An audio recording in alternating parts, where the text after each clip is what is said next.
Rancheros, Groove Line, Hordes over there. Carlos Sosa, Raul Vallejo, Fernando Castillo. Nacho Belgrande. That's the great Michael Gonzalez on the drums. Big Mike getting a little bit bigger every week. We have a little thing. We put his head against the wall and use a pencil. He's getting bigger and bigger every single week. Big Mike. We love Big Mike. That's a good trumpet. I've never seen a Latino do a Trump impression before. You know what? You're going to the White House, buddy. And ladies and gentlemen, this is indeed the one and only D Madness on the bass guitar. Live in the flesh. The real deal. D motherfucking Madness. We have a hell of an episode. I'm very excited about it. Before it gets started, there's a little bit more for the amazing sponsors that made it all possible.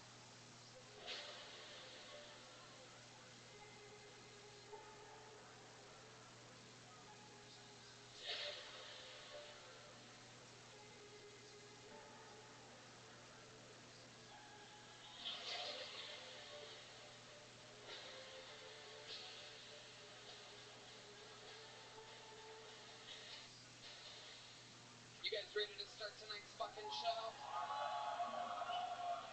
Seems like all the volume's coming from this side. Is this side ready to start the fucking show? Every single week, I book the show strategically, myself, all by my fucking self. And I have been excited very few times more than tonight. For this is one of those nights where I knock off someone who I've wanted as a guest on the show since its inception 12 years ago. Every Monday for 12 years we put out an episode, and this man has never been on before. One of the greatest comedians of all time. Get on your fucking feet and make some noise for the great and powerful Carrot Top. Oh, yeah. What you fucking doing?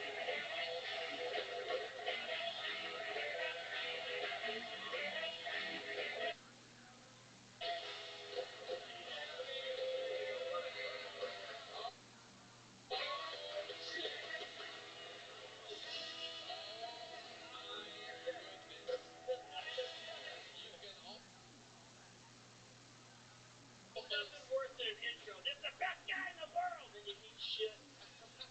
But we'll see. Thanks for having me, man. This is so beautiful. We're going to have This mine. Listen, I have two mics. That's how important I am. They don't want to miss one word. I've got two. One man, two mics. One lighter. Absolutely. What? I'm proud. You look good. Dark. I can't say anybody that look good. You look I fantastic. look fucking great, actually. Yeah.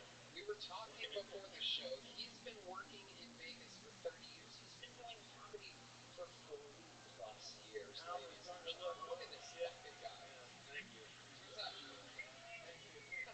Great hair. That's a good hair. That's good hair right there. We're going to have a lot of fun tonight, Carrot Top. I'm so happy that you're here. Over 200 innocent souls signed up for the opportunity to get pulled out of this wild little bucket where anything can happen. The whole show's improvised. I'm going to let the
when I'm spreading a golden age here, and don't want to know what I do for Father's Day. I went to Canada and this Canadian guy told me he came down here, went to a gun range, was so overwhelmed from shooting a gun, he cried. And I just thought, man, it is going to be so easy to take over the country. Oh my God. Take that out before you hurt yourself. Take the hockey. I used a gun. I did not cry. The person I shot cried. But thank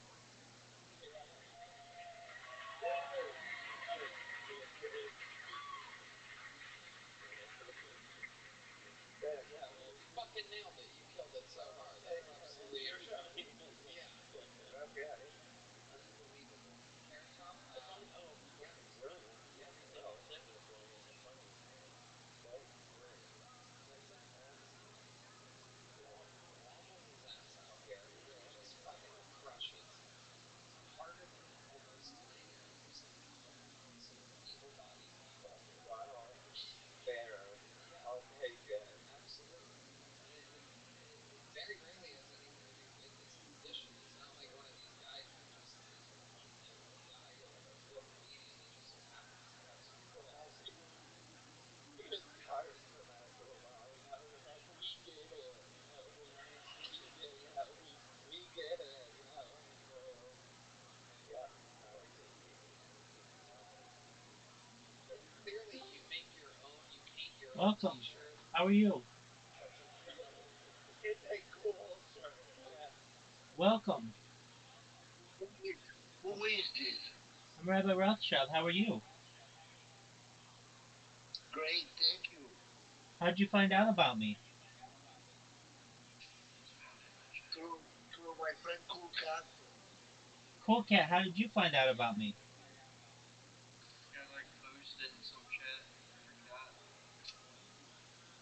Was it Blue Sky? Will you send me $1 billion? Yeah. Oh, it was Blue Sky?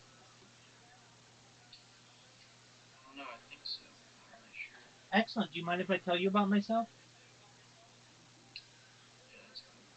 I'm Rabbi Rothschild. I share my life 24 hours a day, 7 days a week, 365 days a year for world peace.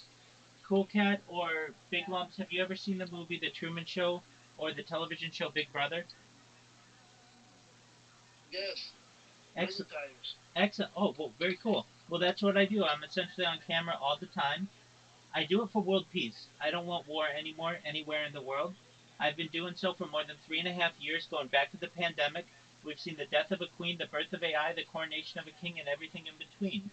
I'm someone who thinks that we may be able to solve world hunger in the future, and I'm an advocate for ending world hunger through the use of technology, such as agricultural drones, floating greenhouses, saltwater greenhouses, things like vertical farming, hydroponics, and cloud seeding. I'm an advocate for ending world thirst. I'm sponsored by cryptocurrency. It's known as Harry Potter Obama Sonic Feninu. I know that's a lot of words, but one of the things that we do is we build wells in developing nations such as Nigeria to help people there. I also am an advocate for the LifeStar program, but most importantly, I'm an advocate for desalination technology, pumping Earth's seawater onto land to make it drinkable.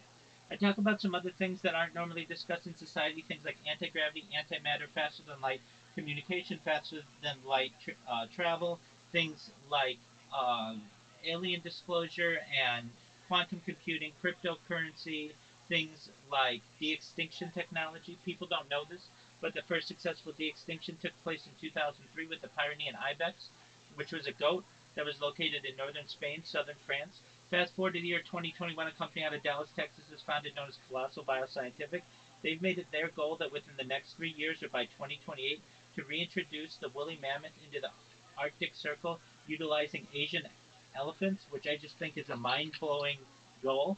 Then they also want to reintroduce the Tasmanian tiger, followed by the dodo bird. If you may have seen recently, they made some news with their de-extinction of a type of dire wolf, which I think is just a really cool project.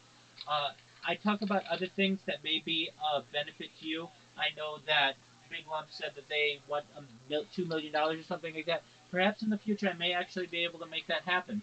And here's how. According to The Economist magazine, data is Earth's number one resource, more valuable than food, water, gold, air, petroleum, everything. In fact, in 2018, data overtook petroleum as Earth's number one resource, and I have more data archived than any person ever. So what does that mean?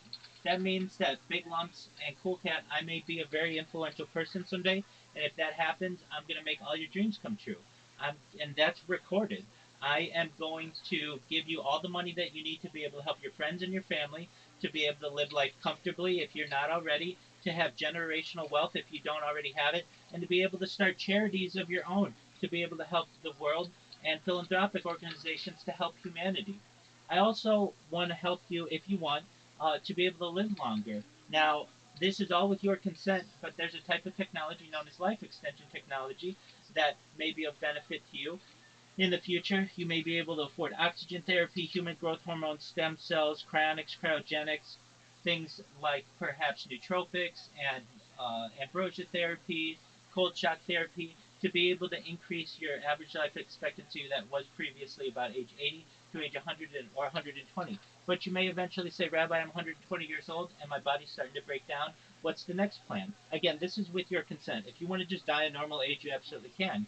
But the next type of technology is known as mind uploading technology, which, with your consent, we scan your brain into a computer like a CAT scan or an MRI, knowing where every atom is in your central nervous system and your peripheral nervous system, for later download as an android, an avatar, a cyborg, a cybernetic being, a clone of yourself, a robot, an ethereal being, whatever you want to be.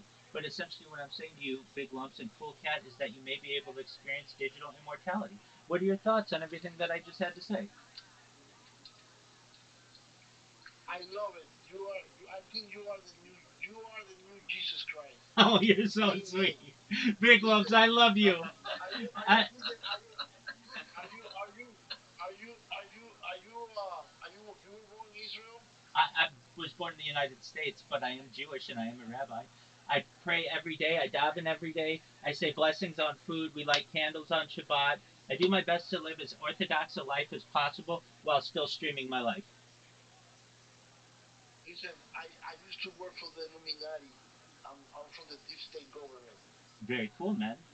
Well, I'm the head of it. Yeah. Well, you're not The the deep head of state. everything. Oh, you watch. You watch. Data's Earth's I, number one I resource. basically what? Data's Earth's number one resource, and I have more data online than any person ever. So they are just warming up the chair for me. No, no. Listen. We are living in we're living in imminent catastrophic alien arrival. I am in a. Every I think we're like 2 months in 2 months max. We're gonna see the aliens. That very What well do you could think about be. that? I mean, they've been visiting Earth. You think the aliens are coming? I think they're already here. They've been visiting Earth for They're not thousands here. of They're not years. here. This you said it. This place is like the Truman Show. It's like a this is some kind of colony. Yes, It's like you're a exactly prison. right. It's not a prison fight. You're exactly right, Big Lump. It's like we were seated here, like a zoo. Right. Exactly. That's Exactly. what. Yeah. Yeah, They 100%. probably mean there's probably there's probably billions of copies of this place. That could be. I mean, with as big as the universe is, I'm in agreement with you. Yeah. It's a 100%. process. It's a normal process. And I Absolutely. mean, yeah, the only problem with the world is technology. We don't have a full replicators, and we don't have teleportation, and we don't have a machine that could cure any disease. That's the only problem with the world. What is the actual problem with the world? We get old and we die. It's a cycle. I think it's all about to end. I'm in agreement What you with do you. is correct. Big Lumps, I think you're exactly right. And I think that alien disclosure is imminent. In fact, I may be able to help bring it. I It's talk. only for nothing. I mean, and why do we have to live with like rats and ants and conquer. I mean, this place is not designed for us. This is not. Why do we have to? Why can we live in a sterile place why do we have to have? I killed like 10 million ants like last week. Okay, well, you're right. We It's will like in the future be able to this place live is not for us. It's over. in sterile containers, and we won't have to worry about that anymore. Yeah, I know. That's why we're gonna go. Everybody's gonna go into like a mothership, living in a Michelin 5-star hotel with full refrigerators and all everything is gonna be like magic. I see it happening. Like I don't. I think it's over. I think it's over. I really believe it. I'm in And agreement with and you. but and the thing that's not the biggest proof that I for this is because when COVID happened, they could have like created a new world government. They could have put Mickey Mouse as a leader. But why do they stop the COVID agenda? Because it's over. And now on top of that, they have Trump. They put Trump in place because it's completely over. Why would you let Trump win the election? It doesn't. To me, it's just all signs that we're living in. I think we're like 2 months, 2 months max, man. Completely over. Well, I'm ready for it, and I've been streaming this entire time, so I'll have it on I camera. can I can also, I can guarantee you that we're very close to it. I Take think it or leave it. I think you're right. I absolutely think you're right. What, you think it's the end of the world? No, I don't It's think not it's the the end end of of the the world. We're world. gonna be happy. I We're yeah, I think finally it's gonna be happy. I think it's Yeah, the start of a new world. Alright, hopefully so. exactly. 'Cause it's gonna get crazy if not. I mean, shit. Agreed. So, Cool Cat, did you get spammed by one of my bots on Blue Sky?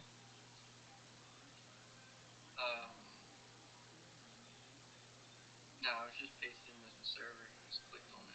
Oh, very cool. So, did you find me Clicked on from it the other day. another Discord server?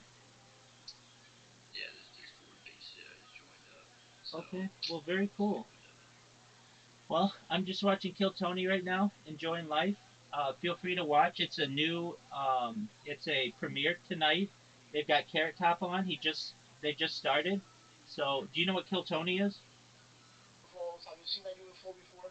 Yeah, just one time, and it was what's known as a plasma ball, and it flew over my car as I was on my way to work, and I reported it to MUFON, the Mutual UFO Network, actually on stream, and that's the only time. But yeah, it's a very common occurrence. Yeah, I actually never had an experience. I saw some lights once. It looked like a red dot. And I've never actually seen a UFO or an alien. Never. I always wanted to, and Have you done DMT? I have not. I've always wanted to. Me either. Nah, it probably doesn't really do much. Oh, I think it does. I think it's probably one of the most impressive drugs that you can have from people who have done it. No, there's a guy. Have you seen this guy that he's taking so much DMT, and then one day he's just like pointing a laser while he was high on DMT, and he see like he actually see that a code like a code like he thinks we're in a computer, we're in a matrix because he can point a laser anywhere in a play anywhere and he could see a code. So he's saying that we're in a simulation because we can see the actual code of the metrics and shit. Have you seen this? I've seen similar things where people shoot a laser pointer in the air, and there are like aliens that go to it. No, this guy said that if you do DMT and you point a laser anywhere in space, anywhere in your room, in your hands, you're gonna see code. And this is a big movement. It's on the internet. Okay, He's discovered it because he did so much DMT that he said that he actually can see the code now of the metrics. that's wild. It's crazy. I'm in agreement with you. But I believe this kind of stuff is all coming out. All this shit is coming out because it's over. Like the CIA would have fucking called this guy when like this shit happened last year, and why the CIA doesn't go and grab this guy and tell him, look, you can be telling through the piece. You can have, and he's Jew too. He's a Jew guy. He's a Russian Jew guy, Okay, and he's a very smart guy, very autistic. And why the CIA doesn't grab this kid and say, look, bro, what you trying to do? You're trying to like, it's like the government doesn't try anymore because they know it's completely over. That's another proof right there. A guy like that or a guy like you, they would already come to you and say, look, man, you can't just be telling people about this shit. That's the way I see it. You could very well be right. I found out about it. I found out about him through Fortune. About through Fortune, looking through some threads. Okay, And there's this guy that, what the fuck? And then I look at his videos. He's a YouTube channel. Every day he's streaming about this shit. About, oh, if you smoke DMT, you can see the actual the code of the matrix. that's wild. What about the flat Earth? You believe the Earth is flat? No, Why not? there are ways to prove that it's not. If you go in low Earth orbit, you can see its curvature. You can see its curvature actually No, on the surface. no. I mean, that's The Earth is flat because we're in a simulation. okay. That's why the Earth is flat. Okay, that's fine. There are ways to That's a prove this. game. Archimedes proved this. You can actually see the curvature of the Earth from different, very flat areas. You can. Why? Listen. Why there's no colonization of space? The moon. Why there should be McDonald's Motel 6 in the moon by now? Wait, Why? wait. The moon's 250,000 miles away. I have my own. It's Uh, very simple. It's very simple. Just point a camera from the moon to 24 hours. Why? Why doesn't a guy like young guy like you or cool cat should be their goal in life should be exploring space. None of that shit is happening. We're stuck here for a reason, man. okay, that's fine. You can have those So, beliefs. A very easy way to essentially disprove the flat Earth theory is just how do you explain eclipses? because what you're seeing is it's a game. It's a simulation, bro. It's like a clock. It's a system, bro. The people have seen stars through the moon. They're looking at the moon and they can see it's a projection. They're projecting that to us. Maybe it's embedded in our brain, bro. It's like it's the Earth is flat, bro. Okay, we can agree to disagree on that one. Very well. Well, I want you guys to know I really appreciate you coming by. You're always welcome here. More than anything about which I discuss, I'm here to be a positive person in your life. I'm here to be optimistic and just to give people hope. So if there's anything that you No, ever need from we me, all stuck in this slave system, money system, slave system, basically. Soon to be over. I believe it. okay, very well. Well, if you guys ever need anything, I'm here to help you, and I really appreciate you coming by. All right, dude. One Excellent. love. All love, baby. Take care. Come back soon. Yeah, we were all black all this time. Any other color. No, You're really trying to make people to think you're not gay. I Dark colors. I let D-Man is my stylist, and I wear what he sees. Okay. We, Same. we trade off. I dress D and he dresses me. That's my motto. It says that right above my closet, which I like. He looks like shit. What? How dare you? That is not true. That is not true. You look fantastic, D. Oh shit! You want to fight it with me? Cerebral palsy versus just completely blind. Yeah, once he gets his hands on you, he will not let go. He would play you like a fucking bass guitar. My mom wanted me to correct you that I have non-serious preference. So she's she calls you Joe Jody. She goes, "How Joe Jody? You have monsters."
truly one of the greatest golden ticket winners in the history of the show. That's right. That is the golden boy himself, Martin Phillips.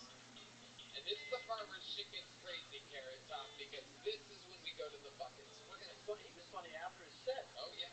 Oh, it's amazing. He's a star. Now we're going to the bucket now. Oh,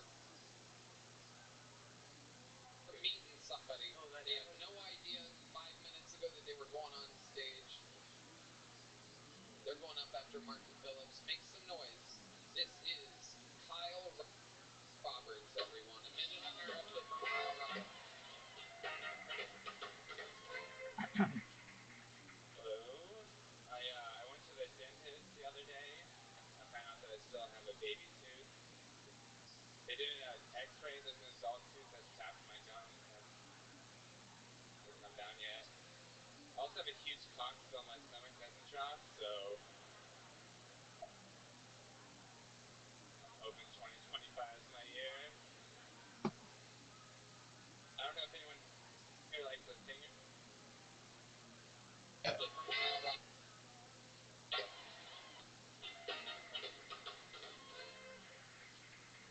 Hello. I went to the dentist the other day. I found out that I still have a baby tooth. They did an X-ray. There's an adult tooth that's tapped in my gums. Hasn't come down yet. I also have a huge cock still in my stomach that hasn't dropped. So I'm hoping 2025 is my year. I don't know if anyone here likes a finger in their ass. Me too. Thanks for asking. I feel like a finger in the ass is kind of like having to take summer school to graduate. It's kind of humiliating, but it's the only way I can finish.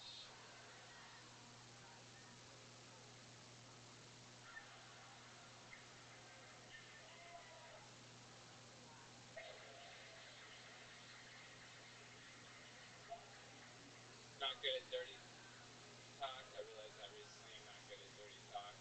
My friend told me, he's like, whisper something sexy in her ear. I tried that. Didn't go great.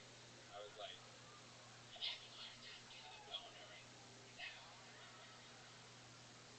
Where's your clit? Wake up.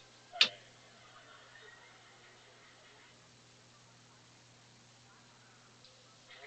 Bill, Kyle Roberts, a stunning Kill Tony debut, correct? It was only 2 years ago. Oh, you're on 2 years ago. Yeah. Okay. Oh yeah. You're funny as hell. Thank you. You weren't that funny 2 years ago. No. Were you? No, not at all. I'd remember you. Yeah. But look at you now. You've been working hard. At the gap. Yeah. That I is. can't fuck with people. No, it's good. That is a. You are correct. That is a starter set. Whole thing. It's straight off of a mannequin. Yeah. I didn't want to wear like distracting clothing. Well, you played it just right, my friend. We need Martin Phillips to draw a little something on there afterward. Give it a little color. I would love it. So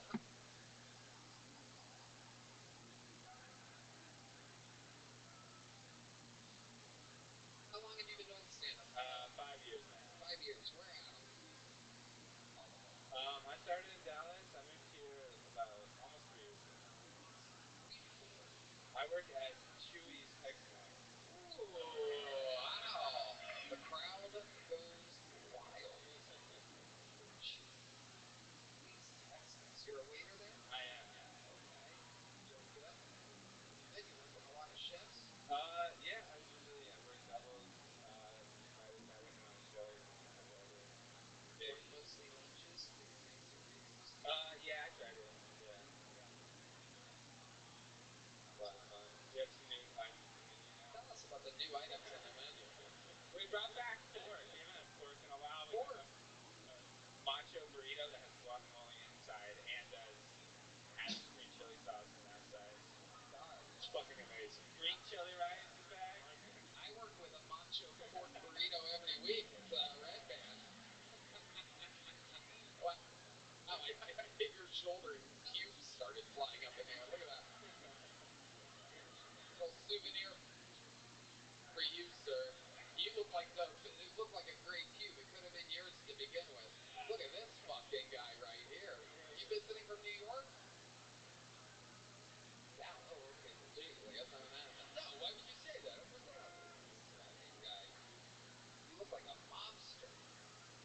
Ford. Fucking fabulous. Wow. Look at him. He's got a look. Sharp guy. Wait, I need to do something with him. Yeah. Well, I don't care. We can film him. Because he works in wherever he's working in Chewy something. Chewy's Texas.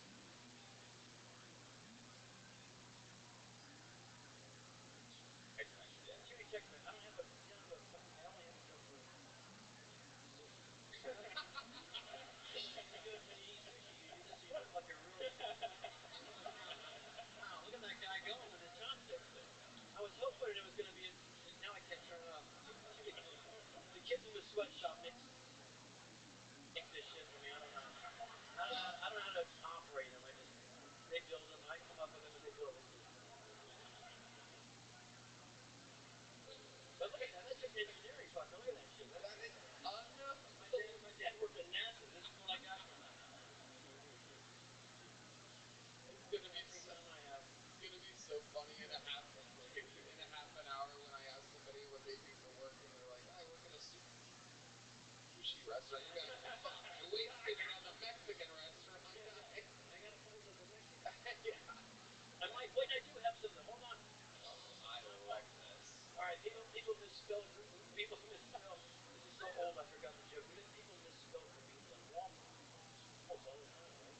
So they should have. Hold on. Yeah. This my guy. So this is a spray paint can that has a dictionary, so they get it right. They do it. When they get done, they're like, "What the fuck? What? Oh yes. Eat more possum. Wait the fuck. Wait. No, that's not. No, that's stupid. They're all stupid. That's funny. Oh my god. Oh fuck yes. This is exactly what the fuck Thank you. I wanted to happen. All duct taped together. Fuck. That is It was a spray paint can with a dictionary. No, I'm sorry. I had to. Do you have the Braille version? Yeah. I might actually. No, those are just fake. Kyle, Yeah, right. Kyle, don't ask me so many fucking questions. So what do you do for fun, Kyle?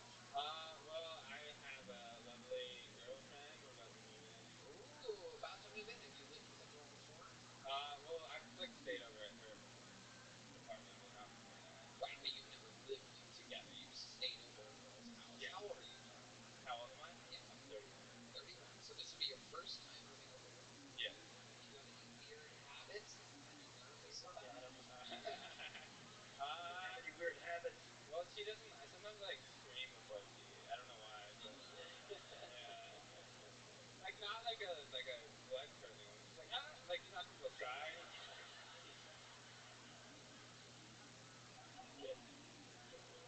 You scream before you pee? Yeah. Really? Wow. In pain or just for fun? It's Like just I really like. I don't know. I like peeing. I don't know. I'm just. it's an excited scream. Yeah. Does it burn or something? Or what No. is This is incredible. So you scream before you pee. How about when you stay at her place? Have you noticed anything weird about her? Does she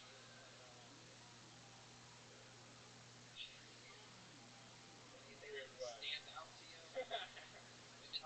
Women can be, Yeah. just from my experience, they're a little messy. There's a little shit everywhere. Are you ready to have an environment where you kill females easily? I think so. I mean, we spend a lot of time together. Yeah. Is she alive? Yeah. The way you're answering these questions She's at is very Chewy's right now. We spend a lot of time together. She pretty much does whatever I want her to do. It's everyone's communicating. Incredible. What does she do for work? She works at Chewy's. She works at Chewy's. That's how we met. It's a Chewy's love Wow. story. She's the Yeah. manager. Do you have any pets or anything? She has a cat. So you're reliving with the cat. Good. Yeah. How do you feel about this? I mean, I used to just forget it's there.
lovely Heidi.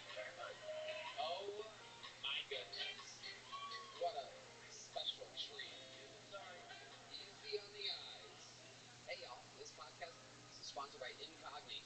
Here's the problem. Data brokers are gathering your personal information and selling it for profit. They scan the web for names, addresses, social media profiles, court records, and build detailed profiles on individuals just like you.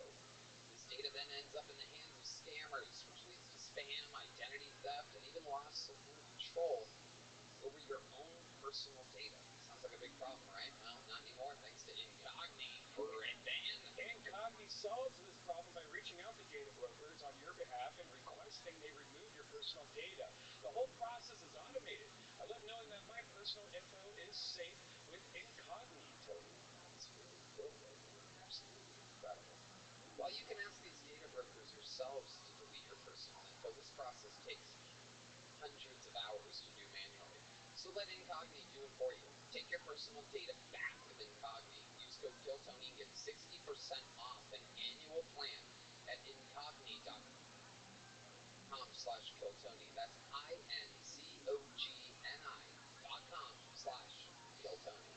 All right. This looks like a new name coming out of the bucket, so we're going to meet them all together. Make some noise for Jackson Rock, everyone. It's time. Jackson Rock.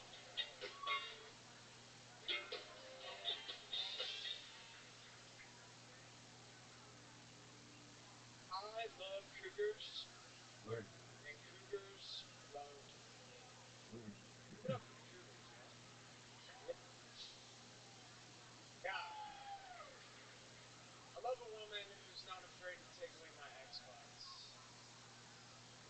My first experience with a cougar was with a 48-year-old woman named Mrs. Lawrence. Mrs. Lawrence made love to each and every one of the dudes in my neighborhood. When it came to be my turn, I only lasted about 2 minutes, which is not bad for a 13-year-old.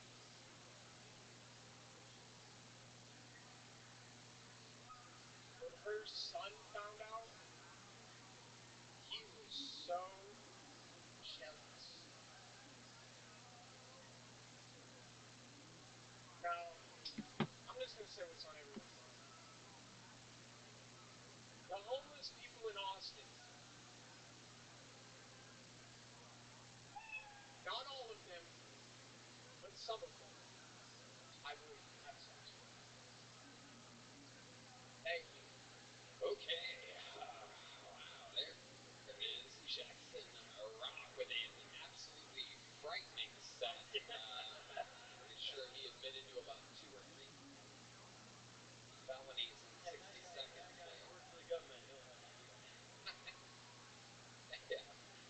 Wow, Jackson, how long you been doing stand-up? It's my first time ever telling. Wow, okay. How old are you? I'm 26. 26. How many times have you signed up for the show? I signed up once back in like October. This is your second time since October 2023? Yeah. And you haven't signed up since then. No. It's your second time, and you decided in between October 2023 and now to not practice anywhere whatsoever. Your thought was, I'll just go in there, come out guns a-blazing, looking like a out-of-work magician, and I'm just going to take over the scene by storm. Just had to say fuck it, dude. Okay, alright.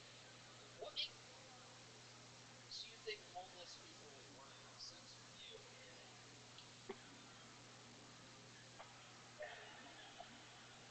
Never considered that. Really good sense of humor. You good? We don't know that for a fact. Do you have a home, Jack? I do have a home. What is it like? Well, actually, I'm crashing on a couch right now. So my leash just ended. So listen. My leash just ended, but I'm looking for a new place, a new room, and a situation. So you're homeless. Took us a long time to get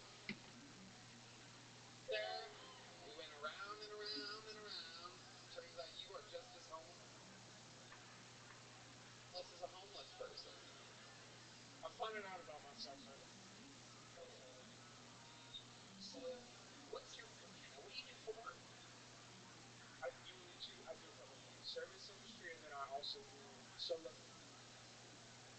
playing Solo guitar. gigs? Yeah, like playing guitar, playing a mix of covers and originals. Oh my goodness. Yeah. Really? And you make money doing that? Yeah, I had one yesterday. Made money yesterday? Yeah, man. Where at? Over in Bastrop. Okay. Yeah. The, the locals are cracking up right now. That is Bastrop. that is that is for those of you that don't know, around the world, Bastrop is about what is it, 45 minutes away? About 30. Yeah, sure. Sure. On the bird scooter that you're driving, I'm guessing it's 45. Yeah, it's 45. Oh my goodness. And you're out there, they hired you for that gig? Yeah, man. And you go by the name Jackson Rock? Jackson Rock. What place did you perform at in Bastrop? It's a place called Gracie's. Gracie's. Yeah. How'd it go? How many people were there? I I don't had these know who this restaurants magic rabbi that that uses would this just to work wait for, and why start they have for all your fucking four account. guys. But I'll never fucking I talk played to my him, songs. and I will keep reporting them all until one of us. It kills, dude. 13-year-old like, oh, dude.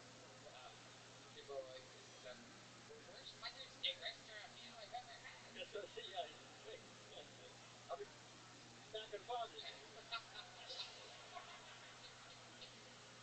Yeah.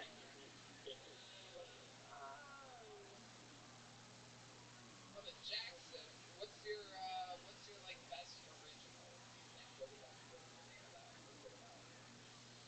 I have one that a lot of people like called Jim Beam. Jim Beam. Yeah. What's it about Jim Beam? It's about a homosexual relationship. Jim Beam. I love this idea. You haven't heard I love this idea. Oh, great.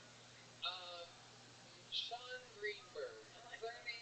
Wait, we have an actual. Is that thing tuned? It is. Okay, Heidi, can you bring out the Kill Tony official guitar? I want to see. Oh, look, she was ready. You know, she is as smart as she is stunning. People wouldn't guess that. A lot of people that just watch the show would probably guess she's a real fucking bag of rocks. But I'm telling you, she's a genius. She has the best spirit. She's fun to hang out with. She's always listening, paying attention. She's got a big. She's a big, beautiful, giant. Oh, shit, look. Rick Springfield, everybody. All right.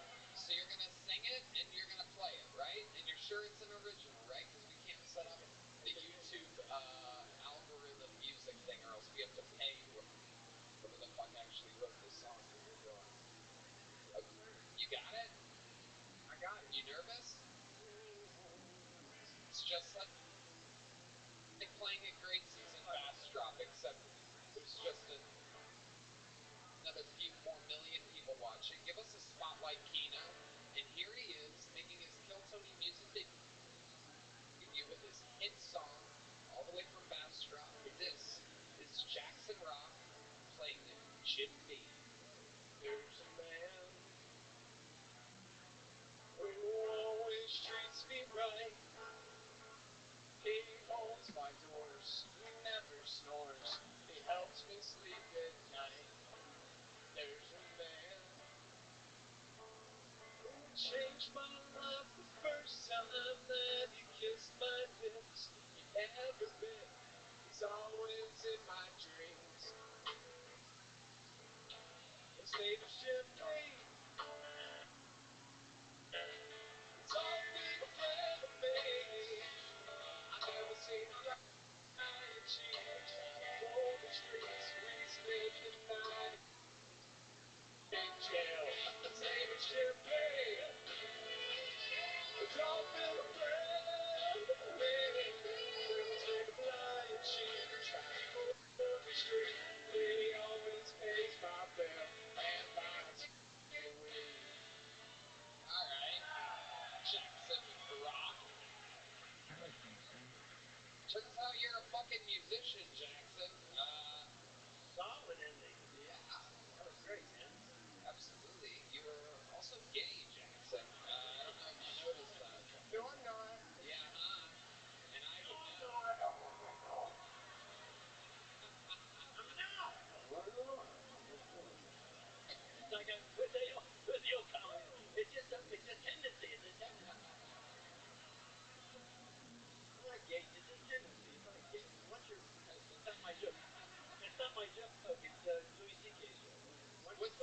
sucking a cock. He's like, it's like something about anatomy. He says, what you got your hand on, you're committed. It's a fucking, it's a cockanoodle. Jackson, you say you're not gay, but let me ask you this: what's the gayest thing you've ever done, Jackson? I spooned with one of my homies one time. Okay. I love that. That's very honest. It was a very quick answer. I love that. What was the circumstances of the spooning? You guys were just in the mood. We were just fooling, just hanging out, and You were what? we were just hanging out. What did you say the fooling is? Fooling? Fooling. Bowling? I'm from Atlanta. It's like Atlanta slang. What does that mean, bowling? Like bowling, but chilling, but Oh, you're gay. You're Yeah. bowling. Getting word Bowl- from the officials It's a mixture of bowling and bowling. after review of the play. Can I do my? I have a joke. I have a prop. I have a prop. I have a prop. Oh, let's go. It's a mousetrap to get gay mice.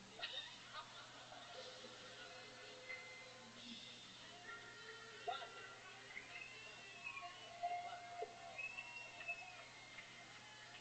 I mean, yeah, that's a classic. You're awesome. Yeah. You just I have no fucking license whatever. you get to duct tape things together and become a multi-millionaire. This is incredible. What an art form it is. You are a I master. really did. I found a mousetrap at Home Depot, and then I found a beer bottle. I was like, this has got to be fucking joking. And the lady's bringing me up. It's like, is this gonna be one of your jokes? Is yes, a gay mousetrap? And she's like, wait.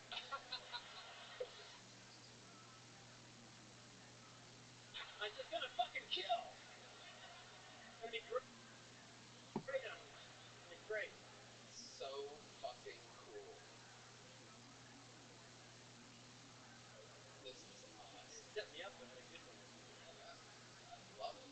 It's true. I can tell he's drunk as a disco ball. I can see what he's looking at. Somebody wants the cheese, huh? Yeah. Jackson. So is this what you want to do? Is stand up something you want to do, or did you just want to come on film and I just have to. I feel like it should be a rite of passage, you know. what do you mean exactly? I don't know. I moved here and I'm a fan of the show, and it scared the shit out of me to sign up, and I like to do things that scare me. So. Right, like hook up with a woman. You're too quick. I was ready. Well, Jackson, congratulations. Here's a little joke, bud. You're awesome. You did it. The lovely Heidi's gonna help you with that guitar. I just saw his penis go flaccid when he looked at Heidi. His penis went extra soft. Oh shit! Look at this little sneaky cholo trying to go to the bathroom. Look at this fucking guy. Look at you, dude. I love it. All right. Oh man, We're having fun. This is fun. How about a hand for Carrot Top? We're having fucking fun here tonight. Already fucking making his claim for possible guest of the year 2025 halfway through the show. Make some noise for your next bucket full. It's Molly McGee, everybody. Molly McGee.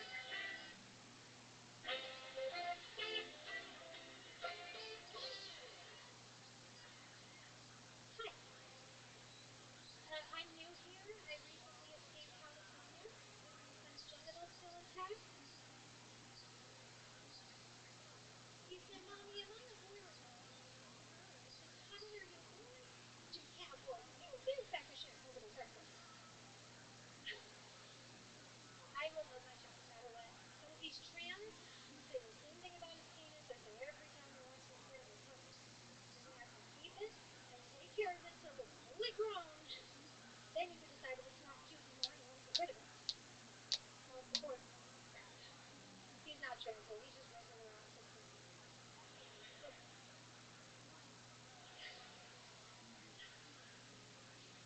It took a long time to get him diagnosed too, because he's good looking enough. Everybody just assumed he was an asshole this whole time. But when he was really little, doctors are worried that he might be mentally retarded.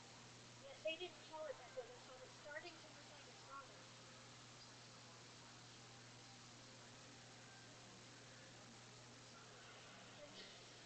only because they were both bald and chubby and drank from the bottle, so they shouldn't differ. So my son grew out of it.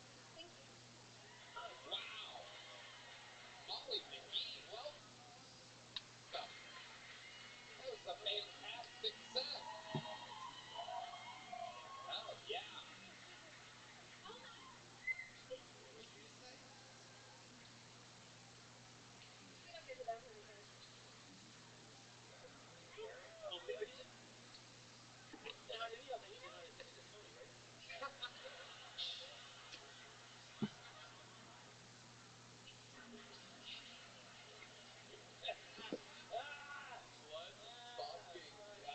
I love this.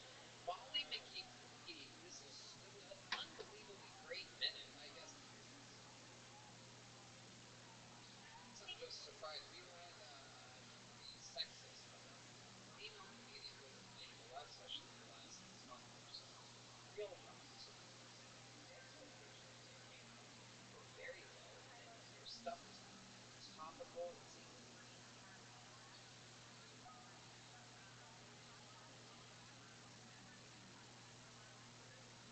We don't get to that part, guys.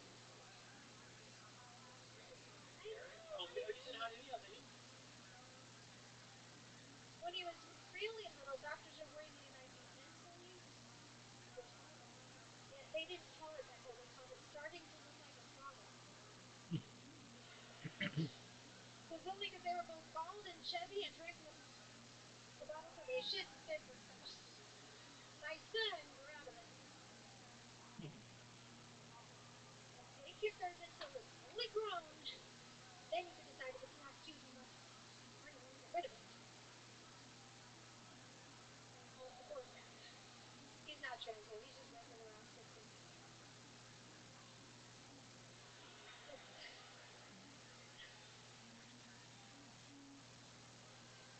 It took a long time to get him diagnosed too, because he's good looking enough. Everybody just assumed he was an asshole this whole time. When he was really little, doctors are worried that he might be mentally retarded. They didn't call it that though. They called it starting to look like a trauma. It was only because they were both bald and chubby and drank from the bottle, so they shouldn't differ. So my son grew out of it. Thank you. Wow. Molly McGee, welcome. That was a fantastic set. Oh, yeah. What did you say? We don't get to that part, guys.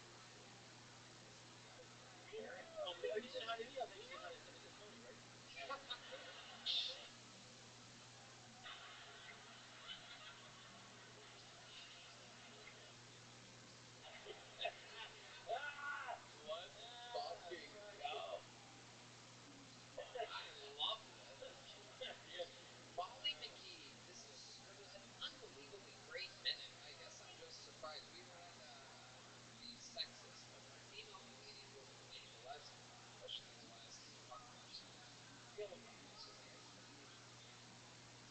expectations very low, and your stuff is topical. It seems real to you. Is that all kind of true?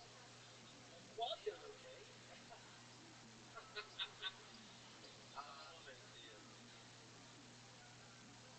What's your name again? I'm looking for another good. I have another gay joke somewhere.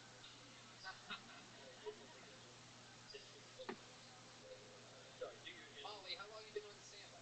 8 years. Well, 4 and then I took 4 years off. In California? Yes. Northern? Yeah, the Central Valley, Stockton. Yes. This people stop the world. We are like 209 listeners. Yeah. 209? You have a 209 area code? Absolutely. So how long have you been here in Texas? Relatively. Okay. What do you do for work? I'm a disabled veteran. You're a disabled veteran. Holy shit, you are cool as fuck. No, Red Band. You're welcome. No, Red Band likes to go to disabled veterans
play guitar, or you just go Play solo? guitar, and then I have some acoustic.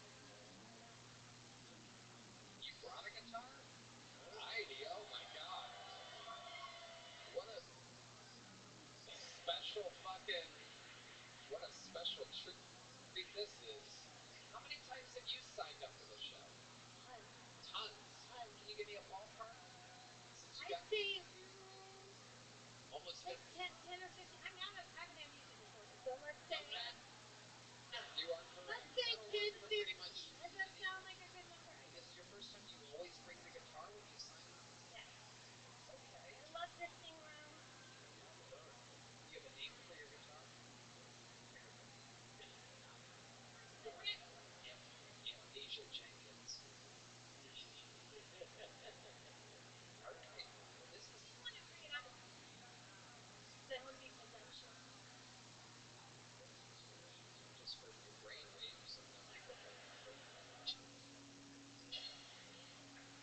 Ladies and gentlemen, what's the song you're gonna play for us? It's an original, right? We can't do covers. What's it called? Oh, Jack Daniels.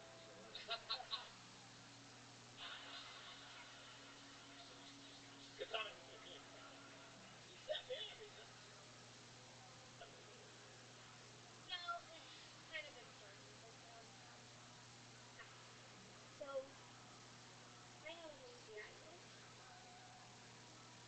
and a lot of you may not realize this, but the lazy eyelided community is very underrepresented in Hollywood. But there's really only one reason for that, which is we've had a mega songs pop for several decades whose talk is nothing but love. That is Forrest Whitaker. I'm with you. You're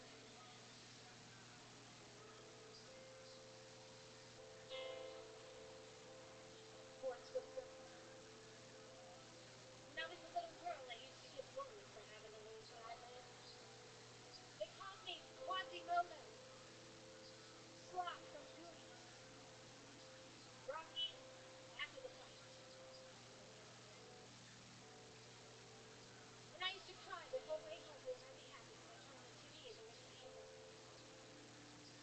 That died, PTSD. She used to celebrate having a lazy eyelid, but then she died of unexpected circumstances with AIDS. Legally, I'm not saying Forrest Whitaker had things to do with it. I'm saying pretty convenient. Forrest Whitaker, you think we didn't notice that Biggie Smalls was part of the lazy eyelid community? Was.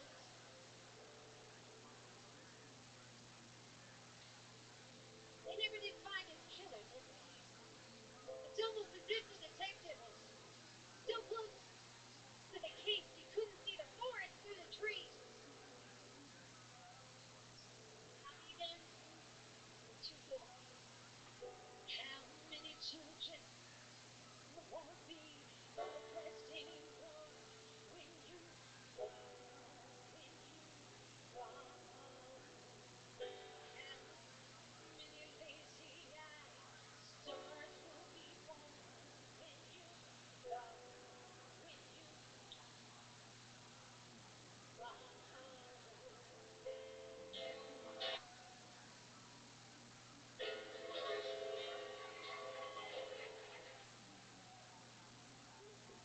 Forrest Whitaker, you had the chance to show the world. It's not just you. There's more of us out here. We're talented. We can do things. Then he's out here acting like y'all need him to normalize. Normalize! Also known as atypical. And Forrest Whitaker, seen you waltzing around on the Star Wars universe in Rogue One, trying to send us a message that you're gonna be the only one in the future with a lazy eye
perfectly done. Polished shit. You know how much it costs to fly this shit here too, by the way? Seriously. They had to go through it. Like, what the fuck is this dildo on the thing? I'm like, oh, it's Carrot Top. That's okay. That is They really they go through it. they Like, I was yeah. and I get to get nausea. Have you run into problems? I guess you're mostly in Vegas, but like has that ever been an issue flying with your wild stuff? Yeah, I was doing it was fun. Remember Regis and Kathy Lee? And I was doing a show when I was on flight. This is great. Same exact show. Fucking this wire or whatever. And I'm in this plane. And the plane hits a hill. I'm doing this live show to make sure they trust the plane when they go live, like when they say, hey, no, they can't. We got it. We got it. We got it. And we get on the plane. And I look out the window as they're going. They're going like this truck going over the bed of another airplane. Oh And I'm no. like, oh fuck. And I say, oh my, that's my shit. They go, no. I said, well, at least Donnie and Marie are on the other fucking flight.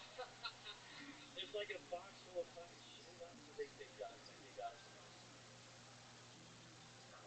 Just in time to do, on Regis and Kathy Lee, a plate for bulimos. I mean, Oh well, my god. you can eat and eat. A Finley for Just Bolito. be politically incorrect Oh, tonight, so I'm bringing all my. love it. I'm bringing all my dark carrot top shit. I love it. I love it. You guys are, by the way, the best fucking. You're the best. This is fun. This is fucking This is so awesome. fun, man. Everybody that's on are so fun.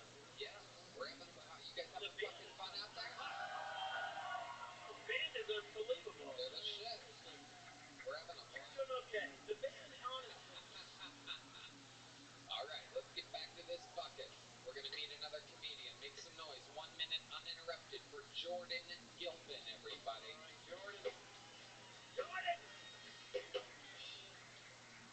Hey, everybody.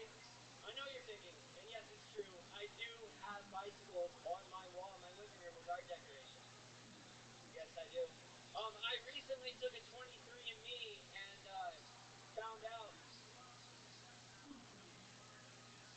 I'm 25% gay. That's right. I had the gay grandpa. Sometimes with the long deliverer, a quote doesn't really work the right way, right? I went by a crystal shot, really inspiring quote. It said, it's a great thing to think that your best days are still ahead of you. But told by Anne Frank,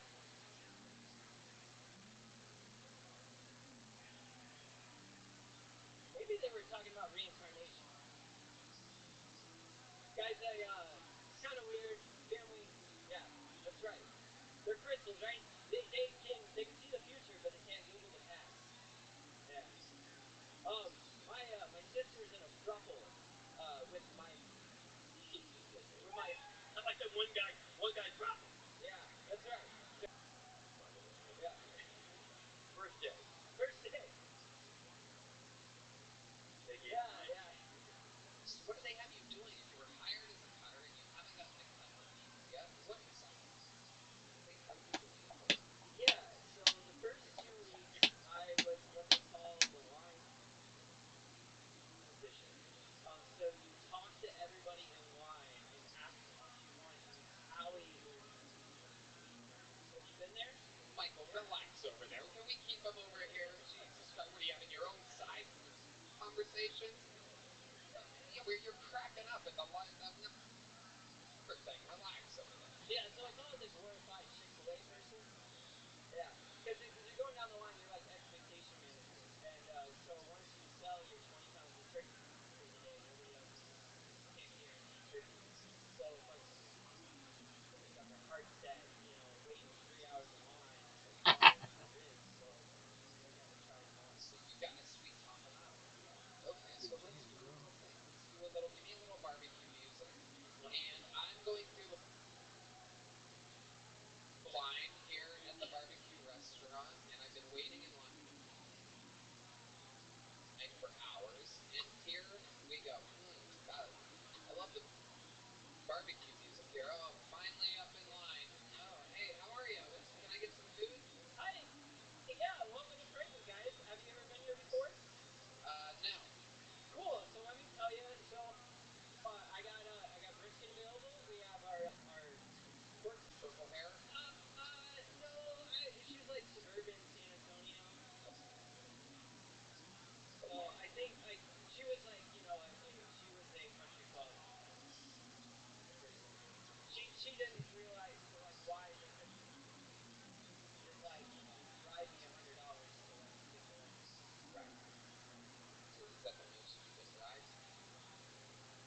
for barbecue, right? Like, so people will. What's the highest you've been off? Me personally, I haven't been off it, but I know people have. Yeah, you don't look like you would even look like you would just take the No, money. they'll like give me a sandwich, you know? Like, yeah, Frank? I give off more of that vibe. Yeah. It's a good barbecue. Do you try any of the other barbecues? Wheat barbecue? I do. I do. Yeah. Yeah. Have So have you tried the competition? yes, some of it. I really like Leroy Lewis. I tried a few months ago. That's really good. You don't even say the TV was. TV. You're scared at TV, aren't you? Well, okay, no. Terry Box is funny because it's always the one that people go to first when they come to town, and and then they come to us when like they really have experience and dedication to it. But what I would say, like everybody's like surprised is when they're like, oh wait, like we went to Terry Box and this is way better. Let's go to our senior barbecue correspondent, Brian Redan. Is it true that That way, so you can wear them. You're like, you look so lean.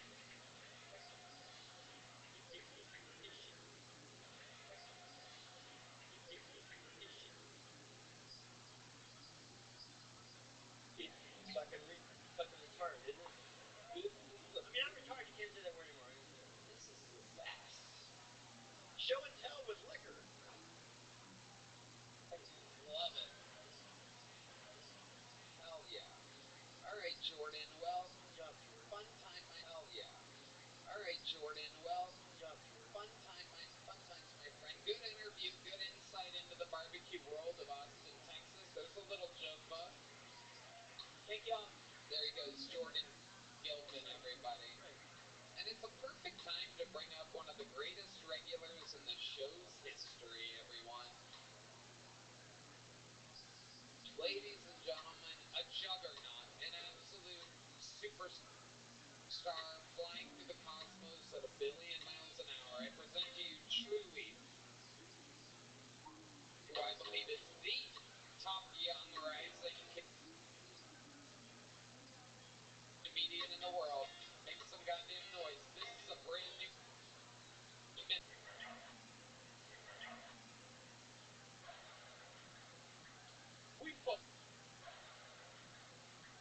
We fucked the bitch together. What do you mean the bitch together? What do you mean you not gay? What do you mean you gay? Listen, with me. You know I you know I stayed hard the whole time. And I went home and I cried that night. You understand me? Fuck yes. Cam Patterson with the brand new minute. Yeah. That was great. Hell yeah. That was great. Oh, man. And there it is. It's another new minute. Thank you. Been doing comedy for a long. It's another new minute. Thank you. Been doing comedy for a long. Sorry, thank you. Long. Sorry, thank you. You've been doing comedy for a long time, right? 40 years. You've been doing comedy for a long time, right? 40 years. That's pretty good. Thank you, man. I really appreciate it, bro. Solid. Hell yeah. Thank you, appreciate it, bro. Solid. Hell yeah. Thank you, man. Solid. Thank you, man. Solid. That's love. Charge on my stupid dreads. That's right. Nah, this is love. Charge on my stupid dreads. That's right. Nah, this He'll stop me like, what the fuck? I'm trying. I fuck with them, nigga. They not. Hell yeah, I like it. Hell yeah. A lot going on, but I like it. Hell yeah. Thank you. Thank you. Not bad. Nigga, you carrot top. Live your life, brother. Have a good time. Hell yeah. Straight, man. Hell yeah. Do what you want to do, nigga. All right. Probably has the same hair as Tyrone Drawls. Is that his name? Oh, fuck you. Drawls? Nah, Jones. I said Jones. Jones? I don't talk to him. Hell yeah. Thank you, man. That's love. Charge on my stupid dreads. That's right. Nah, this shot me. Like, what the fuck? I'm trying. I fuck with them. They nice. Hell yeah, I like them. Yeah, yeah. A lot going on, but I like it. Hell yeah. Thank you. Thank you. Not bad. Nigga, you carrot top. Live your life, brother. Have a good time, brother. Hell yeah. Good. Great, man. Hell yeah. Gucci. Money, nigga. All right. Probably is the same in hair as Tyrone Drawls. Is that his name? Oh, fuck no. Drawls? Nah, Jones. I said Jones. Jones? I don't talk Greek. Oh, okay. I don't talk Greek. That's a fake name though. I'm not gonna say his real name. Okay, good. That's nice. That's good. That's nice. People might not know who the gay black man is. Great joke there. It was. That is. Incredible. But it wasn't a joke. It really fucking happened. Yeah, no. See, that's what I'm gonna take it. It's I actually hate it. I do not like that story at all. That's fucking funny. It was some old shit I had. I had an old joke like that. One time we was playing basketball, but the real story was before the movie was I was really angry about that. Yeah. And he was looking at you the whole time. Yeah. That made me angry. After I was like, wait a minute, bitch. Yeah. Fuck you got going on, man. You probably never even looked at him. He was just staring at you. This nigga doing great. He's doing phenomenal right now. I love it, Cam. What's been going on in life? Anything crazy? Shit, nothing, man. Just run around doing shows, doing shit. On the road, having a good time. I was on a movie set recently, and I got there a little early. I was like on the beach. It was like real shit. And there was a police officer that was like on the beat, like right next to me. And I was getting food, and like he came back and was like, "Hey man, stop grabbing the food for the movie set." And I'm on it. I'm on it. He was like, "No, you not." And I said, "I am." And he went, "Well, show me some papers." I said, "What? You would have movie papers if you was on the set." That's And I was mad and he was Mexican, so I was like, "Bitch, show me some papers, nigga."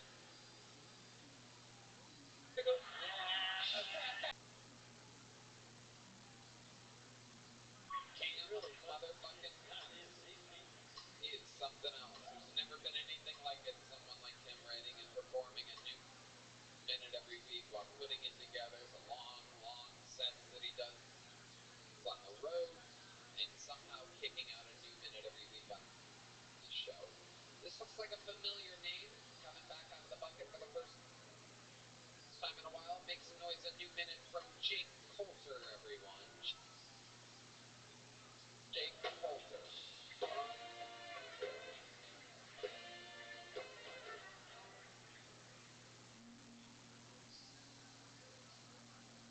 So, does anybody else used to think that bestiality was illegal? Because that's how you say freaky.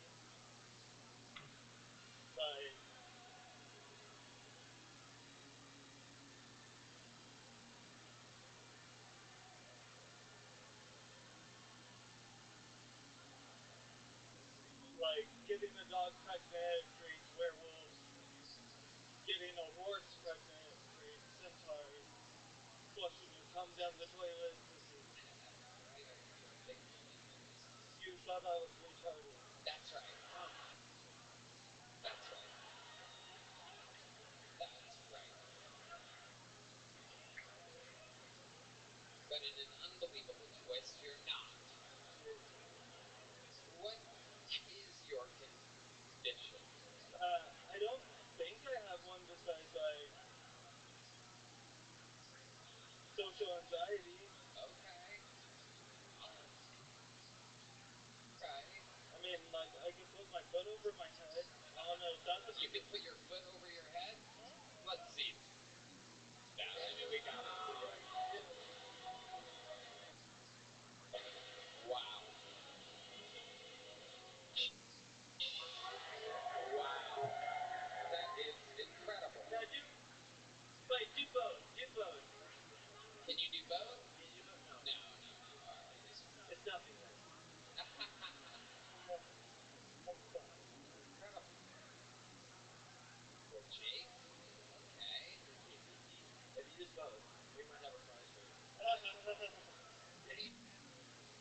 for work, Jake? I just started at HEB. Oh, nice! The best. The absolute best. A Texas delicacy. The greatest grocery store in the world. What exactly do you do at HEB? So I'm cross-functional, so I do everything. Is that what the doctor said you are? Yeah. Cross-functional. Wow. And what is it that you find yourself doing the most at HEB with all of these functions that you can do? Well, I just got through orientation, so next I'm gonna be a bagger on Wednesday. Wow. That's incredible.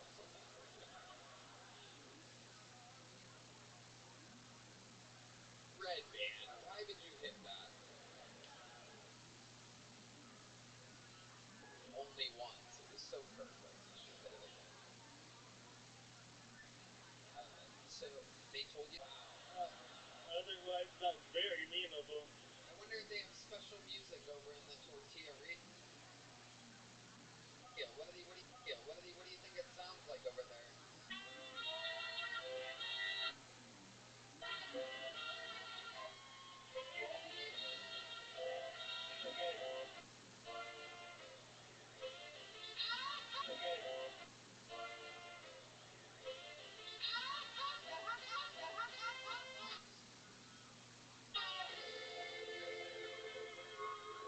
Wow. Unbelievable. The best damn band in the land. Featuring cruise line horns, aka flavors arrecherados. This is so exciting. What else? They have the tortilla Rio. What else is there? Tell us more. Do you have your schedule on your phone there?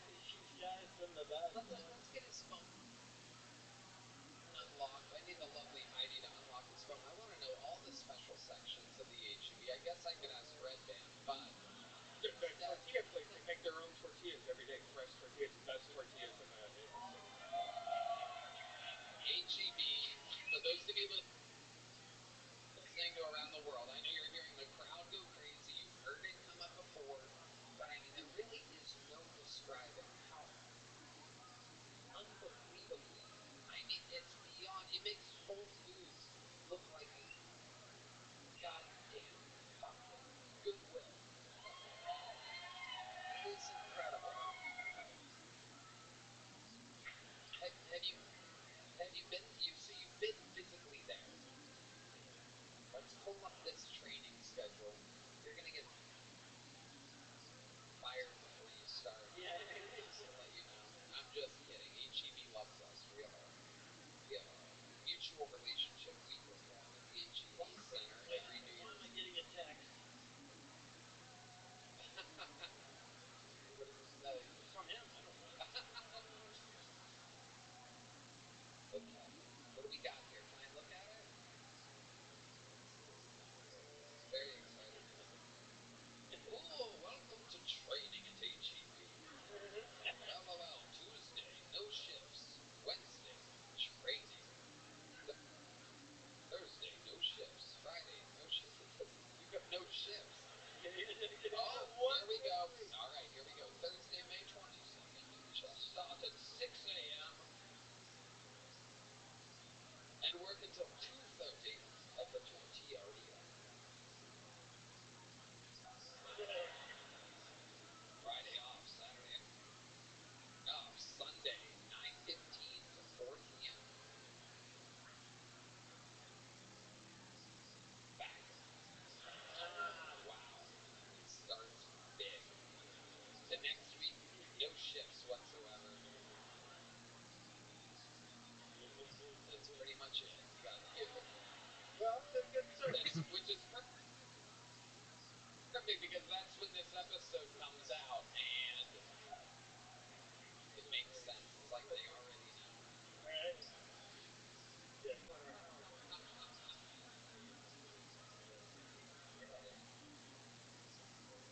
Awesome.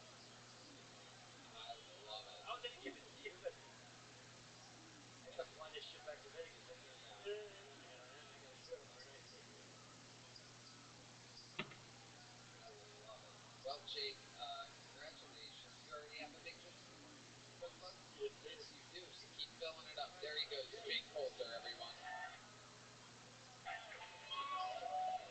We're gonna keep flying through it here. Jake, put that mic back where you found it there on that axe real quick. There he goes. Jake Coulter. Oh, yeah, all right. I guess that's good enough, Jake. Jake. There's gonna be bread on the bottom of those bags. Here we go. You ready? Yeah, All right, listen. absolutely. We gotta do a better prop. So this is all for the women here. When you go to the bar at night, you bring your purse. You can decide what guy to bring home when it belongs to you. Oh, my goodness. One. Look at that. So no. Oh, these hoes love it. Look at these hoes. It takes a lot to satisfy their gaping vaginas. These three right here have an insatiable appetite for number 3, I do believe it was. That was like a glory hole joke, I think. No, I love it. It's incredible. This is so fucking awesome. All right, your next bucket. Well, ladies and gentlemen, we know this young man. He's a young legend around these parts. One of the great mothership door guys. You've seen him before. He won an appearance on the New Year's Eve show at the HEB Center just this past year. This is, I believe, his first time since then. Make some noise for the next appearance of Law Coger, everyone. It's Law Coger. Yo, I was messing with this white girl. No.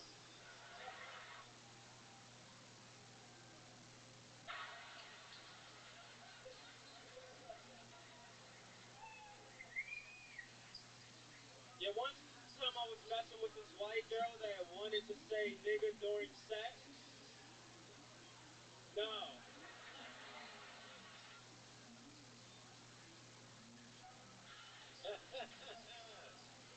Unbelievable. Law Coger, one of the great door guys here at the mothership, which are all professional stand-up comedians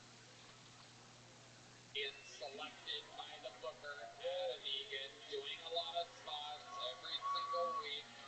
These are the people. This is the future right here, Carrot Top. What up, bro?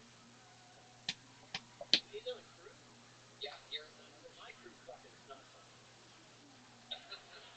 Seriously, you're a Yeah. my cruise. I don't let them.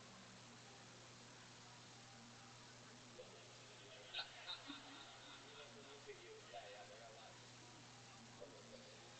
Except for D Madness, he never looks at me. You can look at me. You can look at me. So Law, he's so fucking funny, unbelievable. I love how present you are, the acknowledging of the that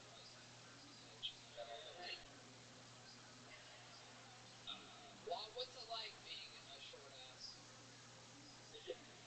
Now, you're his boss. You got. I can say 2/3 of it. 2/3. I'll say the nigga part. There you go. I mean it's cool. You know what I noticed? It's like tall women love me. Cause I get a lot of I can sit in their back pocket and shit like that. Yeah. Right. Yeah. Yeah. You could fit in this purse and also probably be a number 3, I'm guessing, at the same time, which is a very rare treat. There you go. You have that and that. Matrix. See? Oh damn. Are you measuring girth? What is that? Yeah. You are Fuck correct. yeah, I Figured it out. That's a girth joke, not a length joke. That's true. Right. Which one is it though? Which one is it? I'm not asking your girth. I'm saying that prop is about girth. No, it's the length of the top.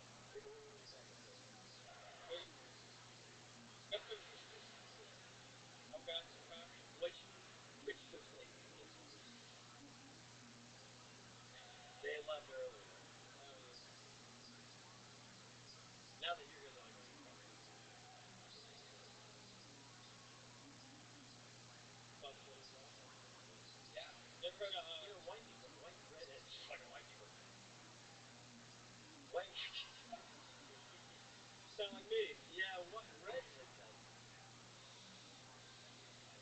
true? Yes. That's why my hair is purple and green and blue and green. I'm not redhead. I love it. Law, so what you been doing for fun? Get fucking tall, bitches. Is that true? Yeah, I got a shorty right now. She's like 6'1". Whoa. You guys go out in public together? Oh yeah, man. I climb trees, bro. Wow. Nice. Oh, Big Mike and Zala's excited over there. Another. Let's go. So you're the spinner. I've never heard of a man spinning. There you go. What's a spinner? There you go, Run Man. There you go. Okay, so where did you meet this 6'1" Bohemian? The bookstore. The bookstore. That's where you go to pick up your bitches. Yeah, that or Michael's Arts and Crafts. Very smart. Very smart. You're That's Right? He's history to her. You got it. You got it. He's history. I don't give a fuck. the way. Got off on a bad thing. I liked the height joke. I thought it was funny. Damn. Wait, I got one. Hold on. Fuck. Oh no. Oh yeah. Oh no, I really do. This is great. Fuck. Um. It's a hanger for a midget. I mean, that is fucking timing, right? You're gonna get that to me? I had something in the middle of the interview that I could cut it off. Fucking, I had it. It was in comedy gold. It was just sitting there like, pull me out of that drop. You made that yourself? No, I make all this shit. Hell yeah, bro. I've got nothing else to do. I literally, everything has duct tape and Yeah. Oh, he's got a hanger for a short person. you can't say midget or short person. So perfect. Damn. Law, you need Went to. to Radio Shack and got a fucking thing and Oh my God. that's how old that joke was, right? We had an aerial. Absolutely.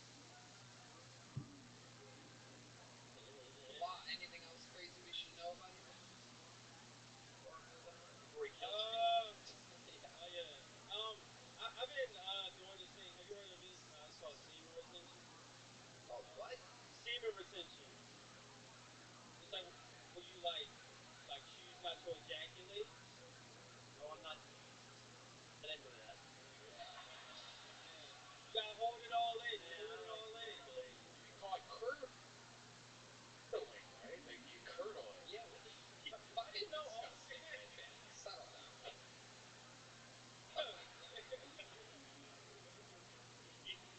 Red Man's a naturalist in He the studio. really is. And I'm here next to him every week. Jesus Christ. Really, there's a term for everything disgusting in the world. It's curdling. Yeah, curdling's crazy. So, why are you doing this? Did you just shoot or? Yeah, I mean it was definitely sex, but it's not as much as you think it is. Like it's pretty like it just feels crazy. It's like I became Buddha. You know, like I transcended to another level. Yeah. Well, we're all proud of you. Oh, thank you. That's right. We're all fantastic. Yes, that's right. Starting tonight. Yeah, Starting tonight. Oh, Yeah, yeah. I'm coming for Christmas. I'm telling you. Yeah. Yeah, and I'm never smoking another cigarette again. I'm done with it all. I'm jerking off in the hotel you got me tonight, by Yep. the way. No doubt about it. Hell yeah. Mini bar. I'm going in there. Yep. I'm not gonna come Yeah, to it's the a mini good bar. time. I'm gonna drink the mini bar. Right. Yeah. That'd be weird, wouldn't it? If you came in the mini bar.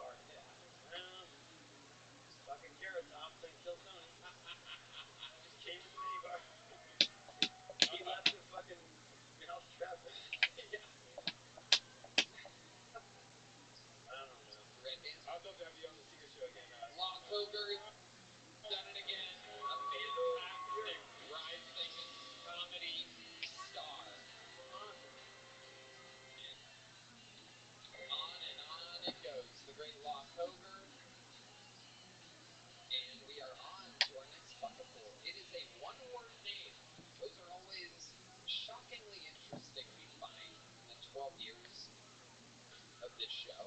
So let's see if this one keeps the tradition alive. Make some noise for Shino. Shino.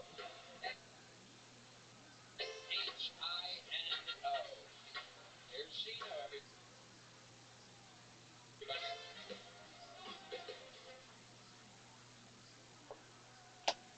Shino is my high school nickname. My full name is Sean Shinohara. My father, Masamune Shinohara, was born and raised in the largest city in Canada, the largest part of the most interesting city on the face of the planet. Anybody know what city I'm talking about? Any anime fans? Hi, domo! Tokyo, Japan. And I think it's second to appreciate the fact that you guys just stayed in Tokyo. I speak fully Japanese right now. I'm not this half Mexican abomination. And what? I make instructions? No, no, no. I was born in Tokyo. I've been like a computer programmer or Pokemon designer or samurai. Yeah, those are all real applications. Tokyo. Those are all real applications. Interviews are free. Fuck around. Find out. Don't find out. Lord is a shogun. Like Lord Toranaga. My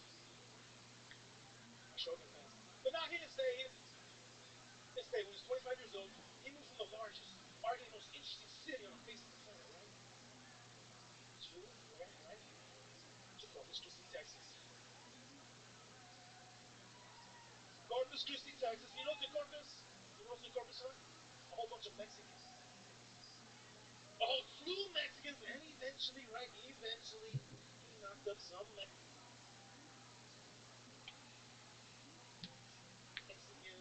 my mom or whatever. Otosan, nazu watashi o mizutatte no desu ka? Alright, the bear has joined the chat. Hello, Shino. Am I saying that correctly? Shino, yeah. That's good. Shino. Hi. Good, good. I had gray hair till you showed up. Kirita! Wow! I love the That was reveal easy. when the comedian Reba McIntyre, good to see you. She's let herself go. Oh my god, oh my Looks like god. Jet, she should hydrate. I love it. Shino, welcome God. to the Shino. How long have you been doing stand-up? Just started, Tony. That's what. And you say you just started. What do you mean? I moved on Halloween to Austin to do this, man. On Halloween. It's been 23 Mondays, Tony. It's been 25 Tonys, because sometimes you have two in one day. Okay. So you have counted. Very good. I got the bracelets at home. Here you are. Finally made it past the minute. You had 23 weeks to possibly come up with more or something like that. It's good. We know who you are. You definitely have Japanese, half Mexican. You love rice of all kinds. What do you do for work? I'm unemployed. You're unemployed? Yeah. How do you survive? I worked a lot before I came here. I was going to come to Austin. I worked a lot. I was going to save up and forget. What? Save up. You saved up. What did you do to save? I do construction. Okay. What type of construction? I'm a glazer. I do commercial glass installation Okay. on the side of a building 85 floors up on a swing stage. Everything like that. Incredible. And stuff. How much money did you save up to move to Austin? Enough to buy a construction shirt. Yeah. It's enough. And no, actually, you know what? I have started driving Uber. I was running low on. Let's go back to my original question. All right. How much money did you save? Like 10 grand, and then So like, you saved 10 grand. That was Halloween. and I was like, you know what? It's the opportunity thing in 2 months to get out here and come. Like, you know what I'm saying? Okay. So you saved 10 grand on, and that was Halloween, right? Yes. So you've just been blowing through that since you got here? No. You know, I have savings. I'm 45 years old, Tony. I graduated from Texas A&M 20 years ago, bro. Again, that's one of the local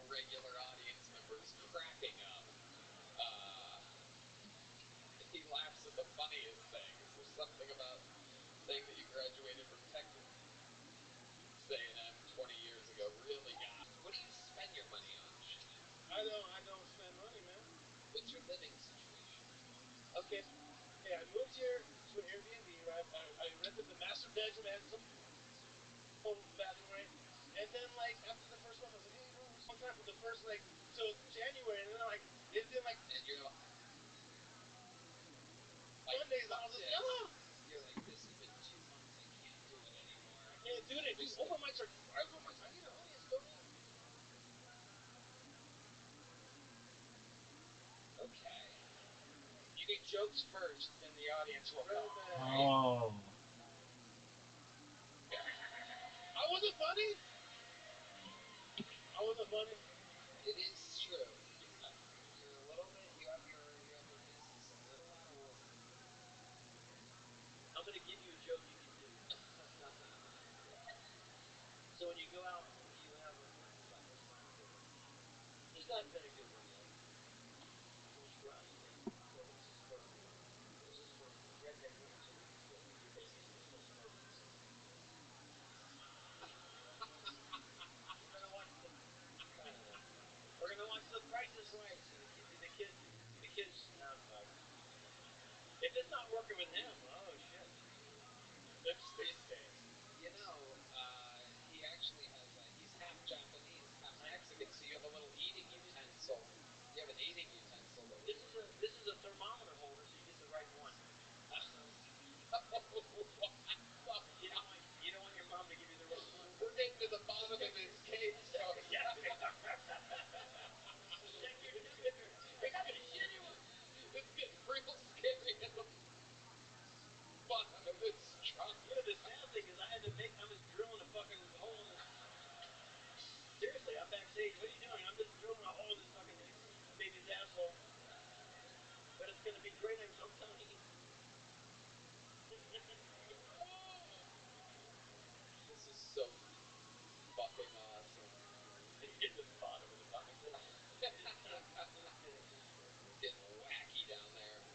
Chanel, what's the craziest thing that's ever happened to you in your entire life? Give us something that sets you apart from everybody that's ever been pulled out of this bucket before. Yeah, in college. Yeah. I do get hit on a lot. I wonder if like men have a fetish. Man, men just tear me up. I used to. Cause I'm dry as fuck.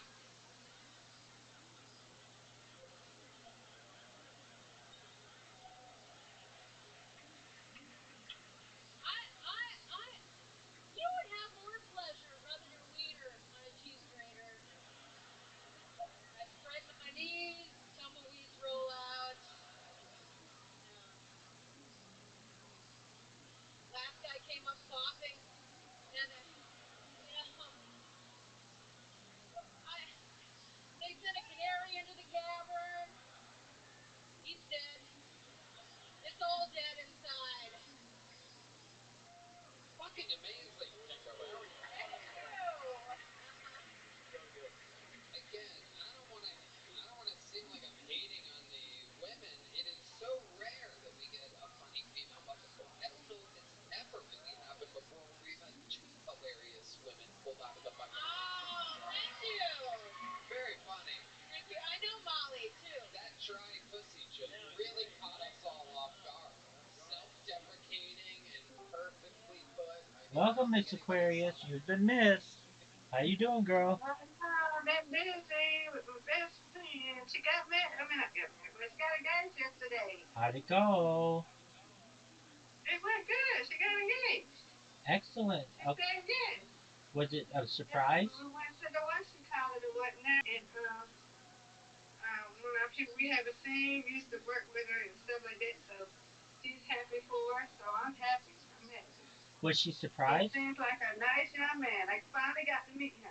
Oh, excellent. Was she surprised? Yeah, she was. She was very surprised. She didn't know nothing. She did not know nothing. That's amazing. So That's yeah. really exciting. When's the wedding? Yeah. We don't know yet. She just got engaged yesterday. She just proposed to her yesterday. We don't know yet. Okay, yeah, I guess that's right. She's still trying to, take it all in. So she said it's gonna give her a few weeks.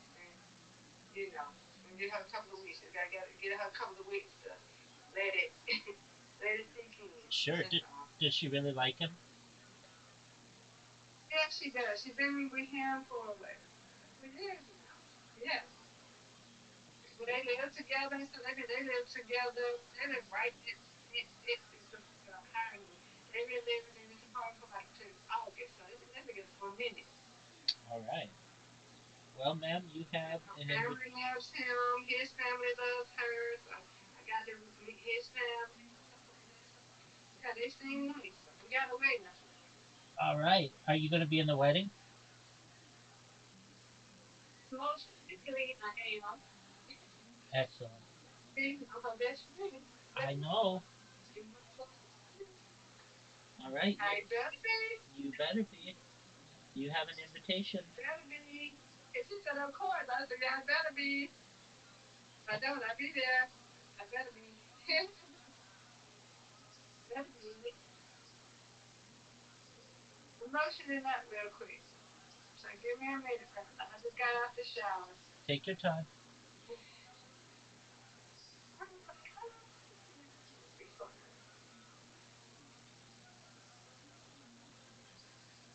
I she was surprised and stuff like that. And yeah, it was cool. She didn't know nothing. She just thought it was she was just going to have a birthday dinner and stuff like that. She didn't know it was a birthday brunch or she was like, birthday brunch? I'm not even, I'm 32 now. She said, hey, she didn't know nothing. She didn't know nothing. She was shocked. That's the best kind of surprise. Has she been married before? No, she's 32. This was her first husband. Beautiful. Yeah. Well, that's going to be Yeah. fun. So happy. Oh, I'd be thrilled. Crying and everything. The girl and her fiance cousin was like, yeah, that's your best friend. You gonna cry? I said, girl. And she done started up and tell her next time I talk to her, I said, you started me crying. And then I tell her I was gonna cry. Yeah, I'm gonna cry. That's my best friend. She said, yes, I sure am. That's wonderful. I'm gonna cry. Of course, I supposed to do that.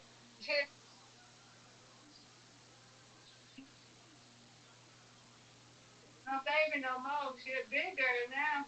That's right. She always wanted. She wanted to settle down. Happy. I'm happy for her. Now it's my time. Hopefully it comes. Taking my time. Take your time. It's fine down here. It's raining. Today when I'm on my way home. Like 12 o'clock, I was like, you know what? Just take the red light. That's right. Too late. Okay. We had a long day. How was your day? It was good. My hours are reversed because I've been up really late with my friend from Australia, so I slept most of the day and now I'll be up most of the night. But it was, Is it a male friend? yeah, yeah, yeah. Oh. And I make these robots on Blue Sky, which is like Twitter, and I'm Yeah, I got a blue sky. excellent. And more people are finding out about me, and that's great. But I had this issue where I would have to be awake to make the bots, and I figured out a way how to do it while I'm asleep, and that's the key because now it works 24 hours a day. So that's just absolutely thrilling to me. That's cool. Absolutely. And I finally figured out how to do the jukebox in another server I've been in. I finally figured out how to put music on Very in there. cool. I'm happy about that. Yeah, What songs have you been listening I know how to do it. to? What songs have you been Yeah, listening? different stuff, different songs, different things. I got like a one song, I don't know if it is called Headphones on, something like that. And one song called Butterfly. It's nice. I like it. I mean, we've been playing different stuff. We've been playing. Like we've been playing some Ti. We've been playing. There's a lot. We had fun. Was it? I think it was last week. Well, last weekend we had fun. I love Yeah. I love Ti. I love the Ti King album especially. I love the ATL album. Those are great. Yeah, he's nice in real life. He's real nice in real life. When Oh, I used you to work at the airport, I met him. Well, I met him at the skating rink when I used to work at, and not Cascade, it's another one. So, yeah, I got to meet him, and he's real nice. very cool. Think he knew who I was at the airport when I was working. 'Cause I was talking to somebody, and then he tapped me on my shoulder, and I looked. So that's Ti. He knew. I guess he knew who I was because he tapped me on my shoulder. Wow, that's And cool. then every time he come in, yeah, he don't come in with tight. I'll speak to him, but if he go with tight, come in there with tight, I don't speak because some people are different. Right. They significant others. Yeah, he's nice. He's nice. That's no Matumbo. Yeah, I'm getting Matumbo. He passed around this Saturday. He passed. He was nice. I talked to him a couple of times. Very cool. Well, we've got He's real nice. Zoot. Hello, Aquarius. We've got Zoot here. Hello, Duke. How are you? Okay. Yeah, I'm good. I just got back from the gym a while ago. Zoot, do you want an invitation for bowling? Yeah. Okay, I'm good now. Let's play. I'm By at, the time I go to bed, I gotta I'm at, go to work tomorrow. I'm at, I'm 14.4% body fat right now. That's fantastic. Miss Aquarius, don't join the bowling for two people. Join it for the one for three people. I don't know which one is that. Because you got two of them. All right. I'm trying. It's the more recent one. I don't even know which one that is. All right. Well, look at your Let's invitations, see. and it should be the top Let me one. see. Okay, this one is for two people. That's the wrong I'm one. gonna take that one out. Okay, hold on. Gotta take that off. Okay, this one. Nope. This one. Nope. Both of them are two. Let's see. I just did one. Let's see. There you There go. we go. All right. Come on, Zoo. You up? Zoot, you take too long for us. Go. For real. Go. Zoot.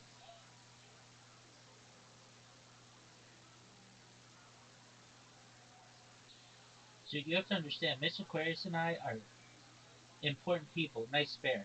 We got things to do. Rabbi, I watch your whole life on the stream. I know. I know what you do all day. You watched me last night. Well, I have to go to work in the morning, so I have a job to go to. There you go. I have a life. Yeah. I have a real life. It's a life to do. I have things to do. There we go. Oh, we tied. Good, good. Yeah, Zoot, we did Mother. tie. Zoot, gutter ball. Doesn't matter. You scored enough. Gutter Oh my ball. God. Zoot had two gutter balls in How a do I row. play?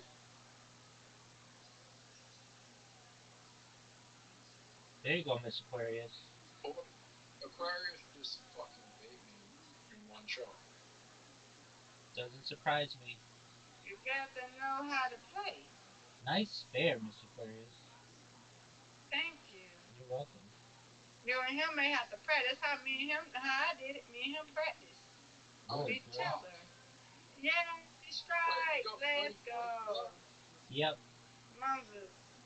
Yeah, you and him may have Wait, you to got 20 practice points together. left? Yep. Right, 20 points left? Yep. Fucking hell. There you go. Okay. Yeah, but Yeah. I'm tied with you now, Aquarius, because you're in front of me. But you and him may have to practice together. Oh, we could practice. Hey, Rabbi, I'm I'm as bad as bowling as you are as a darts. Trust me. It's okay. All right. I Aquarius, You need got it. you got Rabbi to play got it. with Maybe. I need one pin. Okay. Oh, you got it. Yeah, he does. If Rabbi misses the pin, he's in trouble. 3-1. See? Alright. We win, I win. That's right. Thanks, bud. All right. Zoot, Well, Miss Aquarius. Reload.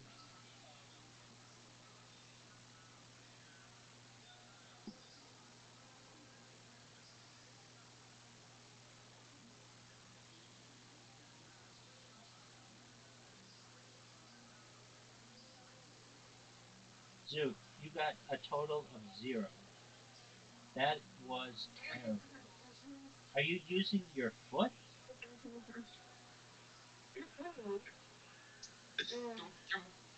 Can we play with bumpers on? Yeah, exactly. That's what you need, Zoot. Is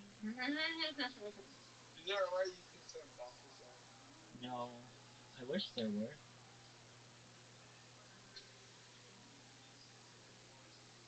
All right, here we go. Come on. I want a perfect game. Nope.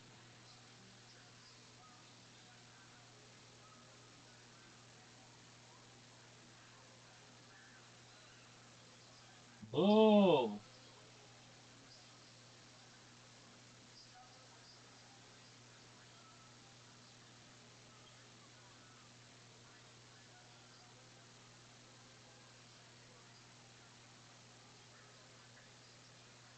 Let me know when I'm having it. Right. Then you know what? I'm coming. I'm coming. Might be a little bit. Pardon me. Zoot, do you know the Australian electronic music duo Empire of the Sun? Yeah, I heard of them. I can't name a single song. That's okay. They're good. Or they have at least one song I like. It's with Wiz Khalifa. It's called The Thrill. I'm waiting. Now let me know when I'm next. I gotta go to the bathroom. Hold on. Yes, ma'am. Don't worry, you got a little time. I'm waiting. I'm waiting for King Gizzard and the Wizard's Phantom Mind. When does that come out? June 13th. Yo, Doug. Zoot, do you know what happens in 365 days? GCS6. Word, dog. I'm doing a countdown every single day. Miss Aquarius, you're up. Why do you think? Do you think GTA 6 will be like the AI moment for video gaming? I don't know if they're gonna have AI in it. No, no, no, no. The AI moment for video gaming, where like people will be like, "Holy shit, this is like the best game ever made." Yes, Game with $100 million budget. that was also like 20 years ago, 25 years ago. No, the recent Lilo and Stitch. Oh, okay. The game or the video, the movie? Nice spare. The movie. Thank you. You're welcome. The movie made 100 million. The movie made $300 million on a $100 million budget. $350 million budget, and it's expected to get $1 billion in gross Yay. gross. Maybe I win. All right, y'all. Gotta go bed. All right, Miss Aquarius, sweet dreams. Zoot, you ready to Sweet lose dreams. in darts? Yeah. Oh, Rabbi, I'm winning the lottery tonight. Oh yeah, I forgot. I gave $5 to a homeless in Bangkok. Zoot, I did really badly. Holy shit, you did really badly. Oh, nice double 20. I nearly did worse. Yeah, but you got it on that last one.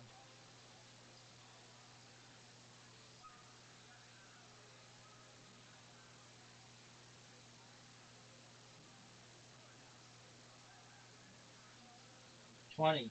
Get that double 20.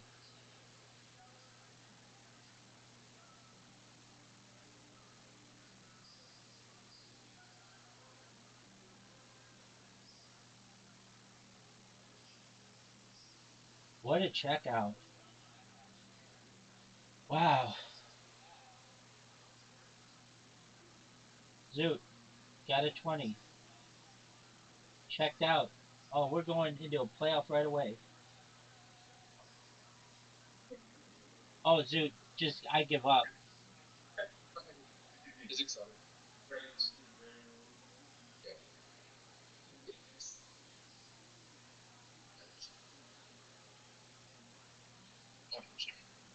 Alright, you're up 48 games on me.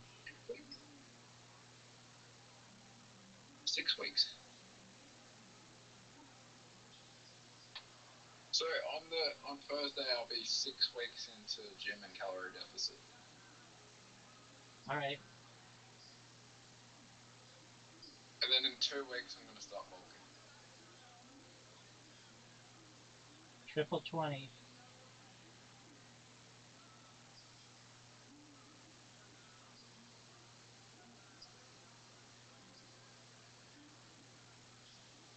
Oh, get that 35. Get that 30 double. Okay, here we go. Gotcha, B.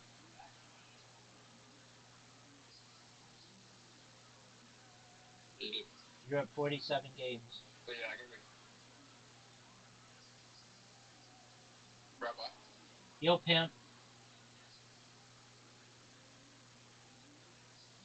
I want the world to start eating healthy. Alright, baby. But that's something you should be feeling as a pro lifer as well.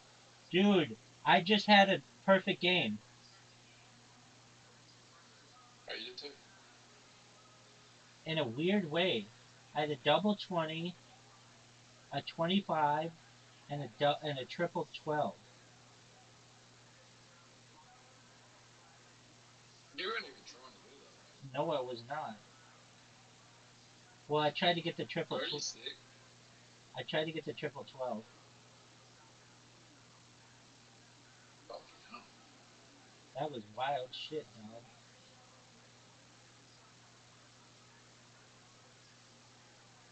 Yeah, you should be also trying to get people to eat healthy. Uh, I just want to be able to feed people first, and with the right medication, they can lose as much weight as they want. So that's not a big concern. It's not about weight. Yeah, it is.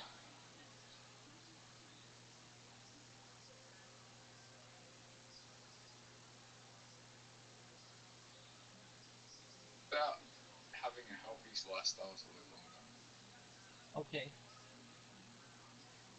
Nice Just someone with the checkout. right medication, you'll be able to eat whatever you want, have the right physique one day. Yeah, it's known as Wegovy and the other one. They're like all over the news in the United States.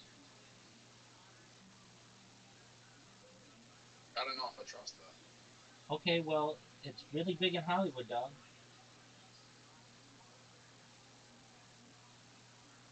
Ozempic. But it's a weight loss drug. Dude, yeah, and everybody in Hollywood's using it.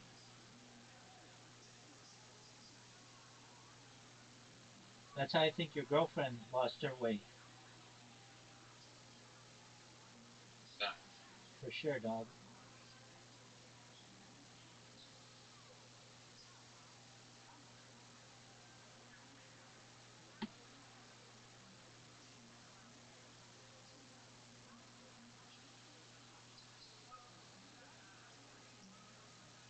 she doesn't live in Hollywood. She lives close enough, dog. I mean, everyone in the United States is using it. It's very popular in California, but it's also like one of the How most. much is it?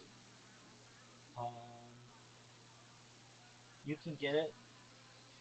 There's like a special law that since it's in such high demand, you can get it for like $5 a day. Get that one. Nice bust. Nice bus, dude. $5 a day. Yeah.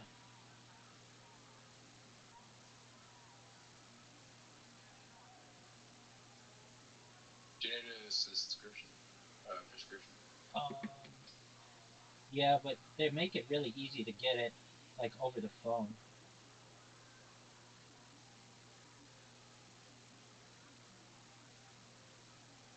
Yeah, I don't need that drug. I'd rather just eat healthy and have organic foods. All There's that drug with a lot of side effects. right, cool story. It makes you not hungry, and so like everybody's losing weight on it.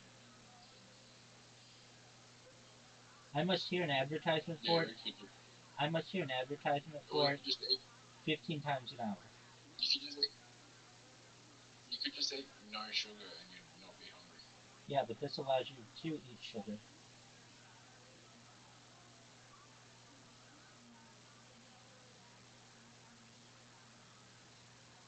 But sugar is like one of the worst drugs on earth. Cool story, dude.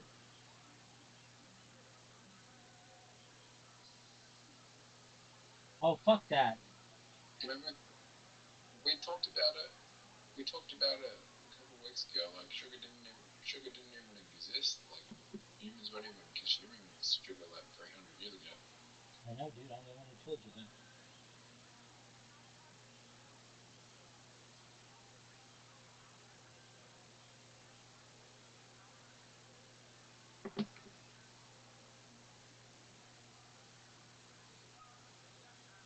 Wow. Oh, dude, I I almost actually think fucking had a perfect game, dude, but I fucked up. I'm actually, I'm actually starting to think I was lied to the whole life, and I think nicotine is healthier than most food. Yeah, dog, it's a nootropic. It's good for your brain.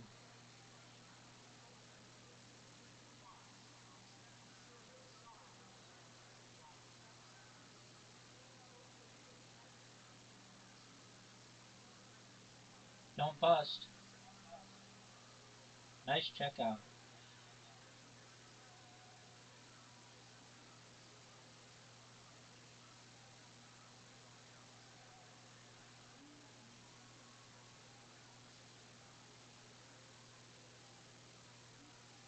It's just the way that people consume nicotine, especially tailored cigarette, tailor-made cigarettes are not good for you. But the cigarettes aren't good for you in general because of the carcinogens.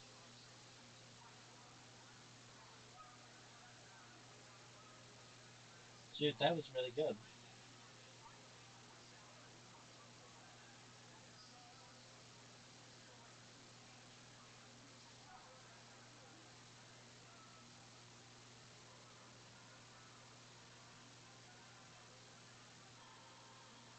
Oh fuck!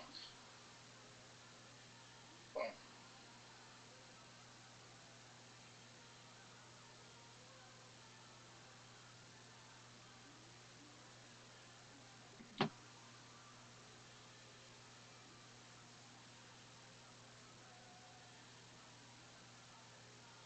Got it.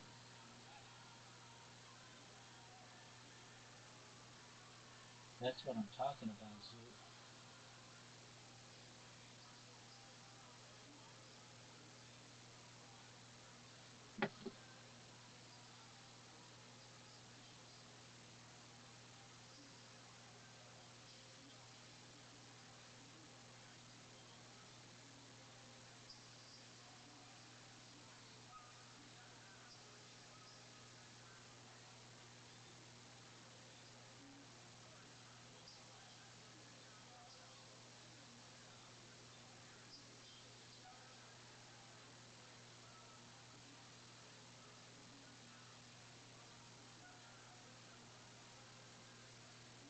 Oh, double 20.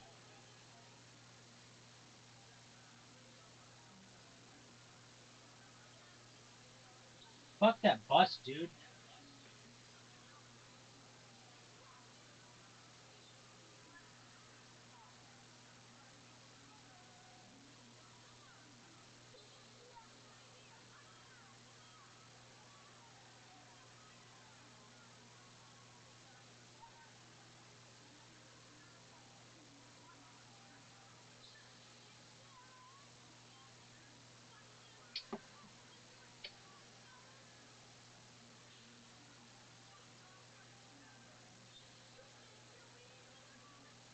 Fuck. Welcome.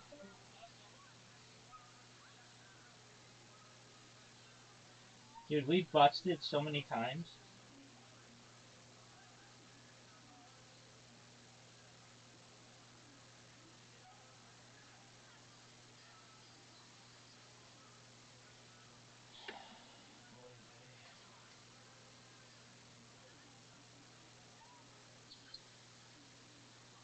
Oh, Zoo, get that 5.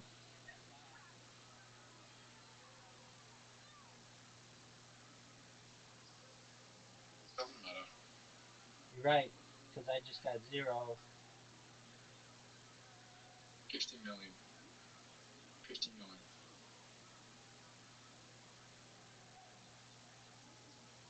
Rabbi. Yo, pimp.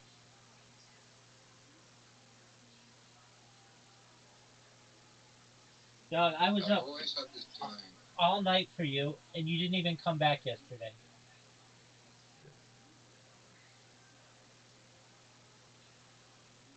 Okay. I've always had this feeling that I'm going to win the lottery. And I feel like tonight's the night. Cool story, bro. Oh, dude, I got a double 20 and a triple 20.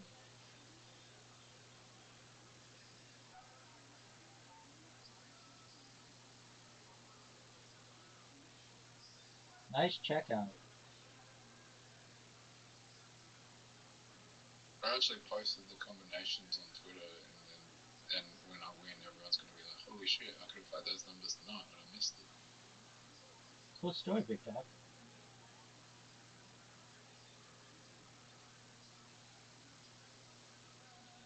It would be a cool story when I win, which is going to happen. Cool story, bro. You ready? Yes, sir. Should I go for a bullseye? Yes. I won. You're done.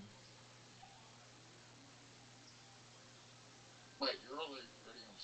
Oh, you already got it? Fuck. Fuck, I already busted. Yeah, I have a feeling I'm going to bust though. 20. Holy shit. Bust. Holy. I told you I had a feeling I was going to bust. That's so annoying. I hit the bullseye though. I busted too. If I had that shot in a tiebreak round, holy shit, we'd be fucked. One. Yeah, we're going to go to a tiebreak. I think you're right. Bust. Oh, Oh, dude, that was a tough break. I hit it where it needed to be. Just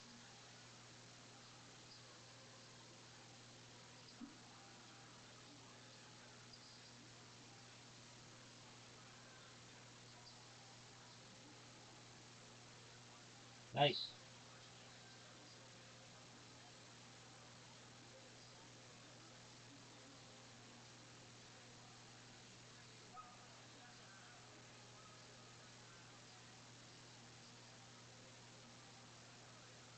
Twenty.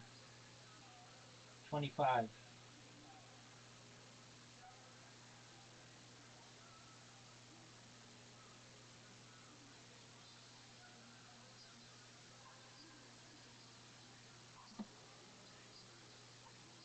I just got a message on Snap. Is it from some dude? Yeah. Cool story, man. Oh, get that 18, son. Nice checkout, Zoot. I just say nice dick, bro.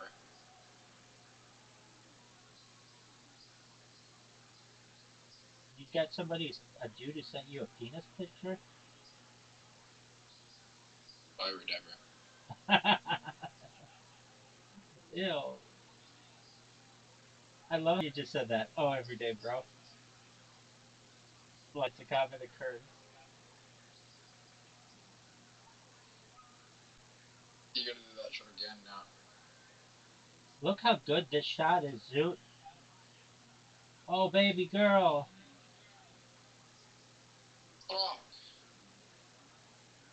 There's literally no point in me knocking you in.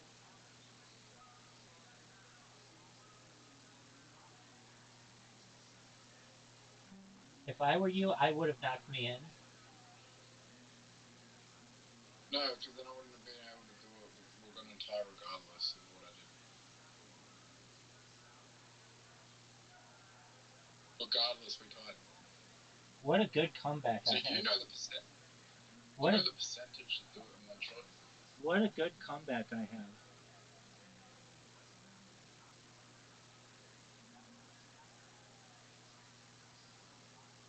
That's a weird hole to get first as well.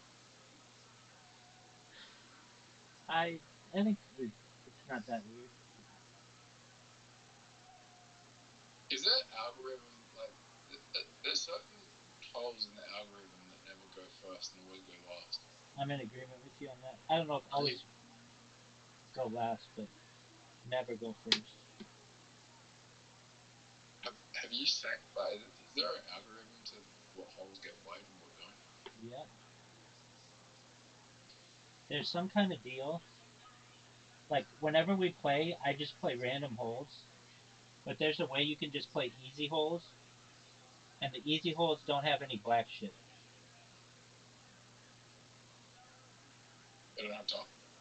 Correct.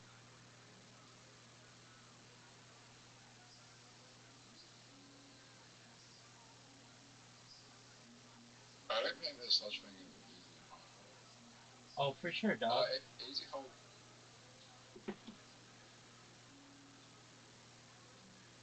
What difficulty would you give this hole?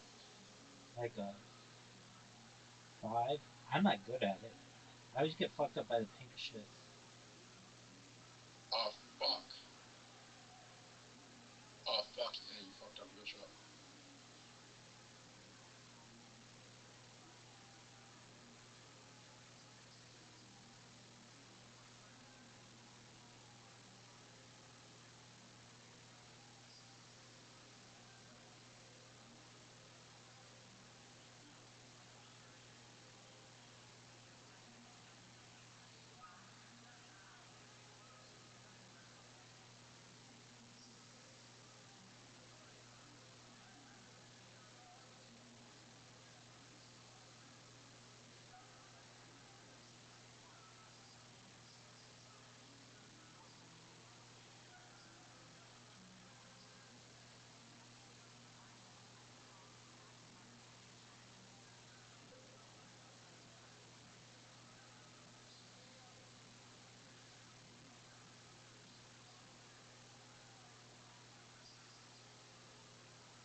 Oh no.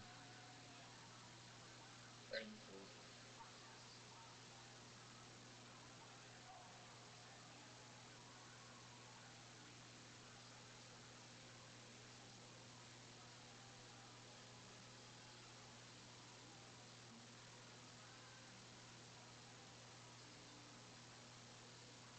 That was a dirty shot.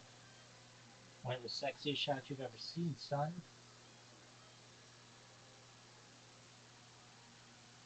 Go right for the hole.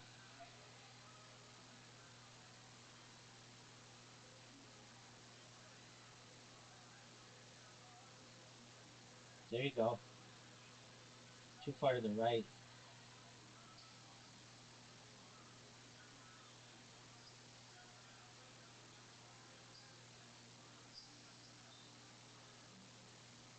But here's the thing. I have the lead on you, 3-2. Yep.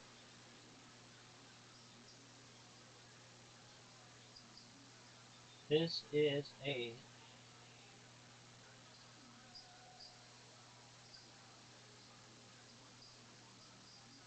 Come on, baby. What a great shot. Stop. Actually, that's a really bad shot. Take out the tree. Go in the water. Oh, dude, you helped me so much, Zoot. Zoot, you just gave me the win.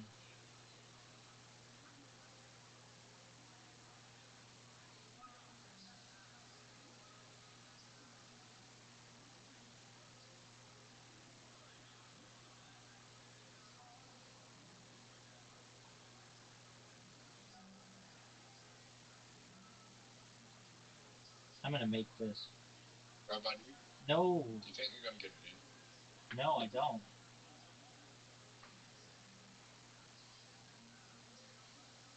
I'm dirty on this hole though. If you don't make it, I always fuck you up.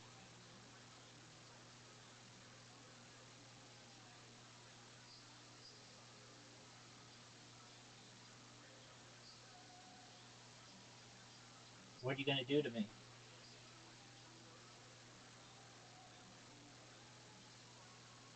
Kangaroo? Thanks, baby. That's my 1,001 first win.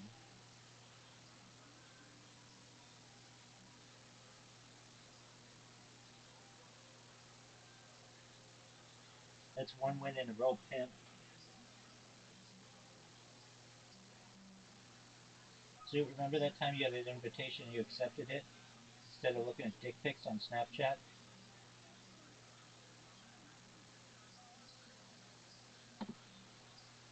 I'm not looking at stick pics on Snapchat, but yeah, I have.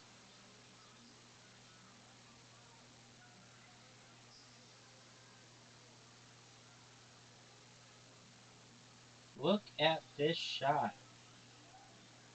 Zoot!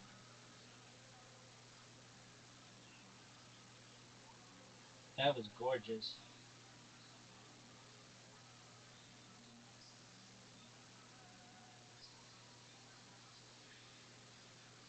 Zoot, go. Nice job. Come on, baby, get through. Kang, kang, kangaroo. Boom, boom, boom. Are you proud of your shot? I, I would be. That's a good it shot. was a 10. That was a good shot.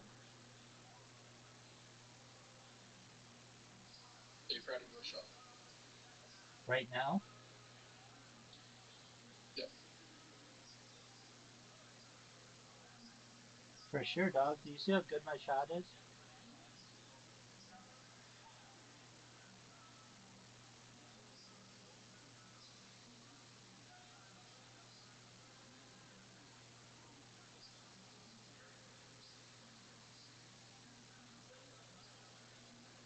Short. Your score doesn't mean anything in this game. It's all about W's, baby.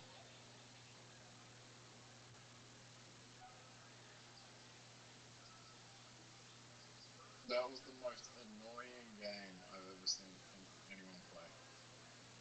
You're welcome. Obviously, you've never played me on a find a I hole. Obviously, you've never played with me on a find a hole.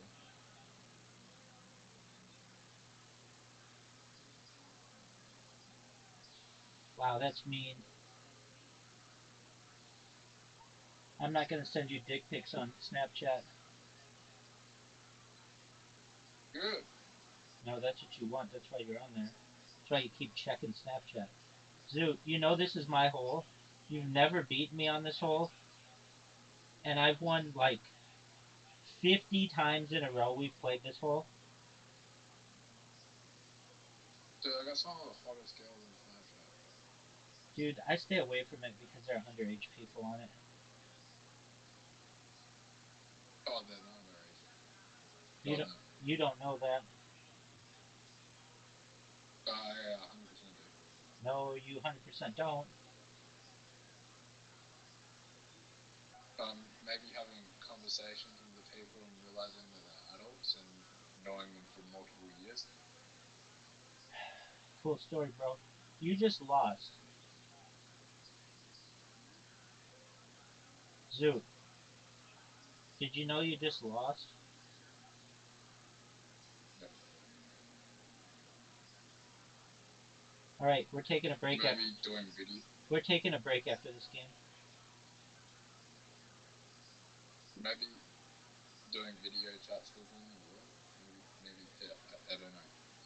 The people I talk to are definitely over the age of 18. You don't necessarily know that.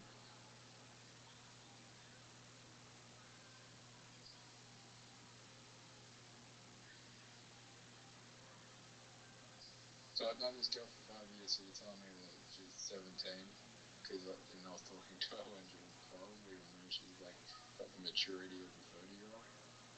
No, I'm not saying that you're a chick. I'm just saying there are a lot of chicks on Snapchat who aren't 18 who say that they're 18. Oh, Just like I say that I just had. Oh, dude, are you fucking serious? That didn't go in. Thank you, thank God. you, thank you, thank you, thank you, Zoot. Zoot, we're taking a break after this game, but I want you to come back. I love when you come back. You awoke me today. I heard you come in and you're like, come wake up. And I'm like, all right, I'm up. And then you left. Zoot, look at this shot. Oh, Zoot, fuck. that was impressive. All right, Zoot, you need the biggest comeback in the history of the game right now.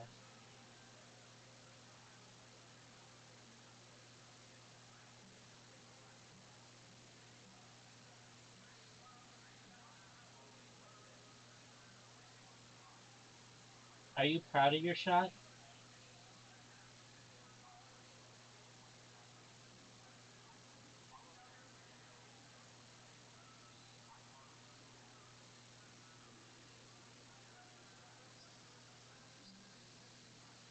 Hit my ball.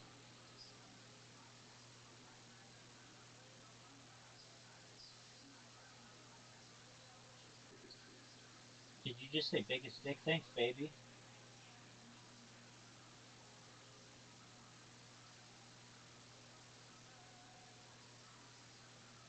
Dude, that was garbage. I hate this hole.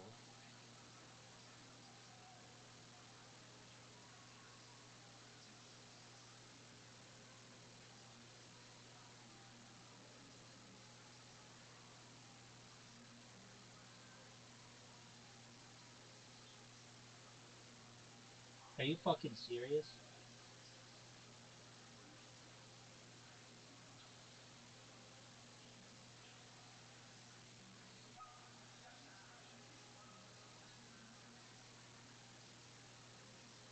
You're welcome, baby.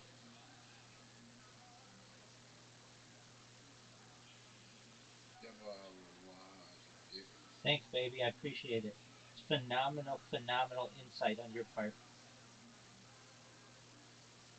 Look at this shot. Zoot, look how good that was. The whole world, the whole world's in your dick. I know. And it's bigger than most men on Earth.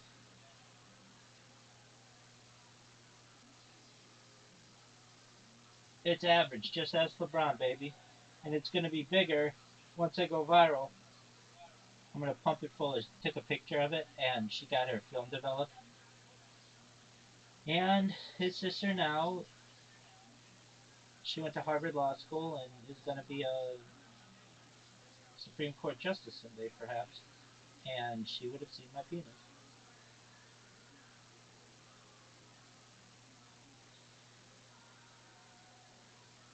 Zoot, you got trashed.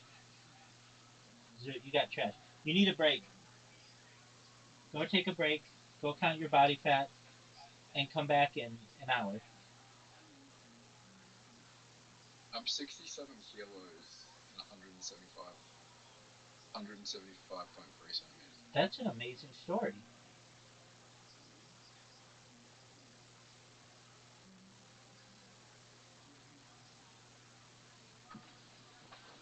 Fantastic. How long you been on stand up? 4 years. Awesome. Where at? I started in Denver. I just moved to Austin 4 years ago. Congratulations. Thank You you. moved here for stand up comedy? Say that again? For stand up? Yeah. Well, yes. Also, I just became a single mom. Or, sorry, an empty nester, and I just How many not. kids have you had? I have two boys who are 20. Okay. And they're out and about. They're out and about. Yeah. Yeah. What do they do? Well, one of them moved to Oregon, and the other one He's is growing pot. yeah, probably Yeah. yeah. And the other one is joining the army. He actually goes to boot camp in 2 weeks. We love it. We love it. Yeah. Patriots. We love the army.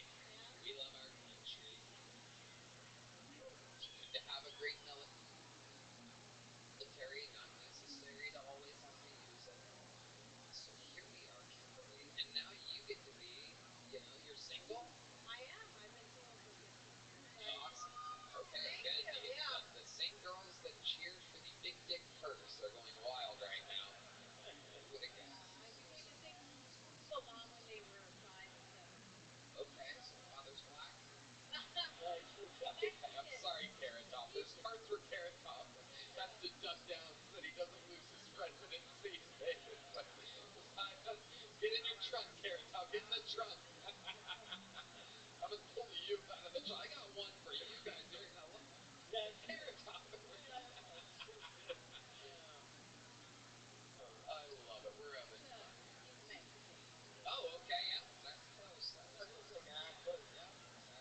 for a year and a half.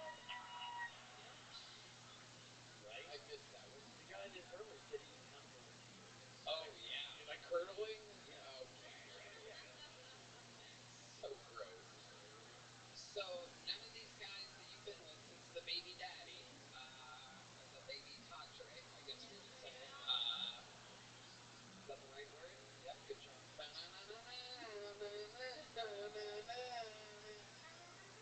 Okay. So you haven't dated anyone longer than 6 months? Not really. How about just banging? You ever have a good one night stand? Did you hear the pitch? So cute. You're such a sweet lady. I bet you find it just fine here. There's a. Have you been to the karaoke places around here? Jackalopes after Kiltony. Okay. You need to try. What's that fucking Egos on Congress? Yeah, you're gonna love it. The place is a real fucking little just. You could drive me crazy dumb. It is just fucking dumpy. I mean, it is as Texas creepy karaoke as it gets. The people there fucking are there every night. It's the same people. You will fall in love with this place. You drink? Yes. Yeah, I do. Okay, relax, you little fucking. There's a dumb slut in the middle of the room. Okay, we're having fun here. Kimberly, anything else crazy about your life we should know about you before we let you go? I think my purpose.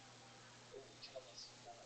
I was practicing yodeling and Oh my god. You're haunted. Yeah. I didn't and this light just kept flashing on and on. And it hadn't been at 4 or 6 and I don't know if it's like We need to hear you yodel. Let's see if you can make the lights flash here. Ladies and gentlemen, she's not going to sing karaoke, but one of the first ever comedians to yodel in Kiltony history. You never know what can happen here on Kiltony. 1 second, we're laughing. Thank you. Ladies and gentlemen, he has arrived. Charlie Mack has joined the fray. Holy shit, Charlie. Oh, you're gonna fit in just fine around here. My goodness. For a second, I thought the curtain fell off the back and started floating to the front, and then I realized it was a human being. They always think I'm security. I got $20 today. You are something else. Yeah, you are very fucking funny. How long have you been doing stand-up? 6 years. All of it in Houston? No, I live in Austin. Oh, you live in Austin.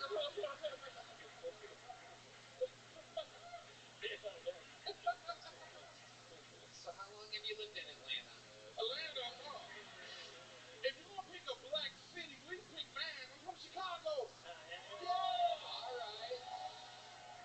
That makes sense. You look like both a bull and a bear, so this is perfect. It's just go let you live. Absolutely incredible. I didn't realize Chicago had a black bean.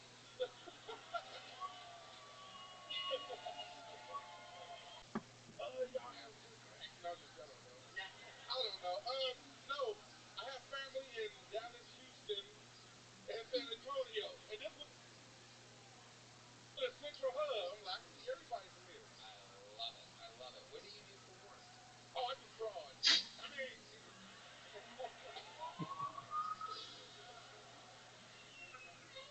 he's good. I shouldn't even say that out loud. I'm in sales. Shit. It's Very funny.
Yes. Yes. My friend Hypno Goddess, she's a comedian and a hypnotist, and she hypnotized me. I woke up 3 months later in her basement with no kidney. But listen. No, for real, but she did hypnotize me, and I haven't eaten meat since last night. Hypnotized was also one of the hit songs back in the day, wasn't it? Baby, baby! It was all a dream. I used to eat nothing but ice cream. What do you now try? Eating some of the local cuisine around here? Have you been to like Terry Blackest or anything like that? Is that a real place? I heard it was black. I don't know. Like, Oh no, I haven't.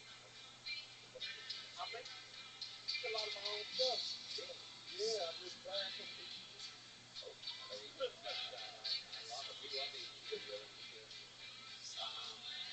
Love it.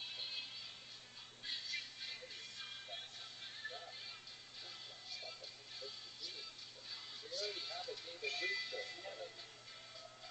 You are fun.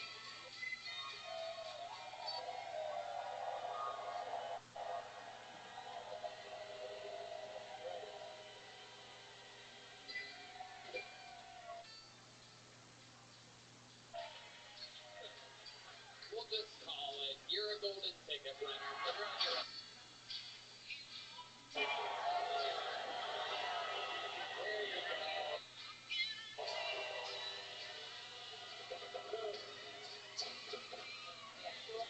The exclusive club of wildly successful comedians. You will now be famous. You will sell a lot of books.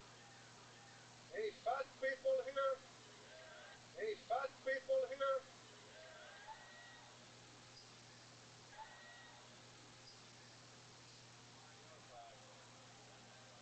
I mean, like medical fat.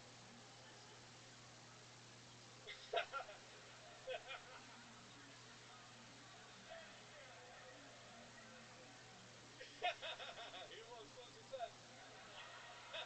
He was what he said.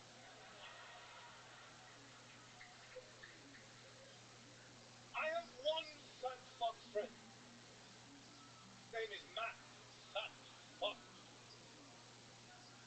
One day we were talking, and I noticed that me and Matt, we had to use the same toilet bowl. I noticed that the distance from Matt's cock to his asshole is quite a journey. So I asked Matt, what do you do? Do you just fucking shove it in there? Shove it in there? And the fat fuck Matt goes, no, I gotta choose.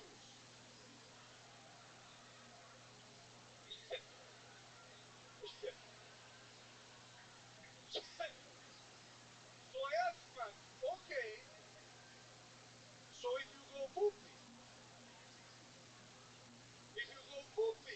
does it sometimes happen that piss flies out too onto the floor and shit? Matt looks at me, he goes, oh yeah, all the time. That's what I respect about Matt. That even though he's cleaning up his own piss, he's like, fucking worth it. Then he goes, you think that's bad? Matt goes, sometimes I come home and I fucking eat so much shit that every hole, shit, piss, and puke. And he has to sit in the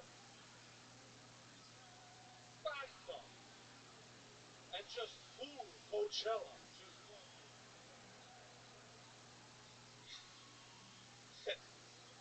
now that should be the McDonald's commercial. Okay, what is that? No, that's a great game. Now, what is that? I don't remember what it is. What do you think that is, Terry? That's a good baby. Oh, don't shake the baby. No, so it's close though. It's well here. I think Here, let it. that would have been better.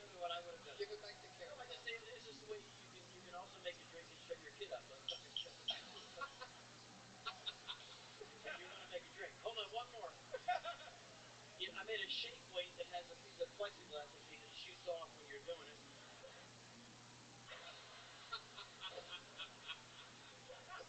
Wait, it's got a better ending. Hold on. Then I made one for Asian guys. I want to offend everybody. That's the whole key. You're. This is so awesome. Oh my God, right? Look at that shit. I'm making. I've been canceled. No, you have not. No, this is the fun. I'm out. I'm in timeout. No, this is the second coming. Trust me, take it from me. Getting canceled is a huge news story. You can be done. You can Don't be tell them. I don't want them to find out. I don't want the mainstream to find out. But getting canceled is like a fucking.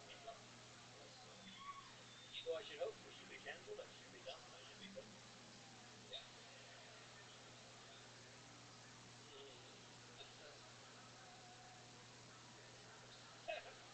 All right, Maddie. Anything else crazy happen? Yeah. Well, you know I got bad luck. You're out in Florida, Fort Myers. I found out at the show that, do you know who Tito Ortiz is? Tito Ortiz, Yes. former light heavyweight champion, UFC. Yes. Apparently he owns a bar called Tito's Cantina. And the person from Florida tells me, you drive past the bar and you see a white Rolls Royce outside. That means Tito's in the building. I drive past, Rolls Royce is there. I go, hey, I'm on 0-3, so I need a fucking belt. I need that belt. 3 people at the bar, raffle. I need that belt. 3 people at the bar, raffle, belt, championship. So I go, okay, how much the ticket? He goes, $10 a raffle. One ticket. I go, give me 30. Yeah. He goes, what? I go, give me 40. So I got 40 fucking raffle tickets. I spread them out in my bar, 3 other fucks. I'm getting this belt. I spread them out in the bar, ticket salespeople, my friends. I'm like, oh my God, I'm going to be a champion. I'm going high Tito. Hell yeah. But then, first round, they pull the vodka. Of course I win the vodka. I have all the fucking tickets. Yeah. I'm guessing a bottle of Tito. Yeah. Fuck the vodka. I never spray it out. I don't have carry on anymore. I want the belt. Exactly. Dude, my flight is at 4 a.m. We wait till 2 a.m. for the final raffle. Those people leave. There's one guy sleeping at the bar. And my 40 fucking tickets. Tito puts his hand in the bucket. Guess what? The guy wins. Literally, they wake him up. Oh my God. They put the belt on him. $400. Dude, fuck you. I didn't even get a picture with Tito. Dude, today Tito posts our champion, Tito's Cantina last night. Takes a picture with the retard. He goes, everyone had a great night. Oh, did they?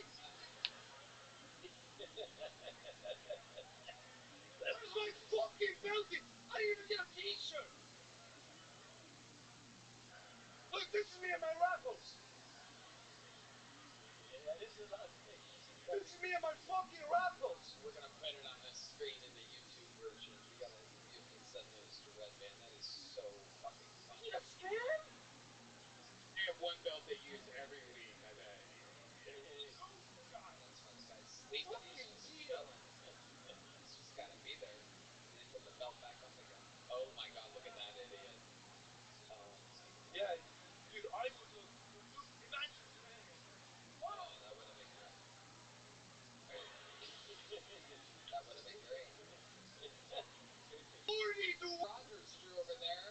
Oh, it's Chris Rogers drawing Chris Rogers. I love it. Oh my God, you're really good at drawing yourself, Chris.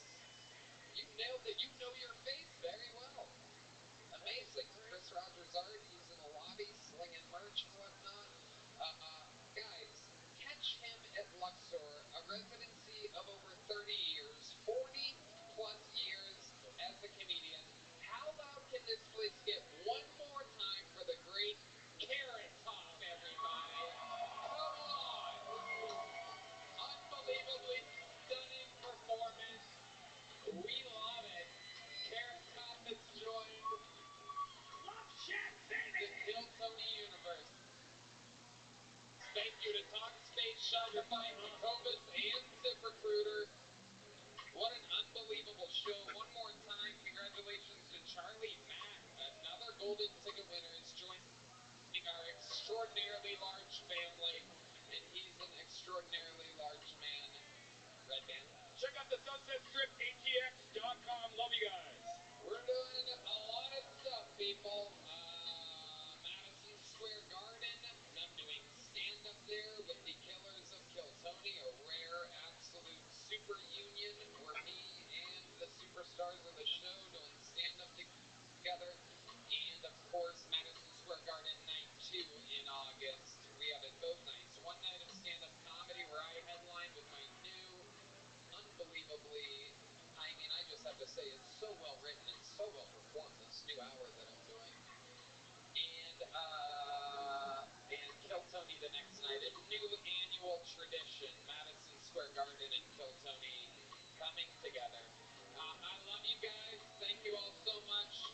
God bless this audience, and God bless the United States of America. Thank you. Good night.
2001, there was a spy plane incident that happened, and so there was a lot of discussion that the next decade was going to see U.S.-China tensions being the major force in the world. 9/11 happened. It was a dramatic reset for the trajectory that the U.S. and China were on, which is these are two totally different things, the Sino-Soviet split and 9/11, but in both cases, no matter how careful you were at parsing what was likely to be the next 5 years for U.S.-China relations, it dramatically changed by something that happened that wasn't the U.S. and China.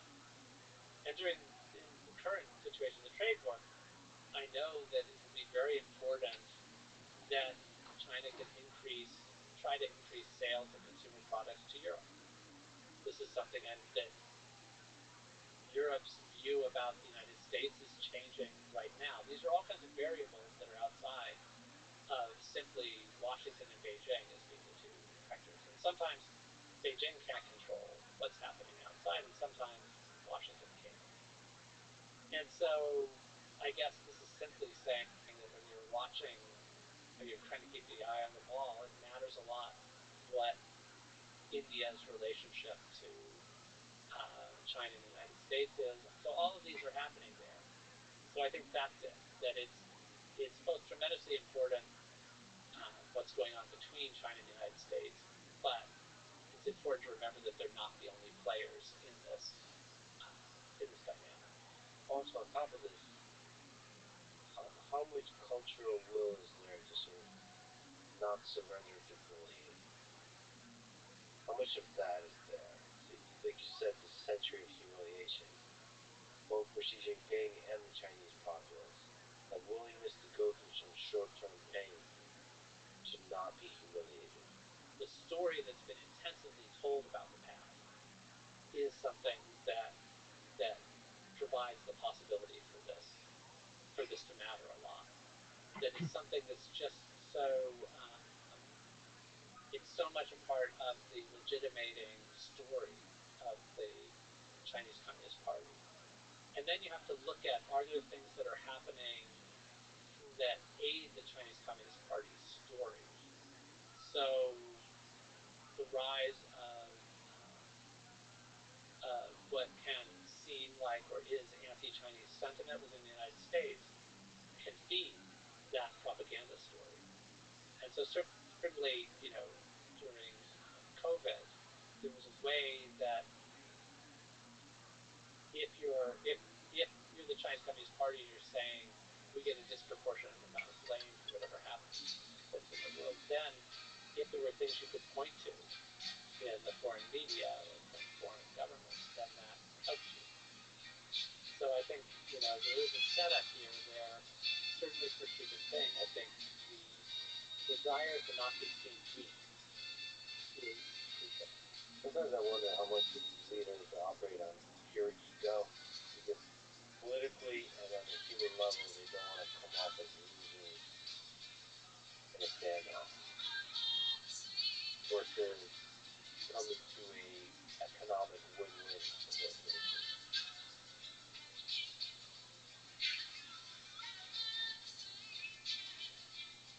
And I worry that there is a real pride here, that the centrist relation has deeply saturated the populace, the Communist Party, this idea where they're just not going to back down.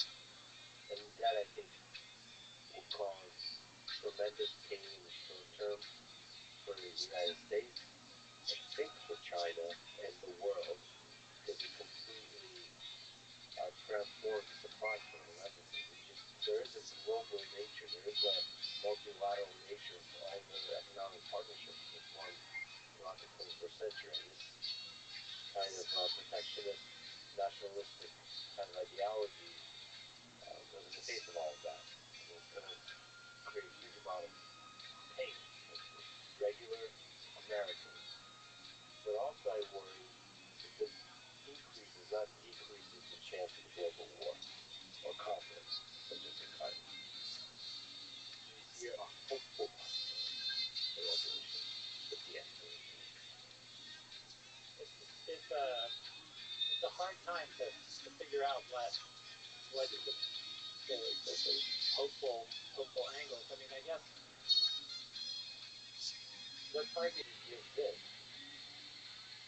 You can come off as the responsible person who cares about the world, or you can come off as Yo, come to my Discord. who doesn't give in, and he may escalate the fan, but then I think he said no more escalation on the fan. Then he comes off strong, but also an equally unreasonable person Just a who moment. doesn't care about you. Can you repeat that, big man?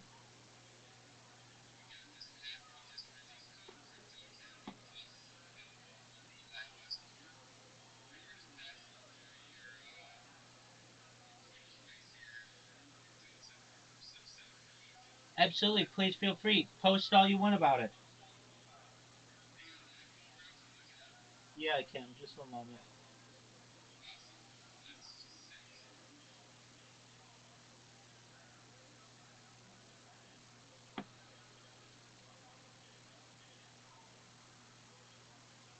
All right. So it's called Crypto Academy.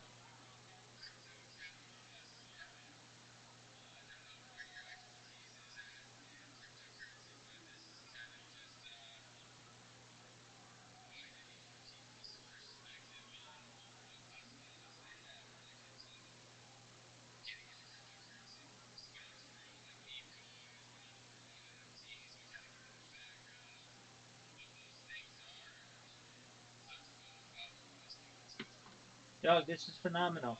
Whenever anybody comes in and they don't know anything about crypto, I'll tell them to download it. Yes, sir.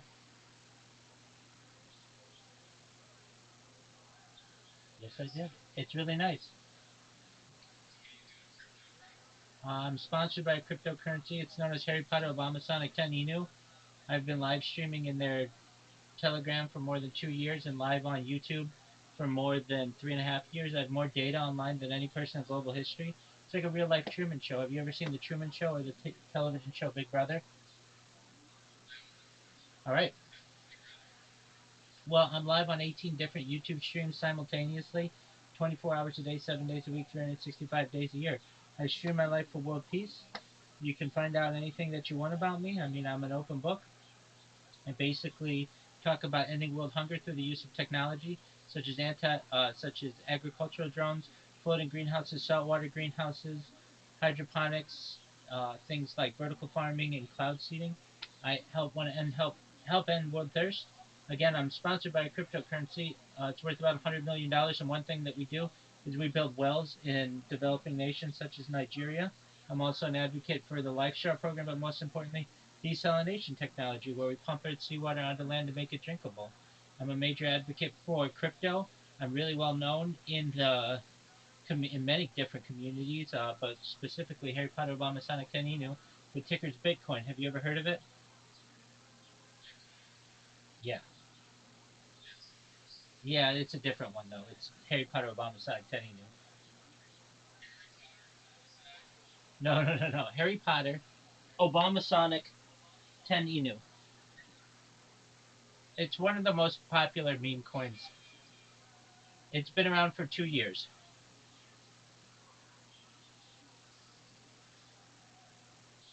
So that's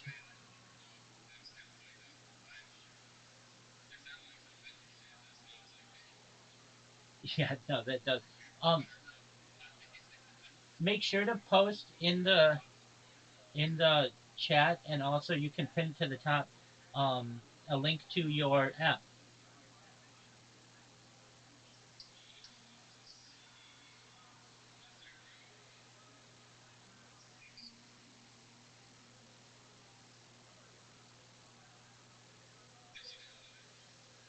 Not as of yet, but I will.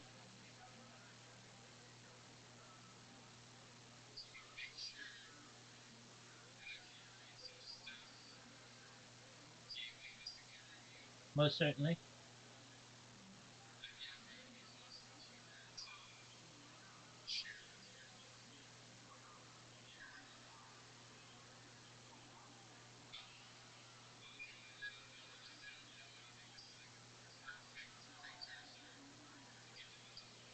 Absolutely, I'll make this a big time app. Everybody will know about it. You're welcome, my friend.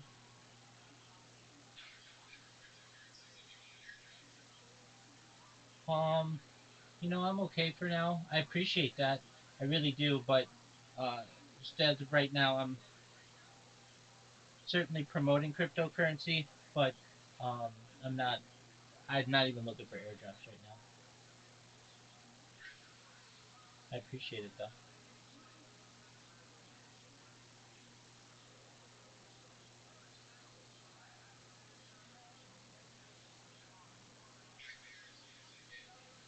Oh, in here, oh, it's pretty limited, but on Discord a day, I get dozens and actually more than that. Like right now, there are 18 people in one Discord watching me, another 35 people in another Discord watching me, another 3 people in another Discord watching me, another 6 people. That's just Discord. Then on YouTube, I don't know, probably a couple hundred people a day, and on Twitch, another couple hundred, and then on um, Telegram, like 50. That's a per day, and then on Rumble, another like 65.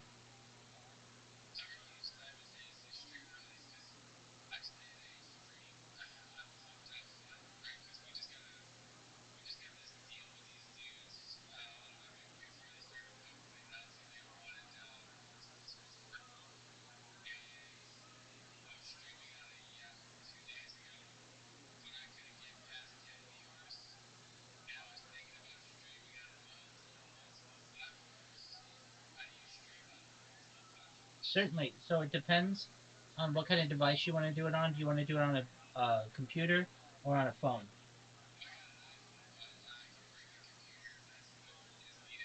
Yeah, that's the easiest way.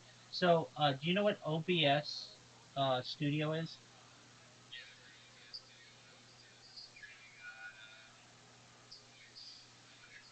All right, so there are some add-ons to OBS Studio, but you don't even need that. If you just have a Rumble account, it has free multi-streaming uh, opportunities. So you can, like, I'm live on like 33 different platforms simultaneously just with Rumble Studio.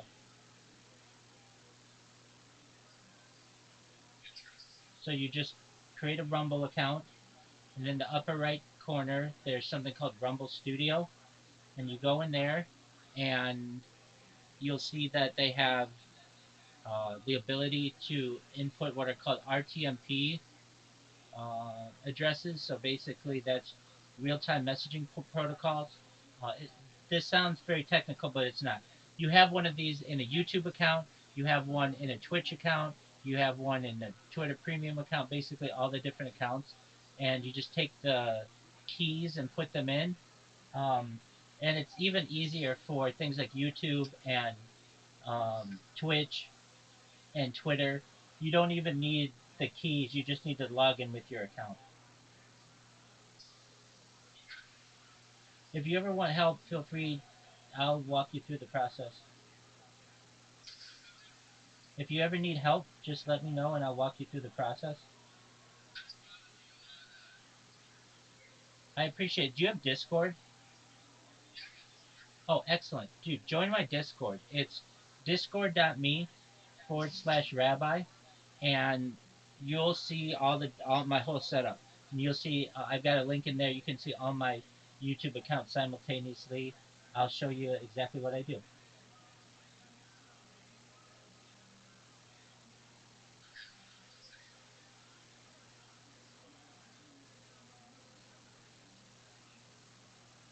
Do you know who Lex Friedman is? I'm watching a Lex Friedman podcast right now. Do you know what Kill Tony is? Yep, I just watched the premiere, the most recent one. They had Carrot Top on. Do you know who that guy is? He's like a prop comic. It was a good episode.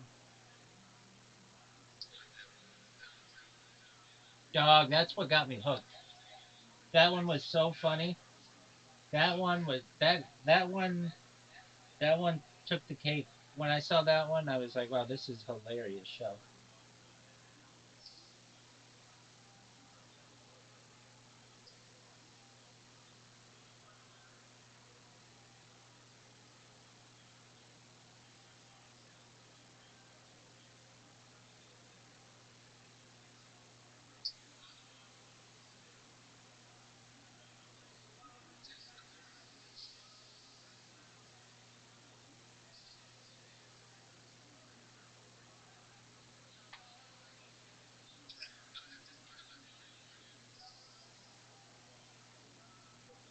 That's okay. You can open it in a browser.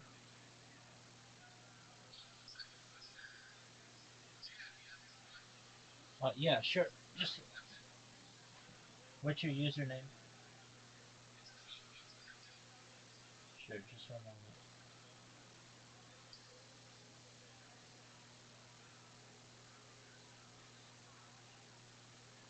Okay, spell it for me.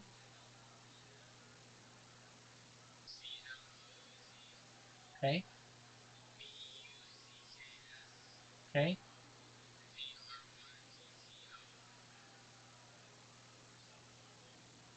Dripto?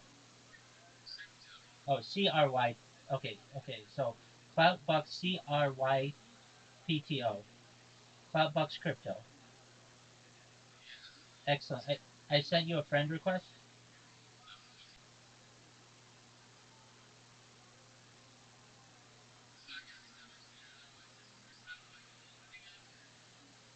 Take your time, big dog.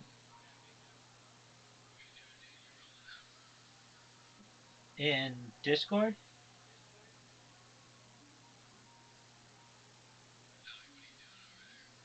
Oh,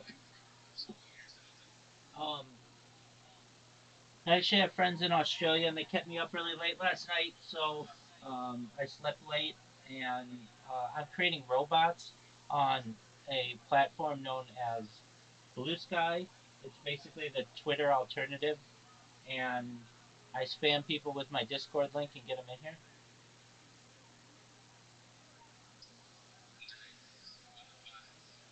Yeah, I've got very cool.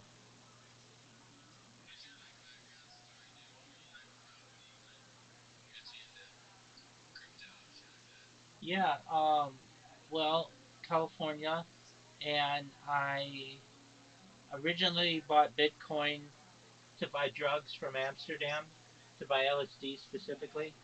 Um, that that got my that got me in the crypto world, and then I'm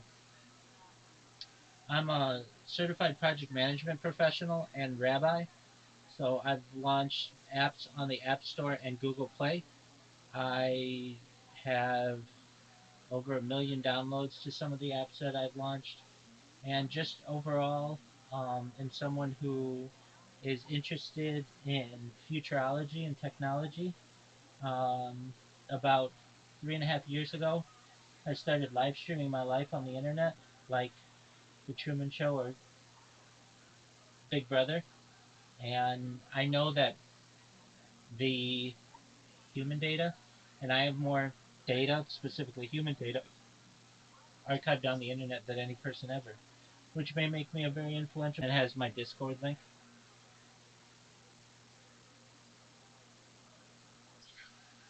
So basically, like people tweet about me a few times an hour, which is really great, and I just keep putting pressure on the platform, and they ban me, of course, but that's fine. They're just throwaway accounts, so long as I create more accounts than they ban, I'm in good shape. And so right now, like I've made over 100 YouTube accounts, over 200 Instagram accounts, over 500 Twitch accounts, over 1,000 TikTok accounts, over 2,000 Twitter accounts, over 5,000 Blue Sky accounts, and over 10,000 Kick accounts.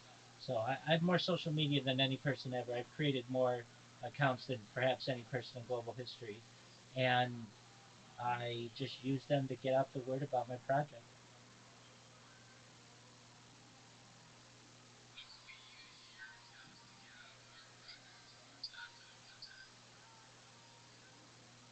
You mean your iOS app?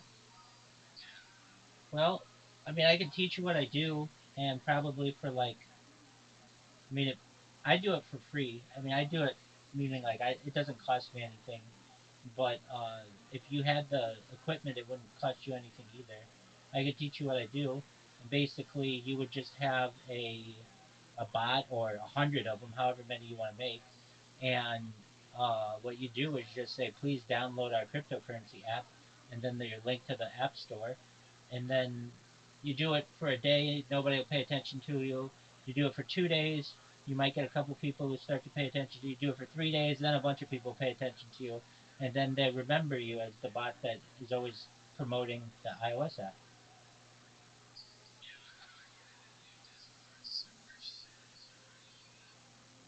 How do you get into a new Discord server?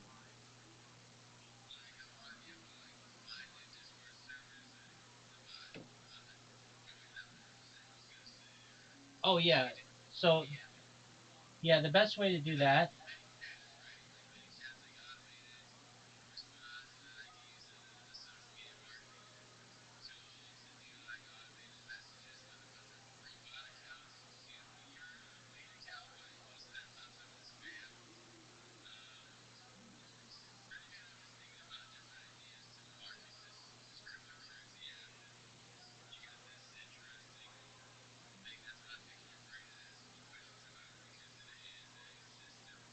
Yeah, feel free. Come into the Discord right now, and I'll show you the bots in action.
And I think there's a more reserved, less messaging out of Beijing. So it's a really chaotic environment in which to make strong decisions. But since you brought it up, we'll talk about Hong Kong. Let's talk about Taiwan, and maybe there's some parallels there. Uh, Given Xi Jinping's emphasis on the great rejuvenation of the Chinese nation and the unification with Taiwan being a crucial part of his vision for China, what do you think are the chances, and how willing is he to use force to annex, to forcibly gain control over Taiwan in the coming years? I'll frame it in a way that I think does lead into talking about Hong Kong, because I think these are connected issues. In 1984, year, not the book this time. That's when a deal was struck, basically, between London and Beijing over what would happen to Hong Kong. So Hong Kong Island became a British colony at the end of the First Opium War, the 1840s, and then Kowloon Peninsula near there became a British colony in 1860 after the Second Opium War. But then there was a large amount of territory of what we now think of as Hong Kong, called the New Territories, that came under British control in 1898, but was not a colony. It was a 99-year lease. So 1997 was this kind of expiration date for the lease of this large amount of territory of what we now think of as Hong Kong. It's a large amount of territory that the rest of Hong Kong, the Hong Kong Island and Kowloon, depend on for energy, water, food. So it would have been very hard to just transfer those parts to the People's Republic of China.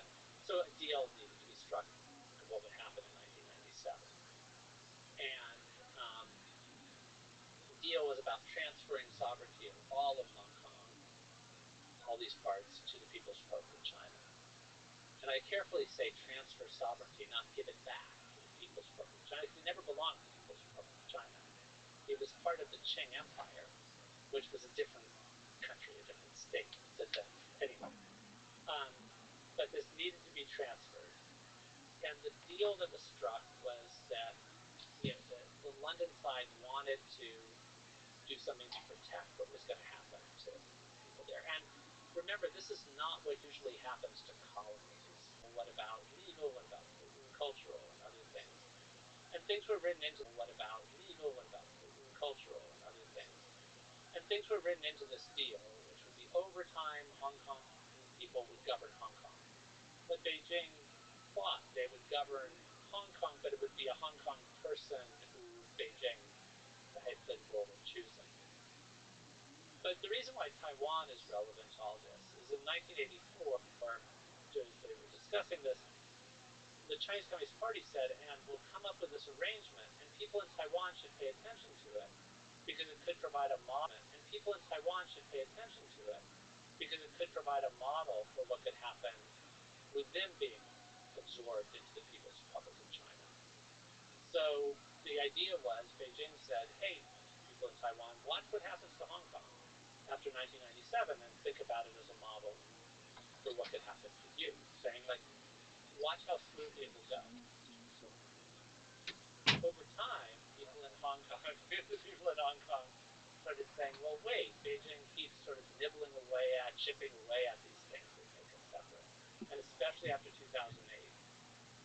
There were reasons why Beijing went especially light on Hong Kong early, after 1997. Beijing wanted to join WTO, they wanted to host the Olympics. A big move against Hong Kong then could have endangered those things. Also at that point, the PRC was heavily dependent on economics in Hong Kong, the Hong Kong economy. Also just something, because I'm a university person, in 1997 when Hong Kong became part of the People's Republic of China, Hong Kong universities were the only universities in the PRC that were considered totally world-class.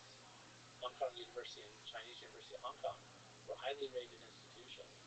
And at that point, Peking University, Beijing, Beida, and Tsinghua were not yet considered world-class institutions because they didn't have the kind of academic freedom and humanities that was at that point needed to be higher rated.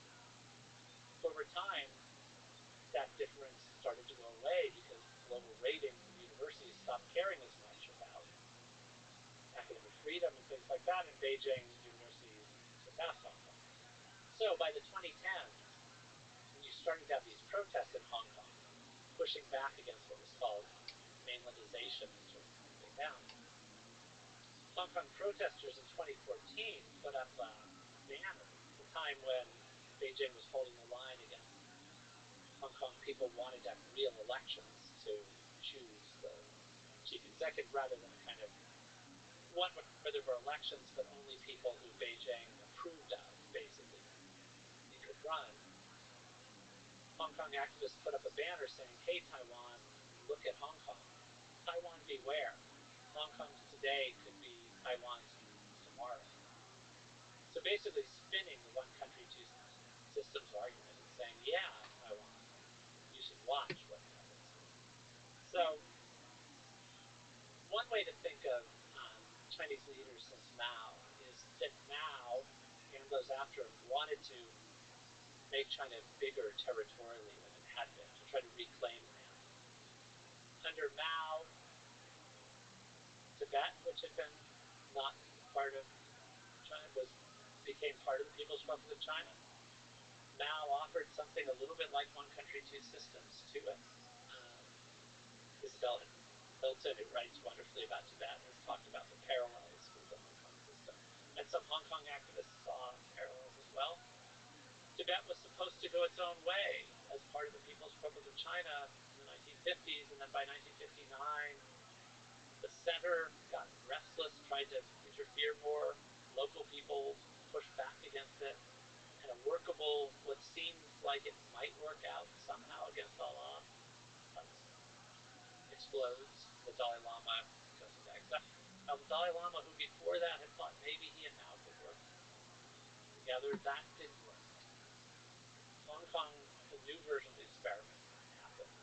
It becomes clear in the 2010s that it's not really workable, that the center is less patient, needs Hong Kong less. The Hong Kong people feel it's more of a sort of now or never period to push back. You could say that Deng Xiaoping oversaw the deal that got Hong Kong and Macau to become part of the People's Republic of China. He could point to that, even though he died right before 1990, during 1997. But he had achieved that kind of deal. Xi Jinping could argue he finished the deal of making Hong Kong fully part of the People's Republic of China, doing away with this degree of difference. And you could say that was a stepping stone toward Taiwan, or you could say that the South Tennessee Islands build-up might be enough for him to put his stamp on, having been the kind of leader who expanded Beijing's reach. He probably wants both. I mean, he probably thinks that he would like Taiwan to become part of the People's Republic of China, which it has never been. But the hope was it could happen through a kind of more gradual absorption and people in Taiwan being willing to think of that. And yet, in part because of what's happened to places like Hong Kong, there's a stronger sense of Taiwan identity now than there was at an earlier point, and less parties that are more willing to try to negotiate some kind of tighter connection with the PRC are often doing badly in elections there because of this move. 2047 is 50 years from the 1997 handover that you were talking about with Hong Kong. On top of that, 2049 is 100 years from Mao taking power. It feels like at that moment China could take Taiwan, because it does seem that there's a kind of value for history in China, and they take these days very seriously. On the other hand, as you have studied, there is some tensions and displeasure and protests, some of the biggest in human history in Hong Kong. And so I put all that together, and so many possible trajectories of human history could happen here. Yeah, I mean, I'm particularly interested in youth movements. And one of the things about, I think, generation is such an important factor. I mean, people know that generation is important, but sometimes people think that, if you divide people up into economic groups, you divide people up into racial ethnic classes, that somehow is more tangible. But I think with things like the Hong Kong protests, that there was a process of what was seen as mainlandization, of Beijing just moving to make the things that were really distinct about Hong Kong less distinctive, minimizing the differences. And this process sped up dramatically after the 2019 protests. There was just, partly with the distraction of COVID and the distraction of the world, there was this imposition of this national security law that basically did away with the differences. And you had some people in in the city of an older generation saying, like, why couldn't they have just been more patient? Why did these protests force the hand of the people in power? And but I think that age has a lot to do with it. That if there was this kind of gradual erosion, or there was going to be this process of doing away with the things that made Hong Kong really special, that people loved passionately about it, including this sort of freer press, or just freer associational life and things like that. If you were 17 in 2019 and people were saying by 2047 it will all be gone, or maybe it'll even be gone in 10 years, then you're talking about living most of your life in a Hong Kong that isn't the Hong Kong you really loved. Whereas if you were 80, you were like, why not be patient? Why can't we be patient? And people in between had all kinds of things. This is one thing that leads to, often kind of logically, there's a rationality toward younger people being more militant about certain kinds of things. I think we see the same thing with climate change, with climate activism. You're talking about whatever projection is of when things are going to get worse further down. The younger you are, the more of your life is going to live in that scenario. There's a logic for more of that kind of impatience. There's also a sense of frustration with an older generation not having done enough to sort of resolve issues. These are things with Hong Kong, with climate change, with Thailand, the place that I've been working on lately.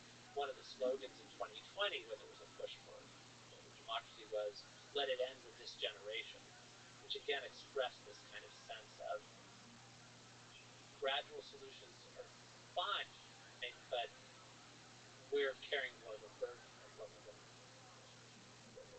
get. So with the 2019, also the protests, I mean, some of the things that were being chipped away at by Beijing. In 2012, there was an effort to impose mainland-style patriotic education. Feeling like, well, who cares how civics is taught? But actually, that has a lot to do with the larger kind of political story. And the protesters that year, young people stood up and actually got the government to blink. The local authorities backed down on that, bringing in mainland-style education.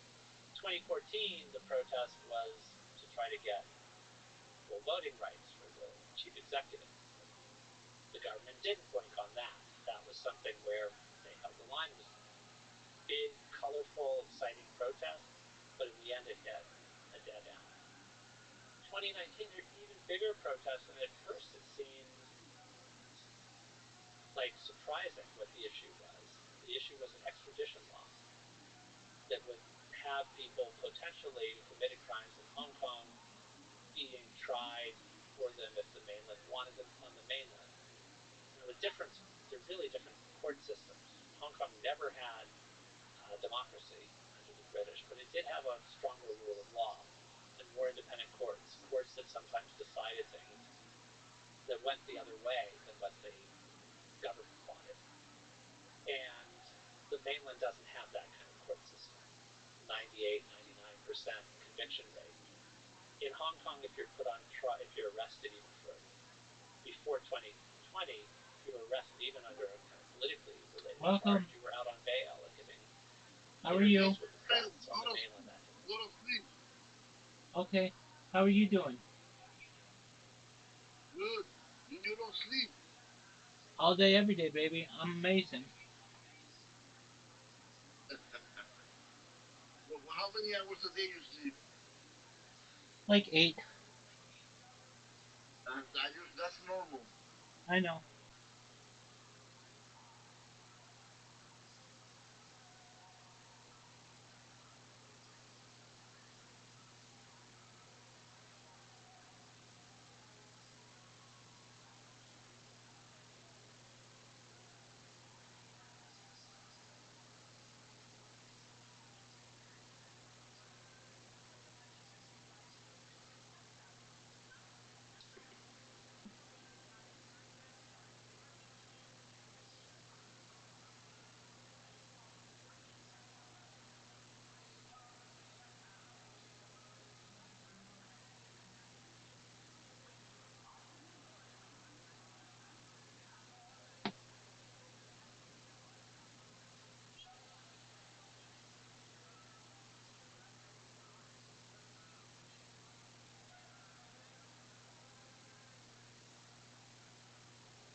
Why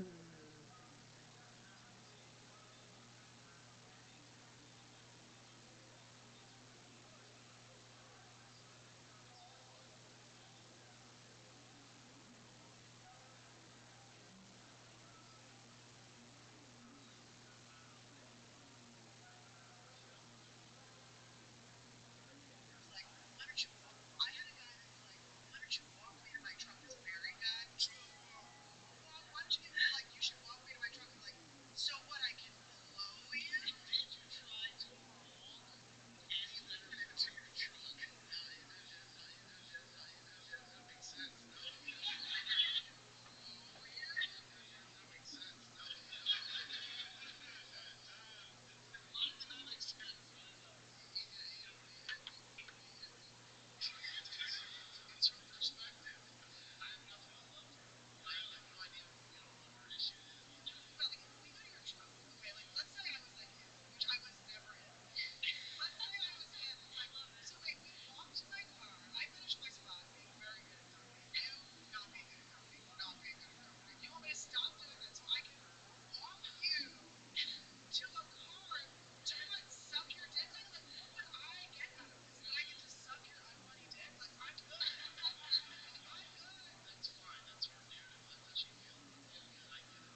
There he is.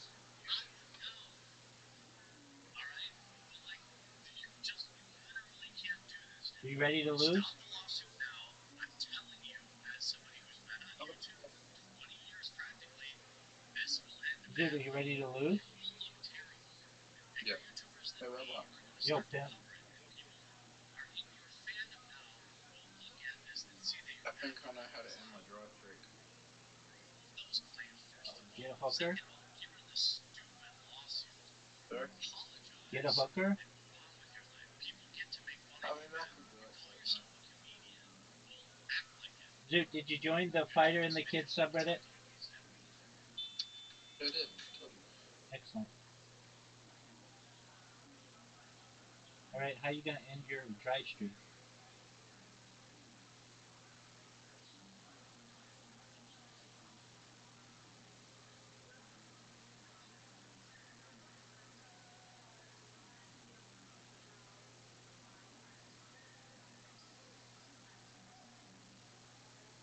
What are you gonna do?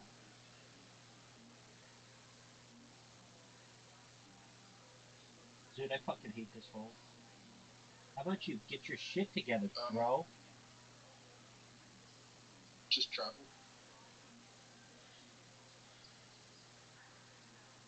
Dog, it's probably easier for you to just find a chick in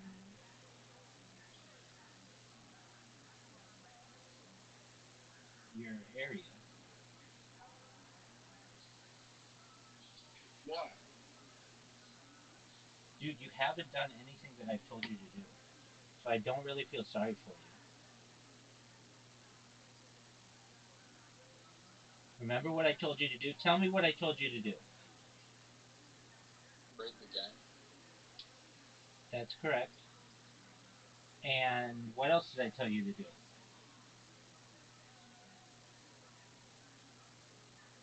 Go gym. I actually never said to do that. Good shot. No, I said you need to get professional headshots, or not just headshots, but photos. Did you do that? Yeah, I will. What That's actually on my card. you will? I mean, dude, you're over here talking about traveling to go fuck some chick when I told you to do this a month ago.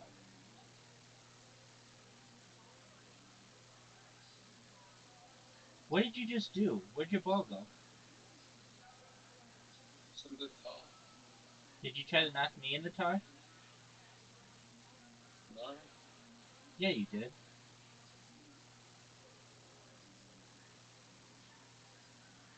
That's what you get, son. So, dude, you didn't do anything that I told you to do. You didn't put any of the hobbies that I told you to put on. You didn't even fucking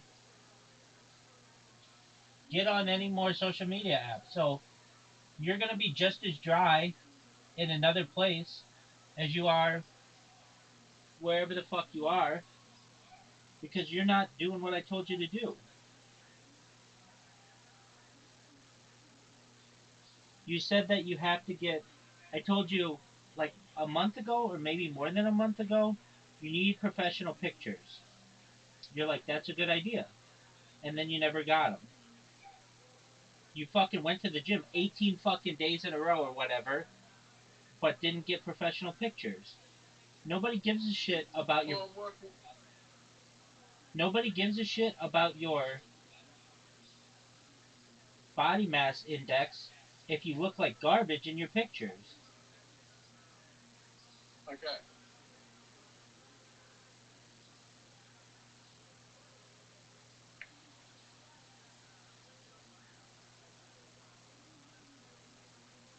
So 2 weeks, within the next two weeks, I'll get the photos done.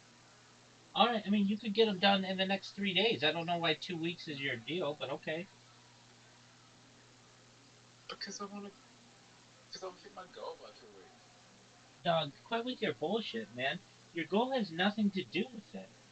Some chick is gonna notice the difference, and Yeah, I mean, it's not even something that is um, sometimes not even recommended to take a shirtless photo. It can be, but it also makes you look like a pretentious douchebag. Good. I mean, you want to pick up chicks, don't you?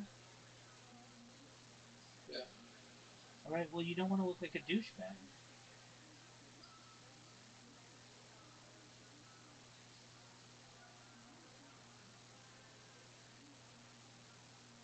So I put a Rolex in my profile picture. No, that makes you look like a douchebag. A rich douchebag. No, because it's very easy to just fake Rolexes.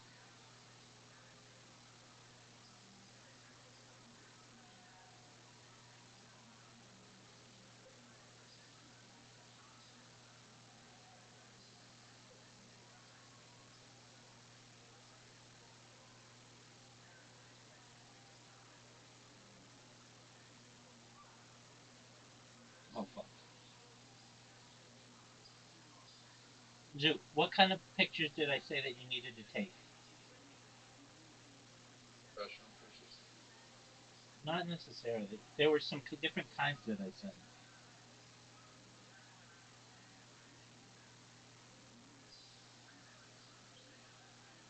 What were they?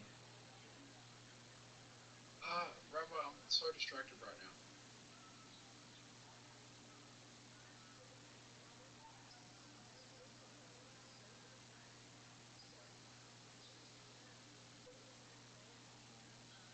Why'd you do that?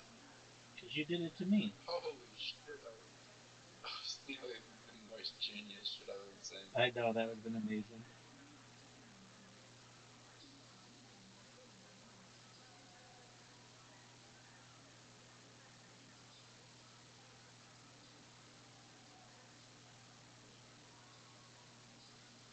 Okay, how are you distracted? Dude, I told you. Don't you remember? I mean, you don't listen to me. I already know this. You ask me like 50 questions a night, 25 of which you've already asked me.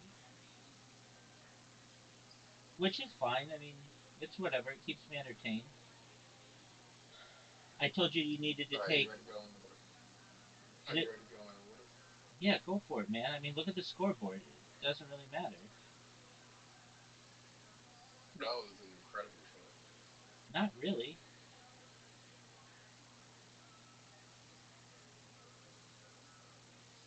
I mean, how wasn't Make this fucking shot. huge? Make this shot, and I'll be impressed.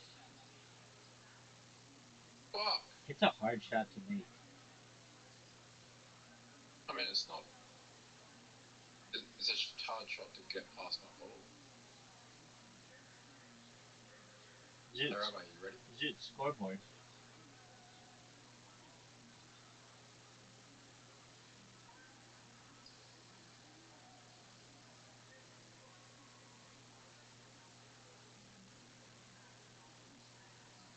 Zoot, scoreboard.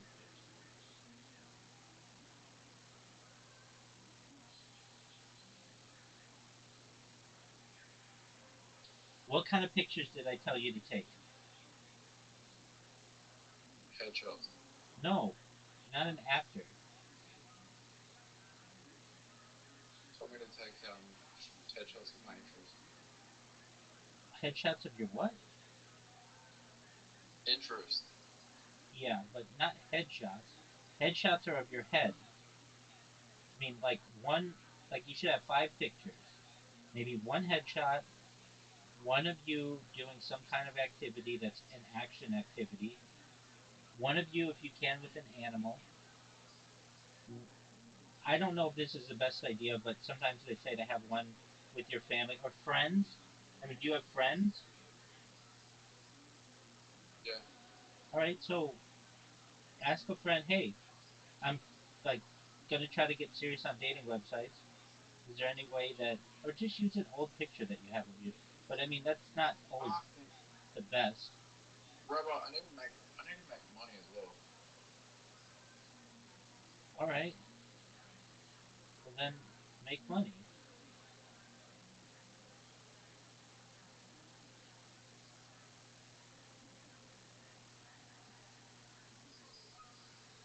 Whatever happened to you going after the guy with the solar? No, he's a fucking cunt. I know I'll he's tell you that. I know he's a cunt. What happened with it? I don't know. Rabbi, What do you mean you don't know? You said you were going to give it a couple weeks. That was like a month ago.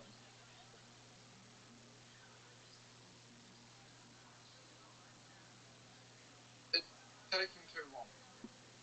What do you mean it's taking too long? You went to the Fair Labor Commission. What did they tell you?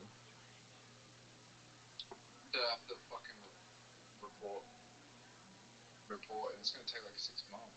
Fuck that. What do you mean, fuck that?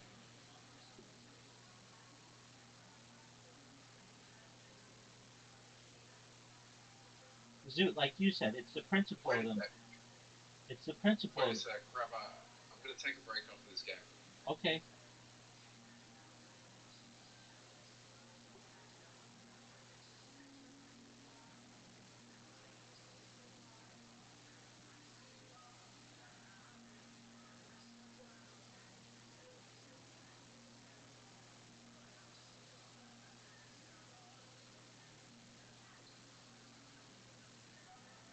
Are you going to hit the ball or are you going to just jerk yourself off raw?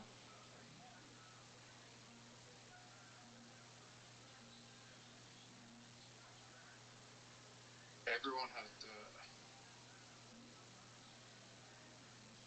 Yeah. Nobody's perfect, big dog. Alright, let's resort to blackmail. What are you talking about?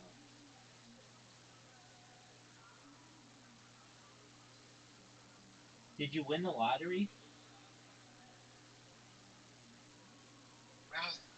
It's in 4 hours.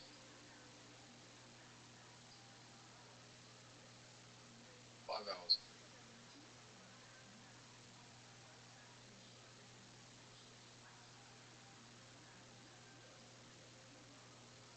Are you going to hit the ball? Oh, Zoot. I'm going to shut you off and I'm going to fuck up your shot. Oh, no. Get in the hole. Get in the hole. Get in the hole. Get in the hole. You nearly gave me a hole in one. I know. Zoot, scoreboard.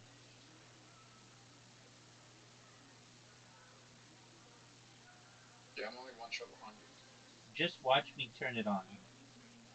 You know I'm amazing. Yep. You are good at this hole. We haven't I've played. seen you get a hole in one. No one's gotten a hole in one in this one. We ha- um we haven't played this hole in a long time. No, I've seen a hole in one in this hole. I've seen a hole in one in this hole. How did somebody get a hole in one on this hole? By doing a shot like that. Oh yeah, and then There's three somebody people. hit him on their second shot. I could see that.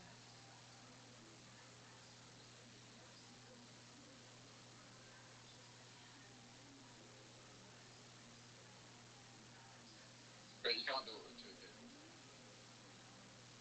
Yeah, you could. Oh wait.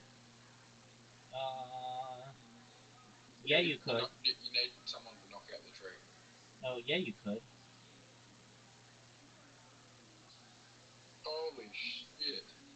Dude, what'd you think of that shot? Better than yours. That was a perfect shot. I know, baby. Dude, it's impossible for you to win. I hate this hole.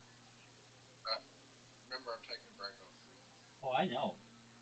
I'm gonna play pure defensively against you. It's gonna be sick. Fuck, I fucked up. I'm not even gonna let you get to the second level. Pure defense. You just help me. Dog, pure defense. Because I just made a strategic move here.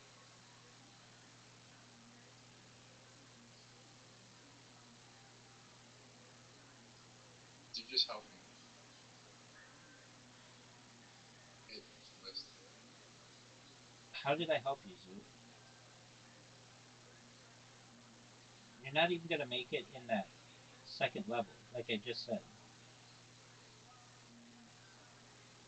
Oh, this is so dickish. Oh, that was almost good. See that chicken?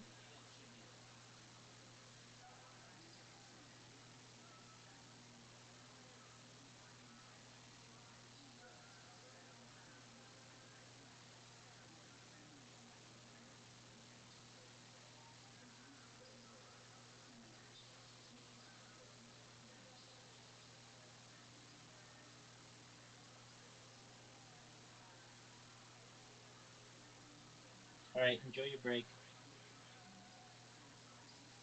Come back soon.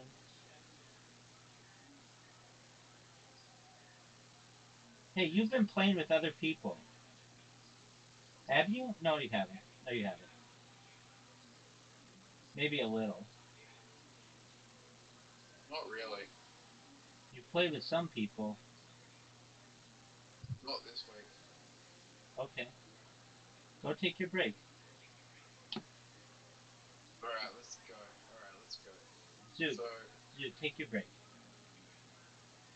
first things first, Rest in peace, Uncle Phil. let's put, let's put this guy's image into facial.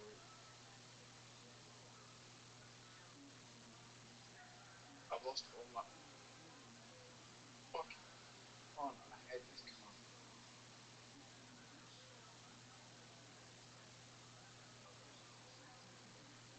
The guy from Instagram. Yeah.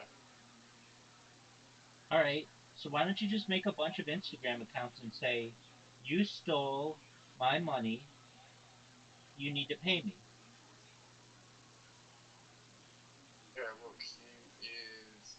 Wow, this guy's clearly on steroids. All right.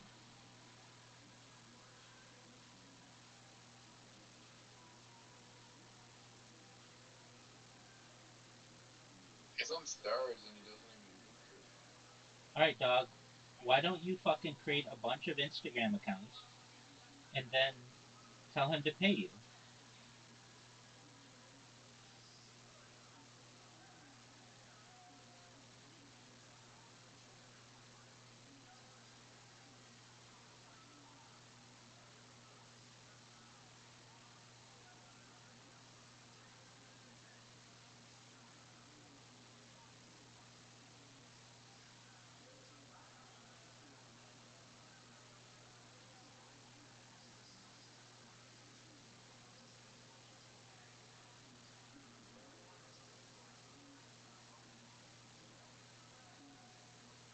Like the investments.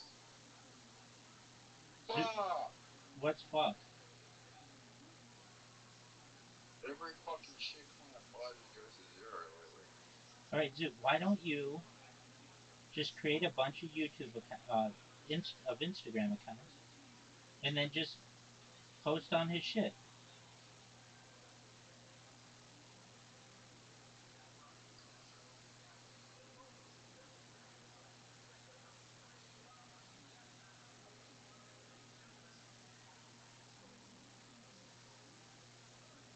Dude, I asked you a question. Are you going to answer it, or are you just going to sit there? Oh my god!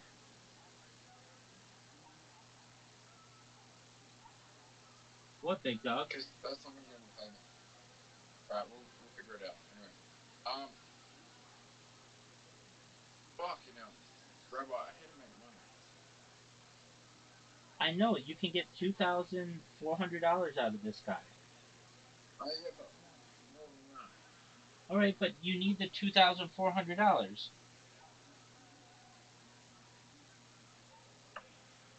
No. So just create a new Instagram account. Oh my god. Rabbi, shut up. Stop.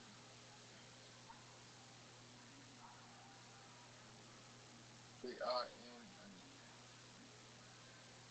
What's the guy's name? Why? Well, I'm going to see if I can find any dirt on him. Charlie Horn. Okay.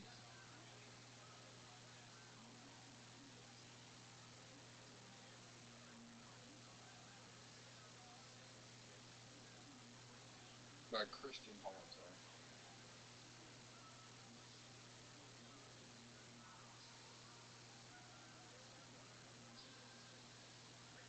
Is he with Schneider Electric?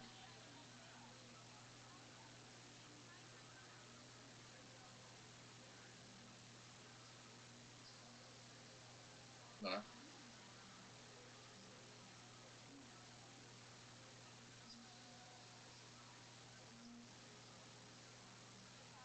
Is he RS Group? No.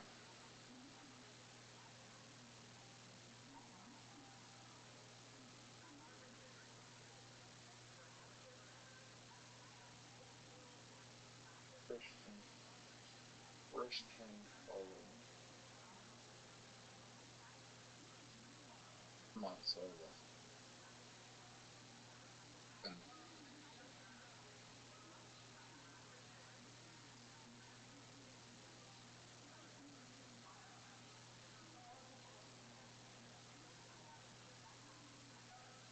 Are you sure he's not with Snyder Electric in the Greater Sydney area?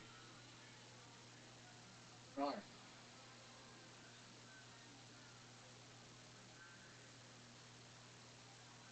Okay, what's the name of his company? Not that solo. Foxhole? No, it's not solo.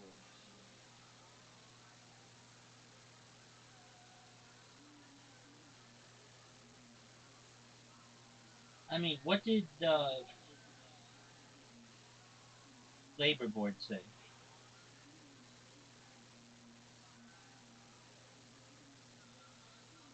Not Is it smart commercial solar?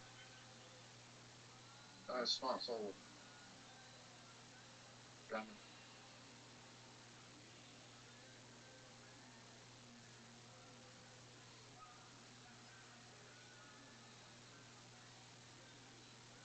Smart Solar Australia? Yeah, this is Yep. it. Found it. Oh, I just found him. Alright, so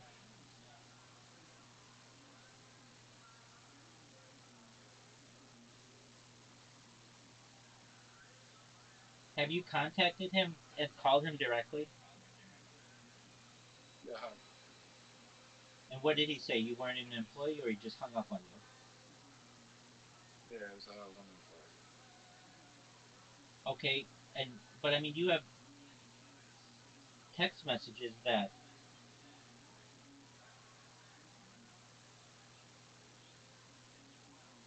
reflect that you were, correct? Yeah.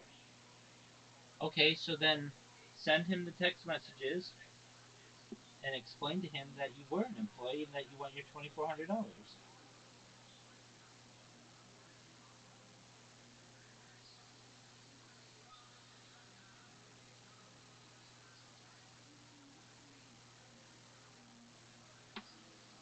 If I were you, I'd get a hooker, get that out of the way. Then I would get my pictures, I'd make a really nice profile, do all those things. I would Oh, fucking hell. I would get a real job, and then I'd start dating some dime.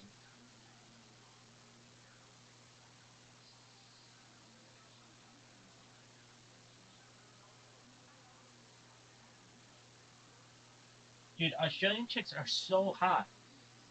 There are like, I mean, I know probably like you could say the same about any country, but your average Australian chick is hotter than just about any other country. It's one of the hottest countries. So if you're like, well, they're not where I am, dude, they are. Don't lie to me. You just aren't able to get them right. Interesting. All right, well, I mean, Alright, I'll be back. all right, sounds like a plan. That ain't happening. So I think in 2019, having lost the battle over voting, this idea that okay, we've really got to take a last stand to defend the rule of law and a kind of degree of separation of powers. That doesn't sound like a clearly obvious thing for slogans, but it is something that I think we've realized in this country and in other countries as well is something that can really be definitive about where things are going politically. Well, I should also say, I mean, it's more dramatic than it sounds in this tradition because it gives power to mainland China to imprison sort of political activists and then try them in a very different way. So it's not just even a different system; it gives another lever and a powerful one to punish people that speak against China. And I mentioned the Hong Kong booksellers. who were spirited over the border, and one of them is still in prison for having published things in Hong Kong. But it was supposed to be okay to publish in Hong Kong, but not on the mainland, and yet they ended up being tried. So yeah, there was a clear sense that if they didn't protest then, would they be able to protest later? So this was one of maybe the biggest protests in history, percentage-wise. You know, because the reason why I kind of make that claim, because there were 1 million to 2 million people in the biggest protests, and this is a 7.5 million people. So if you think about what that means, it's just enormous. I mean, yeah, there were some very daring protests around that period, the Hong Kong ones, and the year after that, there were protests in other places, protests in Belarus, where again there was very taking big risks, but if people have a feeling that it's a kind of last moment. So yeah, these were giant, and the protests kept growing, and I think they kept growing in part, and this happens. Why protests grow? It's always hard to figure out. But in the case of Tiananmen and the case of Hong Kong, 2019, if people feel that the sort of protesters have the moral high ground in one way or another, what tipped it that way in Hong Kong, I think, was really that the police were using really strong-arm methods, and the government was never apologizing or never saying we need to investigate that. And I think what really kept the protests going was they became a referendum on the right to protest itself. And what I think the government hoped, and what Beijing certainly hoped, was that some of the protesters would start doing militant actions, violent actions that would alienate the populace from the protests. And the protesters did do some of those things, but they tended to attack. The violence was often against property. And when there were occasionally violence against people within the movement would apologize or try to distance themselves from that. Meanwhile, the government was never apologizing or distancing itself from the police. And that created a dynamic where you had these enormous numbers of people who were previously on the fence about things turning up in these protests and leading to them being giant. Even people, and this was a city that sometimes had the misunderstood reputation, as being one where people didn't care that much about politics. They just focused on living a good life. But there was a sense that they wouldn't have that possibility if you had a police. And the police used to be really highly respected in Hong Kong, but it lost that. maybe you could speak to some of the dynamics of it. First of all, you were there in the early days.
understand, how does a protest at this scale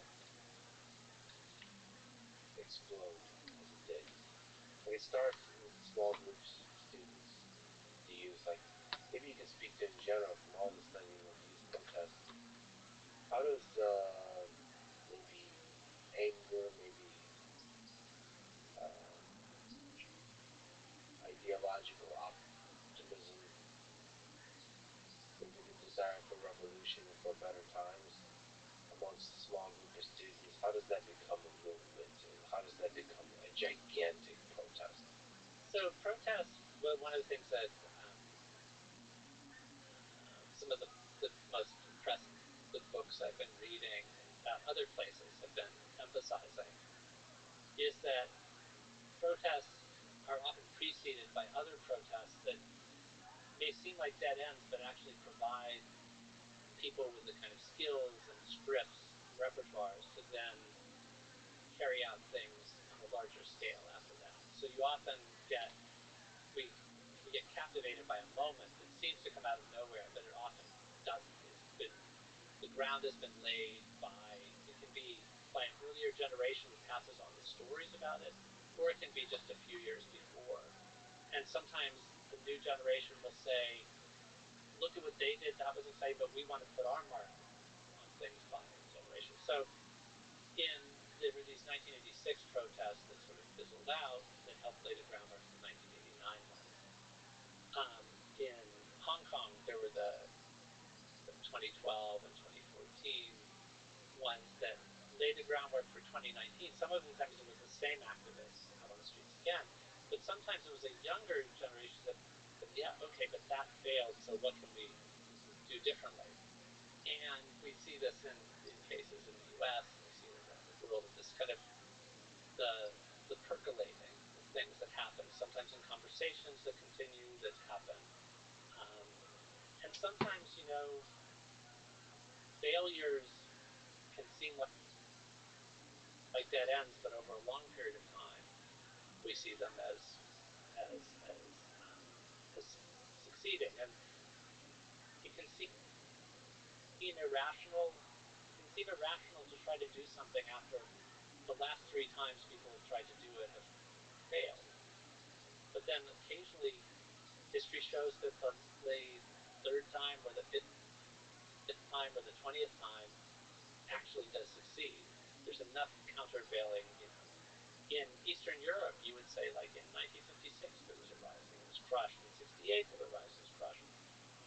Poland, 1981, martial law imposed. In 1989, what were East German protesters thinking when they poured out onto the streets? And then it happened. But this time it wasn't. So I think there's a way in which social movements are fundamentally unpredictable. And there are just times when it gets called a seeming odds, something that seemed like it would be there forever, just no longer is. And that's the case you make for when the odds seem impossible, it's still worthwhile. It doesn't mean that it will work. It doesn't mean that it will work, but I think history has enough examples of things that you thought. I mean, this is, it explains why certain figures are so inspirational for generations of activists that, people read. There's a reason why people talk about Václav Havel.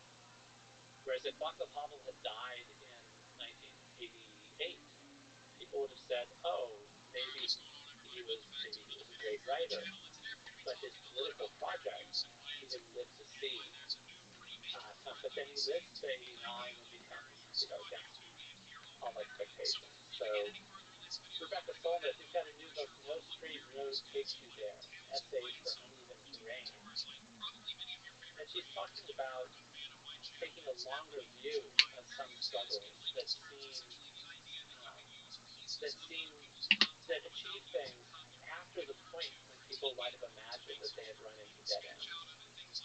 And she's talking about keeping your eye on the gains that happen, even incrementally, and the ways in which you need to take a longer term perspective on things.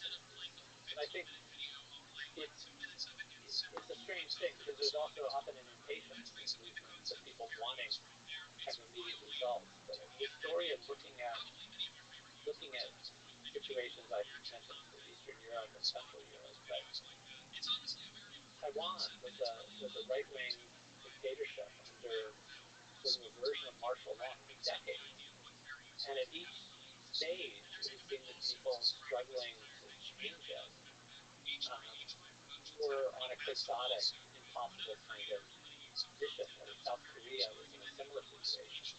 And then in the late 1980s, you start to have those things unravel. And it's partly because of a kind of steady resistance, and partly because something in the world changes. But there's often a combination of those things. So I'm interested in that whole, we know that what happened in Hong Kong in the short run didn't work, and I don't see a way in which the mass security laws would work or anything like that. But that doesn't mean that it was a completely impossible effort, even though we know the result in that case was to have this failure. So the protests are generally just, I mean, they do give, as I look at the description, the migratory routes idea of state. They do seed ideas in the minds of people, and they live with those ideas, and they share those ideas, they deliberate through those ideas. They might travel to different places in the world, and then those ideas return, rise up again and again and again. There's two parts of the world that I think are fascinating and unpredictable. So one is Iran, which the trajectory that place takes might have a completely transformative effect on the Middle East. And the other one is China. The protests, whether it's in Taiwan or Hong Kong, there may be other influential parts of China.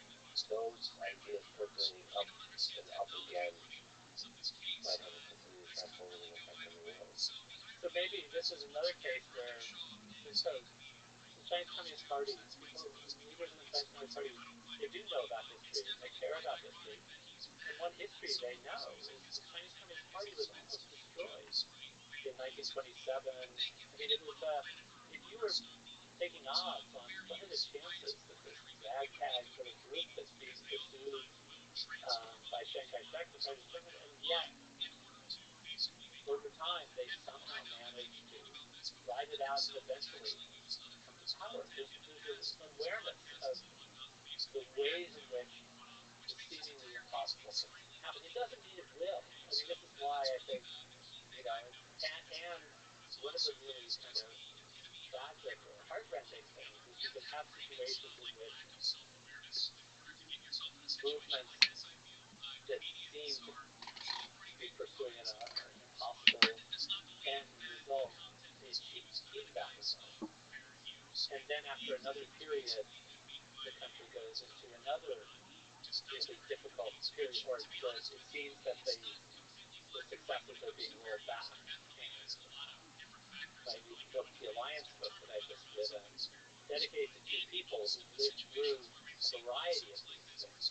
One is a Burmese activist who was involved in a failed uprising in 1988. He then was in exile.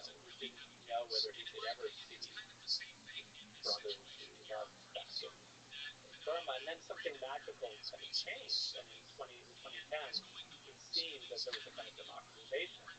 It turned out to be a false dawn. He was able to go back. And now he's again, when there's been a crackdown, he's now again cut off. And at one point, I was asking him about how he feels about this when he's still trying to sort of raise awareness globally about what's happening in Myanmar. He said, I feel helpless but not hopeless. How does somebody maintain hope in that? And the other person I dedicated to, Mikhail Rothschild, is a Hungarian person who was an activist before '89 and saw this amazing thing happen with Communist Party rule ending, and was part of the process that came, and he was friends with Poland's changing, and all of this is liberating moment, but ends up being a critic of Orban and following and tightening up control, of rolling back of many of the things that were victorious then. But this kind of the no straight road, that actually there's something about it could be disquieting when these unexpected things or blows to where you thought this is the direction history was going. But history shows you that history doesn't have a direction. That's not. There isn't a straight road. Yeah, and there's the idealism of youth can lead to things like the Russian Revolution, and then you get Stalin with Holodomor and the purges and all of that entails. So a successful protest and a successful revolution might have unintended consequences that far overshadow whatever ideals and dreams you had fighting for the working class, whatever it was in that particular case, that can cause immeasurable suffering. So there is no direction to history. There's just some lessons we pick up along the way, and we try to hopefully try to help humanity flourish and realize all what we're doing and not learn nuclear weapons. And some of it is also, though, sometimes the people that I find really admirable, it's not about trying to create totalistic change, but they focus on trying to do what they can for the things they believe in within constrained circumstances. And in Thailand, they've sort of hit a roadblock now again, where they're kind of trying to bring about electoral change. Parties that did really well have been disqualified.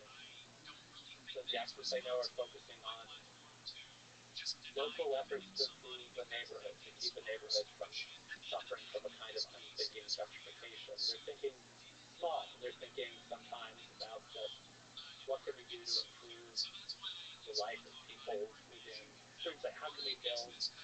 How can we contribute to the kinds of social groups that might make some kind of incremental improvement to being the kind of world that we want to live in? People do that in all kinds of ways. What kind of parallels can we draw between Taiwan and Hong Kong? What do you think the people of Taiwan are thinking, looking at Hong Kong? Well, I think the way that things developed in Hong Kong has undermined the kind of trust in any kind of story coming out of Beijing that there's a place within sort of Xi Jinping's version, at least of the People's Republic of China, for a place where people live very different kinds of lives. I think a lot of people in Taiwan feel they're living a very different kind of life. So in that way, I think Hong Kong was an important example that way. And there were connections between, there was a Taiwan protest in 2014 before the big protest in Hong Kong by people who were, people who felt the government then was moving towards too much toward working together with Beijing. So they've been interconnected stories. But I think we sometimes miss how people within a region are looking at what other people in the region are doing and are taking clues from that about sort of how to agitate for the things they care about, what the risks are, what the dangers are. But autocrats within different parts of the region are looking at each other too, as well as globally. In part because there's a great dependence in the United States on TSMC, and in that way on Taiwan has been the supply chain for electronics and semiconductors for a lot of our economy. There's been a lot of nervousness about Taiwan. What are the chances that there's some brewing military conflict over this question of Taiwan in the coming decades, and how can we avoid it? It's one of these really worrisome. It isn't an easy. I think experts who tell you they know what X, Y, and Z about this are deluding themselves. there's so many variables. Maybe you could just elaborate possible clues you have. So, with talking to people in Taiwan and from Taiwan, there are a couple things that are clear. One is that daily life in Taiwan is not people waking up each morning, living their life based on the fact that they're in such a perilous kind of predicament. That life goes on, and a lot of people are feel very, very fortunate to be in Taiwan. You know, there are many reasons why it seems like a great place to live in many ways. So even though this is hanging, but that at the same time, there is an awareness of things that increase precariousness. And there was a lot of concern with the invasion of Ukraine and watching how the response to that was. And there was a sense of it being analogous. There was a sense that Xi Jinping would be watching the response to Putin and seeing, let's do that. And so then there was a sense of relief, I think, when there was as unified a Western NATO, including the United States, response. And then there's a concern, about the Trump presidency because of Ukraine. At the same time, there are mixed signals that people are. I'm sure there are people there who are both saying Trump is going to be tough toward the Chinese Communist Party, and others are going to say, but if he's not as supportive of Ukraine, what does that say for defensive? So they're not the same situations, but all people have, in a sense, sometimes with unknowable situations, is to look at things that have any degree of parallel connections in places. Do you think Xi Jinping knows what he's going to do in the next 5-10 years with Taiwan, or is it really there's a loose historical notion that Taiwan should be part of China with Xi Jinping and the Communist Party? Believe that? That loose idea was accepted. Chiang Kai-shek and Mao both thought that these two places were part of somehow destined to be the same. It was just at that period, Chiang Kai-shek thought, how long until I take over the mainland and it all becomes the Republic of China? This is not now something that any leader in Taiwan is believing. There is a degree to which that remains a kind of sense within the Chinese Communist Party leadership as an eventuality. I don't think there's a set plan. In part because I think it is also dependent on what the kind of cost in various realms would be of doing it. I think it still does. I think it's still one scenario would be possibly a sense of becoming strong enough to not have to worry about consequences. I think another, I still think to some extent more, would be a sense of weakness or precarity of maintaining power domestically and needing to do something to distract. And another complexity about this is it's not always so clear the line between no conflict and conflict. So there's a lot of gray zone tactics of nonviolent pressure that China could do. So they could do non-military violence. It could then escalate that to non-violent military intimidation. And all of this has consequences for the United States because there's a messaging scheme going on here. And then, of course, that could then go to a full-on do-as-you're-told actions that come at a high rate from a hot military conflict. Basically, well, don't do military violence. It's just full-on pressure, ordering Taiwan to do things. And there, it's like in order, the only way to respond is with violence. You're completely trapped. You say no, you have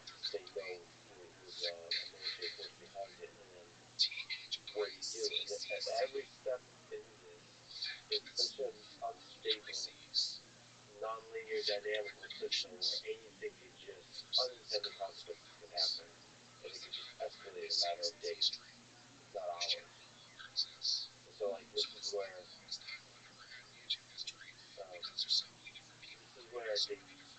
it's really important to find mechanisms and tactics and strategies for de-escalation. Which is why this trade war that's happening, one of the nice things of being so connected by trade is it creates a disincentive for any of this kind of posturing. And I do agree with you. I think it will start, as these things often do, as that kind of military sort of early steps posturing in order to maintain power internally. That China will just create military conflict of different kinds in order to distract. But then how does that escalate? If all that wasn't complicated enough, Taiwan isn't just one place or one island. There are also other islands closer to Finland and their degrees of integration. Anyway, so but your comment about integration of trade and sort of having being a check on Taiwan. There's a Chinese writer, fascinating guy, Han An, who was a race car driver and a filmmaker, bad boy novelist. Anyway, in his heyday, he was an interesting kind of blogger who was testing the edges of things. And he had this blog post where he was talking about this was the early 2000s. He was talking about how China was building a massive Three Gorges Dam project. And he said some people are saying building these dams is going to be so easy for the Americans to just bomb them and destroy our country because it would be a massive flood. And he said that's a really silly argument because Americans know that downriver from there will be flooded out with the place where their iPhones are built. And, they want their iPhones. So that's what, so this kind of notion, he was making to a humorous point, the way in which interconnectedness can be a check. And interconnectedness can be in all kinds of ways. It flows people between places, having people from one place living in another, traveling to another, studying in another. That can actually be something that helps to destabilize the world. And I think that's an important thing to keep in mind. Since you mentioned the walk on March and the unlikely coming to power of the Communist Party, let's go back. We began comparing Xi Jinping and Mao. Let's go back to Mao. How did Mao come to power? The road to Mao coming to power, we need to first say that China was under rule by emperors until 1911, overthrown by an upheaval that was partly by people who wanted to change China into a republic, but also some people who wanted to get rid of the last dynasty was a Manchu ruling families. They saw them as kind of maybe outsiders. So it was a strange combination of kind of ethnic nationalists who wanted China back and control of Han-Chinese, other people who thought the time for rule by emperors was over and wanted to establish a republic, and Sun Yat-sen became first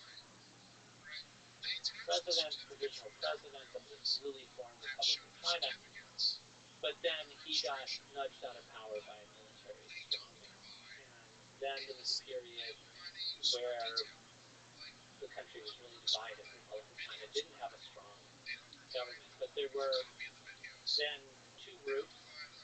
One rallied around Sun Yat-sen had founded something that became a nationalist party, and then there was a small group of people who formed the Communist Party.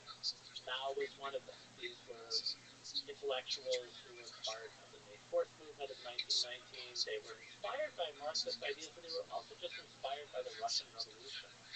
Russia was nearby, it seemed good to think with, it had a largely rural population, and somehow it seemed to be getting strong in the world, and there was this interest in sort of trying to do that. And the newly formed Soviet Union did something very important. There were a group of foreign powers, including Tsarist Russia, that had gained big concessions out of China when in 1900 the Boxer Uprising had taken place and then been crushed by a consortium of foreign powers who had gotten privileges and indemnities out of that.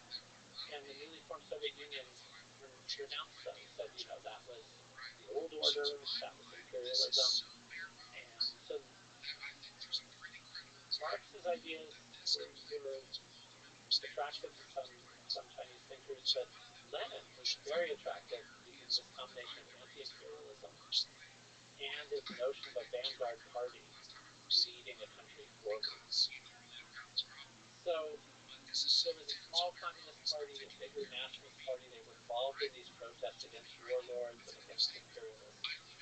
And while Sun Yat-sen was alive, Sun Yat-sen got the two parties to work together. Sun Yat-sen wasn't a Marxist. He didn't believe in class struggle, but he admired Lenin and Leninism.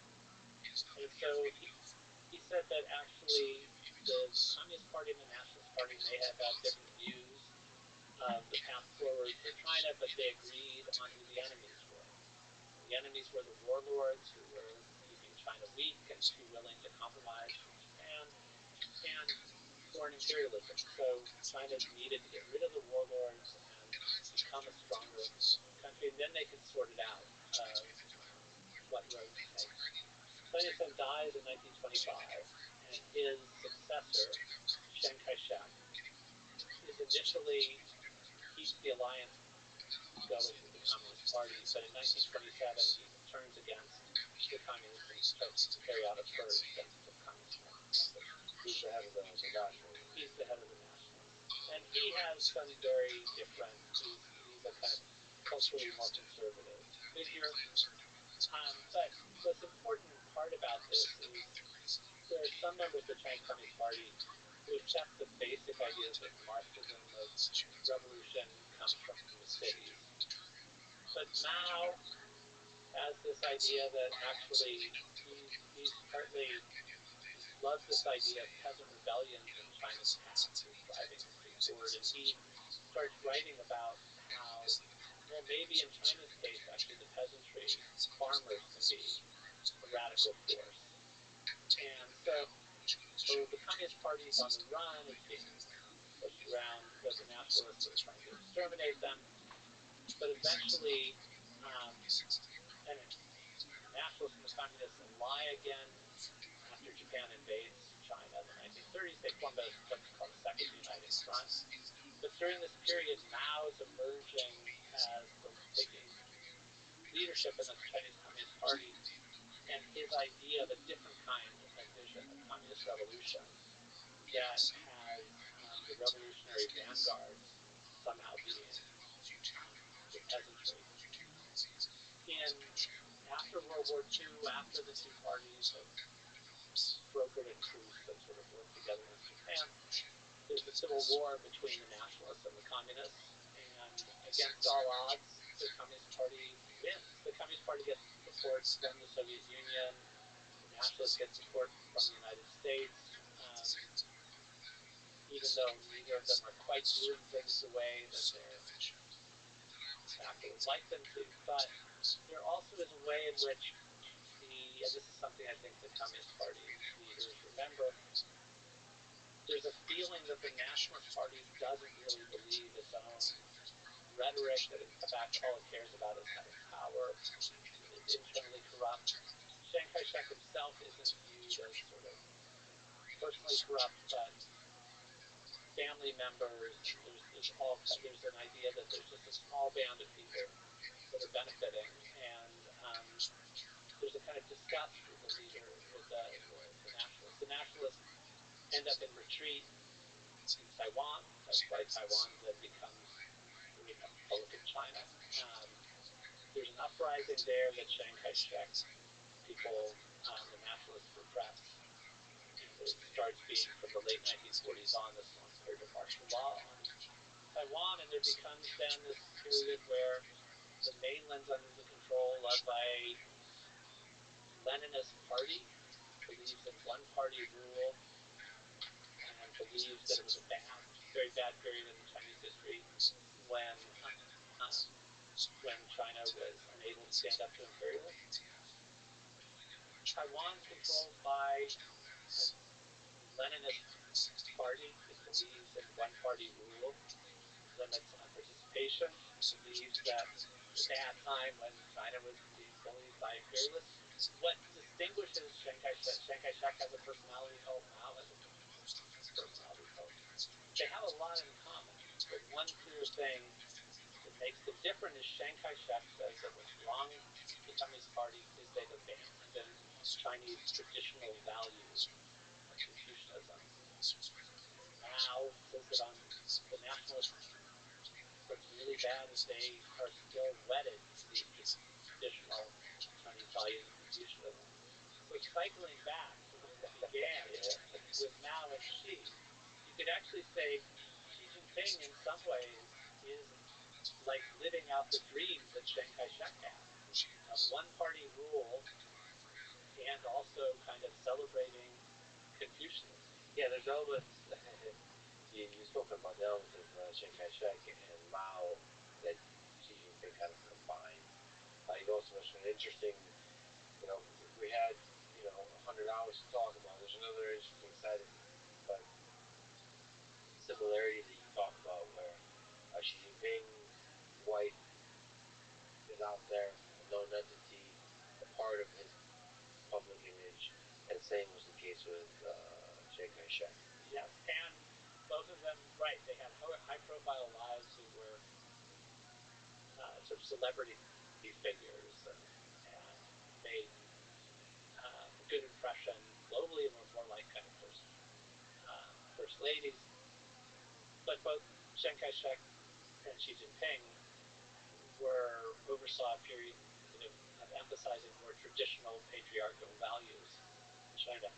And one of the things I didn't mention before, Xi Jinping has been very in this idea of trying to do away with difference within the PRC. He's been pushing against feminists and any kinds of feminist movements. So going back to Confucius. Yeah. I mean, there are people who will argue for a less patriarchal Confucius, but it fits with that. So now that gets us close to Mao consolidating power. Then the story after 1949 with Mao is there were divisions within the Communist Party over sort of Mao was impatient. He wanted to transform the country quickly. He had a utopian streak. He thought just as the peasantry could sort of, you didn't have to stick to the traditional pattern of moving slowly to socialism or to communism. He tried to, the Great Leap Forward was this disastrous policy of his that imagined China outdoing the West in a kind of quick industrialization and things like this. And it was just it just didn't work. All kinds of things were wrong. And that would be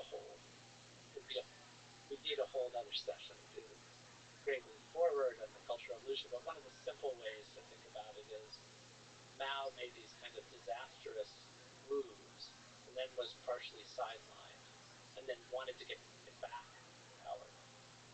And there was this struggle between people who were more gradualists, more let's try to work more kind of rationally, and the more utopian side with Mao. And both the Great Leap Forward and then later the Cultural Revolution were Mao's efforts to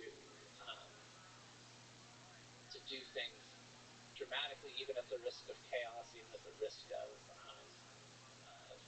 undoing a lot of the kind of slow building of state building going on. And then there were other figures who were more concerned with kind of incremental moves. And then after Mao's death, one of those figures, Deng Xiaoping, ends up being the next long-term paramount leader. He led to decades of economic progress. His economic reforms led to record-breaking growth for China and so on. But I gotta linger on the Great Leap Forward a bit, enough to understand modern-day China.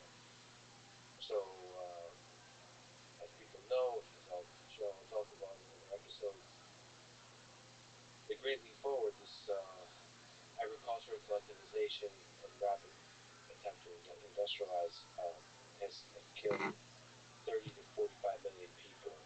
It's one of, if not the greatest atrocities in human history. How could Mao be so catastrophically wrong on the policy of colonialization and be so unwilling to see the atrocity and the suffering he's causing enough to change course? So with the Great Leap Forward, he has caused this incredible famine, just incredible devastation. One of the things that happened was getting very bad information. There was a sense that there was officials were afraid that if they gave bad news, if they admitted that they were failing to meet these giant targets that were being set, that would be seen as a political mistake. So it got to be a survival mechanism to pass on unrealistic reports on what was going. So some of it was a culture of fear around a great leader that led to not getting accurate information. So that was one part of the dynamic. Ego was a big part of it. There were all kinds of things that were unmoored. When early in the Chinese Communist Party history and power, there was the connection to the Soviet Union and Mao. And Stalin had a connection. After Stalin's death, Mao was haunted by the move toward de-Stalinization and the move by Khrushchev, and then this laid the groundwork for the Sino-Soviet split. But there was also this kind of obsession with doing things differently that Mao had in that case as well. And you have factional troubles. You have all kinds of things that are happening simultaneously. There's something I learned about called Gray's Law, which states any sufficiently advanced incompetence is indistinguishable from malice.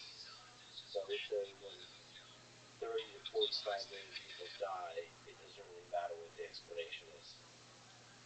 That's a longer discussion, but the interesting discussion that connects to everything you've been talking about is how does Mao see the modern-day China? What has Xi Jinping said about Mao? So before Xi Jinping, there was this kind of assessment of Mao as having been early in the early 80s of being 70% right, 30% wrong. I guess Mao's own analysis of Stalin was that Stalin was 70% right and 30% wrong. So they apply the same kind of logic there, mathematical analysis to Mao. Yeah. But Xi Jinping has had a different way of talking about this. And he's talked about the first 30 years of the People's Republic of China and then the second 30 years. He says that we should not use the successes of one to criticize the other, that we need to see where we are today as benefiting from both those first 30 years and those second 30 years, which implicitly, or he sometimes talks about a new era, suggests that in many ways he sees China as now in a post-reform era. If you think about a third stage, or people who write about him in that way.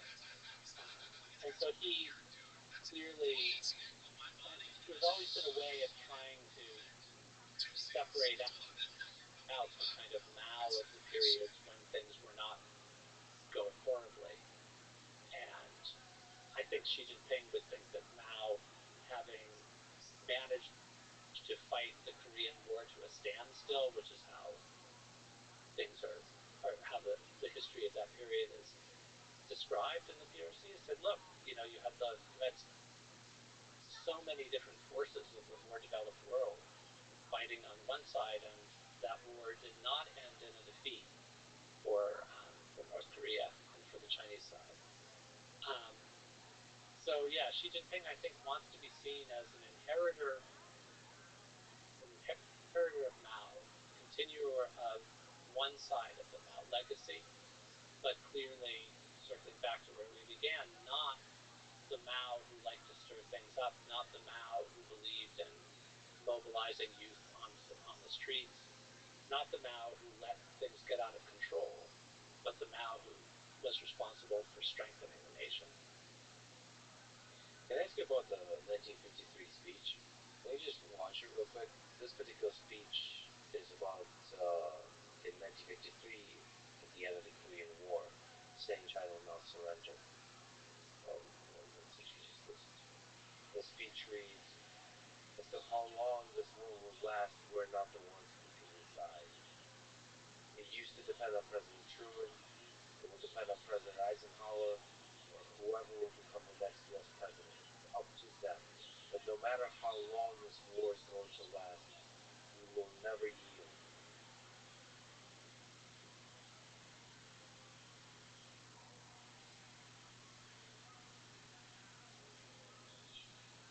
We'll fight until we completely triumph. Yeah, so this is the version of Mao that you're speaking to. And it is still celebrated today. And from the Chinese perspective, I guess they can tell the story about that particular prophecy war that they triumphed. Now, what do you think about that speech, about these quotes? I don't know how much you've listened to Mao speeches. Well, he had a really difficult accent to make sense of it. Native speakers of Chinese can have trouble with his speech. That one was less hard to follow than some of them. But what explains the accent? Well, he's just from Hunan, and he had a heavy accent. This is another complicated side of Mao. He was both anti-intellectual and very intellectual. He liked to write poetry and to fashion himself as that, but he also liked to be seen as incredibly earthy and critical of intellectuals. And if he had an animus toward, wanting to, even though he was intellectually had that anti-intellectualism. But no, I think what's interesting about that speech in part is how even the depiction of the Korean War as being the war against America, to resist America and support Korea, I think it fit with his idea that it wasn't just about China. It wasn't about China working in self-interest, but siding with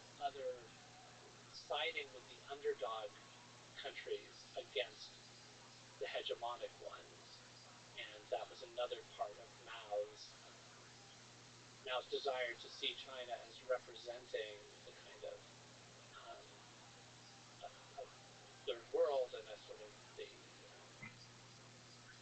the countries that had felt the brunt of imperialism, of Western imperialism from Japanese imperialism, and trying to find one or another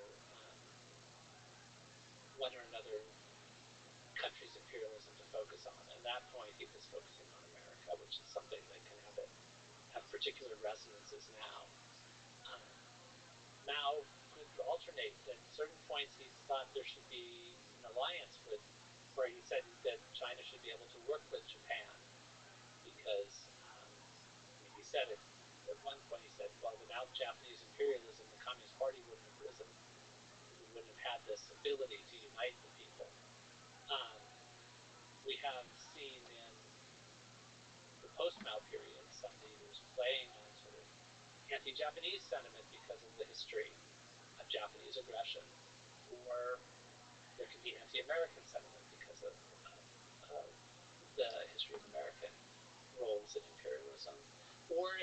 participate in a different way. The United States certainly tried. The United States didn't have formal colonies in Asia the way that Britain and France did, and tried to present itself differently. So these things are also kind of in flux. And now we're in this very unusual flux period. At the beginning of the imposition of tariffs, there were leaders of China, Japan, and Korea, South Korea, all together in photo ops, which was not something that being on the same side. So I think this is also just a kind of broader lesson to not assume that configurations will always stay. If you look out into the 21st century, what are some of the best possible things that could happen in the region and globally with China at the center of the world stage? What are the possible trajectories you could see culturally, economically, politically, in terms of partnerships and all this kind of stuff? Such a hard moment to be imagining these things. I mean, I've long wanted to see a return, or maybe a setting in which Taiwan in its post-martial law, post-Leninist incarnation would be something that we could think of. Yeah, and you're right. Taiwan and especially Hong Kong are truly special place. Since it's a case study, it doesn't make sense that would happen, but it happened. I mean, history is full of wonderful things like this. And I guess, can you clarify, you think the protests of 2019, like the protests in 20, they're mostly a failure? Is there still a possibility that Hong Kong rises and its way of life, its way of being, the democratic ideals, not necessarily full on democracy or this kind of thing, but would actually, in a sense, permeate China, not the other way around? So that was a hope early on, and there were ways in which some parts of Hong Kong style even sort of permeated across the border. I think it's hard to see it now with how Hong Kong has changed, but I hesitate to. I mean, awareness of the unpredictability of things. There's no way to know what kind of thing there will be for Hong Kong later. I do think there are things about Hong Kong that, even in the failure of the movement, have had repercussions that are not all negative. I think the Hong Kong spirit, which is being kept alive in diaspora communities around the world, is really interesting. There are things that are spreading. I think Hong Kong represented a vision of a different way of being Chinese, a different notion of Chineseness, and I think that is something that exists. And there have been protesters in a lot of other parts of the world. Belarus to, we used to say from Minneapolis to Minsk, because in 2020 there were protests in the U.S. and in Belarus where there were activists who were talking about the Hong Kong idea of sort of trying to focus on deep water, more flexible protest tactics, something. And clearly in Thailand there were people who looked at things to learn from Hong Kong, even in defeat. There's a New Zealand-based China specialist, Jeremy Barmay, who talks about the other China, which can exist within China, physical China, or elsewhere, which is this equally attached to Chinese traditions, but thinking of those traditions as including not just Confucianism, but Taoism, not just hierarchy, but also openness to cosmopolitanism, not just nationalism, but cosmopolitanism. And I think there are some elements of that even in failure, the Hong Kong movement, the Hong Kong protests of the 2020s were a last flourishing of that. And we can see some elements of that in speaking of Taiwan, elements of that in other China as well. And I think recovering is not allowing the particular version of Chineseness that the Chinese Communist Party under Xi Jinping wants to make people think of as the essence of Chinese. China has multiple cultural strands, multiple traditions that people can tap into, and it's something richer and more admirable, I think, than this narrowed down version. And I hope for a future where both Hong Kong and Beijing have bookstores that carry 1984, Brave New World, and all of your books. And I can't wait to visit them and enjoy the intellectual flourishing of incredible people. What a beautiful world we live in. The Chinese people, all the people I've met, it's just so great to interact with a totally different culture. You can feel the roots run deep through ancient history that are very different. And it's amazing. It's like amazing that Earth produced Chinese people, Indian people, Slavic people. There's just all kinds of variants. And we all have our own weirdnesses and quirks and so on. Everybody has brilliant people. We all start shit with each other every once in a while. I hope now that we have nuclear weapons, and I hope now that we have technology that connects us, we'll actually collaborate more than we fight each other. And thank you for being one of the people that shows off the beauty of this particular peoples. It's of the entire region, really, of Southeast Asia. And it's an honor to talk to you. Thank you so much. Thanks for having me on. Thanks for listening to this conversation with Jeffrey Wasserstrom. Support this podcast. Please check out our talk links in the description. And now, let me leave you with some words from Confucius. When anger rises, think of the consequences. Thank you for listening, and hope to see you next time.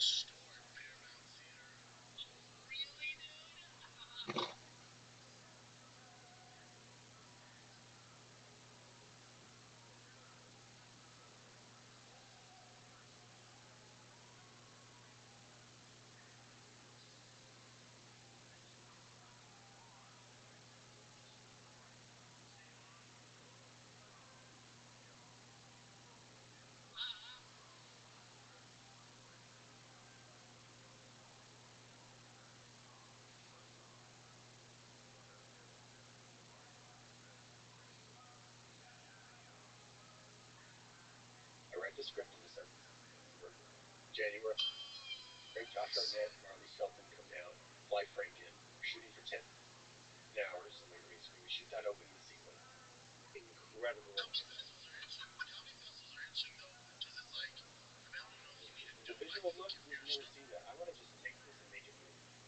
I just want the comic to move. Any other studio would just go make it look like a gritty crime movie, and they would miss the point that the visuals have to. I want it to look just like this because it would be the boldest movie anyone's seen, because that's how it reads when I read the book. It's like, if this was a movie, it would be the most phenomenal movie. Just by being around him and working with him, you get my osmosis, you learn stuff. And it just ups your game because they're just swing way beyond you. Jim Cameron was like that. So when I first met him, I was trying to impress the hell out of him, because I was such a big fan. And I was about to go do Desperado, and I went, hey, I just took a 3-day Steadicam course because I can't afford Steadicam operators, so I'm going to operate Steadicam myself on Desperado. Now, if he was just my peer, he'd say, oh, I did the same thing. You do the same thing. That would be like hanging out with somebody of your ilk. If you want somebody, hey, you love that. You know what he said? He goes, how about a Steadicam? Not to operate it. Let's take it apart and design a better one. As a year immortal, trying to learn how to operate the camera. He's designing all these systems. That's the guy you want to hang out with. Not somebody who's doing what you're doing. We put so much of the world in it. Like, when you see the city, we put like a blue screen way in the back to make the city keep going. But we built the sets there. In Tehran, we built the real sets, so everything was very tangible and real. And that way she had to fit into that world and be as real as that. Because if it was all done in CG, well, then you can fudge everything. But if you put her in a real environment, that's a real challenge. It's just like with our movies. You watch it all fall apart. You watch this thing blow up. You watch this thing not work. Everything just falls apart in front of your face. Then that's when you roll up your sleeves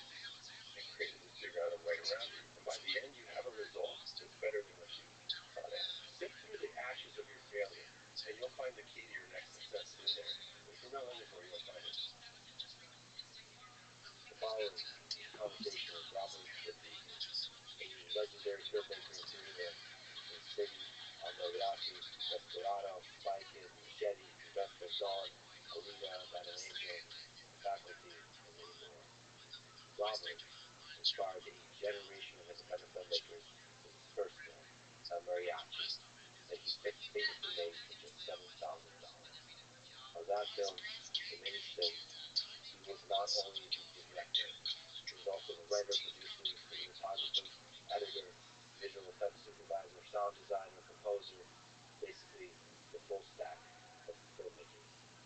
He has shown incredible versatility across genres, including action, horror, family films, and sci-fi. With some epic collaborations with Quentin Tarantino, James Cameron, and many other legendary actors and filmmakers. He has often operated at the technological cutting edge, pioneering using HD filmmaking, digital backlogs, and 3D tech. And always, through all of that, he's been a champion of independent filmmaking, running his own studio here in Austin, Texas, which, in many ways, is very far away from Hollywood. He's building a new thing now called Brass Knuckle Films, where he's opening up the filmmaking process so that fans can be a part of it as he creates his next 4 action films. I'll probably go hang out at his film studio lunch as this is all coming to life. His work has inspired a very large number of people, including me, to be more creative in whatever pursuit you take on in life. To have fun doing it. This is the Let's Driven Podcast. To support it, please check out our sponsors in the description.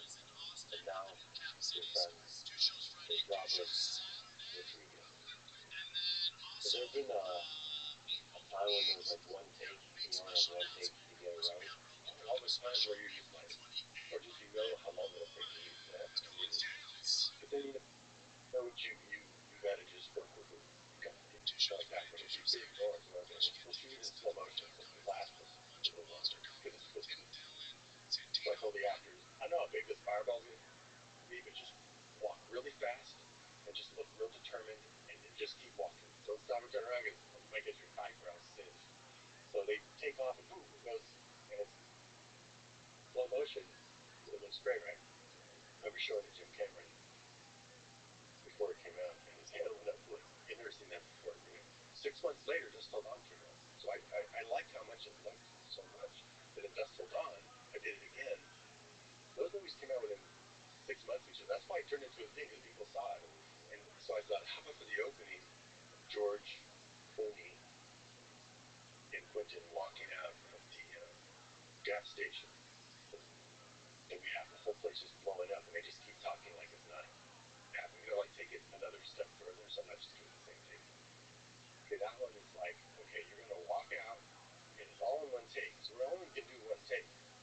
We're going to blow the thing up. We're going to start with just some smaller explosions, and when they're further away and it's safer, then we'll do the big fireballs. So we're going nervous because like if one of them trips up the line, and the pressure's on them. It's not just you that's nervous. You're nervous for them. They're the ones who got to walk out, do that whole speech, get in the car, and drive away. What if the car doesn't start? There's a lot of things that can happen. Well, guess what? The thing you would not expect. They go in, they come out, they start talking, shoot it. Perfect, great, we can move on. And the camera guy goes, I don't know what happened. It's like you had a little snafu here. It goes, we have an autofocus on the Steadicam. We have a focus thing. It just went like this. I felt it go whack all the way out of focus, like whack for a second. Back, like it just reset itself. I don't know why it did that. Like it's radio control. And we can't tell because we're shooting film. So we're like, oh shit, let's watch the dailies. Sure enough, let's see if we can, maybe I can scratch the film right there. No, it goes completely out of focus and back in focus within a second. Now we got to reshoot it. So we have to wait till we're back in that location. We rigged it for 2 more takes. So that thing that was supposed to be the one take is 3 takes. The other thing that happened was the front of the Dust Till Dawn bar. That thin guy that did those explosions. We packed a bunch of explosives behind the actors. When the actors come running out of the bar at the end of the movie, there's an explosion through the door because all the vampires are blowing up. We didn't just. We put like 10 lights on stuff. It blew. You see it in the movie. You see this huge fireball going up, and if you watch closely, you see it already start to catch the whole place on fire. The whole front of that, which is foam, catching on fire, and I cut it just before you see that it's on fire. And that was us the first shot at that point because we weren't going to start shooting the other stuff till night. So first shot is that, and the set's ruined, burned to a crisp. The neon lights blew up, so we couldn't even see. She goes, "Well, I guess I'm not doing my speech tonight." And but right away, this is what happened. My first AD was done. My counselor comes over to me, and I go over to him. Guys came out with a fire hose. We weren't even adding water. It was like things were scorching. The whole production design. It was tears. They had just spent weeks building this thing. It was up in smoke and charred. Let's just keep shooting. Because it looks really kind of cool like this. Yeah, they're gonna have to come repair it. We'll have to come back. But it's all black and charred. That's why that whole scene with George Clooney and Cheech and the building's black. We didn't go in there and touch that up. That's real flame that burned. And it ended up looking great. So then the next week when we came back to shoot that other shot that didn't work, we came back and they repaired it and we shot all the night stuff, which is the majority of the stuff. So sometimes you got to roll with it, and look at the blessing you get because of this mistake. You probably actually got a better take by doing it later with it, and then you have this incredible look at the end of the movie. Like apocalyptic. If it had looked just clean, you would have actually seen that it was kind of a foam set made to look better. So I kind of let the universe push you where you're supposed to. I just roll with it. You got to roll with it because you don't know what the grand plan is. You have your plan. So it's probably all going to fall apart. It's just like the movies. You come up with your plan of what's going to happen, just like the script. Then you go scout your location, figure out what your project's going to be. You go try to make it as realistic as possible. Then you go do it that way. Like with movies, you watch it all fall apart. You watch this thing blow up. You watch this thing not work. Everything just falls apart in front of your face. Then that's when you obviously the creators figure out a way around it. You turn chicken shit into chicken salad, and by the end you have a result that's better than what you sought out. But that's the process, and that's life, and that's watch, rinse, repeat. The rest of your life, that's what everything's going to be like. It's just like a movie. When you think about it, you're writing a story for a film, and you're also writing a story for life at the same time. Like how are you going to react to things? Well, how do you make your character react to things? You make it kind of superhuman. Why don't you just make yourself that way? You're writing your own story, and you start really seeing the more you get into storytelling that life imitates art and art imitates life, but the process is also the same. So you write the story, the script, and then you have it collide with the chaos of reality. And in that moment is when you see the chicken shit. Like you have to be able to keep your eyes open. You have to notice. You have to do that. Wait a minute. Okay, stuff changed. Where's the, not to be cliche about it, but where's the silver lining on this? Where's the path to actually make something good out of this? That's a skill, right? I call it, it's one of my favorite stories. I was doing one of these talks. Like I said, come talk about creativity. I go, I understand because a lot of people read my book, Rebel Had a Crew, and told me, oh, it made me be a filmmaker. A lot of people said it helped me start my own business because they just see how you can go be entrepreneur or like that and go where no one else is going. I'm giving all this talk about this kind of positive stuff. How this one woman goes, you're real positive. But what do I tell myself when I just wasted a year and a half of my life doing something that didn't work? Nothing. That's a real negative way to ask that. Can you just rephrase the question a little more positively before I even attempt to answer you? Already her point of view is exactly what you're saying. She's not looking at all. She's just concentrating on what didn't follow her plan and not seeing the gift of everything else that's there.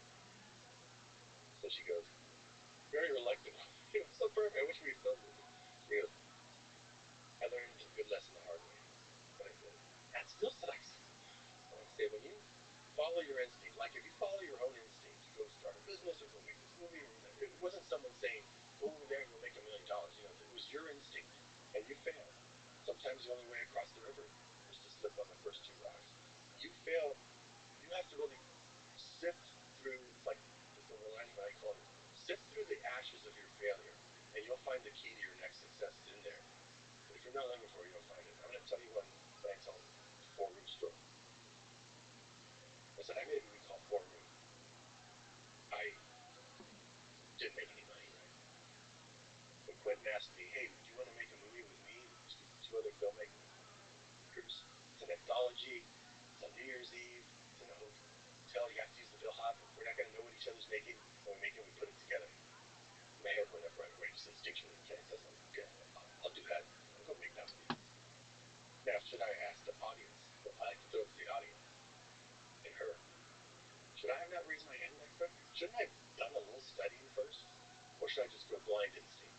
Or should you do instinct with some studying? Okay, well, I could have gone and studied, and I would have gotten the anthologies never work. Like, when it's Coppola, Scorsese, Woody Allen, they bomb because people can't quite wrap their head around it. Twilight Zone, I don't see that. But that's not, I still said, yeah, I think I should still go by instinct. So my instinct was to raise my hand. Maybe I'll make that movie because I love short films. I made like edited short films, and I thought, oh, here's a way. If this works, I can make short films in anthologies, and I can have the best of both worlds. And by the way, anthologies is when there's more than one story in one movie. Yeah, one movie. So if you did the research, you would know that very few people ever got that to work. Yeah, and the audience can't quite wrap their head around it, and it feels like the movie starting 3 times.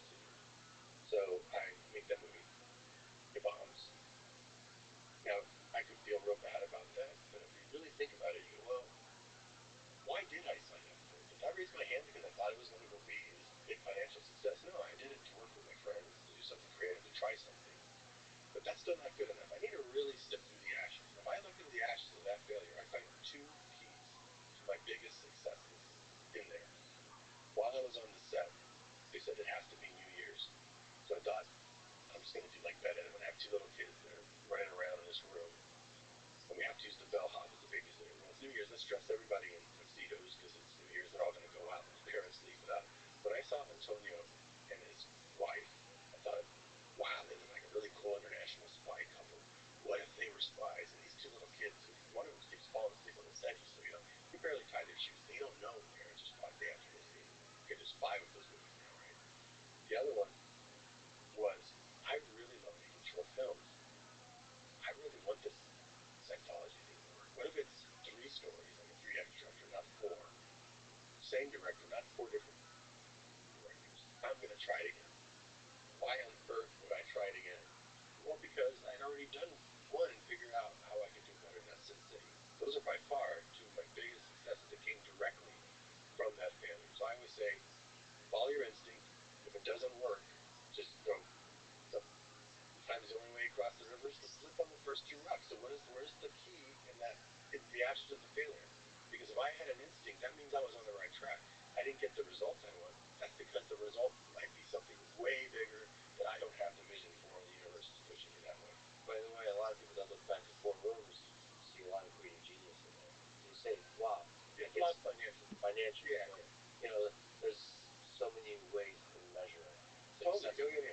But like I said, like I would say, well, it was successful because even Roger even said, hey, you furnished my favorite room. I was like, hey, I could take that, but no, I think there's something else still there. I keep sifting, and it's like, oh yeah, 2 big successes came from that. It's an amazing lesson to have because it makes you feel better about failure. Think of like The Thing by John Carpenter. He put that movie out the same weekend as E.T.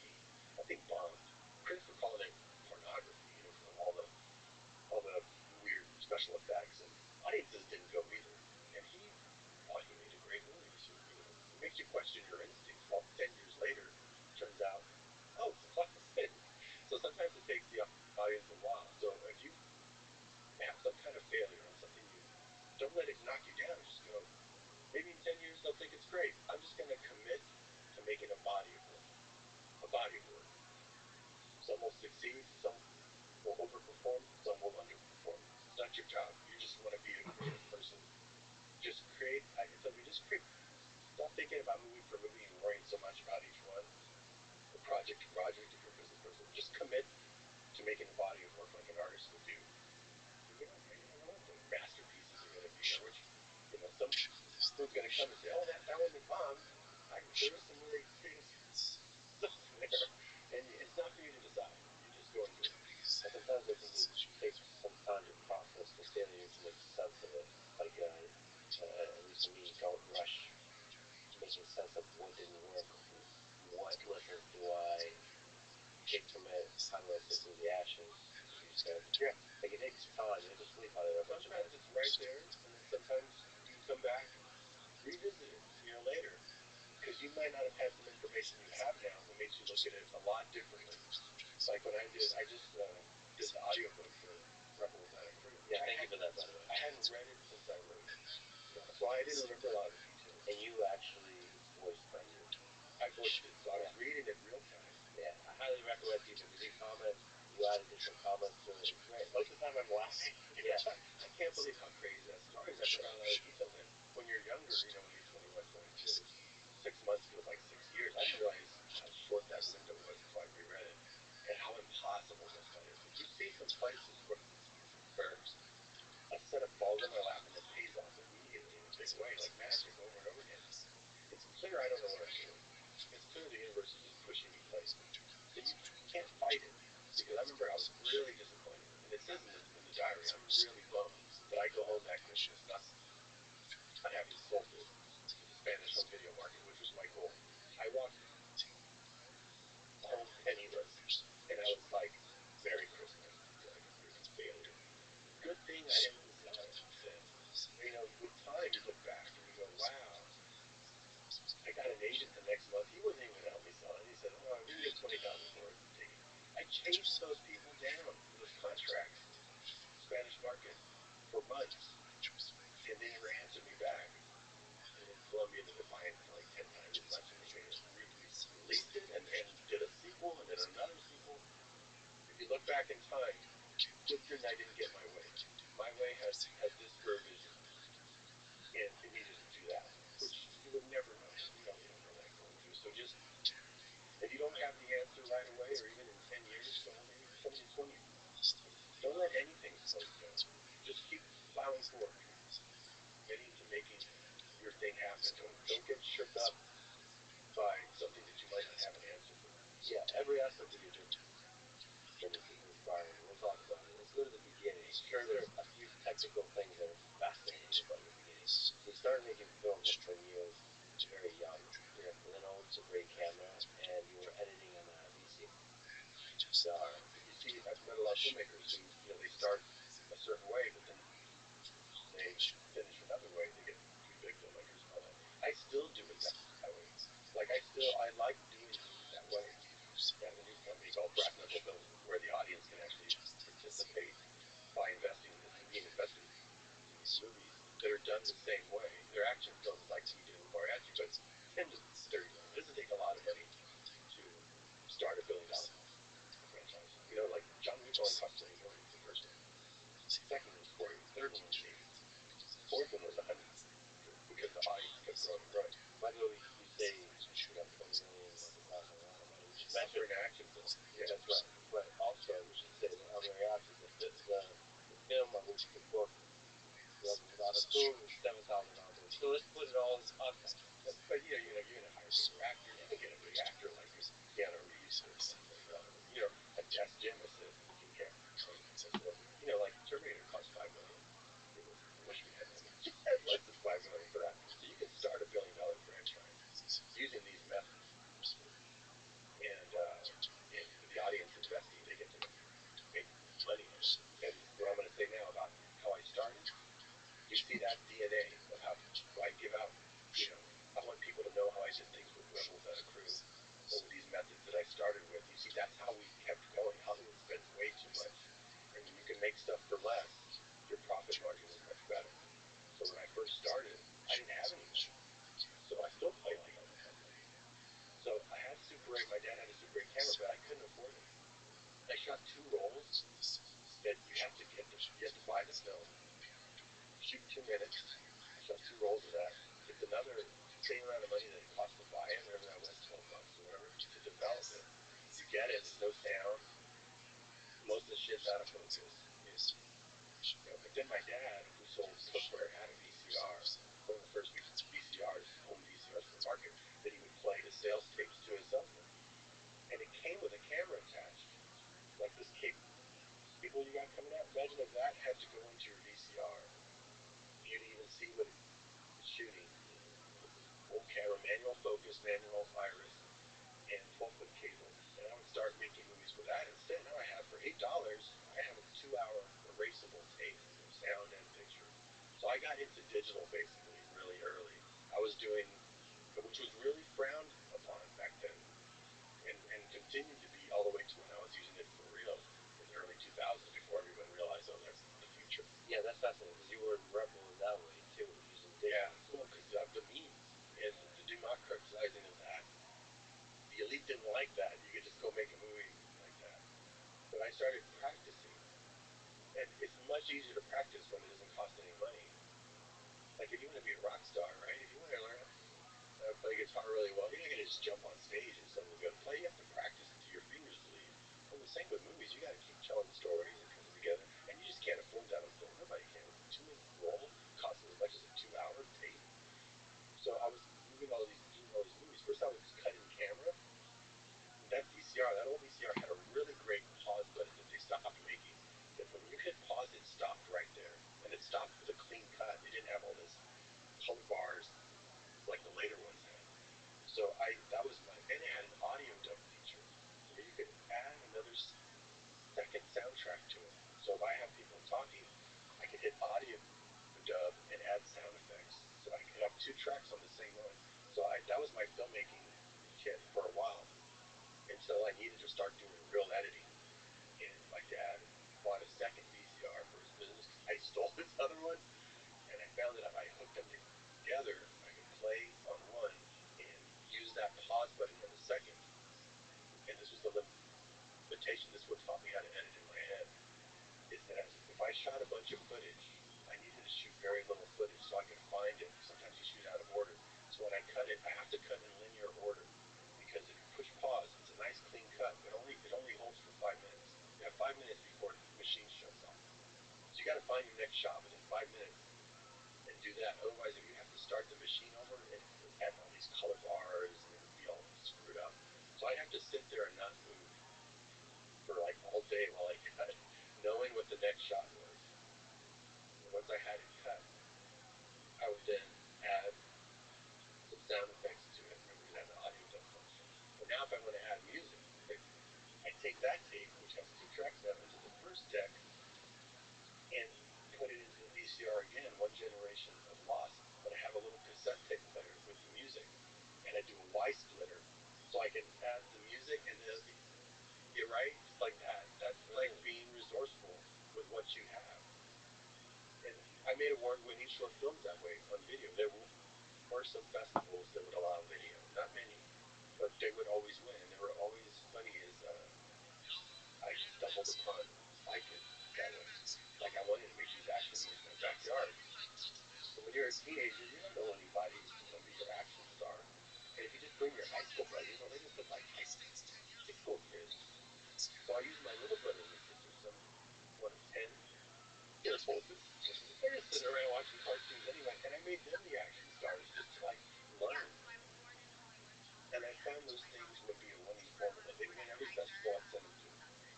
So Deadhead was my first time using a film camera. It's a wind-up film camera. I got filmed for all the film school for one semester and realized I already knew more than the film students because they taught you a whole other outdated way of doing it. So I thought I was going to use that film camera to make a low-budget movie, a definitive film version that I could send to all film festivals of these action kids, which is a precursor to Spy Kids. Ben is a precursor to Spy Kids. And we should say that Bedhead was an award-winning short film. That was probably a big sort of leap for you that probably opened the door to you to then work on reaction to on. Your brain especially because those video festivals, I would have been like a trip to New York and a director's chair with the video shorts that I would put in festivals. But I knew the film festival, if I could get into film festivals, I could send it all over the world. So I made that little short film, sent it, and it was winning all the festivals. And I thought, wow, I made that with a wind-up film camera, filming just one take each shot, just no slates. I'm the editor, and that cost $800. It was 8 minutes. Motion, I could do reverse photography if I filmed upside down. I could do it because if I do a fast pushing of her, I'll never get the focus. So I started with it in focus, went back, pulled backwards on the chair, then reversed it, flipped it, and now it looks like it stops on a dime in focus. And the number of times I've seen you shoot backwards is incredible. Like to achieve a certain feeling, a certain experience, a certain certain effect. Sometimes shooting in reverse plus the sound effect layer, you can create this reality that's surreal. Yeah. And then it Medicine. results in the story that you wanted. Like you have to be functioning in some kind of different space-time continuum. You have to warp time. Start putting it together, right? Yeah. So I've got this different camera. Well, what? And now I go like, oh no, I don't want to shoot the same kind of movie. If I got a camera now that can do that, I can do stop motion. So that's why there's an animated title sequence at the beginning. So I go, wow, I'm a cartoonist. If I set the camera up here, I can slow it down enough. It's not a frame by frame, but if I get it down like 2 frames a second, I can just tap it and it'll maybe get 1 frame off. So I did 300 drawings by hand for that opening title sequence. Holy shit, that was you doing it by hand. Yeah. So you watch that. This is a throwaway title sequence, but I really want to this thing to win awards. Okay, hold on a second. How long did that take to draw? That's a lot. That's a lot of work. I drew it over. Well, I was a daily cartoonist by then, so I was pretty fast. But still, that's why it's only pencil. It's not ink. But it looks great. I mean, the camera's going around and all kinds of crazy stuff. But it's just all paper by paper. It took me all night to shoot it. So I remember I walked into film school the next day, like all sleepy, and I told one of the fellow students, wow, I was up all night doing this animated title sequence, and he went, why are you putting so much work into this? They're not gonna grade you any differently. And I was like, grades? Get an A walking in here. I'm trying to get out of this town. I'm not doing this for fucking grades. I want people to see what I can do now, and I want to see what I can do now with this. So a lot of the story came from the limitations, or actually the freedoms of that camera. I couldn't have done that story on video. So when I saw, wow, okay, I can do reverse photography, I can do stop motion. She has to have special powers. So she has special powers, and I can really milk this camera for all it can get. There's one of my shots I love the most is where she's standing there, and the chair, she makes the chair come all the way up to her, and it goes all the way up to her face. Now, if I do that normally, where do I even put the strings for that? Right, goes right on. So I start here with the camera upside down. I have the strings in the back because you're not going to be looking at the back. And as it goes back, you pull it back, and then when you reverse it, it goes. And it looks so good, you can't spot the string. If you look close, you see the strings are in the back, but your eyes don't. So I did stuff like that, and then just her like getting the hose, and then I just do stop motion for the hose turning on into the faucet. That's why I gave her special powers, so that, and it made the story better. So sometimes the limitations you have with equipment or location, you can use it to make, take chicken shit, turn it into chicken salad. Take this camera that everyone was like, what's this? I can do so much with this. But I tell you, today I look at that camera, I can't believe I ever made a movie with that thing. It's so ridiculously primitive. I'm like, how did I even think I could get anything done with this and even exposed? And mariachi the same way. You have to think about it. I shot mariachi on film with a borrowed 16mm camera. I didn't know how to use it. I called up a place in Dallas that rented that kind of equipment, and I said, I have an Aries 16F here. 2 motor-looking things. One has a 24, and one has a bunch of numbers. Oh, that's a variable speed motor. That means you can do different speeds. I can shoot slow motion with this? Yeah, oh, wow. Do you have a torque motor? I don't know, what is that? Is there something on the side of the magazine? Yeah. Now you can just look up on YouTube and it shows you how to do it. I was doing it by phone that way. And then I went and shot the movie right then. And I didn't know if any of it was exposing or if the film camera was working until I finished the whole movie. So imagine you have to go down to Mexico, shoot it for 2 weeks, come back, send it off to the lab. You always talk about being nervous. Just hoping something exposed. And when I saw it come back with the tape, they transferred it to the tape so I could edit it, deck to deck again. I was so relieved. Some things didn't come out, but I like the cut around that. It's like, okay, because I'm doing everything. Like, be the cameraman, be the sound guy, be everything. Because that way you're learning not just writing, you're learning how to make a movie. So that was my idea. I'm going to make 3 of these, hide it on Spanish video, but make money back. That's like my own film school paying me to learn. So the first one, I thought, let me just shoot it 1 take each, because my friend Carlos lives in Mexico. If we shoot 2 takes, most of the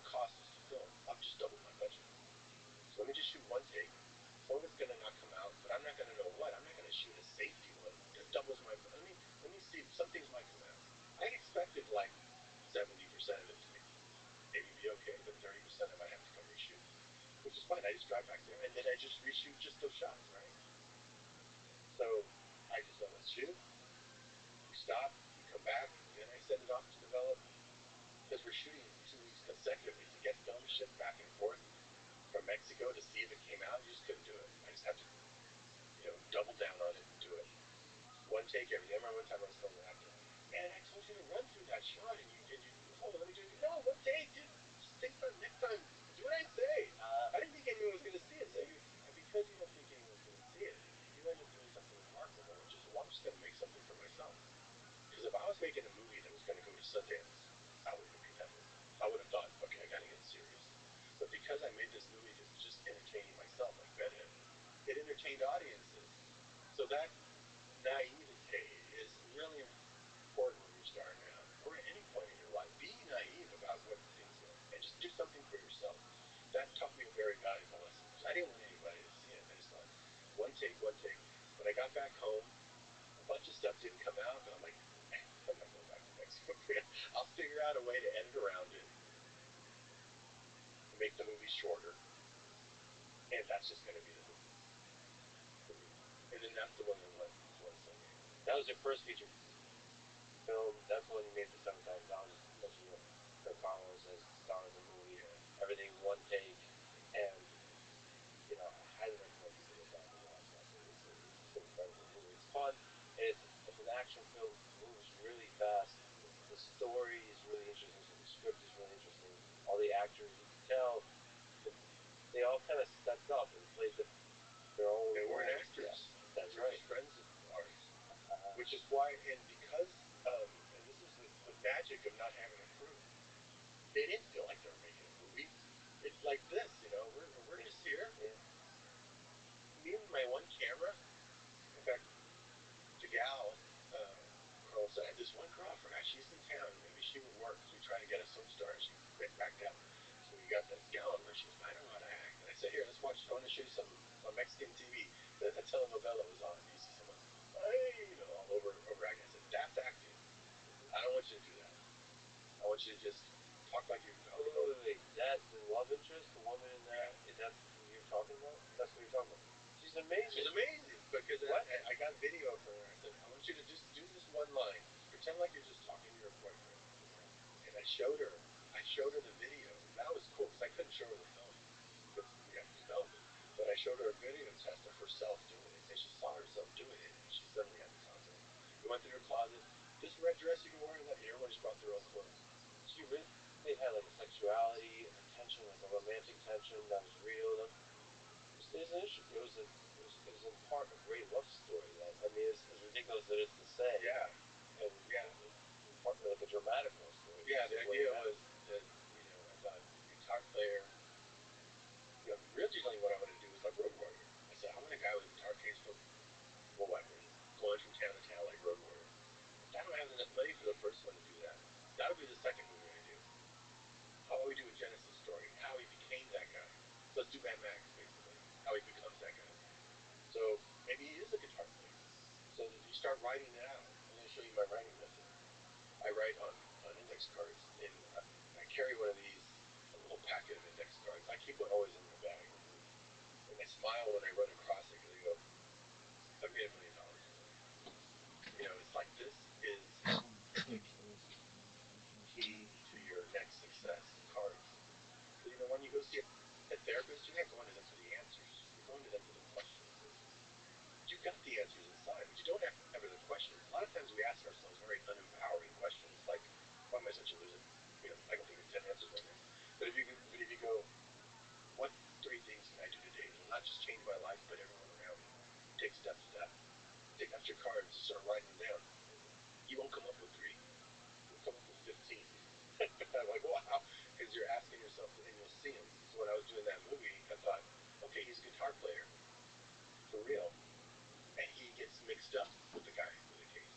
So, how about he walks into a bar, so right then, he walks into a bar, trying to get work. Bartender looks at him, we don't hire Mario, just get the hell out of here. So he leaves. After that whole scene explaining who he is and what his story is, then the shooter comes in with a guitar case full of weapons. He's also dressed in black, and he shoots the place up. Now, if that was a short film, that's how you start a short film. But this is a feature movie, so shit, I gotta figure out how to tell a feature. I'm gonna need a few more cards for that. So I'm gonna need, well, who's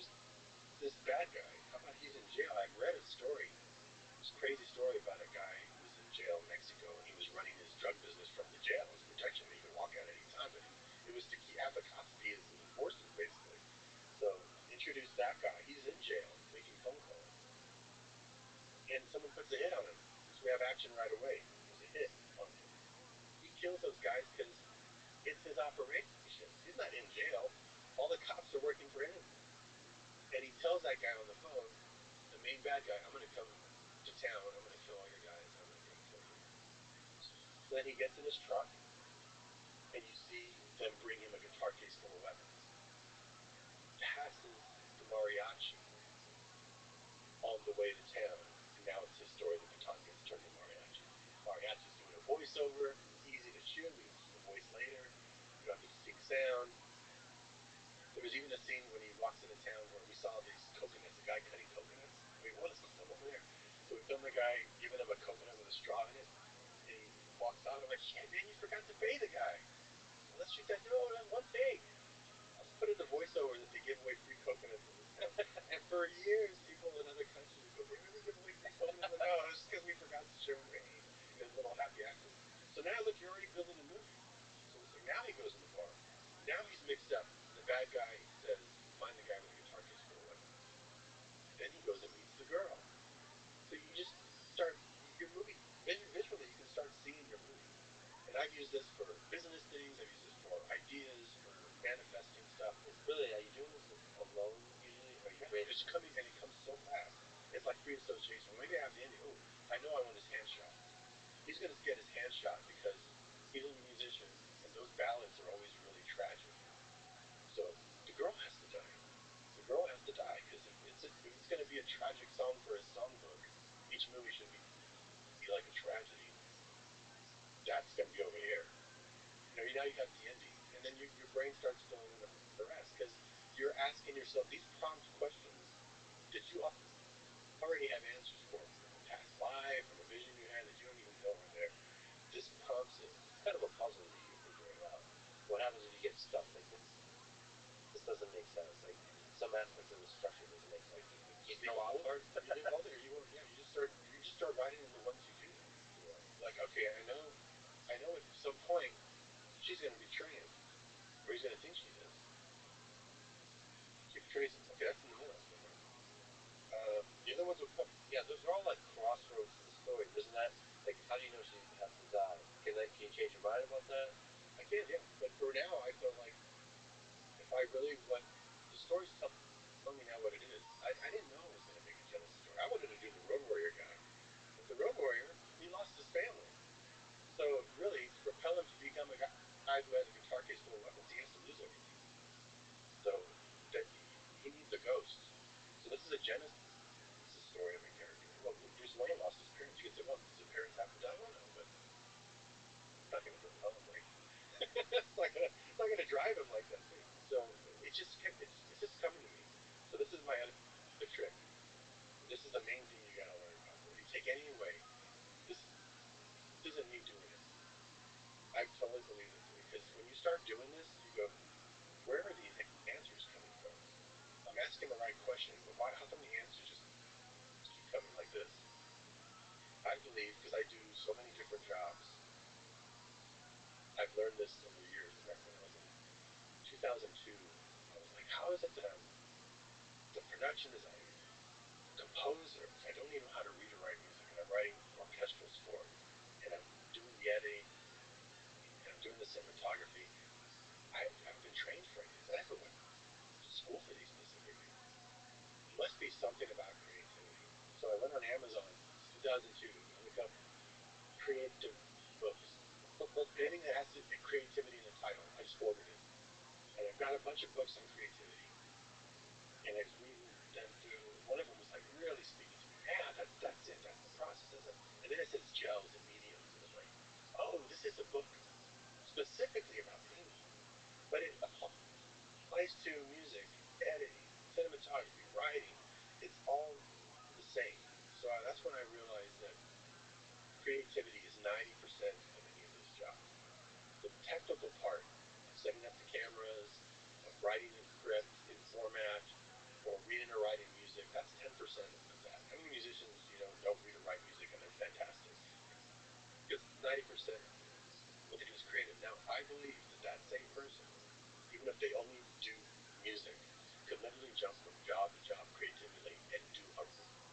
prepare your job the most technician. And there's also something to say there about learning the technical aspects of an art. You collide with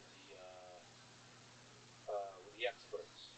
What happens is I've experienced this a lot with using cameras and so on. I don't know shit about cameras, and that you roll in and there's all the experts almost talking down to you and telling you how things are supposed to be. Everything is wrong. I talked to somebody about like soundproofing a room, and they said they gave me prices that was insane, and like the amount of effort is insane, and Dude, I was telling you something. the dynamics of this room are all wrong. I'm like, why can't I just fucking hang up some curtains? Like, what? It seems like that kills most of the effort. Like, I don't understand. And they're like, no, this is all wrong. The corners are gonna have some. And I'm like, fuck it. I'm just gonna try. I'm gonna see what it sounds like. A and B. Okay, here's audio with curtains. Here's audio without curtains. Seems like this is fine.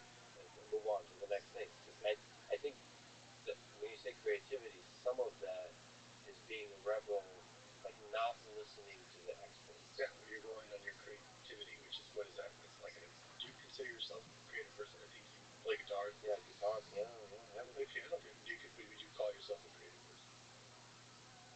Yeah, I think so. Good. I think that's a positive. I would just suggest to anybody is just own it, and just say, I like when I do so many different jobs. It sounds crazy when I would introduce me. Hey, Robert, he does this, blah blah blah blah blah blah blah. You know, it's like I get tired just hearing that list. But when I think about it, there's really only one thing I do, and I live a creative life. And when you live a creative life, I mean anything that has to do with creativity, whether it's filming, piano, guitar, sculpting, you can do it. You can take it on and do it because it teaches you more about your main job. I become a better director by doing all those jobs. Because when somebody just does one job, they barely know that job. You have to do more to learn about creativity. And this is the main thing I learned was that I'm writing music, for an orchestra. I'm like, I don't even know what I'm doing. Why is that coming out? I don't feel like I'm doing it. I feel like I picked up the pen. I feel like I had the idea to do the cards. But then when everything just starts coming out so quickly, like that's how fast I wrote that movie. I really feel like something else is taking over. So this is what my belief is. And because I hear it in different realms. Like you ask Keith Richards, how do you come up with these riffs? He goes, I don't. They're floating around the sky, and I pull them out first. You ask Jimmy Vaughn, how do you play guitar? Those solos. It's like a radio. Once you get the tune just right, you can't even believe it's coming through. So I believe, I call it the creative spirit. There's a spirit inside all of us that's creative that doesn't have hands. It needs you to pick up the pen, pull up the cards, and then when you start getting in the flow, and you're like, whoa, it's writing. That's that. And if you can have that mindset, you take your ego out of it and go, all I need to do is be a good conduit for this thing. Be a good pipe, and it's going to come through. So you don't ever have to get hung up on that question you have. Well, what happens when you can't come up? It wasn't me to begin with. If it's not coming out, it's because I'm blocking it. And if I were to do this, and I'm flowing, and if I were to say, wow, I just wrote 10 cards. I don't know if I can write more. How did I do that? You just shut the pipe because your ego got in the way. You just clogged it. It gets pissed off that you think it's you. It's not you. Like, dude, just open up. Let me through. Pick up the fucking pencil. And I learned this when I was 19 when I had a daily cartoon strip. I had to draw a comic strip every day to get paid. And I would be like, I have to draw like one drawing, draw another drawing, and it's like, okay, these kind of go together. It was a process. And sometimes I just felt like I wish I could just envision it. Sit back. I'm going to try that method. I went home and I sit back and just try to get in myself. I try the Sofa method. I'm just going to try to picture the comic strip. And as soon as I go in, I think it's funny. Then I'll just go draw that. Right? Be done in a half hour. Why 3 hours? I'd sit there. My deadline would be coming up. Got like 30 minutes. I'm like, oh shit. Got to go sit and draw it out. And it's like, oh, okay, I got this drawing. Oh, this kind of goes with that. If I make another drawing, I have my strip. That's the only way to do it. If you don't get up, creative spirit ain't going to come visit you for 2 minutes. It needs your hands. And it's not going to reward you for sitting there waiting for it. You have to jump in and do it. And people, when they say, oh, well, I'm not ready, how pissed off does that start? It's waiting for you to feel like you're ready. It's not you. Just start doing the action, and it's going to come through. And the ideas will come, and the answers will come because it's not you. If you can take your ego out of it, you'll be blessed with this never-ending flow of ideas because don't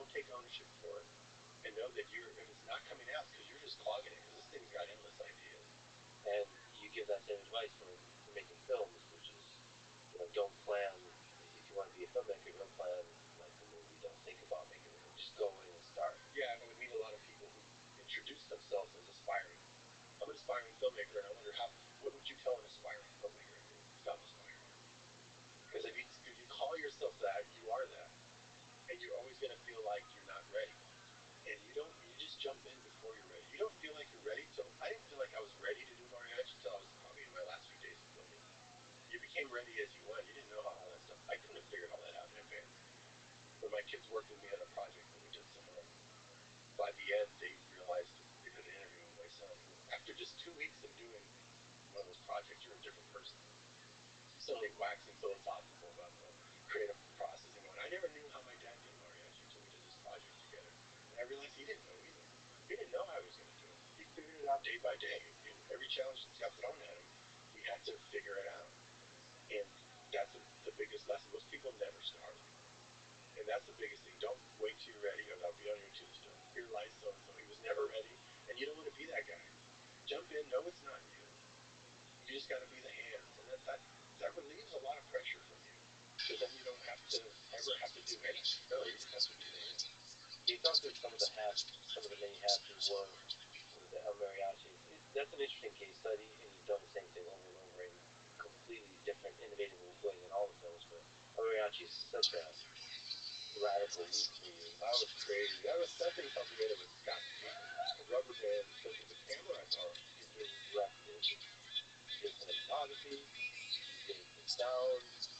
it's better to say what I did too. I didn't have to say everything else I did. Yeah. Everything else I was the whole crew. It's just like you're doing here, except got sound recording right onto the camera, right? Or the Stuff goes in these things. I mean, all the modern technology. I didn't have sync cameras. Yeah. So I had a camera that, yes, it was not a sync camera. And the thing is, because it was so loud, I would have had to blend the shit out of it. I didn't have a blend. And then I would have needed sound guy. Just to be clear, if people don't understand this, you're shooting basically no sound. Because the camera sounds like this.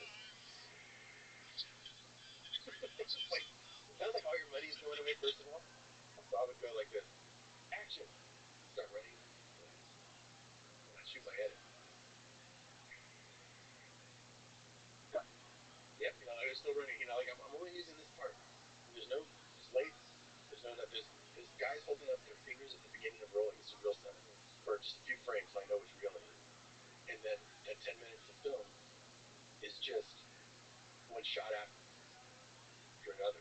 And I use almost every frame of those shots. I was cutting in the camera. Now, after I shoot, like let's say, tell me your name. Lex. What's your last name? Friedman.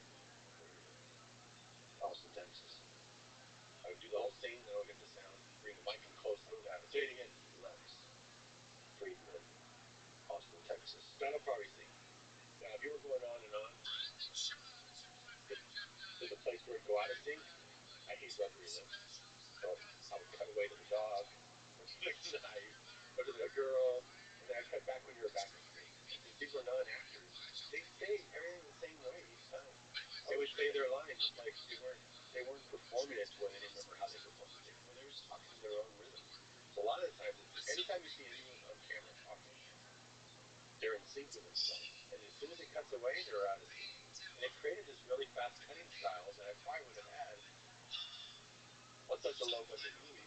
But it was the only way to keep things in sync. So when I would shoot two people talking, I would make sure I film a couple shots of like the dog or a stuffed cat or something, just like to have something to cut away to get back in sync. So good. And I call it it's just resourceful. It's being very, very resourceful. You allow it to get maybe a little bit out of sync sometimes? I didn't allow it, but I would let it if I just didn't have a way to cut away. And I would try to sync it as best I could. But we as the audience, like, do you understand where the threshold is? Where we know something? Yeah. It seems like you can get away with a lot. You can get away with I'm just particular about that. I just don't like seeing a dub movie where it just feels canned. It makes you not believe in it anymore. So I just cut away where the message is way off. I just didn't want any of that. I just felt like I wanted it to just be believable. And they could be really believable if they were in sync. But I didn't shoot 2 takes of film or even 2 takes of audio. It's just 1 take. We just went through it. And what was cool is that because I just had him go through the whole scene again. So I would go ahead and record them like grabbing the bottle or any action that they're opening the suitcase. I have all the sound effects too. I just have to sync it by hand. That's a lot of work for me, but I got great sound that way. Because if I had just had a sync camera, the mic would have been so far, we would have had to go get new sound effects. But because the camera was off, I could record everything close up. So there was some blessing to that. think I'm having a great conversation about a lot of topics. I mean, one of them is how to bring out the best in the actors.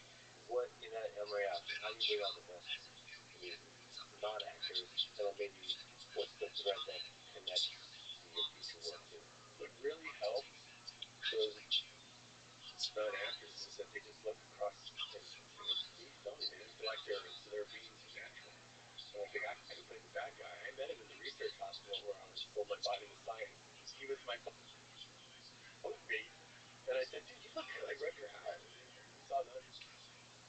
Yeah, you look like James Spader. You should be the bad guy in my movie. And it'd be cool to have you as the bad guy. He goes, I don't speak Spanish. So that's okay, all right. I'll teach you phonetically. You're going to wear sunglasses, and if you look close, he's holding the lines here, and he's looking at the lines like that. And he's smiling. So can't believe he's getting away with this. He's smiling, and he's got the sunglasses on. I read that somewhere in the pool. There was a scene In the pool, he's like, with the sunglasses on.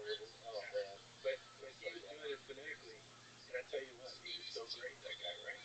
Yeah. When we did Desperado, I brought him back. Didn't have to do any dialogue. Watch that movie. He shows up in the opening scene. Desperado, he's playing the guitar at the opening of the credits. To tie it into the first movie, he shows up again. And all he has to do is light a cigarette. And you see this. But he's so nervous because now there's a crew behind him. Now it's real. Before it was just me and him. It didn't feel like a real movie, so everyone gave a great performance. So how do you recreate that later on a big movie? It's just building a rapport, making a safe zone for your actors. But filming. Sometimes being, we're talking about directing. Yeah, sometimes being there is great. It's just being a great audience. Being a great audience because you're taking the place of the audience for the actors. They try something, and if you're enjoying it, they know that the audience is going to enjoy it. Or if you're, makes you cry, so sometimes you don't have to tell them a lot sometimes. And if you do have something very specific to tell them, you got to go with it. But writers who just like to see what they do, a lot of times they just are in the zone because again they're getting that flow too. You create the right environment, everyone's getting this inspiration. It's all tied together that you never could have directed. It's just like you just create that space where we're all going to be open to it. It's going to drop in our lap, and I'm going to point it out when it does because you may not feel like you know how to play this role yet. But I say not knowing is the other half of the battle and the more important part. That's the part we're going to discover. And when it happens, I'm going to point it out, and it's going to be like magic, and we're going to go, okay, we're accepting it, we do it. And it gets people in that kind of headspace, and then we're all open to it. Where the character's supposed to go, what it's supposed to sound like, instead of me being very, manipulative to get a certain thing. I don't know. It's just whatever feels good. Yeah, there's such an intimate connection between the actor and the director. I've seen some of the behind-the-scenes footage with you. You are just a fan enjoying the scene when it's done well. Yeah. But I think there's an aspect, if I were to put myself in the headspace of the actor, they want you as the audience to earn that happiness. Because when a director approves, yeah, well, you're a performer, and there's no other, it's not like a live show where you get the approval of the audience, and you're like, oh well, they like that joke, I'm gonna do my, really the director is, and a lot of times the director's way behind a monitor somewhere. I still like to operate the camera. So when I'm operating the camera, it's like this. We can have 100 people here, we wouldn't know because they go away. It's just us. They just disappear. When it's the camera guy is the director, and we're going, this is ready, there's a shot. I'm lighting sensitive myself. I have my crew setting lights, and I have this great shot of Clive Owen where he's holding down Benizio's head in the toilet. Benizio's not there, just close look at this point. And I'm practicing my shot of zooming and slowing his face. And people are still walking behind him on the green screen setting lights. I'm going, we're ready to go. We're getting this. I can already tell we're already in the moment. What you're doing right now is just keep holding that look. Now, when Joe, like he's trying to fight back, but you don't think he's rich. Like, oh man, you got stop moving that shit already got holy yes, like that. Wow. Yeah, like that because you're so that's a great scene, by the way. Great, right? And you didn't feel it. So if I wait for these guys, this moment will be gone. And then another one was Mickey Rourke. He had so much freaking dialogue. He had just done this whole big dialogue scene. He had another one that said, let's go ahead and start with a wide shot. Where the two actors on the camera, Mickey and Elijah are here. Let's get a two-shot. And we'll come around on Mickey close up. We'll turn Mickey around for the close up. Let's start with the wide thing, get used to the lines. Most of it's going to be sold in person. We sit down, Mickey starts delivering a take. Hold on a second. I brought my camera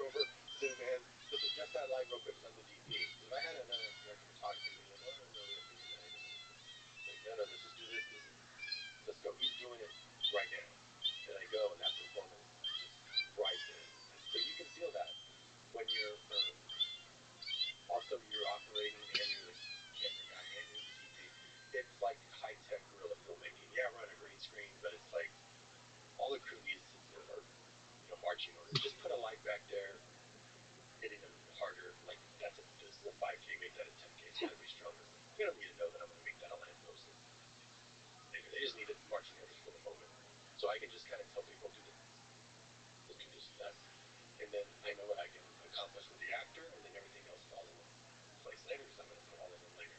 Things, once you know how to do a lot of jobs like that, you can just move at the speed of thought, which is where the actors love being creatively, because nobody knew what green screen was back then. They're like, what is this again?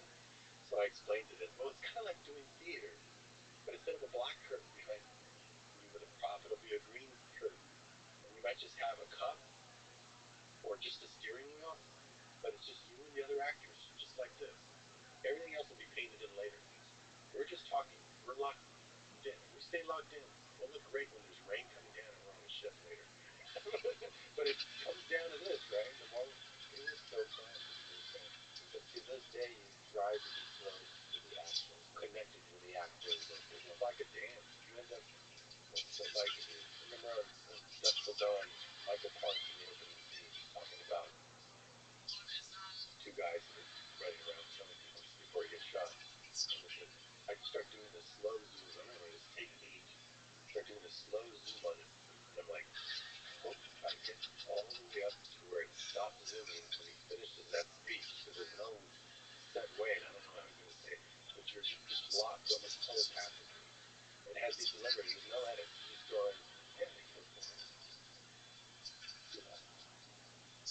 It's just like, wow. And you're just so pulled in. I was like, oh my God. And then it stops. It's like I ran out of zoom right as it came that speech.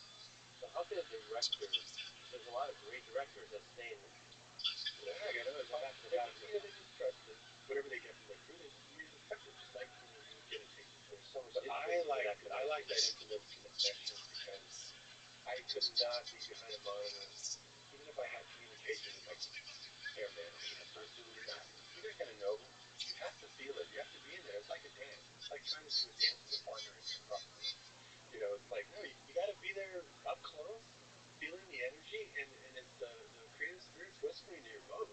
It's not your own idea. You're capturing the moment with magic. And there's true magic that happens on a set, and that's what brings you back. Because I didn't direct that kind of thing. And they didn't act that. That came through us, and we just had the cameras rolling, and we captured a ghost. It was like you said, don't get a pen in hand, and you were there. Like that. Crazy. All right, your friendship with Tarantino is just fascinating. And just the whole timeline of the history of movies, and the two of you collided and met is just a fascinating part of the story. You first met him in 1992 at the Toronto Film Festival. Can you just talk about meeting Tarantino? Yeah, we both had films at the same time. First films, Guys in Black, action, violence. In fact, I had seen his movie already. My first film festival was a few months before that, Telluride Film Festival. Reservoir Dogs was there, but couldn't be there. He was at Sundance earlier that year. And the guy who became my agent, he saw it. He said, hey, you're going to like this guy, Quentin Tarantino. I told him about you. You're going to meet him. He's going to be in Toronto. Oh, cool, okay. And so I went ahead and saw his movie, True Top. Right? And I was like, oh, shit. Guys in Black, again, just like the mariachis dressed in black. Action. And I said, oh, we're going to like each other's movies. He's going to like mine.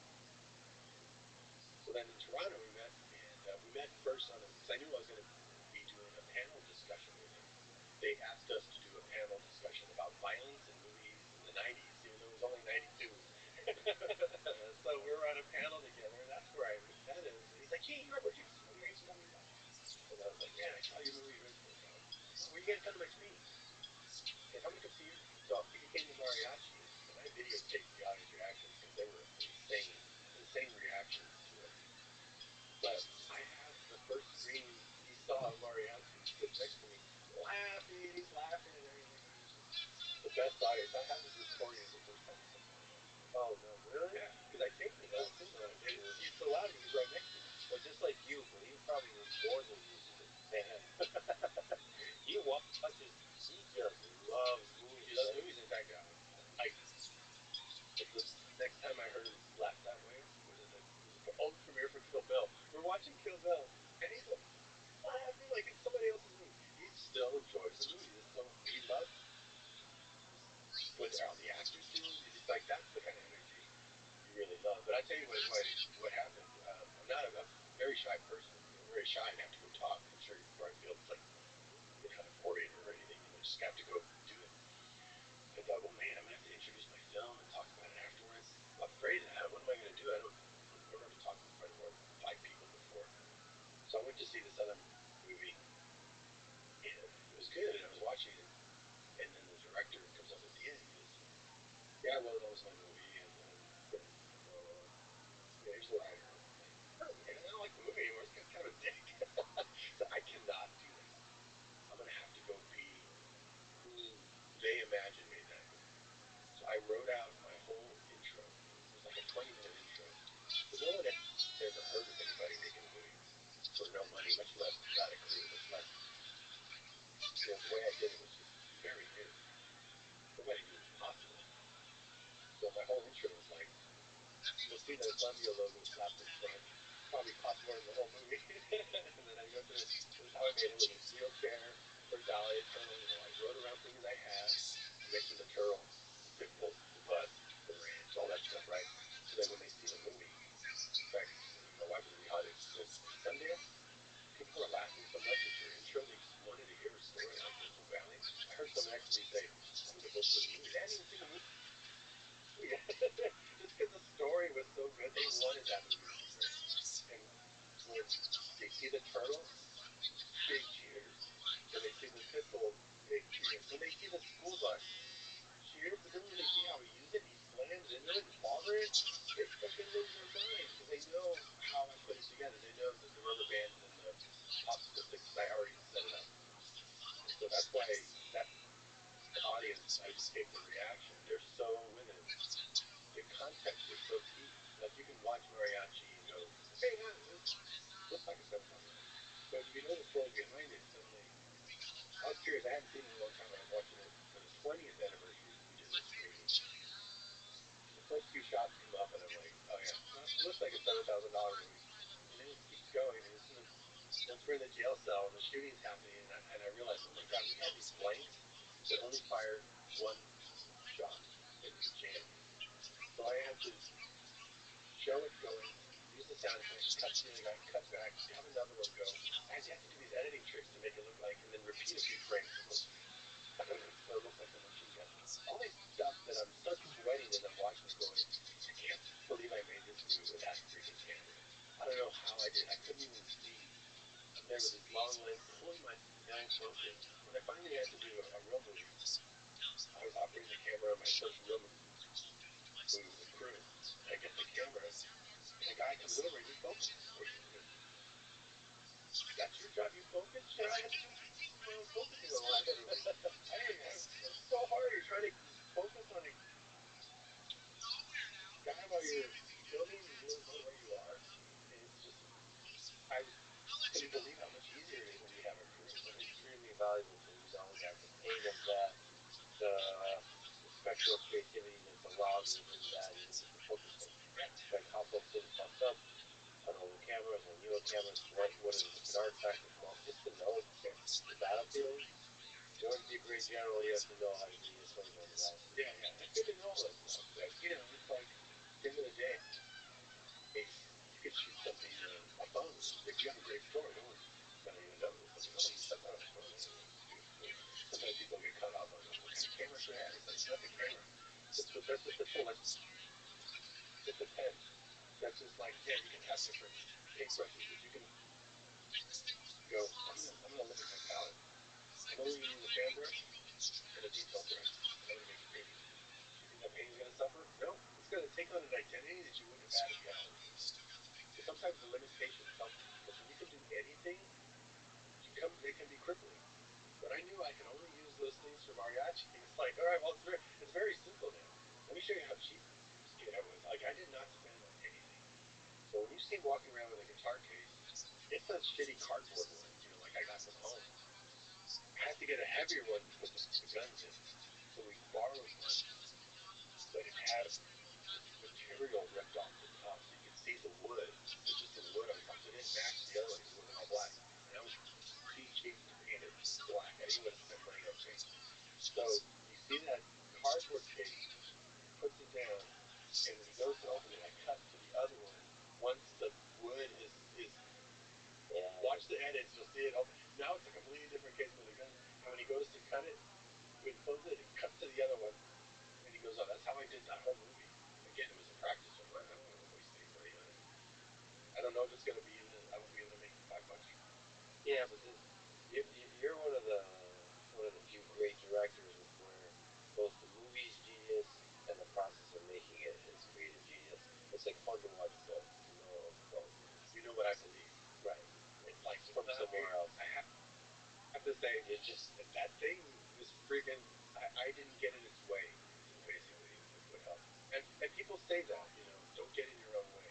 This is a little bit easier to understand. It's like keep the pipe clear. Don't block it with your ego. Don't say you're going to be shocked, but don't ever say, "Oh shit, how did I do that? I don't know if I can do that." You didn't do it to begin with. Accept that it just came through you and try to get back into that headspace. Especially when you go to make a second film or a third film or follow up with success.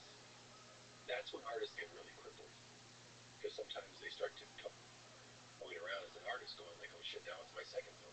My first one did really well, and I like my second one so much." That's not the headspace you were in when you made the first one. You weren't hesitant like that. You were just so try to keep that very naive, and that's why I say commit to a body of work. Because I know a lot of filmmakers get stuck on their second one and they go further because they get crippled by the success of the first one, and they start asking, "Oh shit, how did I do that? How can I do that again?"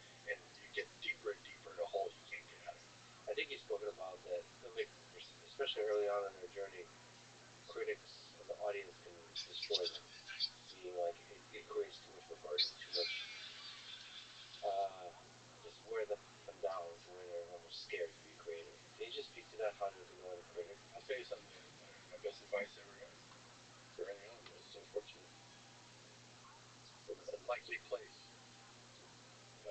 Because he's such a, he sounded like Clint Eastwood when he said it. Maybe he said that. I don't know. But I got the Desperado. Antonio Banderas. I brought Antonio to be in it from Europe. Big action movie. And so Spielberg saw it and he said, "Hey, I want you to do Zorro with Antonio." So we're working on it for a while. I was working on the pre-production. Got to work with Spielberg doing that. It ended up stalling because there was like two studios involved and Amblin was moving, or there was some weird thing where. But I got to work with him for about 5 months, and I started getting really nervous because it's like, oh shit, you start thinking about even movies of his that people would say, "Oh, Temple of Doom's not as good as Raider." Temple of Doom, I'd kill if I could do that movie. If I could make Zorro as good as that one, the one that people said, it's like people don't know how good they had it with that guy. But I started thinking, I even said, "Man, I just rewatched Temple of Doom last night. I don't know how I'm gonna do this Zorro movie. Like I've just never done anything like that." You start getting, afraid because you go. Second thing, he said, "Oh, Rob, just think you're gonna do fine." But then I started thinking, this guy at that time, he was at Welcome, the era. Zoo. This was like How you living, pimp? he was making the biggest, best movie of all. People would shit all over this guy. They would throw so much. What'd you say? The lottery's been drawn. It hasn't been announced yet. All right. Well, are you gonna buy a yacht?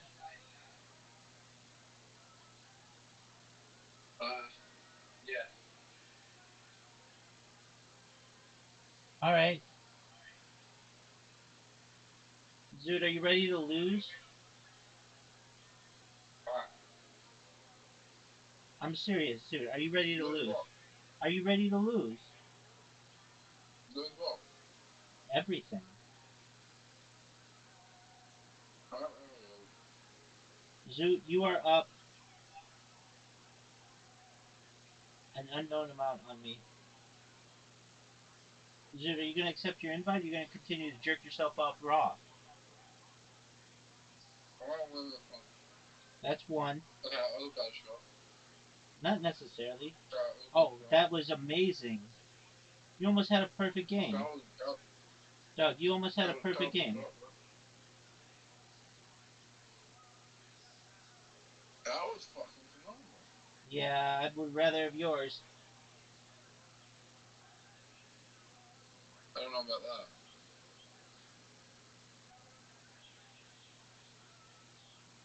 Get it. Oh, you got fucked, Zoot. You got fucked.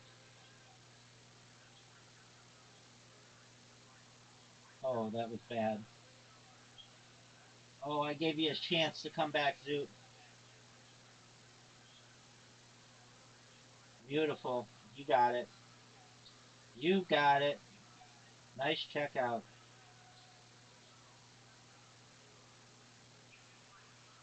Uh-oh. It all comes down to this, Zoot. Don't fuck up. And you didn't. You just hit a perfect shot.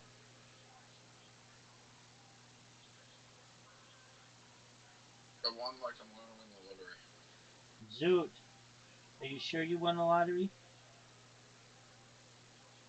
I just have this gut feeling that I want to know. Alright. I put in a lot of work.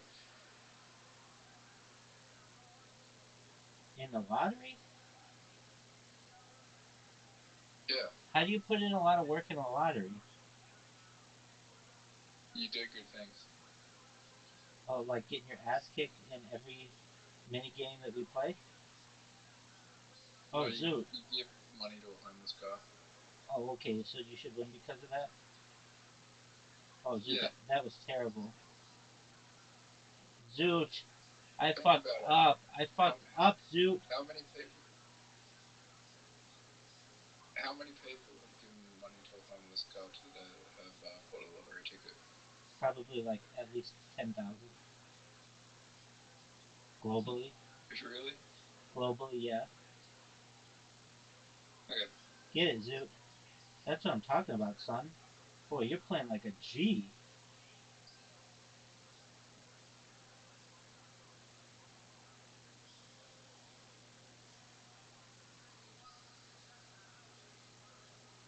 Zoot's up two. Zoot's up 2 games in this little section that we've played. Okay, I'm gonna fuck you now. Fuck.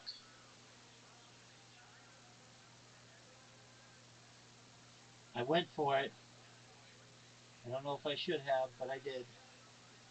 Oh, baby. Did I just hit a boulder? Yes, you did.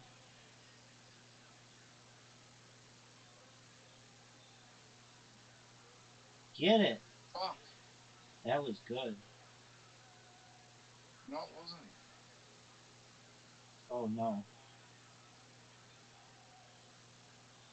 Fuck, Zoot. Zoot, you might win 3 games We're then. going to a tiebreak. We're not doing that. You're gonna win right here. Easy win. No, you get another shot.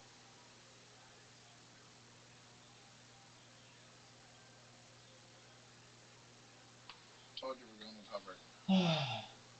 Okay, come on. I'm gonna hit a bullseye. Dude, I can't beat that. Sam. But you have to get a bullseye though. You've won 3 games. What's the outside of the bullseye called? Inner bullseye and outer bullseye?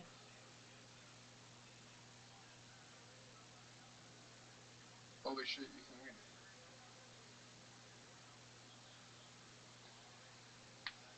You lost, Robo. I'll take that. I'll take my shots. I like what I got. Me too.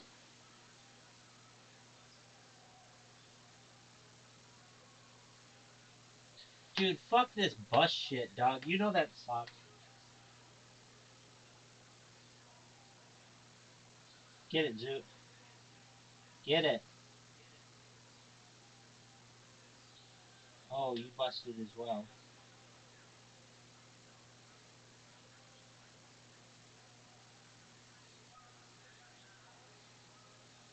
Alright, Zoot.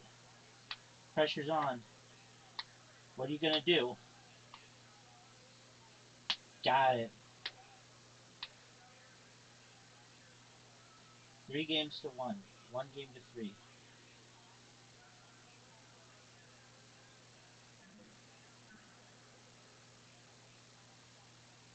That's a 20. That's a 25. That's a 3.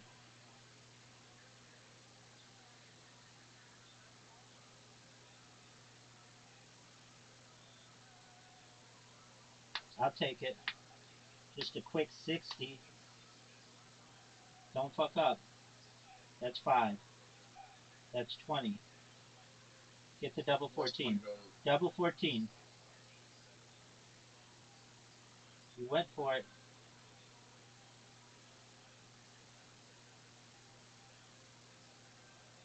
Man, I suck. Look how far off the board that is.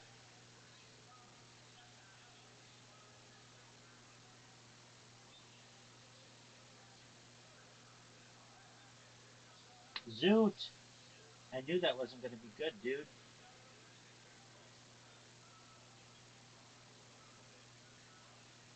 Oh, nice checkout.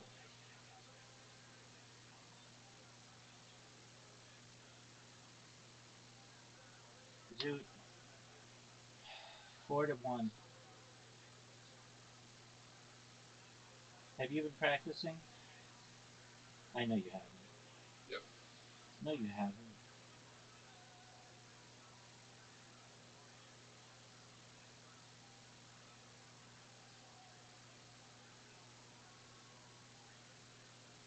Fuck.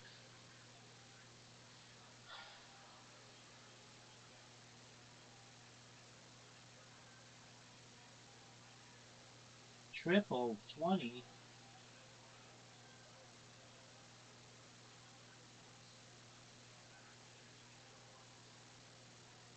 Oh man, I got fortunate. We're gonna tie.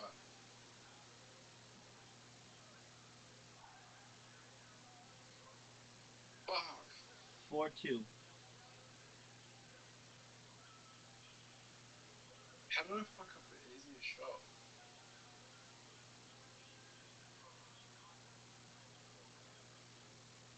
Rabbi.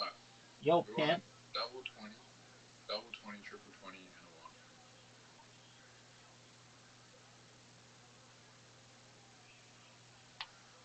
You nearly got it. I know. I'm sexy like that.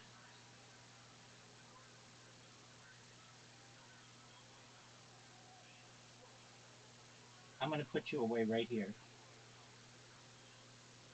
Right, you need 20 and a... Okay, that works. What do I need? You need a triple 20 and a 1, son. Okay, that's not good. Double 20. No, if I get a double 20, I bluff. No, you wouldn't. You need a double 20 and an 18. You need double 19.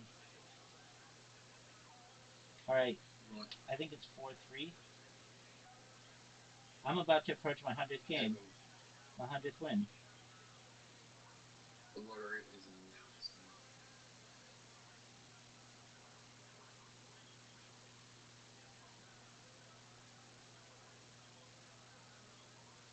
Dude, are you gonna fucking accept the invite or are you gonna jerk yourself off to the lottery? Joke myself off the lottery. Well, that doesn't surprise me. What are your thoughts on Bianca Sensori? Who? Bianca Sensori. What about it? What are your thoughts about her? I didn't win, Rabbi. You didn't win the lottery? No. It didn't draw yet. You said it drew in like 4 hours. No, Drew. You said it draws in like 4 hours. No, I said that 4 hours ago. Did you? Yeah. Are you gonna accept my invite or are you gonna continue to be a huge douche? Hang on. Lottery divisions. You seriously didn't win? Hang on. I think you won. I think you're just Yeah, I won something. you're just keeping it a secret.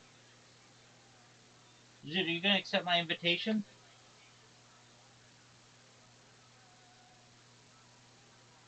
Zoot. I won like $20 back. Okay. Are you gonna accept my invitation?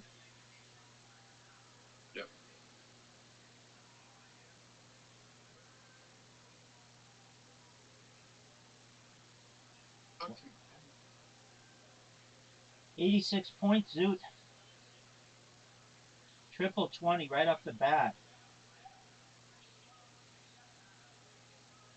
fuck. No. That's still really good. It's okay. Got it, B.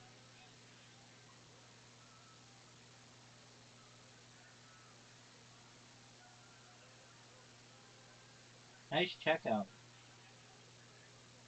Eyes closed. Robert, eyes closed.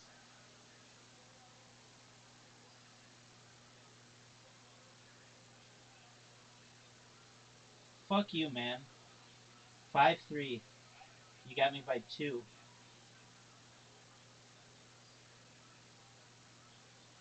Yeah. So the lottery numbers were. Doug, no one cares. Just Okay. accept my invitation.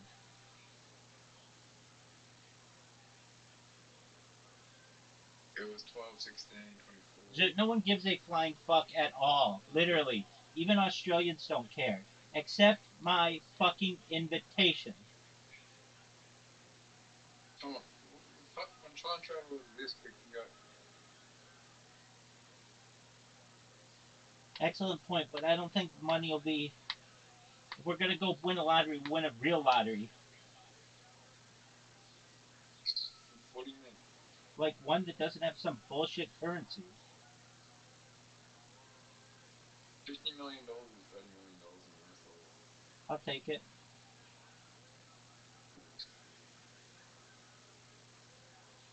Zoot, that sucks. How rich was the guy you worked for? The millionaire that got murdered? You know, I never really found out. Nice checkout, How dude. much do you think he was worth?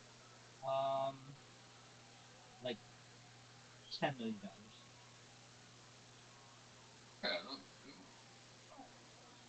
that's a lot, but the way you talked about it, I thought it was like 200 million. No, he would have been able to pay the fine that he was fined. He wouldn't.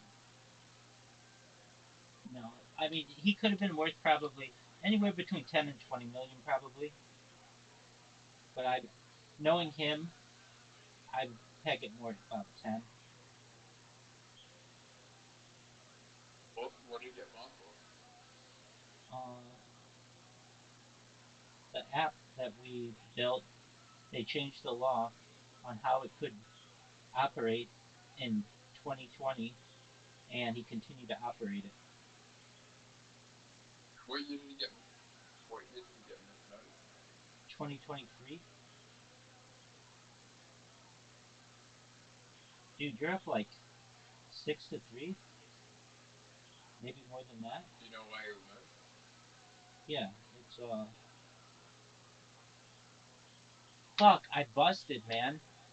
Um, it was a cocaine deal gone wrong.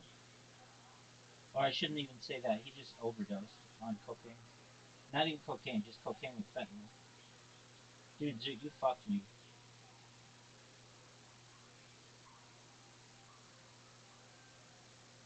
Did you know him really well? Yeah, I knew him very well. I knew Did him he as. ever come on the stream? Did he ever come on the stream? No, after I quit, I never talked to him again. So you just saw it on the news that he died, and it's like, holy shit. Yeah. Nice. It does not surprise me.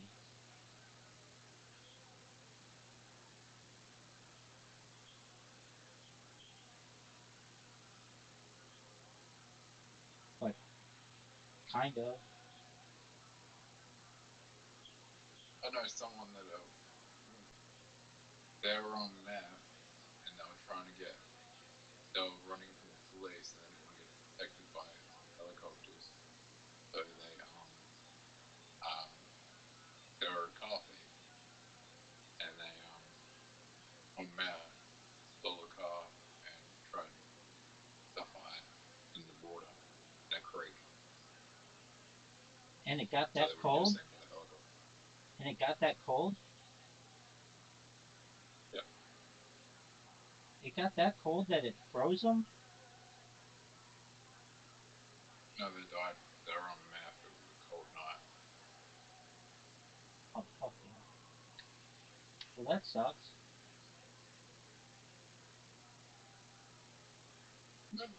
Yeah. I mean, yeah, don't do meth. Don't steal. And don't steal cars. Dude, I'm playing like dog shit.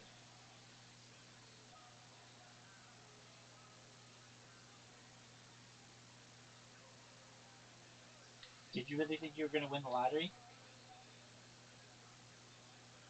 Next one. Don't talk like that.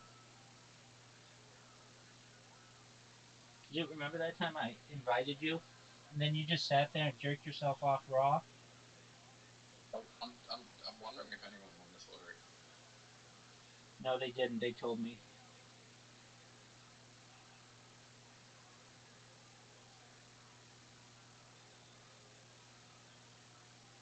It was a three-way tie between Bianca Sensori, Nicole Kidman, and Bindi Irwin. Ready for a triple 20? Yep. And double 20? Yep.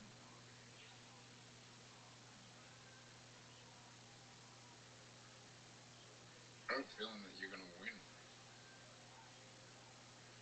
Fuck Zoot. I've literally been playing too well. I keep busting. Okay. Are you happy with your gameplay? Average.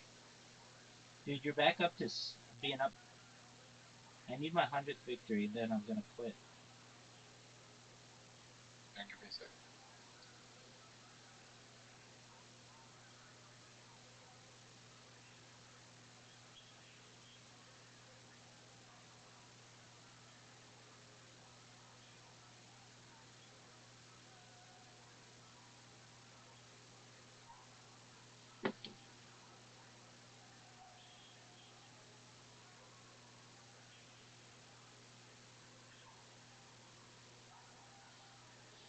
Zoot.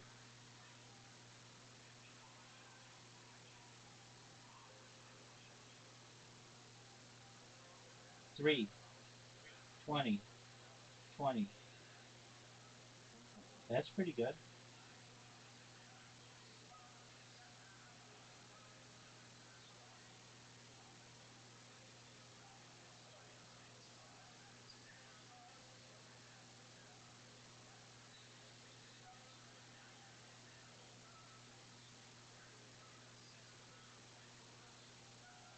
I'm gonna end it right here.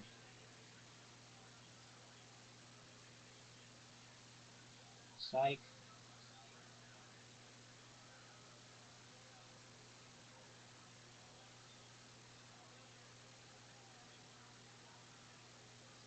Nice checkout, dude.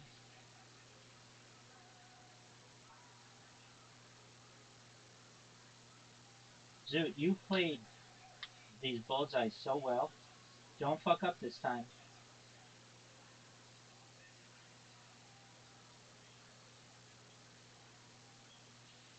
Fuck, man. I can't believe I fucked up so badly.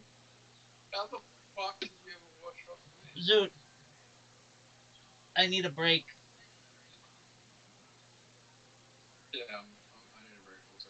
How the fuck did you have a wash off? Dog, no one wants to talk about that series of games. Go take your break.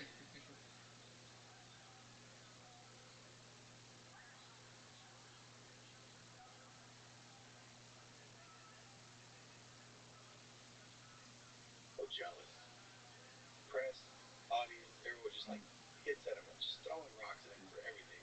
Bro, no one won the You lottery. can't imagine it now. Okay, dog. Been at that time. Are you That's how excited big about everyone that? has respect for him. But they made him Yeah, like the next dumb. lottery is going to be mine. And they were like Jurassic Park, man. You can't even imagine it now. But you should have seen the climate. It freaked me out. I'm like, maybe I should just stay under the radar where I'm in, not poke my head out so much. Because this guy has his head out unwarranted.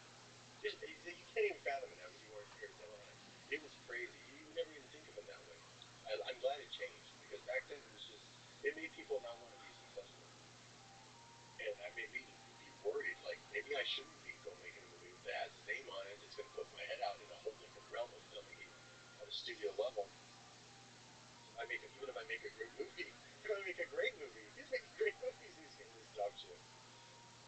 I don't know if I can take it, you know? So I asked him, because you don't know how resilient you can be. So I said to him, man, how do you do it? What do you do when people just throw rocks at you all day long? He goes, oh, Robert, just don't blink. Whoa! Now I see how he got through it. Just don't blink. You know what's coming? Don't blink. And to him say it's like a Clint Eastwood line, right? But it was like you could see he was telling the truth, and you could see that's how he did it.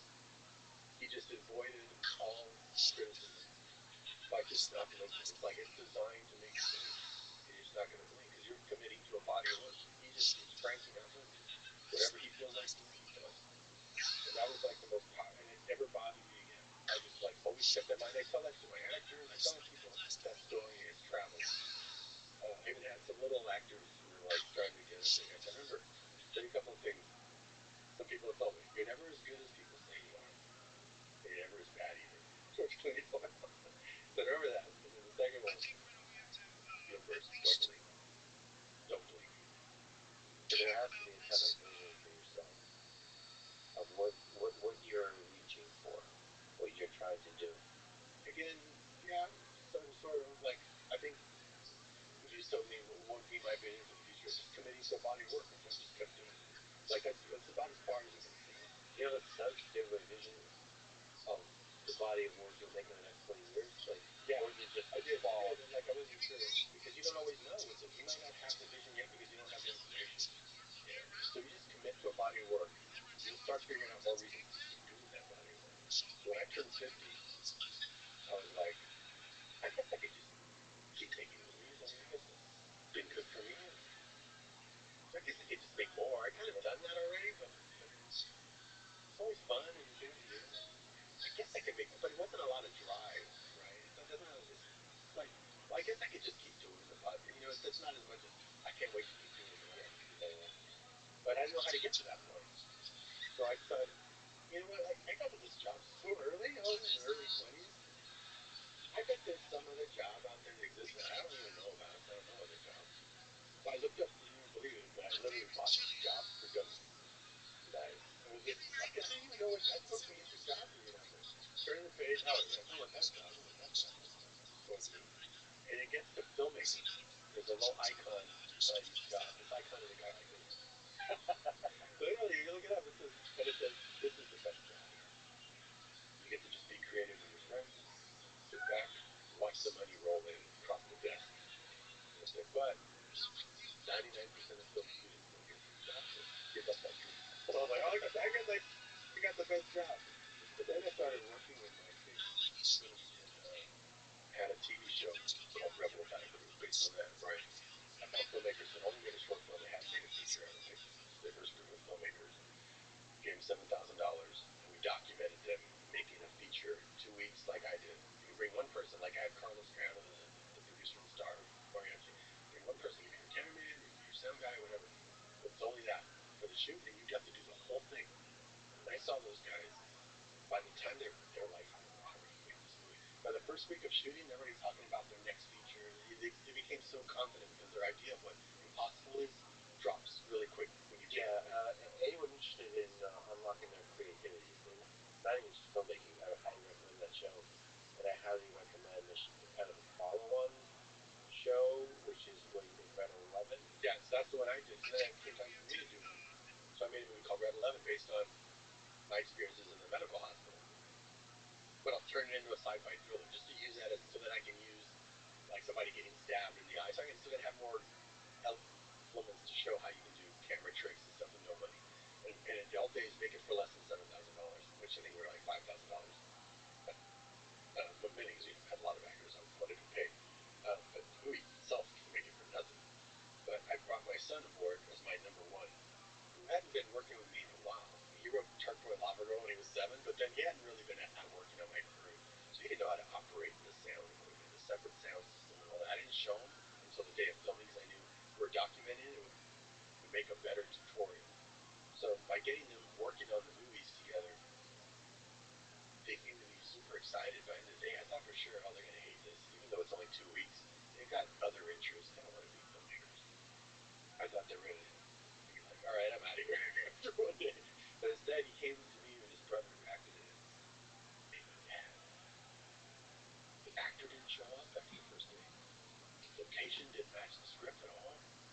we asked, do you know how we're going to solve problems? And we were like, I don't know, figure it out. We thought, that's dumb. But once these dumb find out, but then by the end of the day, his eyes were all wide. We figured it out. We're like, oh. So they realized this is the creative process. Every day is like this. And in life, too. Every day you don't know if your machine's going to not work, or you're going to get a flat tire, or you get fired that day. So life is very unpredictable, just like a movie set. So I realized I'm going to make them all work on my movies now, because it's teaching them about life. I'm teaching them very little about the filmmaking. It's about life lessons, about how you take on something impossible, turn chicken shit to chicken salad, and make it work. And that's the struggle. That's life. That's the process of life. So many people say, well, I'm not ready to make my project. It's like, you're not ready for life either. You're like this all day. You're dodging shit that's going on. How come art has to be perfect? It's like, it should be the same. Life and art should be the same. And I think filmmaking in general is full of unpredictable things. And in a short little microcosm, too. Within one project, you got a whole blueprint for how you're going to solve life. Because you've just done it on a creative level. I think of all the art forms, of all the art mediums, like that, it's just so many different components. A lot of components to it. And so, like, there's so many ways to fuck things up. Yeah. To learn from. But any of the disciplines, if you add those to it, like I teach my actors to paint in between takes. We'll go and I'll take a picture of them in character. I show them a canvas. I show them paint. You don't need to know how to paint. This is to show you. The brush is going to know where to go. You just got to pick it up. Pick the colors you want. Don't matter how crazy they are. Whatever's speaking. You lay down. I'll show you some little pictures. You're not going to believe the masterworks these actors did, like in a day. They just start doing it. Lady Gaga had her fingernails in there. Josh Brolin's doing his thing. Then I take a picture of them in character, do a line drawing of it, we project it on top. And most things, the painting coming through, their line drawing, a little bit of their eyes painted in, they're not going to believe these things. They couldn't believe it. But it teaches them that thing about that the creativity is going to come through. So even though they're already acting, they're already being creative, they're already making movies, like you said, that's already a really great creative endeavor. When we would sneak off and paint, you could tell it's firing a whole other part of their brain. It was funny, I think Josh Brolin's girlfriend said, Josh said, hey, my girlfriend just said, she said, his wife now, but at the time, you guys doing drugs. Leave the set, come back in your whole life. No, we're painting, but that makes sense as you said, because when you get your creativity firing, it's more powerful than any drug. And when you come back, and you get on the set going, is it bad that I'm still thinking about the painting? Like, no, I think it's good. I think it's all good. But you can tell it's opening a whole other part of the creative brain. So you can be doing acting in a movie,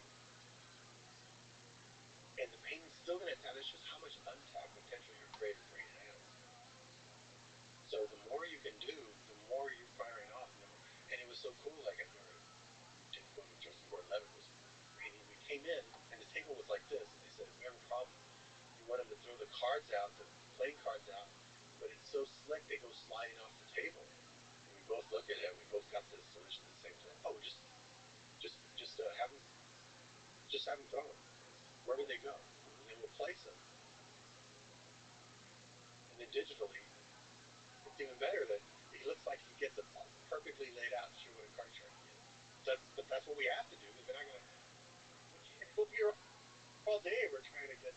If we're going to worry about where they go, just go bump, bump, bump, bump, bump, bump, bump. And then we'll place the cards down, and everyone will pick them up. And then we'll marry the two colors. You just come up with creative solutions better, easier, because you were just solving crazy creative solutions. The other one, like, what paint medium do I use? What kind of gel am I going to use? So when you come back to your main job, which is filmmaking, you're like, oh, I can figure this out too. So it helps you creative problem solve. So that's basically working with my kids made me realize, oh, now I know exactly what I'm going to do for the next 10 years. Throwing up gang signs like a pimp, like a pimp, like a pimp. And their ideas are really sharp. So the mentoring goes both ways, and it's like the greatest parenting you could do, because you're building a project together and in the same boat together, figuring it out. And the family time, I like checking all the boxes. Thick boy did this for you. Thick boy. Thick boy. We're actually Thick giving them boy. lessons. Thick boy. Anything they want in life, because they're going to have different Big boy But with now it's kind of like four going to college. C's. Because college is Big like the best boy. college Big because it boy. pays you to learn. You get to do Boy. these crazy skills. Boy. Like my son is Boy. conducting the Big orchestra, the boy. James Bond orchestra. Big Like, this is boy. my kid's score. The score he Big wrote. boy. I can't write at his level. Big Steve's always boy. our best piano player. Scooby Dooby You get Doo. a charge out of working Where with them. are you? And then Scooby by Dooby Doo. making a label, Where there's are you? a weird phenomenon that happens. You guys want to take Scooby. your game to another level. I stumbled Scooby upon this Doo. idea. My son, Scooby. that was my counterpart on the Scooby Doo. Wing Racer. He was my sound Scooby guy, like I said. Dooby Doo. Came with the Sharpton Lava Where are you? He became my writer, Scooby co-writer, Dooby co-producer. Doo.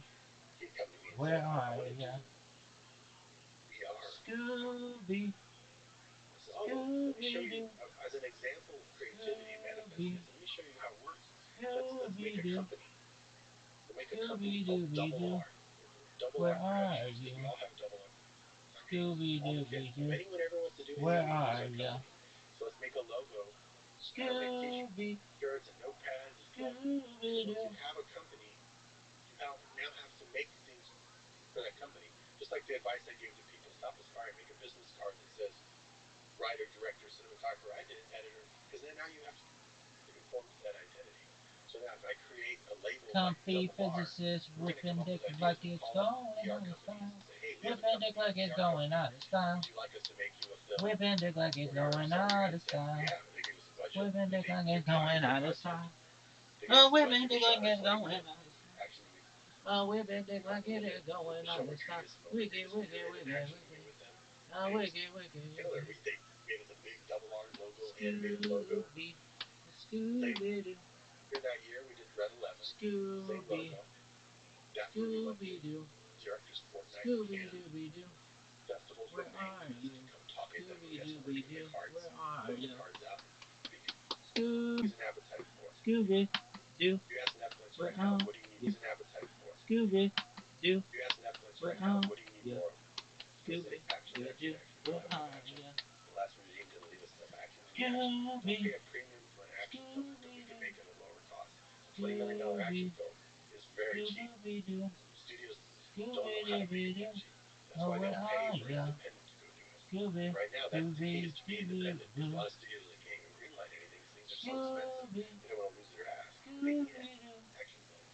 So let's make something Scooby. that everybody needs, Scooby Doo. and let's make it at a price. We'll make Scooby it by Dooby studio. Doo. We'll Quick, have our quick, quick. studio. Where are We ya? have costumes. We have all Scooby the Dooby Doo. costumes and Where props are ya? and sets from 25 years of Scooby. filmmaking to keep the cost down. Scooby Doo. And we'll have the audience their idea for an action film to be. And I'm going to make one of the 4 films in that slate from one of those ideas because I want the audience to win. I want the audience to win and be a part of it because the audience is half the cost of Hollywood. Where They make a are movie, ya? they show the audience the movie, go tell your friends now so you all spend money on our movie. Well, where's your cut of that? So I want them to be successful. So if any of the movies in the slate do well, they make money. That one and then sequels or anything.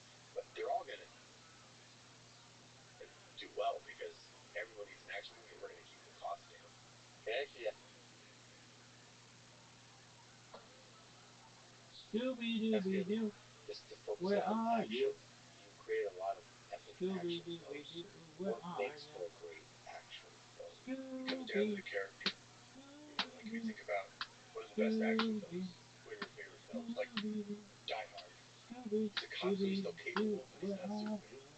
The fact that he's like in over his head and you're rooting for him, that's a great character. Scooby. You know, John Wick, he is Superman, but he's retired Scooby. and now he's pissed off and Scooby he's Doo. going back in the job. You know, so the character, it comes down to the character Where really being are very you? important because the action Scooby will then Dooby have a Doo. Where character to are it. you? I think beyond the professional. Yes, it's a that's I think that's all about character. now that when I say we're going to do action movies, I mean movies that are really action first. Like there's some movies that are more dramas that have action. Where's the boundary? So John Wick is action.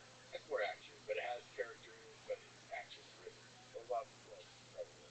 Predator is a sci-fi action film. So that's kind of a hybrid, which I like, but sometimes it's hard for the audience to know what they're buying into.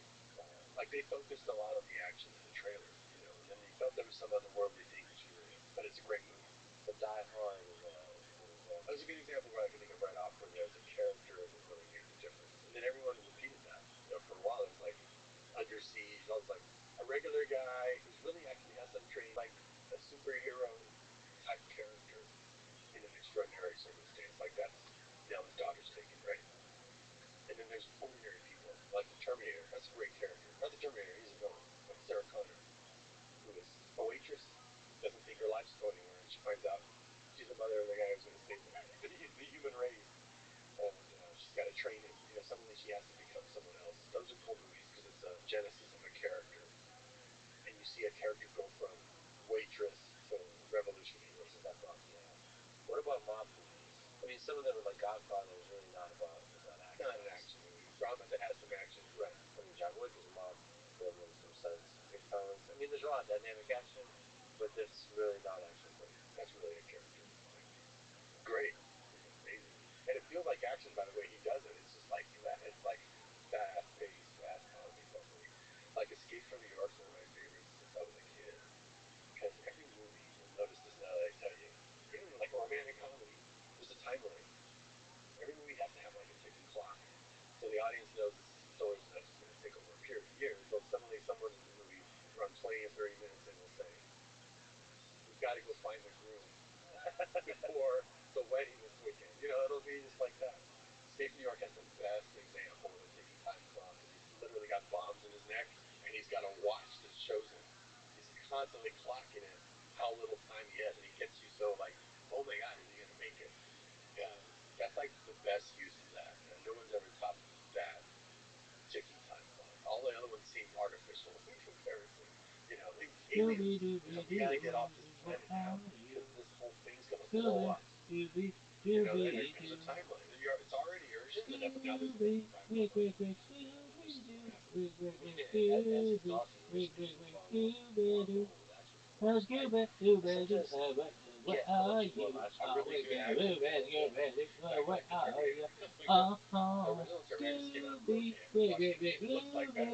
Scooby, That's a $4 million movie. It looks incredible.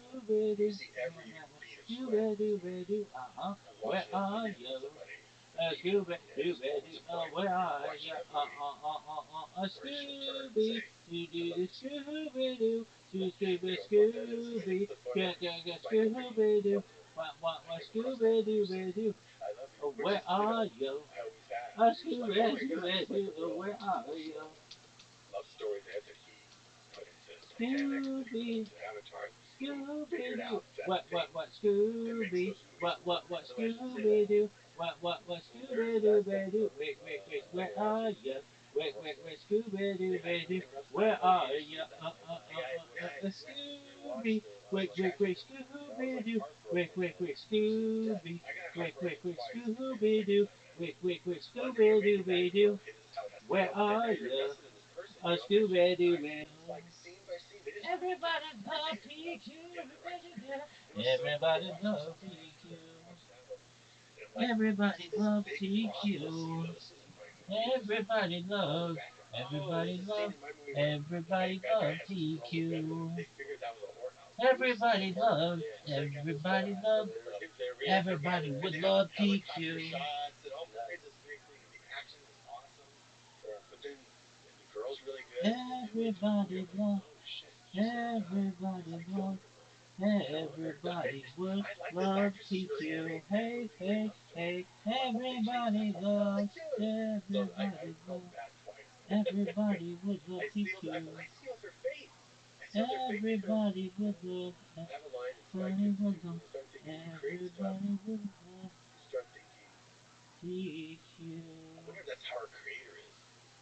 He's like, oh shit, I just kind of. Everybody would love That whole TQ. town's gonna get wiped To out. you. Yeah. I didn't even think about that. Everybody would love TQ. Because there's a line. I was making a character that Steve Buscemi played in Spy Kids Everybody 2, and would he's a love creator. He just TQ. wanted to make a little miniature zoo for kids. And then he thought, well, what if I put them together, like a lizard with a snake, and it's a Everybody would love a spider monkey, which is TQ. like literally spider legs and a Everybody would love so he makes that. TQ. And then he thought, hey, why don't I make Everybody it a little love. bit bigger for the kids to have big Everybody hands. love. And it got out of control. Everybody These huge love creatures, and now they're trying to eat TQ. him. So he's hiding. Everybody would love He says this one TQ. line to people. Everybody loves TQ. Why is this flying in this movie? Everybody loves It's so wild. I TQ. thought, Everybody lost in his will own creative teach world. you. And he says, I Everybody can't even will. go outside because my own creations are Everybody going to eat will. me. And he comes up to Everybody the king and he goes, will do teach you think you. God hides in heaven because he too lives in Everybody fear of what he will created teach you. here on earth? Everybody It's like, really, will just for a teach moment, you. this thing, and it's like, because we feel like that Everybody will when you're creating stuff, like you're creating something, and then now it's taking on a life of its own. Everybody It's like, oh no, now will this character has teach to die. Oh, I didn't want you. that. This Everybody domino would love effect of teach creation, you. and you start thinking, well, that must Everybody be what would creation. love He is hiding teach out there. you. Look at, he didn't That's it. expect all this to be happening. Everybody would love. Everybody would love. I mean, this particular Everybody context would love is teach you are the you. creator of this story. It for some reason makes me I feel sang good you a to know song. that you Did feel you the pain cut? of Get your this cats character in dying. for you? Yeah, absolutely. Because, like, if I'm writing it, but if it's not coming from me, Everybody I'm not surprised love teach you. sometimes. And Quentin would say that, he'd say, you just get two characters talking when I'm writing my script, and then suddenly they're just talking. I'm like, oh, what does that mean? Now I know what that means. It's like you just gave them life, and now the dialogue's coming through them. Everybody Let me just ask you, you're the perfect teach person to you. ask about the genius of Quentin Tarantino. What makes him special as a director, as a creative mind? What do you see in him that's beautiful, that's brilliant? Since I met him, he was just like this brilliant ball of energy. And, like you see him, I walk around his house and I'll see like a few sheets of paper all handwritten down. And I'm like, what's that? And he says, oh, that was something I was starting to write. I'm not going to finish it. Take these and go turn it into like a whole trilogy of films. Like when he goes away, all his mortal wound will kill more. You meet people like that. I tell people, your parents say, watch out who your peers are. When you're younger, that means one thing. But as you get older, surround yourself around people who swing much farther than you. That's just like, but that's really true. I mean, just by being around him and working with him, you get, by osmosis, you learn stuff. And it just ups your game because they're just swing way beyond you. Jim Cameron was like that. So when I first met him, I was trying to impress the hell out of him, because I was such a big fan. And I was about to go do Desperado, and I'm like, hey, I just took a 3-day Steadicam course because I can't afford Steadicam operating, so I'm going to operate Steadicam myself on Desperado. Now, if he was just my peer, he'd say, oh, I did the same thing. I just do the same thing. That would be like hanging out with somebody of your ilk. Because you want somebody who's above that. So what he said, he goes, how about a Steadicam? I don't have to operate it. I'm going to take it apart and design a better one. Us mere mortals trying to learn how to operate the camera. He's designing all those systems. That's the guy you want to hang out with. Not someone who's doing what you're doing. So surround yourself by those kind of people. That's where you learn things like filmmaking. Like somebody who's like really swinging for the fences and accomplishing so much. And Quentin was like that. So I met him at the festivals. He saw Mariachi. He loved it. We came up, we talked, and he said, you know what my next film I'm writing right now, Pulp Fiction. So I thought, man, I'm gonna put this guy. He's so fun. I'm gonna write him in my Desperado script, which I was writing. Well, that was before Pulp Fiction and all that when I cast him. I didn't know he was gonna go become such a household name. I just was drawn to his energy, and I'd already written him in. And I met Steve Buscemi there, and I was like, I'm writing a character for Steve Buscemi. And then we're back at the Sony lot where I was working on Desperado, and Quentin and I ended up having offices right next to each other on the Sony lot. By accident, I didn't even know that. I just met him, and I go back, and he's because originally Pulp Fiction was for TriStar. And Danny DeVito was the producer, and he was going to make it for TriStar. So he was there writing Pulp Fiction, and I was writing Desperado. So I'd go show him like storyboards from Desperado. He'd come act out scenes in Pulp Fiction, and we got to be really good friends that way. We'd go eat lunch at Versailles across the street, the Sony lot, and then Sony passed on Pulp Fiction. 2 years, too long. $8 million movie or $7 million. They're like, we're gonna go make some Texas Holly short movies. Like we don't understand this thing. And Miramax got it. And they'd just been bought by Disney, so they produced their first film was Pulp Fiction. And then that thing went to Cannes, and it was a whole thing. But what I loved about his story is that when he made Pulp Fiction, he had a director's read. He showed it to some directors. I wouldn't give it a film. I had dinner with him once. It was in my journal, executive journal. At 2:40 a.m. one after I dropped him off at his house. I said, oh wait, how did your movie come out? In Pulp Fiction, he just finished it. It still feels like a movie Quentin would make. It doesn't feel like a movie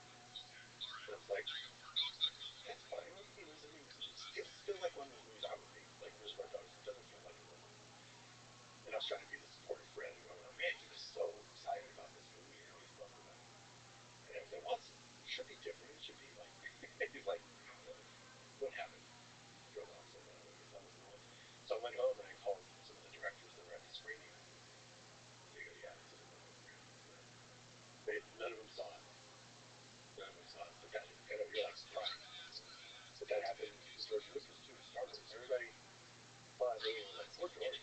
They showed it to all his director friends. Poor George, what are you just wasting all this time with this for? Only Spielberg was the one who said, it's naive, but it's going to do really good because it's naive and kids will like it. But everyone else was like, what's he doing? We're artists. We're making art films. What's he doing this garbage for? Because nobody knows. It shows no one knows anything, not even the filmmaker. When you're being groundbreaking, you don't know what groundbreaking is. Not you or anyone around you. So maybe one or two people. So he said, there's one person. Like, oh yeah, who's your Spielberg? Captain Bigelow, without a doubt. He's the only one who said, there's something here. No one else was saying that. He said, in fact, he remembered from it, he forgot the story. But if it wasn't in my journal, I would have forgotten it. But in fact, one of my friends came and said, I want to sit you down and tell you all the things that are wrong with the movie. But I'll wait till you get back from the Cannes Film Festival. And then he goes and he wins the Palme d'Or, and then his friend's like, oh, what the hell do I know? I've only made one movie myself. I don't mind. I guess they were all wrong. So even he didn't expect that at all. So that was a shock, even to him. So think about that. Yeah. That means, what do? Commit to a body of work. Just do that. You don't know. You don't know what's going to be a Pulp Fiction. What's going to be a Jackie Brown. What's going to be, you don't know.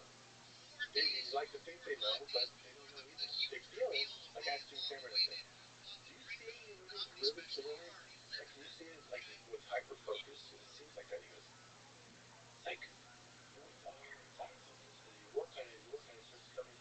I said, oh, okay, good. So that's normal. I thought maybe he had laser vision or something. But no, even him, he doesn't really know, but he feels that he can make decisions and he understands what a creative drive is and how to just keep being relentless about it. But it's not like they have all. Proximity is huge.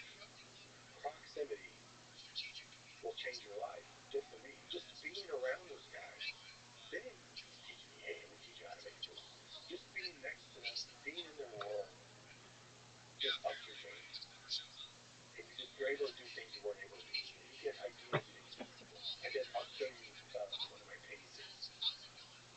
You're not going to believe this freaking thing. I had a painter friend in Germany, Sebastian Berger. He gives a workshop once a year. So I'm going to go there and I'll learn more about directing by watching this guy paint than I will by watching another director. That's just now how I know how creativity works. You're going to learn lessons outside the box by doing this. And I try to practice before going out there. I was doing a Danny Trejo. I'll show you the before and after. You're not going to freaking believe what you see. But this is it really tells the story of how important proximity is. So I do this painting. It's like, garbage. I'll show you. It looks like garbage. I can't do paintings that are just like, yeah, you never should say I can't. You just cut your leg off. But I couldn't at the time just paintbrush into paint and then write on the canvas like that without using some kind of medium, which this guy Sebastian Kruger would do. So first I did a digital painting of Danny Trejo, like put the pen down and get rid of that. The same day, I got out of my way because seeing him get out of his own way, I think that's why it's effective when you go to school for stuff like that. Because then now, I just did 4 years of school, so now I must know. Now you're giving yourself permission. If you can give yourself permission right away, it's going to come through. The drawing Danny Trejo of all people, like there's so much love out there. Like he's so expressive. So expressive. You work with him a lot. He's one of those badass humans on the screen. He created that. You just talk about what it's like creating those characters. What was exciting about Desperado is I went to go make it, and there were no Latin actors looking at it because no one was creating roles for me. I thought, wow, I gotta go create my own stars. We'll bring Antonio from Europe because they kind of know his name from all over my movies. And I saw him in Tie Me Up, Tie Me Down when I was in the hospital writing mariachi. We're watching TV while I was a patient. There was a scene where he like headbutts Victoria like feet in it. Just to get his headbutting his butt. Like that. And I was like, whoa, I bet that guy would want to be in an action movie. He's got something inside. So I called him when we were doing Desperado. I said, would you ever consider doing an action? Oh man, I'd love to do action movies. So I said, I got a movie for you. Sequel to Mariachi. And so Salma I found Mexican television, doing, she couldn't get work in the U.S. because of how did you find her? This is one of the craziest actors in the world. One of the best stories. I was really determined to hire a real Latin, especially Hispanic, and then she's Mexican actress to be a Mexican character. That's the next you can get. But there was no one who was getting any jobs because no one was creating any. There was no one that had any movies 94, 93. So I was watching the Paul Rodriguez show on Univision because I was trying to practice my Spanish because I was having to do all these Spanish interviews. So mariachi was in Spanish. That was the other part I didn't tell you. I didn't speak Spanish when I made that movie. We didn't grow up with it. So I left that part out of the mariachi story because I thought people already didn't believe I made the movie by myself. They knew I made it in a language I didn't speak. I should have said it because it'd be even more inspiring. Like now you have no excuse. I would wrote the English subtitles basically. I wrote the titles, what became the subtitles, and then we'd take it to the actors, and the actors would translate it for me. And I was like, that is so inspiring. I'd be like, I would try to speak Spanish and say, vamos a recordar, let's record, and they'd be looking at me like, that means let's remember. Recordar doesn't mean record. That means grabar. Now I go back then. So I'm watching Univision, and then there's Summer as a guest, and she's a big superstar down there in Mexico. She comes out, she's beautiful, she's funny, everyone's laughing. She's Summer, everyone that we know now. And she starts talking about, what I gathered from what she's saying, that she's having trouble finding any work in the U.S. because of her accent. And Paul Rodriguez said, well, say something in English. And she says, and she sounds just like she does now. He goes, that's great. She goes, I know. And I went, I think this is the girl. So I called her in my office, and I videotaped our first meeting together. So I have that somewhere. Oh, that's just awesome. Telling me about, and it's Selma. It's Selma. Yeah. Her, with her energy, with her passion, and funny. She became instant friends with my wife. Before they walked over, my wife and I are best friends. She already was like part of the family. She's godmother to my kid. And I thought, I'm going to help you. You're going to help me. I need to have a Mexican actress in this, and you're going to be phenomenal. The studio didn't see it. They were like, what? She doesn't tell anyone. She just hired somebody else who already has a name. So if we just give her one movie, then she'll be someone who's in a movie, and then you can keep casting. So I made a whole other movie with her in English called Road Racers. It was my second film for Showtime. Really cool, rebel out of college type movie. And I gave her a role in that, so we have an example of her doing English. And they still were like, we need a screen test. We're going to have a screen test with a bunch of other actresses. She said, sure, let's do that. So I went over to her house the night before, before the screen test, and we wrote the scene, which is the best scene, where she's operating on his arm, and they've got all this chemistry. I was just directed into it, like completely down to when you pick up the water and you hand the water, don't say, oh, hot water, just be like, hot water, while he's spitting it out, and there's going to be a big dramatic action with like a very light delivery, and so we got it down to the science. The next day we show up, Antonio does a scene where all the girls come in. He does it with her. Clearly, they've got amazing chemistry. She just nailed it. He's great. He loves it too. Studio's like, okay, reluctantly, like that, right? But once they saw the footage come as we were shooting, and they saw it on the big screen when they're watching the dailies, then they were like, oh my God. Then they saw it. Then they saw what I saw when I met them. But sometimes, like you say, what do you do when people are like, hey, watch something? Just know that not everyone's going to see it. You may have the only vision. Just keep going. There's an instinct that tells you to keep going that way. You could be right or wrong, or maybe looking on the first two rocks or whatever, but follow your instinct because everyone's going to have an opinion. That's not necessarily the right one. And when you're an independent filmmaker, you can make those decisions that change people's careers, that changes the world. And that's why you want to remain independent. That's why what's happening now in the industry is great because I have to make movies like the way I started, which is what I've always liked to do, which is just doing it where we create our own destiny. We go, hey, we're going to make a movie. We're going to make it for this budget so we can make it. And the story is going to be so character-driven and cool. We're going to get big actors to be in it because they're going to want to be in it. So Danny Trejo, you asked me about Danny Trejo. Yes. Get Danny Trejo. We're doing Desperado now. I'm casting all kinds of people. Now I have this character that I want to have a bunch of knives. He opens up his vest and there's a bunch of knives. So bring me all the coolest looking, Latin actors we can find. And before he even walked in, there's a picture of him. He already looked like the guy, but he was younger. He always just played prison inmates. There was a picture of him as an inmate in prison. I want to give him a cool role. He's one of his actors. He walks in and I see him. It's Danny Trejo. He sits down and it has the prop knife already made. And I say, you need to have this in your hand and look like you sleep with it. Like just practice whipping it around your hand.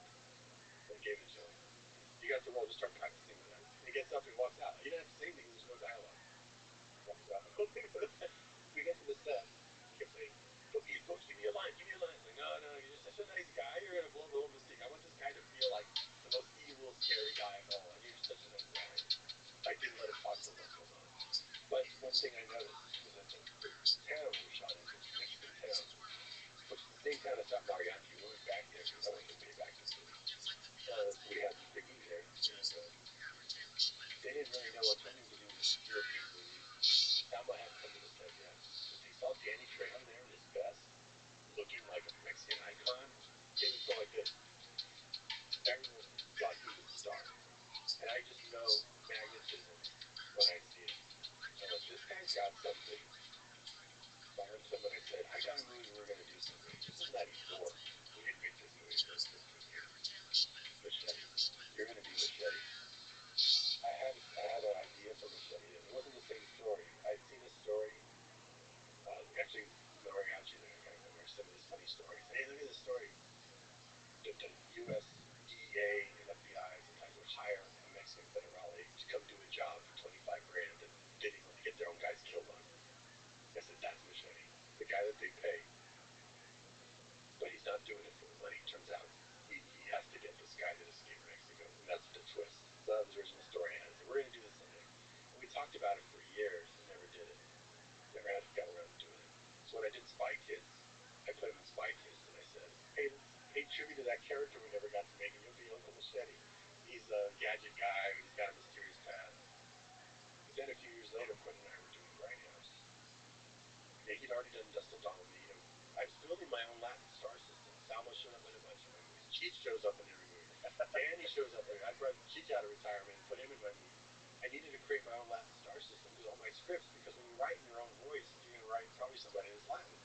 You know, so you need to have a star system that matches that, so that you don't have trouble casting and people going, well, you can't hire this person. So I built up my own star system. So Danny was one of my stars. So after we're doing Grindhouse, we had to do fake trailers for Grindhouse, and I told Clinton, I know what trailer I'm going to do for a movie I never got to make with Danny called Machete. That would be so fun. Finally get that out of your system. And doing a trailer is so fun. It's 2 days of shooting. Just still being a resourceful guy, we asked this company that had a digital camera we wanted to use. Can you let us send it to us for a couple of days screen tests so we can camera test? Instead of shooting a camera test, we shot the trailer. We got a 3 camera, shot the trailer with him. And it's just the money shots. Him opening his vest full of machetes, you know, him aiming that gun, him in a waterfall with 2 gals. And I just came up with this really funny trailer, and we shot it. People were screaming at the premiere. You couldn't even hear it. They wanted that movie so badly because there was blaxploitation in the 70s. There was never Mexploitation. It felt like this should have existed, but it didn't. Mexican superhero, they just never seen anything like that. You know, now you know. But like even his mom calls him Machete. Like he just became this guy. And about 250 movies that he's been in, Machete's his most famous one. So for 5 years, people would come up to us and say, where's Machete? When's that movie coming out? We're like, it's not. And so when I call him and say, I got you as the villain in this whole movie, but I swear I'm going to shoot you up in 4 days. You come down in 4 days. In fact, there's a scene where he's in the hospital. He's smiling. He's having such a good time. He couldn't believe it. I said, guess what? When you wake up in your hotel room in Stephen F. Austin, you just cross the hallway. That's the set. The room next to yours, we turned into the hospital set. You're just going to come lay in there in your pajamas. Really? That's what you did? Well, yeah, we had to save time. We only have 4 days. So everything had to be very thought out to be like, we'll shoot the money, get him out of this. We don't have to spend a lot of money on him. Book a room in a hotel, set up to look like a hospital. Yeah, that's their set. And it's real. You don't have to dress it. It's just right there. All you do is put like a little tube there, you know, like for his IV, and then you have a couple of nurses, and it looks like Genius. Robert De Niro. Resourceful. Next door. But I said, you're going to think about me when you're on your next piece of Oscars movie, and you're on there for 6 months, and I have you sit in a trailer. I don't like to do that. And so, you know, I gave Lady Gaga her first 2 movies. Because after Machete, she said, publicly, she said, I saw Machete, and my song Americano should have been a Machete. I thought, she saw Machete? So I called her up, and I said, hey, I'm making a sequel, and I would certainly use your music, but have you ever thought about acting? Because you're an amazing performer. I think I've worked with a lot of actors who are also musicians, and they're always great, because I already know how to be a persona, be on stage, be in front of a bunch of people, which most actors can't do. She said, what? They don't know how to shoot people out. They want 6 months of your time, and you're always on tour. But you come be here, I have a part for you. I can shoot you out in half a day. This whole section of the movie, and I'll shoot your movie poster. She's like, okay. So she shows up. I had all the sets like a conveyor belt right next to each other. Shoot, shoot, shoot, shoot. And it's fine. That's why she had me do a music video for Rain on the Eleven too. She's just going, Austin, Robert, I'm not agreeing. How throughout that whole I don't know how we did that. It was half a day. She was there half a day. Did the same for Sin City 2. I was like, I have a set here waiting for you. If you're on tour in Houston, just drive into Austin. I'll shoot you out in half a day. You get to be in a scene with just before 11. Sure. She came down. How do you think Lady Gaga like solves the puzzle of all these themes? Let me show you. And that's how in Sin City, Bruce Willis was 9 days. Eddie Murphy's in all 3 stories, 1 day. Benicio del Toro, 3 days. It's just like you're just shooting this stuff. Mickey Rourke is in a sequence with Rutger Hauer. We shot 8 months apart. I didn't have Rutger Hauer until I was doing Just One Hours ago. So I just shot Mickey acting with me and then shot Rutger acting with me. Wow. What's great is like editing exercises, like I used to do these editing exercises where I would put my VCRs together and I would cut my movies, but sometimes I would just cut a music video. I cut a music video once, so I was a big fan of Rutger Hauer and a big fan of Mickey Rourke. I said, I want to make it look like they're in a movie together. So I cut this music video together. And so it shows like lightning on Rutger with the picture and then lightning on Mickey. The Rumblefish. The Rumblefish is black and white. So I made the whole thing black and white. I was like 19 years old. And then years later, I'm making Sin City. I shot Mickey not knowing who the other actor was going to be until I cast him 8 months later, and it was Rutger. I'm cutting them together to look like they're on the same movie. It's in black and white. I'm like, that's oh my god, I found that old video. It's like, oh my god, I already made a movie that in black and white. That's weird shit, right? That's the magic of creativity. It's like sometimes when you have a vision, it's not clear, but it's coming to you from the future. So you gotta just follow the voice. No matter what anyone says about your curtains, just follow the voice you got in your head. Because you don't know, and you're not smart enough to know. And you don't need to. You just need to do. You just need to be there. So this is like what you can do in no time or money when you know all these jobs. It's the benefit of knowing these jobs. Like I said, the more you know these jobs, the more you know your main job, which is being creative on dates, thinking other things. So I'm going to show you this this test. Okay, so for on the TV series, I would always shoot the first episode and the last episode, like a 7 or 8 episode season, this 3 seasons. By the time we got to the 3rd season, I was doing Alita, so I couldn't do the big finale episode. My actor who plays the George Clooney character, DJ Petrono, he's somebody who wanted to be a writer, was writing. He wrote Fight or Flight, this movie that's going to come out with Josh Arnett. That's his. He wrote it.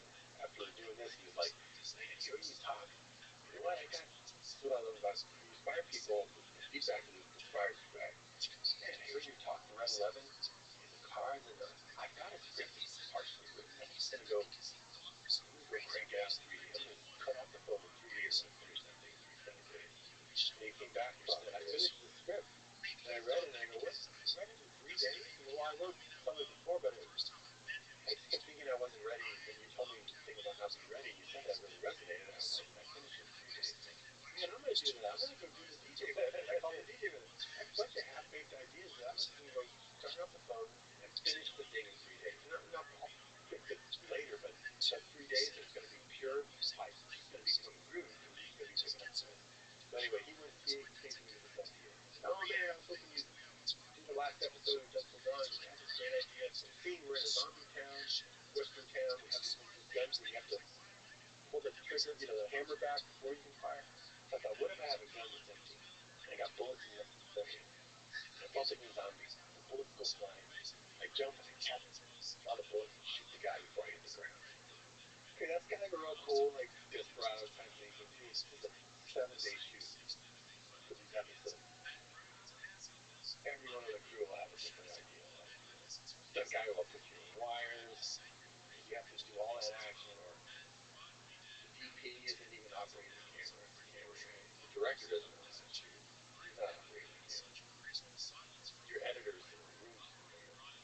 VFX guys aren't there. You're not going to go and ask them how to do it.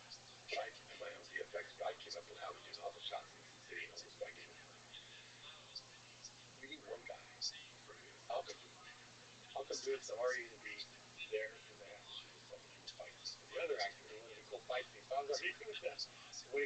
your scene, we'll switch places because it's got to be done quick because you got to shoot it in 20 minutes. You got a ton of other shit you got to shoot, and you just never get it. You won't even get it in a film schedule, on a regular movie schedule. It's just too crazy. You need somebody with a vision to do the whole thing. So this is what it would look like if you were on the set. I'm going to show you the footage and I'm going to show you the scene. I'll show you a couple times. So if you were on the set, this is what it would look like. So I get there. They said, we're ready for that scene. So I give them a little description. Okay, where are you coming out of? This building. Where are you getting the bullet? That body. Okay, bring that body closer. Okay, stunt guy, bring the paddle. I want to see you just jump and start twisting with your turning. I just want to see how much airtime you can get to get any action in before you hit the pad. It starts to, he barely starts jumping, he's already hit the pad. Like, okay, hang on, you get out of here. DJ, you're going to do it. I have no idea how to do it. I thought about it before. But now you're there, so awesome. And now the options are very limited. You're very, look at the sun. You're going to see the sun not moving. You see, that's the point where the sun starts getting hot. I have to shoot this in 20 minutes. You're going to do 3 jumps, and I'm going to cut it to look like one take. All the bullets are going to miss. Only one's going to go in. So here, just follow what I'm saying. What cameras do you have? What's on the A camera? Long lens. Oh, the flat camera. Awesome. What's on the B camera? Steady cam. Leave it on steady cam. No chance. No time to convert it. At one point, I wanted to lower it. You just flip it upside down and flop it. Give it to me. Okay, DJ, start running towards that bullet and grab it. It's kind of like you get shot out of your hand. I shoot it in slow motion. I'm showing you how to look on the set. Okay, now the bullet's flying. I'm going to have those digits. I'm going to hold the bullets up to light at each angle so they know what it's supposed to look like so they can match that. Otherwise, it'll look fake. Now, first jump. I just want you to commit to just jumping out and just look at the barrel. Look at the barrel on your hand when you're jumping. Because that'll look like you're looking at the bullet. And just don't even think about that you're going to catch a bullet. Don't think about that you're going to start turning. Just stretch your body out. Get a really graphic of that, how cool that was. And then the side view shot this at the same time. You can already tell it's going to look like bullets hit the face. Okay, now I need this part though. I need the part where he's catching the bullet. This little window there. How am I going to do that? So the lens that low is going to be all out of focus. It's not going to be slow motion. He even knows me. He's like, what the hell am I doing? So just lay on the pad and rock up and down. And as you're coming down, that'll look like you're falling. As I'm zooming in. I'm operating the camera and I'm cutting this with my hands. And I said, just do it again. He's like, what is it? Rock up, and as you go down, it's going to look like you're falling. Well, make it look like the bullet starts bouncing this way. I want it that clear so we can follow where the bullet was supposed to go in, and then it bounced way over there, and then this bullet bounced way over there. And then they send it back, and a bunch of bullets come down. Guys, listen to what I say. I'm going to show you again. I'm going to draw it to you again. Just the sound will play like there's multiple bullets flying. I don't need to see all those bullets, and the eye's not going to know where to go. So then they got it right. Brilliant. And then check this out. I'm going to show it to you twice.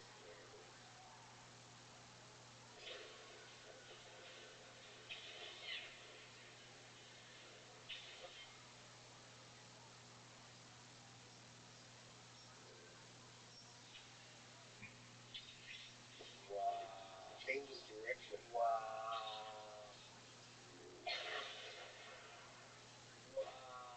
Crazy. Well done. You didn't even see that in a feature film, much less a Well TV show. done. This is a director. Well done. Oh, here, just one more time. I'll show you Well something you didn't notice.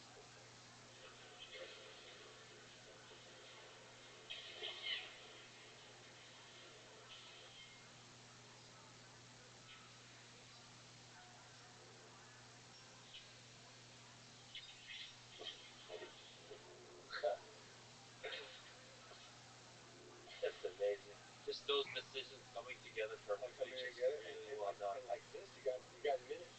Just moving the camera like you decided to really work really well. The balancing of the matches, whatever. And it's not like you have this whole plan figured out ahead. You're literally in the moment. It's coming through you. But you're seeing it, though, right? I'm seeing it because I've done it enough. That's why you really want to learn all those jobs, because if comes to a moment like this when the shit's going to hit the fan, you got to know how to pull it out. You could have gotten all those people together and they never would have figured it out. You had one person that see it all the way through. You're seeing the bullet, how it's going to go in the zone. I've done it enough times to know that if you don't do it just right, you're gonna lose the image. You're not gonna know where to follow and you miss the point. And that's, yeah, I love that you're thinking about where the eyes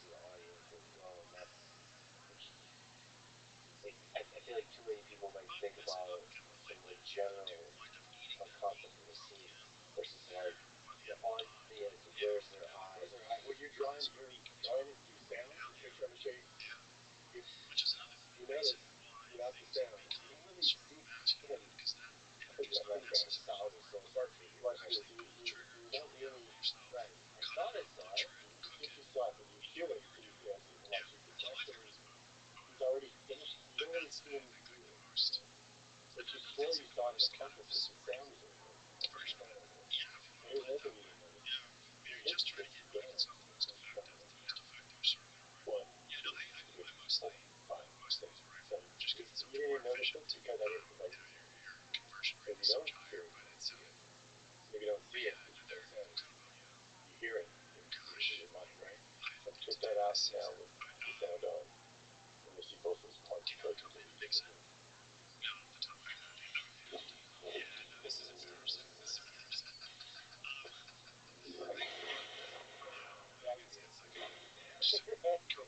Like, I know you can get away with that because I know editing. You know, like if I don't play a sound, I can go ahead and sub that shot as long as I don't. I'll make him be in the air relatively, even though he's actually touching the ground. I'm not playing the sound. And that comes from you said directing, but it's like directing. Like people can direct and say this is what I want, but to actually execute it, you need to be a craftsman. And to be a craftsman, you have to learn all these crafts. And not just with the visuals, but with the sound. With the sound too. Sound is so important. Sound is half the picture. Sound, and if you cut sound, you realize how important sound is. I would learn so much by doing those movies, like Desperado. Here's where you go, wow, the sound. I can add an extra sound effect and an extra punch hitting himself, and it sounds like he's beating the shit out of this guy. You only need to see one or two hits, and you can hear five. You know where you can push your limits because you've done it. You've done it, and you've got the experience. It's so amazing that you use sound to make a person believe they saw something that wasn't actually there on the screen. Yeah, your brain fills it in. That's crazy. And that's why that's so important, because if you don't know that, you'll be on the set shooting 10 takes of that. You're like, no, I didn't see him flip it back. I didn't see him flip it back. That's really needed. You know, sound. Let's just go. Let's just keep moving. And when you say sound close, so it's the sound, all the other sound drops are right on your ear. Like the sound, like the mic's right on that thing, so that you hear it so big in your ear that you swear it was in close up too, because the sound is close. Like, how do you, sorry, just to get an insight into, like, that process of sound design, what, are you, like, listening to the sound and just, like, experiencing the feeling that creates, and, that's just right? Playing and post a lot. So I have a whole library of sound effects in all my movies. So I can pull up, like, the gun sound they created for Bruce Willis in Sin City. Use that and mix it with the Tony Lee gun from Desperado. Remember in Four Rooms, there's a scene where the bellhouse goes in the hotel room, jams his key into it, and clicks it up. I used all gun sounds for the key instead of key sounds because it wasn't sound close enough. So you listen to it, you hear like all these sounds from guns through the key, and it's like that's the base to sound better. You know, I'll use different kinds of sounds that just have impact and put it somewhere, like when he hits the ground. So I like playing with all that in post when I'm editing because it makes my editing job easier. Sometimes it's like, oh, the sound is covering me. I don't need to keep trying to massage this. The sound is actually selling it. And so I keep those sound effects in the final movie. So it's just all part necessary. It's like being a chef. You're cooking and you're going like, I know the recipe says this, but I think you really could use jalapenos and some extra pepper and maybe a little more salt. And then needs an acid of some kind, someone has to. Yeah, you made me realize, I'm not sure where I saw that, but you were talking about making something almost like expensive but fun, and that you mentioned how exciting to make a very mundane scene like adding sound. Yeah. I think there was like my little kid in his car, he had one of those little, but I added a motor sound to it, and it's like, wow, it sounds realistic. like I don't think, and then we're playing with these little cars, filming ourselves playing with cars. And then I replace them with real car sounds. And it just your brain, you make the reality of the real thing. You realize how unimportant the visual is and how important the sound is actually. Sound is everything. That's why I was really lucky about the sound, because then I got really good sound that I would have gotten with a shitty mic without a frame. Because that's the first telltale sign of a low budget movie is bad sound. Bad sound right away. You can already hear all this is. Mic was too far, and you're like, low budget movie. Before your eyes even tell you, the sound gives it away. Isn't that amazing? The audio is first, the sound is first. It is, even though it's a visual medium. It's really complicated, right? I know it's complicated, but I wanted a challenge. They said McDonald's is sued us for $20 million if you would they do half that. We started shooting that movie in January 2003. It was in 3D in theaters by July. That's the fastest movie was ever. Because you had no choice.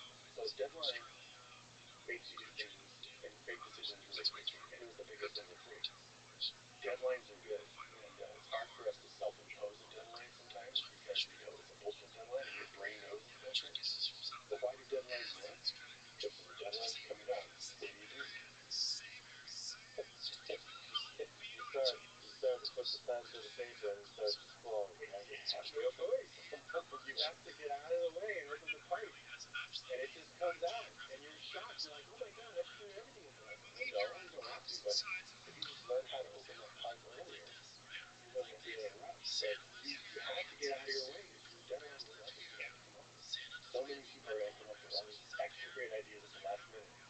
They're already, I look like everyone who's already signing on. If they didn't, in school, they don't know when the deadline is. They keep writing and say, when is the deadline for this? And we say, well, when we close the funding in May. But we didn't say when still. So I think that gives them like a sense of a deadline, like shit, it might be May 1st or maybe May 2nd, so we better get my ideas. So I think it works in your favor when you come up with stuff. And you're going to feel so enriched by doing the idea. But you're not going to care if it gets taken out. You're going to love this idea so much, it could turn into 10 other things you never even thought about. That's the beauty of doing a project. Nothing ever goes to waste. So many ideas that were sitting around that you come up with and took a lot of time with are now like, oh, I can do these now. I know how to finish it. I have to ask you one of you. Definitely incredibly innovative projects. This is one of them. It turned out to be this visual masterpiece. There's a bunch of complexity, beautiful complexity about it, in that it started out as a film that James Cameron was supposed to make. Yeah. And then you started to collaborate with him on it, and with these two, I would say, brilliant directors with different styles, like you were talking about. And so, what was the complexity of the people who haven't seen it? It's based on a manga. But before they did that, they just started doing some tests for Avatar. And then as they got deeper into the tests for Avatar to prepare for Alita, they were like, I guess we're making Avatar.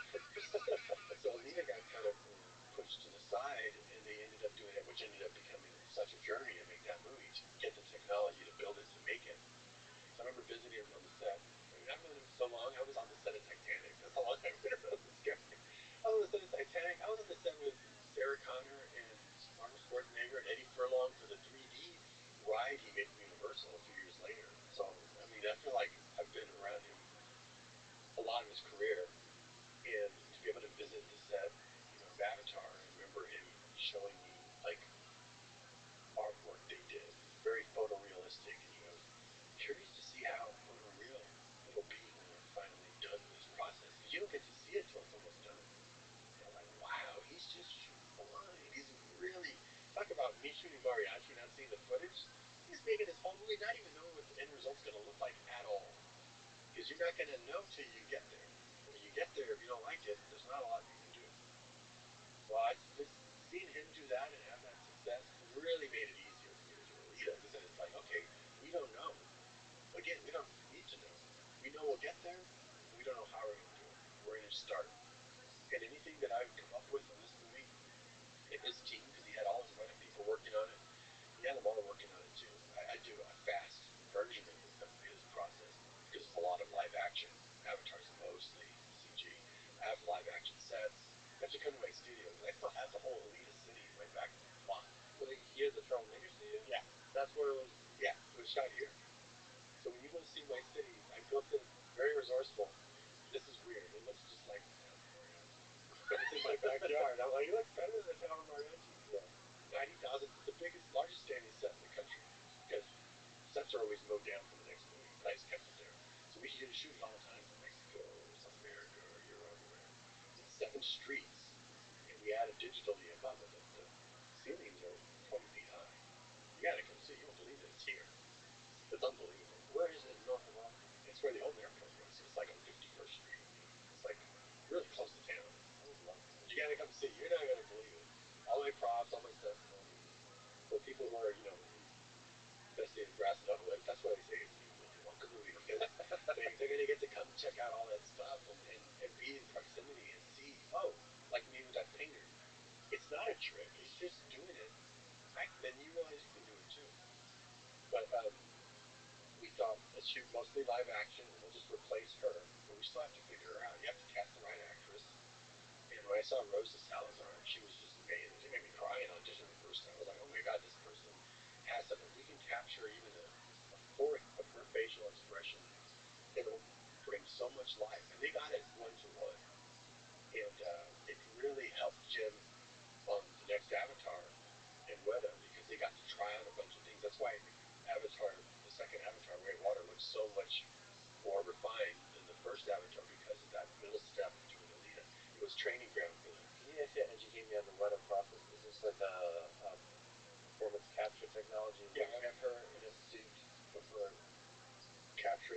body movements, but also facial capture, performance capture of all her performance, all her emoting. And we have witness cameras around everywhere to pick up where she is. And everything else is real, and we're just replacing her, but with someone even smaller in size. So you have to erase everything behind her. There's like a bunch of technical things you do. But the idea is to, whatever performance she gets, such a great actor, is to capture all of that. Because then this character that doesn't even exist will feel very emotional, and you have to be tied to it. You have to feel its heart. She was the heartbeat of it. So she's acting with all this.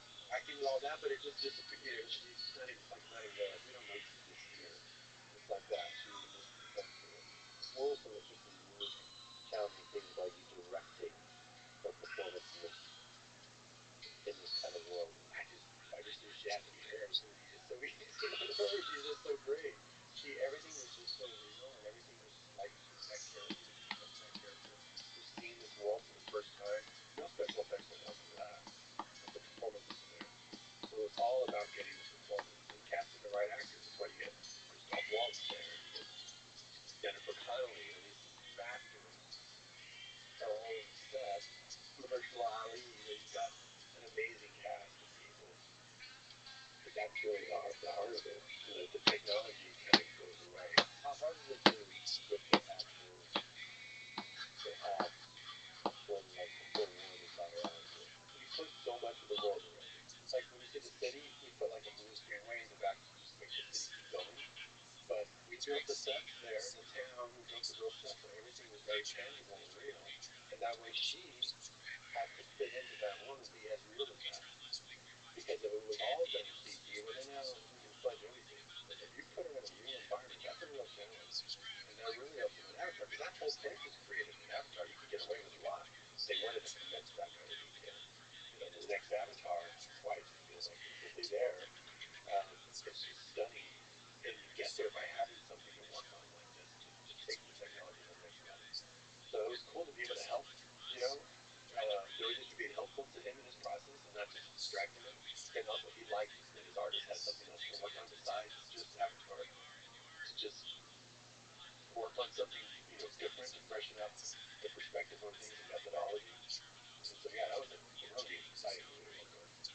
And then we got to shoot it here. Jim Cameron's here in Austin House with us, filming here. Like my whole crew who's worked with me 25, 30 years. Everyone had to like be screaming from the set. They're like, working on a Jim Cameron movie. I mean, that's just like a high bar of achievement for everybody that's working with him. To talk about the directors, can you speak to the genius of James Cameron? Like what makes him special? You talked about some of the difference in your approach and his. He's created some of the most special movies ever. Absolutely. What's behind that? What would you say is interesting about the way his creative mind works? I think he's this guy, George Lucas, John Lasseter, and Pixar. It's a mix of. I got really lucky. My first job was at Photoshop. My dad had a friend who owned a Photoshop and said, "Your summer job is working with Frank Mario." We owned Mario's Photoshop, and I was, developing pictures, making develop photos from film. He said, "Here, take this camera home. You need one of these cameras. Take this camera home and some film. I need you to learn how to use the camera so you can help me sell the camera." I went home, I have a bunch of siblings, and I was stars in bed, seeing all these pictures of everybody. I take it back, and he looks at the pictures when he develops them. He's like, "Whoa, these are really creative. You're a creative person." So when sometimes people tell you something, they can't unhear it. And he goes, "That's a gift. But you need to know now you need to become technical. Because most creative people need technicians, and technicians only need creative people because others do the same. You're born with creativity. That's your nature to be technical, but you can learn it to apply yourself. And if you're both technical and creative, you'll be unstoppable." And I was like, "Stop."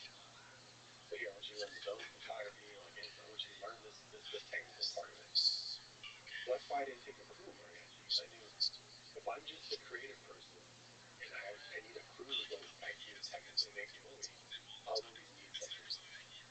When you want to really change your life, you want to get your I need list down to little possible. Because you're like, well, I want to shoot my movie, but I need a cameraman, and I need somebody who knows how to light it. Your I need list keeps growing. That's further and further and further you will be from what you need to accomplish. So I kind of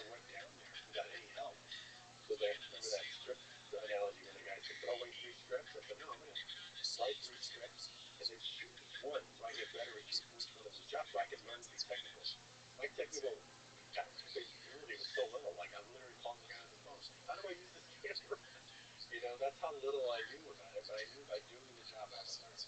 By being both, that's really the key. So Jim Cameron is like that. Jim Cameron, you see those guys? Short looking, very technical and very creative. No, that like very technical, but very creative. Jim Cameron, very technical, very creative. Putting those two things together is really what sets you apart from other clinicians and other creative people. And it's very, very powerful. A lot of creative people, again, because the nature to be technical, they don't want to do it. Make yourself do it. Be the manual. Take the lessons. It frees you up because then you can go do like I just showed you in that demo. You're able to now be a technical person and creative, and then you're unstoppable. He's one of the best at it, and he just knows how to craft the story. He's very analytical as well. But we bounced off each other, and we said anyway, he goes, yeah, he came down to visit my studio. So we're doing lead on, he went, you only surround yourself with people who are like you. Like you exude creativity, from every pore. And so does everyone at your studios. And I go, yeah, everything I didn't have it perfect, but I think if you're not that way, you kind of know, to walk there. And kind of, yeah. And then I went to his studio. There are a bunch of Jim Camerons there. And I'm like, oh my gosh, they're all very technical. Yeah. You can't get all kind of fuzzy with the logic or you can't get really creative with the physics or anything. They're like, no, that's not how it works. And they're just, wow, super great at what they do. Bar, sky high, they're all like that. Because, yeah, if you're not part of this, if you're not like that, you can't hang with those guys. You can't hang with him. I've heard a story where the guitar case being a rocket launcher, where for you create this real world where everything is possible. The magic feels real. And for James Cameron, he has to know how a guitar case would work that would actually resemble a rocket launcher. When I showed him the trailer for Brandon, whoa! That's unbridled filmmaking for me. It makes sense only the second you're watching it, not a second. The second you're watching it, you believe it. But he's really interesting is that he's so prolific. I walked into his writing studio, and one of the papers, like, you have his papers there, imagine them duct tape, and all scripts. What are these? The whole space opera version of this movie. We're having an hour. Like, he's great, stuff like this. I think this. Yeah, we bounced off each other because I love his analytical part of his brain. I'm not that analytical. I'm just kind of like, hey, I'm really creative guy. And I'm like, woo, over this brand and woo, over that one. And he likes that about me. But I'm like, I think about things too much. Like, you think about things like, what makes a movie a $1 billion hit? What are the elements that you need?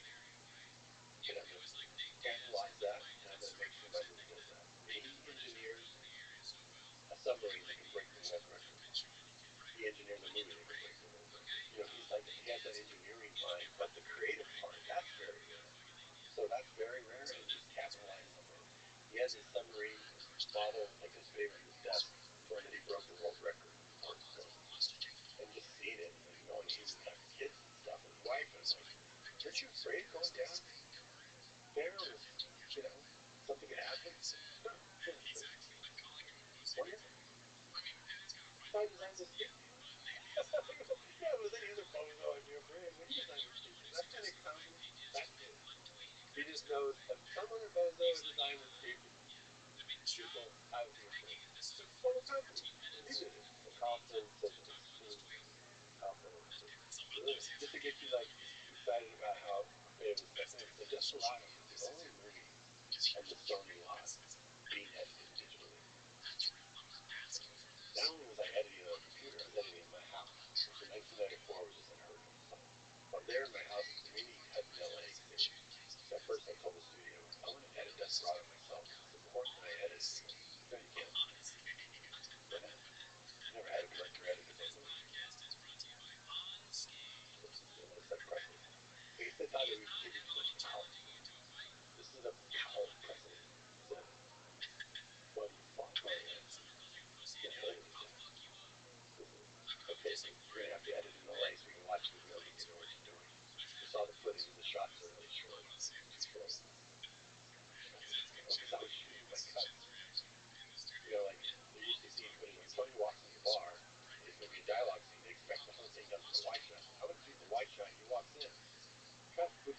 get over here. So I'm not going to use it for the rest of the scene. I know we're going to get into coverage because I've already cut it. It's like, oh, that's interesting. So I cut the first scene. Everything gets brought out. The first scene is the best scene. Steve Buscemi's telling the story. He's talking about the mitzvah at these. Oh yeah, It's great. great scene. It's crazy. Great scene. So then they come over. Hey, come see my first scene. So they come over to my house. They watch it. Okay, you know, but I was cutting Desperado in my house when it was there. And then we shot Desperado at the same time. So I was cutting Desperado and Desperado myself. I'm the editor. I don't have another team. What's important is so Del Toro came over, Soderbergh came over, had Boris and Christopoulos. No one had heard of somebody having an avid in your living room. Jim comes over and hey, you have an avid in your living room. And I go, yeah, come check it out. I'm just like, I roll out of bed. It's like, sounds unremarkable because this is what you do right now, but back in '94, I'm cutting 3 movies at the same time myself. I roll out of bed. I come here, I can cut Desperado, I cut Desperado. That's it. I hate working with editors. You know, when I was doing Terminator 2, they wouldn't even let me put the Bad to the Bone song in Terminator 2 because they didn't think it would work. And I had to sneak into the editor the night of the weekend and cut it in and show them the next day. Like, that's your own movie. Power to people. He's like, hey, we're doing it. What I do is I'm going to tear down the wall in my house. I'm going to put it in the attic. And he did. He got an Oscar for editing Titanic. He had 2 other editors, but now no one ever took him for a ride like that again. He edits on every movie. He has other editors, but he can go do his own cuts. When he showed me, like, he's showing me himself on his own machine. And it's like, again, it gives you all those tools to be able to really find your vision that you're looking for because you can't always explain it to somebody because you don't always know yourself. It's part of, you kind of come up with it as you do the process. Just a small tangent about the different software and technologies involved. So you mentioned Avid was Premiere Pro. Premiere was still in its early stages then. I think Soderbergh looked at it and just said, yeah, I can't afford an Avid for this movie. I think he started cutting on Premiere. But I'm sure it's all better now. I just have always used an Avid because I just always rent it back to the same production. I don't have to buy a new one, but there's lots of good stuff. I figured out about all kinds of systems. I just use the same one. I think that's the question I have for you specific to the people. It's very interesting to me just the details. Use Avid. Like, what do you like? Multiple monitors, one monitor. I have a couple monitors, and then one big monitor to watch it if I'm watching the scene back, and then the monitor just goes a little wacky. I mean, if I were to design my own system, I'd probably design it differently. But I've worked on that thing since '94. I still don't know all the shortcuts and all that shit. I still use it like my tape deck. Play, rewind, pause, and I can cut so fast that I don't use the mouse for shortcuts on this iPad. So you found your way, preferred way, the workflow of using it, and now you can sort of let go of the technical and be creative. Yeah, just being creative is just a tool. It's just a tool. It's like it doesn't matter what system it is. Like if you can get it to work for you, great. Like there's a lot of problems I have with it that I know I'll probably fix on another system, but there's a whole set of problems. So it's like, well, why bother for that? You know, there's limitations I think it has that would need to be fixed, but not for what I'm doing. I mean, I can still do what I need. It feels like part of the artistry is every system has limitations, and you learn how to work around those limitations. Oh yeah, well, I'm thinking my first VCR. Like those things were. I was always known for taking what little basic equipment and milking the shit out of it. What it could pushing the boundaries of what it could do. And now it's flipped. Now you're working on a program. You can spend 10 years on this thing and you're scratching the surface of what it's capable of. It's totally flipped the other way. I'm not milking anything anymore. I'm barely getting, the smallest capability of this thing. I would have to spend a lot of time to figure out all the stuff that it could possibly do. And sure, it's all great, fantastic stuff. But what a different world than when I grew up, where it was like, okay, I mean, splice these two sound things together, and it was so hard to get it to do. Or people would be like, you got that movie out of that equipment? Where now it's the other way around. All this equipment is great. So when people come to me and say, I've only got this camera, and that camera's 10 times better than anything I had my first 15 years of filming. So you have no complaints. This is like, you're going to start now. Start making I have a lot of friends who are huge fans of your movies. So one of them asked me, but I'm absolutely must ask you, do you know if there's a sequel of Alita coming? We're working on it. We're definitely working on it. Jim and I both want to make it. As soon as we meet, we talk about it. I gave him something to read. A little busier as Avatar movie, but I'm gonna see him again soon and see where it's at. But we would love to make another one. We have ideas on how to do it because it was always built to be a trilogy, and there's a lot of love for it. it was just weird because it was Fox movies, and they got bought by Disney. They weren't really making Fox movies. They had enough Disney movies. Got enough work with their Disney movies, but now they're starting to make some Fox movies, like with the Deadpool, or some Fox movies are starting to get made. So time might be right for us to come back and do a little bit. Well, I hope you do soon. But it is when you do so many different kinds of movies, it's a whole different kind of puzzle, right? No, but it's not a bad movie. It's a movie. It's a cool one. One of the few, like usually I made kids movies or R-rated action horror movies. And that was the first time I got to do a PG-13 movie, which was kind of like, it had a lot of action, but it was for families to watch it too. It was kind of like simple. Well, I have to ask you about your film. One of my favorite films of all time. It was a visually stunning world. What are some maybe interesting detailed aspects about you creating that world? This is why you just gotta follow your nose to movies. Jim and I were both into 3D. I visited his set for the Terminator 3D ride. Dusk Till Dawn, I went in for 3D. Actually, when they got to the bar, if you watch the scene, that's going on. Everything's kind of set up for 3D. Everything was shooting into the camera, all fun. But the cameras they had for 3D and film were those old, shitty ones. They were so bad. And I went, okay, we can't do it. I really wanted people to have to put on glasses when they got into the bar. It was going to turn into a 3D different movie. I got to do that on Spy Kids 3D.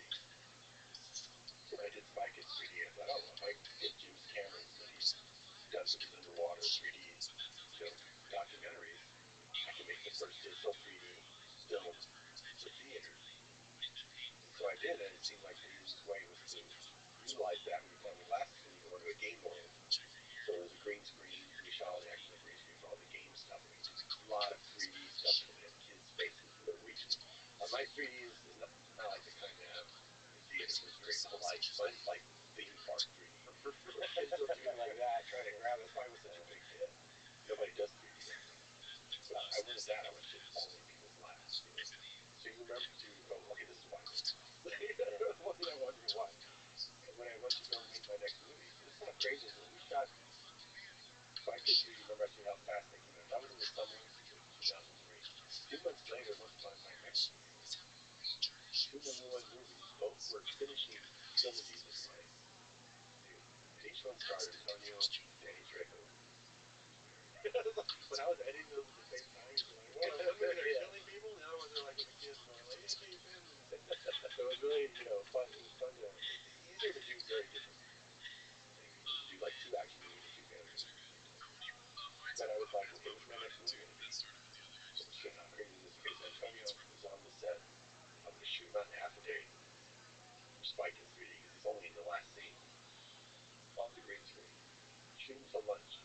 Go away, put on your Desperado outfit because we're doing some shots for Once Upon a Time in Mexico on the green screen. We finished 2 trilogies in the same day. That's gotta be a first if ever. No one's ever finished 2 trilogies in the same day. And it's just kismet. It's just how it happened to happen that day was just luck or the universe or whatever. But I needed to make it something new now.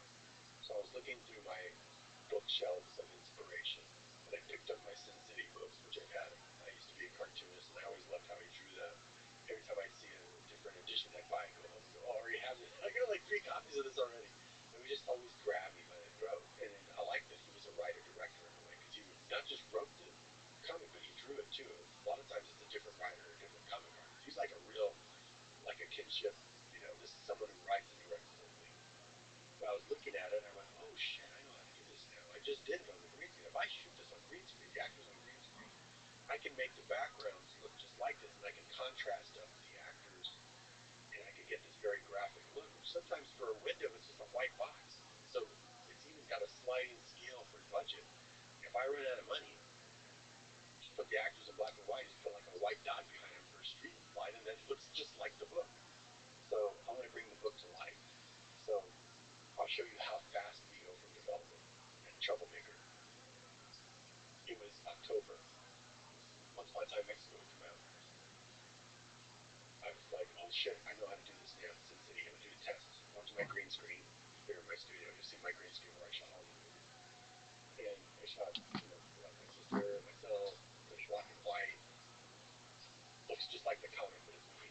So I call a comic book artist friend of mine, Mike Allred, and I said, do you have Frank Miller's number? He goes, yeah, I do. Okay, I'm going to call him. So I called Frank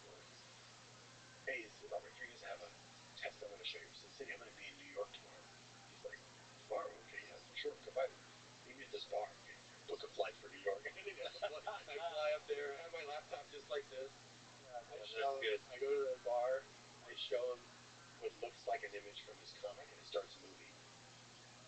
And he's like, wow, how did you do that? I was like, I got my own studio and all this. And I started telling him, man, let's make this movie, because no one had the rights to it. He never gave the rights to a studio. A lot of comics, oh, Warner Brothers bought this a while back. Then you got to go through the studio. He still owned his own rights. In fact, he got burned by Hollywood so many times as a screenwriter that he said, okay, I'm going to go back and draw a comic that's so raw that it can never be made into a movie. So as I call him, hey, let's make a great movie. So I show him how we can do it. And I go, I know you don't know me, and I have to earn your trust for you to give me your baby. But we can make this right away. And he's like, he's all excited for about 2 seconds. And he goes, oh no, we gotta write a script, and the studio's gonna have notes, all that shit he's been through before. And it's not like that. I have a whole different setup. I have my own studio in Austin. This is how it's gonna be. You like this idea? You're not gonna have to take any risks. Let me take all the risks. I'm gonna go write the script myself next month. It's gonna be unremarkable because I'm gonna write a book. I'm gonna edit 3 of the stories down. I'm gonna just take stuff out. Really, I might add a few things to connect it, but I'll write the script in December myself. No money involved. Then we'll call some actor friends of mine. We'll have them come to my green screen. We'll shoot the opening scene as a test, but it's also the opening scene. I'll do the effects myself. Do the sound, do the music. I'll do fake credits. We'll watch it together. If you like what you see, we'll make the movie. Give me the rights then. If you don't like it, keep it. It's a short film to show your friends. It'll be really cool. He's like, all right. He's like, there's nothing on him to do. It's all on me. I write the script in December. January, Josh Arnett and Rabbi Rothschild come down, fly Frank in. We're shooting for 10 hours on my green screen. We shoot that opening sequence. Incredible. Record his voiceover right then, my little voiceover booth. Marty Shelton comes up. Why did I hire him to kill me? No, let's go ask Frank. He's right here. Let's go ask Frank. I want to know myself. So he tells me. He's already. I was like, I tell you, Frank, I used to be a cartoonist. It's the same thing. You're already a director. You're just using a pen instead of a camera. The performances you get out of your paper actors are phenomenal. The shots you do are like beyond any DP's ever done. And the visual look, we've never seen that. I want to just take this and make it move. I just want the comic to move. Any other studio would just go make it look like any gritty crime movie, and they would miss the point. That is, the visuals have to. I want it to look just like this because it would be the boldest movie anyone's seen, because that's how it reads when I read the book. It's like, if this was a movie, it would be the most phenomenal movie. In fact, I asked him, do you ever feel like directing any of these films? I thought about directing The Big Fat Kill, maybe the short films. You should come direct them. Shit, you should direct all of them with me, because I'm really copyright. And fuck, you should direct a movie. All right, let's do it. So then January, okay, so November. I met him in November. I wrote it in December. January we shoot the test. It took me a couple weeks to do the effects. He loves it. I make it meet with Bruce Willis. I show it to Bruce Willis.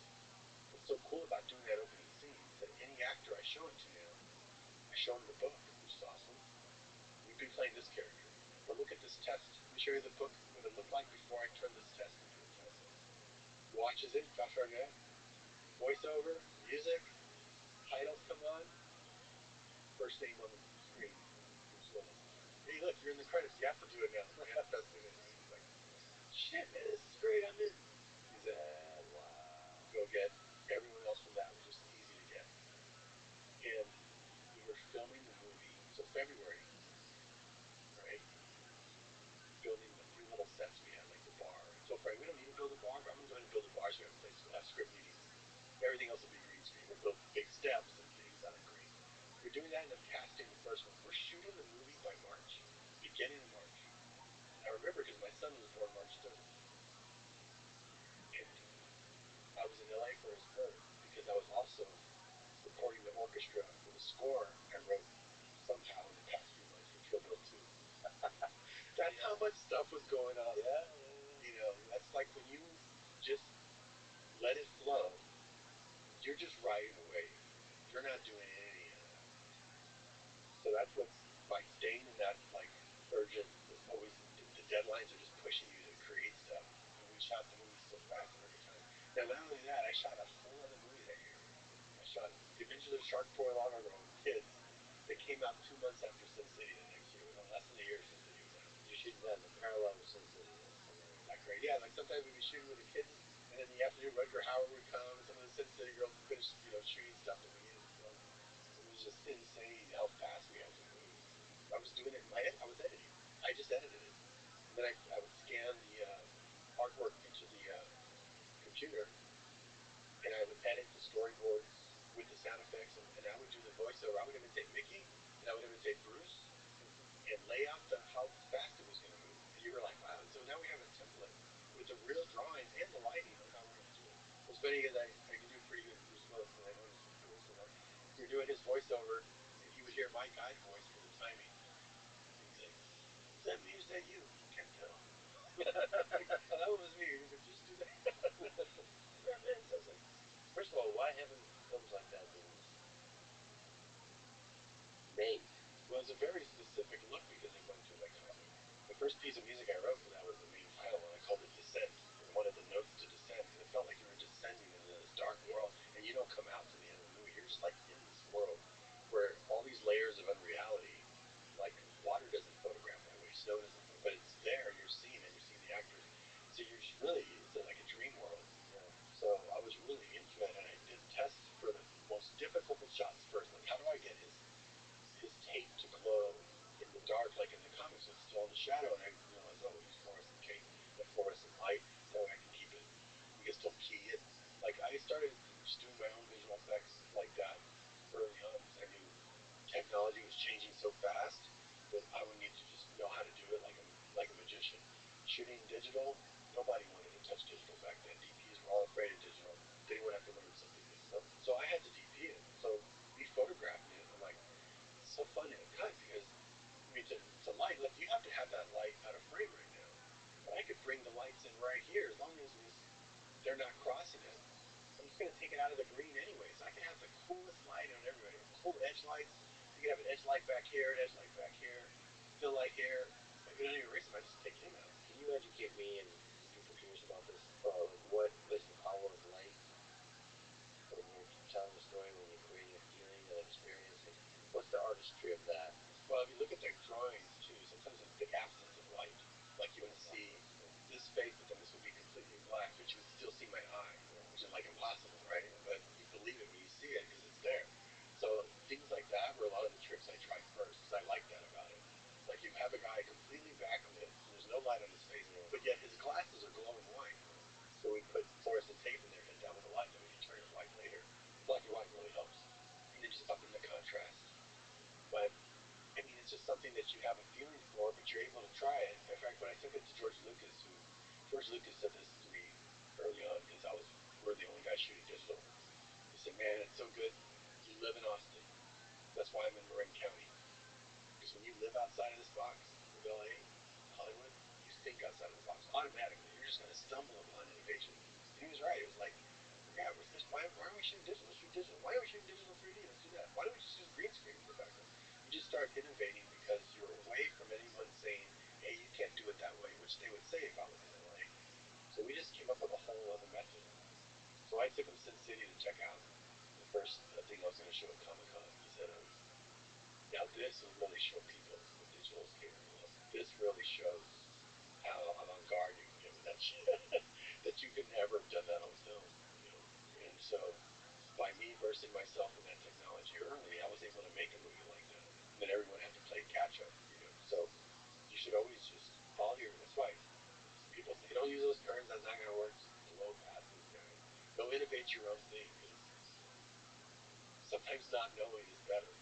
Being too naive to, like, don't you know you shouldn't have been able to make that movie that way? People would say like that all the time. How did you make a movie? It's impossible. Why do you keep using that word? Because it can't be impossible if I did it. I'm not that smart. And it's like saying, how did you get to the top of Mount Everest? It's impossible. Well, I just kept walking. I didn't realize it was kind of at a slope. I didn't really realize it was going up that high. Yeah, you talked about like a big part of your approach to filmmaking for life is manifesting the reality you want. In fact, I should sort of follow. I'd love to ask you about manifesting it. Like, you asked me at the beginning of this conversation, do you consider yourself a creative person? I should sort of reflect on that because I was very uncomfortable answering that. Yeah, I noticed a little bit, and I was like, I'm gonna free you up so that you're never uncomfortable But again, it's scary to say that about yourself. Because There's you a think lot of there's a yourself. lot of people who go, well, you're not an artist, you're not a creator. But no, you're not saying I'm an artist. I'm saying I'm a creative person. But that's an artist too, isn't it? They, artist isn't necessarily the guy with the French mustache and the funny hat. That's not necessarily what artists are regular people. And regular people relate to art that's imperfect. If you can make art that's perfect, no one will relate to it. So when you think about it like that, you go, well, I can make imperfect art. So yeah, I'm an artist. And if you have doubt, you're an artist. That's an artist. Artists always wonder if they're good enough. So you are an artist. Just by the fact that you are uncomfortable saying it, you're a real artist. Yeah, there's some degree. I don't know if you can speak to this, but there's a fear of creating shitty things. I've created a lot of really shitty things in the past, and it always feels like a really work to do. Okay, you're judging something that you have no business judging. Right. Like I have so many people. That's why I like making movies on purpose that have less money and less time. On purpose. Like the biggest movie it's at all time on Netflix is We Can Be Heroes. I told them I don't want to spend $50 million. I know you all want to give me 80, but I want to be a hero and come in 50 because one, it'll make it better, and then two, you'll make three of them instead of just one. I don't want to just go spend the farm. I don't have many filmmakers who do that. But they'll try to get as much money as they can. But when you're spending less, it's a win-win situation. And you have more creative freedom, so you're going to leave you alone. You can do whatever you want. So I like the creative limitations that come from less money. That's why I like brass knuckle films. Like we're going to make them for less so that they are better, not because they're not to make them shitty. So many people have come up to me and said, "You know what part I love in your movie? Tell me some scene." I'm like, "Oh, well, that's because we ran out of sun and we had to like do that jump with just him jumping on a pad 3 times or whatever it is. It's something that you fumbled together." And that's what they're drawn to. They're drawn to that imperfect thing. And so I wouldn't judge it because somebody, if you called your movie shitty, that's like John Carpenter saying, yeah, nobody liked The Thing. It's a shitty movie and everyone hated it, so it must not be good. And then 10 years later, it's a masterpiece. So don't judge it because words we use on ourselves are very powerful. So if you say, well, I'm kind of an artist sometimes and I make a lot of shitty stuff, that's gonna be your lot in life. I'm in pretty good shape for a director, not because I'm operating the camera, because I work out, right? But I always hated working out. I was not into sports. I was a filmmaker. I was a cartoonist. In high school, I was really tall. And I was like, come here, there's a team. It's a small school. We need you. I'm like, I don't even know how to play any of these things. I'm an artist. There's a line in the faculty that was my line to my coaches. And I would say, you got to come run with everybody. I would say, I don't think a person should run unless he's being chased. I get that to the Elijah Wood character because that's the guy I identified with. He's there with his camera. That was me. So I hated it. And then because was a cartoonist, drawing like this for hours, my back would go out. Like out for a month. It would just go out from being so tall and crunched over. And then when I started making movies, operating the camera, doing Steadicam, every year would go out where I would need cortisone shots to get up again if I'm filming or just be out for a month. And on Spy Kids 2, Ricardo Montalban had bad back surgery that went wrong and he was in a wheelchair. So he's in a wheelchair and I'm in a walker. And he's like, I'm 84. What's your excuse? And I was like, I don't know. I just was operating steady. He goes, you have to work out, Robert. You have to work out. I was like, yeah, okay, yeah, I know. And so then I thought, okay, next year I'm working with Stallone. Last Stallone. How do you get in shape? Because I need to get in shape. My back's always bad. Get in shape. Anyone who ever saw in Hollywood got in shape, they had a trainer. Even you? Everybody go, I need a trainer. He has a trainer. Oh, well, I need a trainer. I can't do it. Well, shit, if you can't even train on your own, what do us mortal men have? So I got a trainer. And guess what happened? Hated it. I would feel sick when he's coming out because I hate working out. And some years of doing that, I can't stand it. I know it's good for my health. So the desire's there. So if you can't accomplish something in your life, it's not a lack of desire. Like if you want to be more creative, it's not a lack of desire. It's lack of identity. Like the fact that you were comfortable about saying creative, it's because there's a lack of identity. You have lots of desire. You got to get the identity up, and then suddenly you're making shit.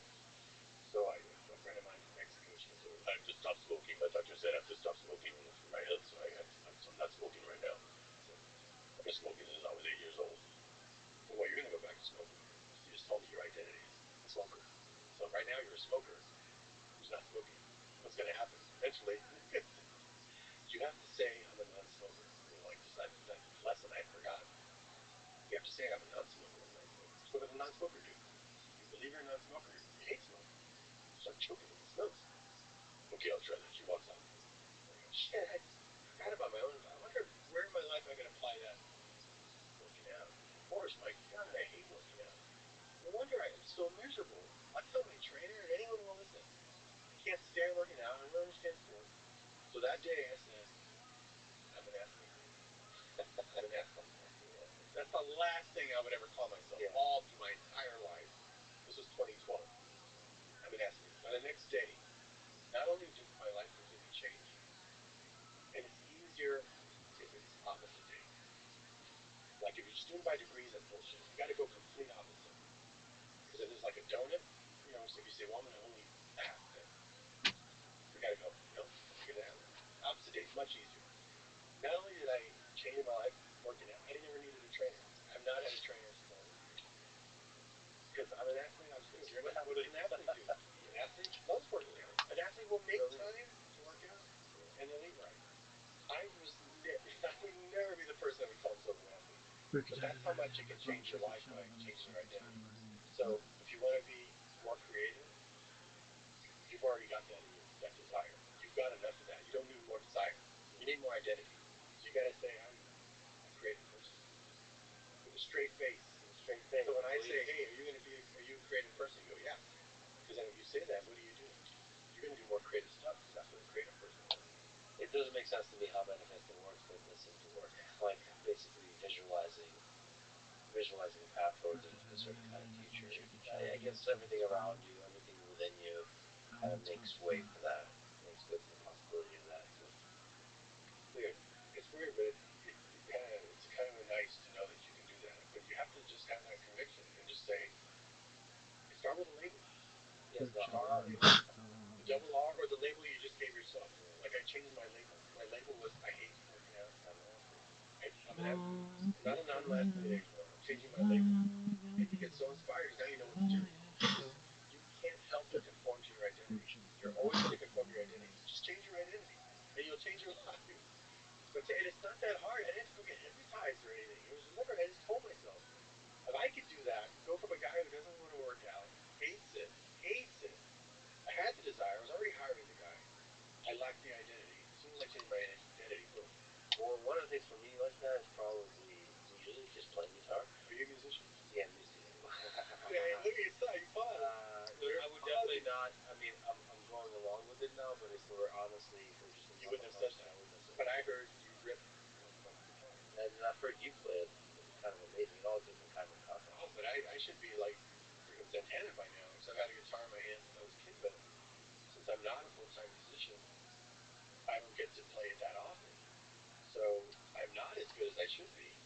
But when you apply yourself, you just rehearse for a couple shows. You book some shows. This was me just like playing our first arena show opening for George Floyd. That was crazy to be on those stages where your heroes that you saw then, now you're seeing what their point of view was. It blows your mind. You need to just get on stage. You get on stage once and you'll see that it's not as bad as you think. You're not like terrified because you're playing pretty complicated things. I see you play live. Yeah, and I messed up a bunch of times. You don't want to focus on that. You just go like, okay, I got to do it. Because when you're up there, it's not that you're like screaming nervous, but your hands will just won't work anymore. Something will happen. But that happens to everybody. If you really watch even the best in their live performances, watch really close. And you see they screw up a couple things that you just won't notice. They just go right through it. It's like it's about the live performance, and that's how you know it's real.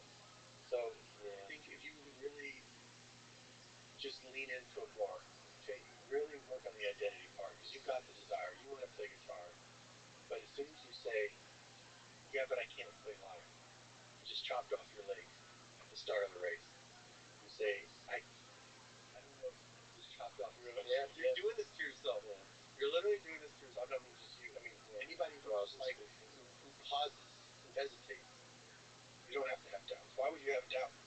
Because you know the process now. It's like, if I don't know how to do something, I know how to figure it out. Like, I didn't know I was going to do that scene with him jumping and flipping. I can know that. But do I have doubt that I'm going to go in there and be able to do it? If you say that you do, now you're say, no, I don't have any doubt, because I know I'm going to figure it out when I get there. Somehow it'll fall in my lap. I trust the process. You don't have to. You don't have to know. If you trust the process, you'll figure it out. But here's the thing, like sometimes you fail and there's audience. Yeah, then you get full rooms. Yeah. Yeah. And then what happens? And then what happens? Right, don't blink. They say Don't blink, and then you go sift through the failure. Yeah, exactly. And you go, wait a minute, what did I get out of that? Yeah. And which is great. Look, what's the worst that can happen? You go on a stage and you bomb. It's not going to be the first stage. And it's one of those you can talk about so that when you do the next one, and it all sometimes they all go right. I've had a couple shows. We did a couple shows where we had video cameras set up for the second day. Listen, it's like crazy what you don't remember. And if the brain is it's not a very reliable computer. It's made out of butter. That's a really profound idea. Like so much of our life is lived through replaying our memories, and then watching stuff is one of the ways to sort of refresh, give some more, texture and details. Makes it iconic. It makes it iconic in your life and part of your life. Otherwise, it just went by. Like I'll ask people, like we just had a roast. What did we do last week? What did we do last month? I can tell you because I wrote it down, so I'm gonna remember it. And then when you go through your journal, like I go back and I find, wow, life-changing thing happened Friday. Another life-changing thing I didn't know at the time, so now I know that really set me on it. Happened Saturday, and another big freaking thing happened on Sunday. Like they come in threes sometimes. You start being able to predict the future a little bit because you see the patterns, and it's pretty wild to do that. And I swear I've talked to people, big group of people, 500 people. How many people here journal? 2 hands, 3 hands. I couldn't believe it. Like, man, you got it. But anything you're gonna part of you is journaling. Your life is way more interesting than you think because it's not gonna feel like anything while it's going by. But in retrospect, you look back. Like I can just go through. I keep a journal, one file per year. So I started a new one in 2025. If I'm gonna look up, like I'm gonna do a director's journal, I look up Michael Mann. All the conversations we had since '94 that I wrote down. And I was like, oh my god, I can't believe you forgot. That's how I knew about that thing with Clinton. I forgot about that thing with Clinton. I've forgotten that because from the moment I asked him that question to pull the pen, it's very quick. But it was a lost moment in time where I had it recorded down to the time, down to the hour when I asked him that question. He thought it wasn't. He didn't think that was the one for him. Yeah, there's I don't know, when it's private journaling, there's an honesty, there's an innocence about like the dreams you have about the future, the conceptions you have about the future. I mean, that's what this thing is a journal. It's just a journal. It's like, but the profundity comes out back. It's crazy. Yeah, you didn't. And so much I figured out. And I was talking like a professor by the end of that. Like people come up to me and they're asking me all these questions about stuff I wrote in there, and I'm like, I wrote that in the book. Shit, I was smart back then. What happened? I don't remember half of that. But I think that it's the same thing. When you go to teach someone, your mouth opens and stuff comes out. I'm always taping myself like when I go to give a talk. Because that's also the pipe for me. Someone else is talking to you sometimes. So the gift is the key in the video. The gift is the key in the video. Because you realize now what it's going to mean. It's going to get this far. So it's like, wow, let's just play the old tape. We don't have to do anything anymore.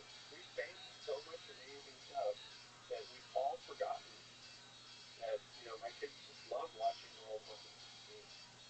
They hardly remember any of it, but even VHS to them is virtual reality because compared to our memories, it is virtual reality. They're like leaning into the screen to see what's around the corner and they're remembering the place and the sound.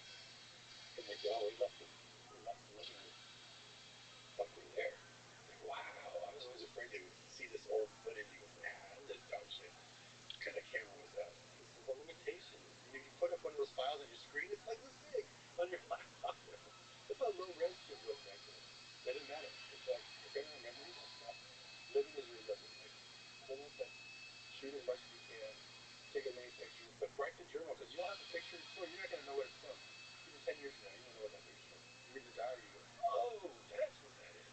Oh my god, you can piece together all these things that are important to you, or that become more important with time, actually. And you know it's important later compared to what's happening this time. Yeah, on top of that, so journaling is kind of raw, or like whole films is a raw projection of what's going on in the moment.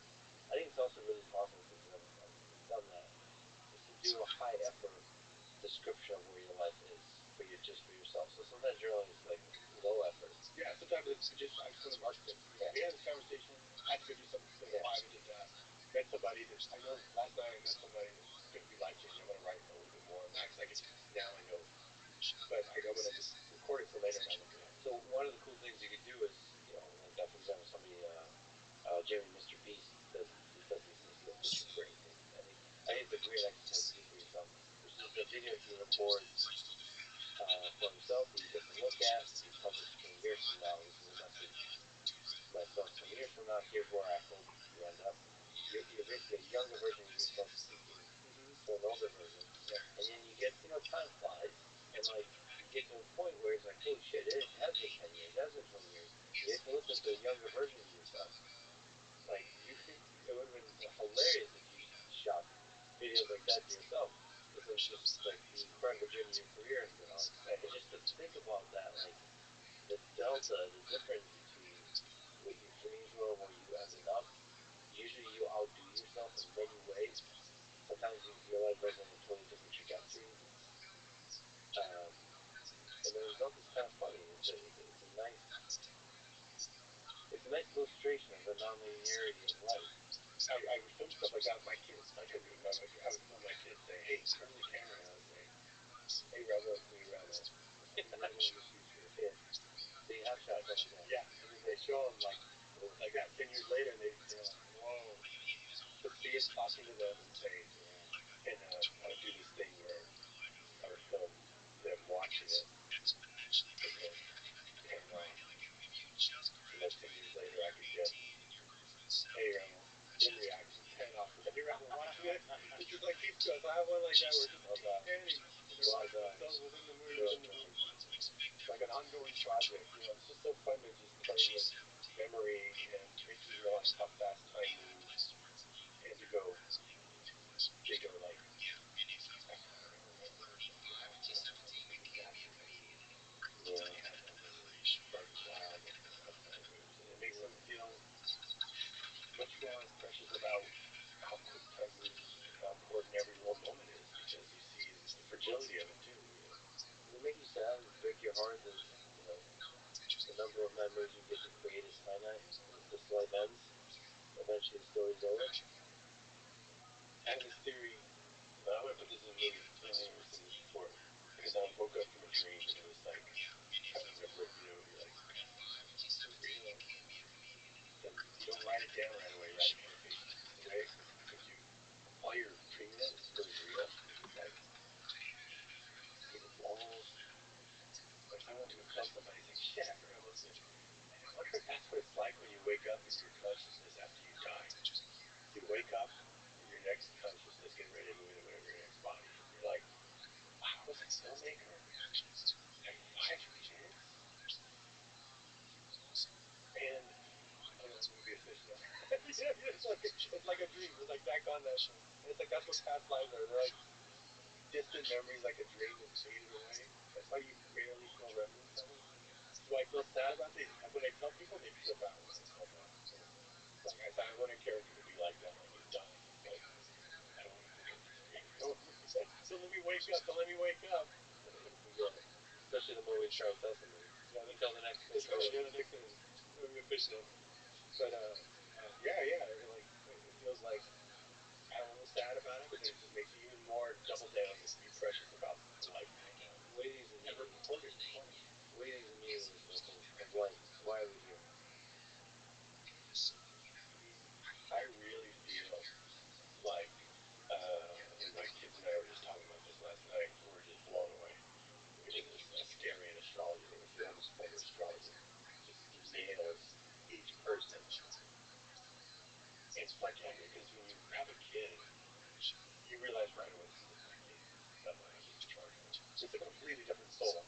He's a different soul that ended up in my hand. It's not, there's physical characteristics that get passed on because of just how biology works. Even sometimes posture and movement is the same. But the actual person is somebody else. And all the kids, I have 5 kids, and I have 9 brothers and sisters. They're all different. And you realize we made a pact in a past life to gather together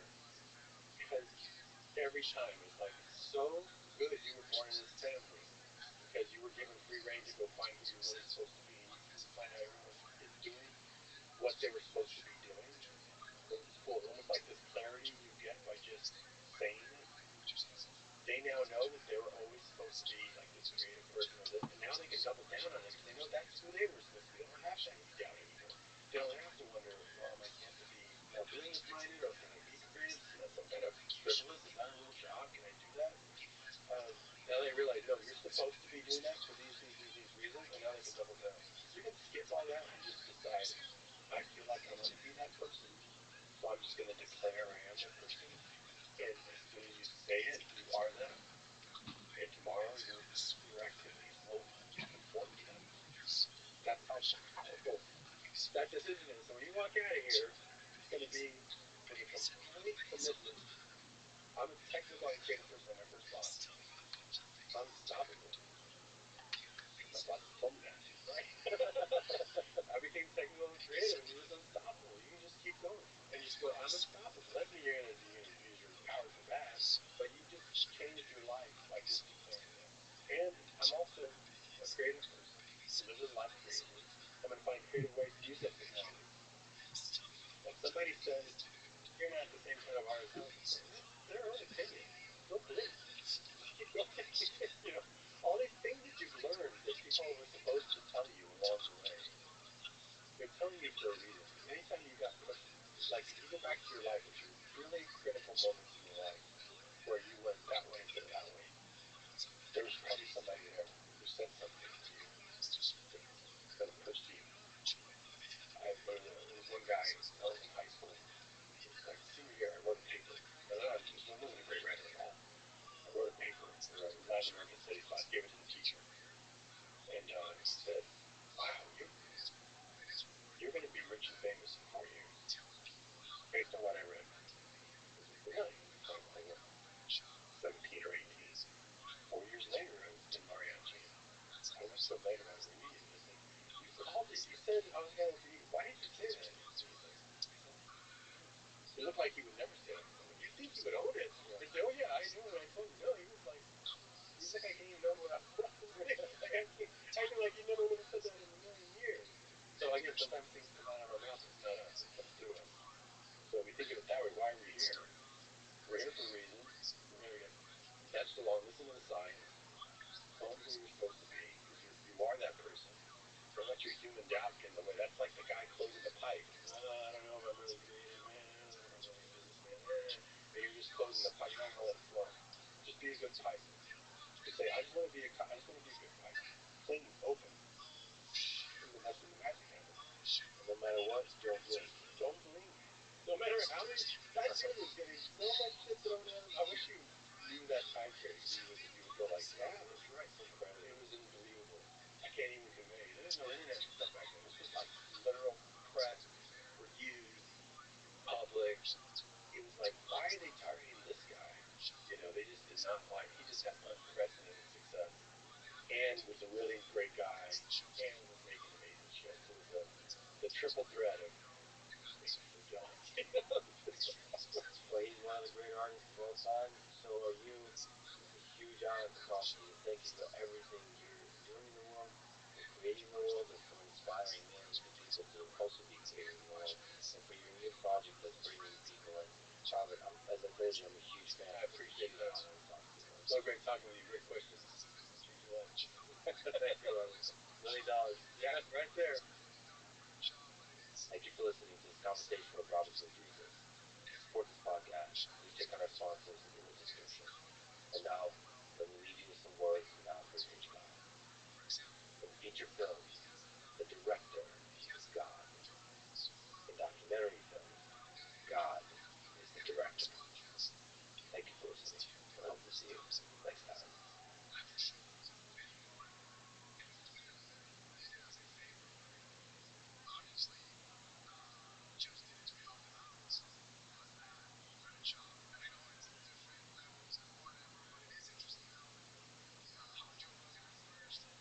All the people who sold the war in Iraq, they lied us into war after a war. They bankrupted the country, damn near destroyed the dollar.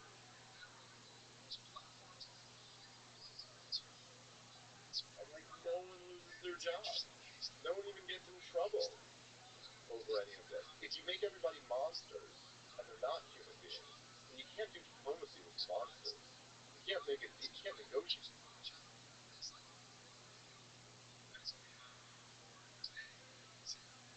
with monsters, but you can with humans. Maybe there are times where you shouldn't negotiate. You can't negotiate with humans, but it's better if you can. And we could use a lot more of that thinking. Donald Trump has put a lot of political capital chips into the middle of the table that I can end this war, and he's going to look very, very bad if he can't. So he's very highly incentivized to get this thing done as quick as possible. You're fighting in a way that produces more of the thing that you're fighting. So the first step is to stop doing that. Like your cure is making the patient more sick. So stop doing that, and then let's see if maybe we can heal. Where are the tapes? Why is everyone talking about the flight logs and the files? Where are the tapes? This guy was clearly taping people to blackmail them. Like, why does anything need to be redacted for national security? Like, I'm sorry, you're telling me there's a pedophile ring and we can't tell you everything about it for national security? Why would that be related to national security? The following conversation with Dave Smith, an outspoken and at times controversial anti-war libertarian, comedian, podcast host. This is the Left Weekly Podcast with Sports Media Friends. Here's Dave Smith. Use his diagnosis of what caused these problems and his solution. And in hindsight, there's just like a million different examples of where almost everybody today would agree, even though his ideas were very controversial at the time, be like, oh my God, if we had just listened to Ron Paul about that, we'd be so much better off.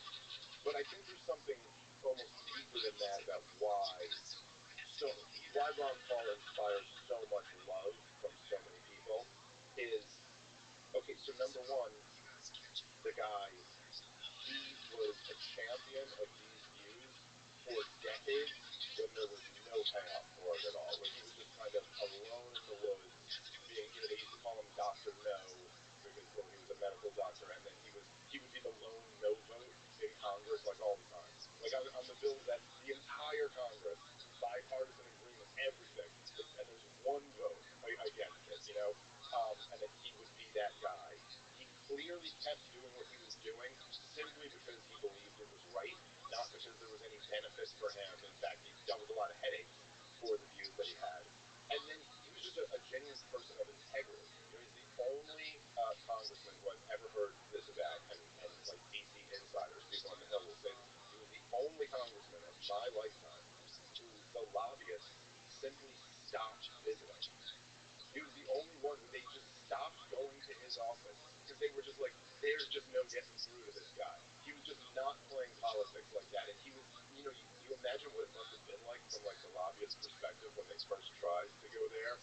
They'd be like, all right, listen, we really need you to, vote yes on this or that. And he was like, the Constitution doesn't authorize us to do that. And they're like, what? Like, who in this town even talks like that, And so there was just, he's also just, I've met him many times at this point, and he is just genuinely, he's like one of those guys who's just from like an older, better generation. Just, he's the sweetest guy, but he's like, but he's not a pushover. Like, he was a tough guy in his day, and he was an athlete, he was in the Air Force, he was married to the same woman for I think over 60 years at this point, has like a big, beautiful family. He was a country doctor. He was a baby doctor who delivered thousands of babies. Like, he's like this kind of classic American figure.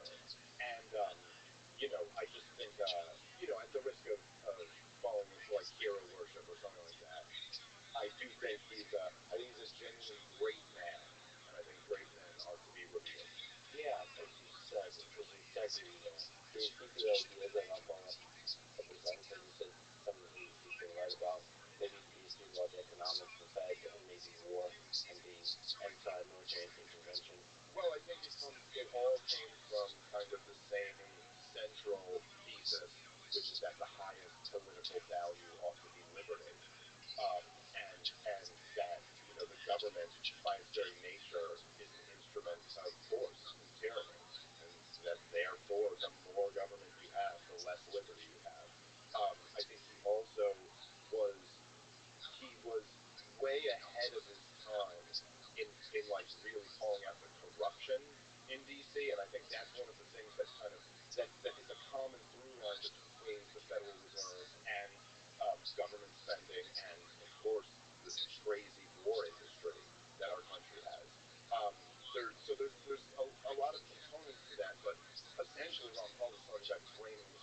way before it was like this dominant mass message.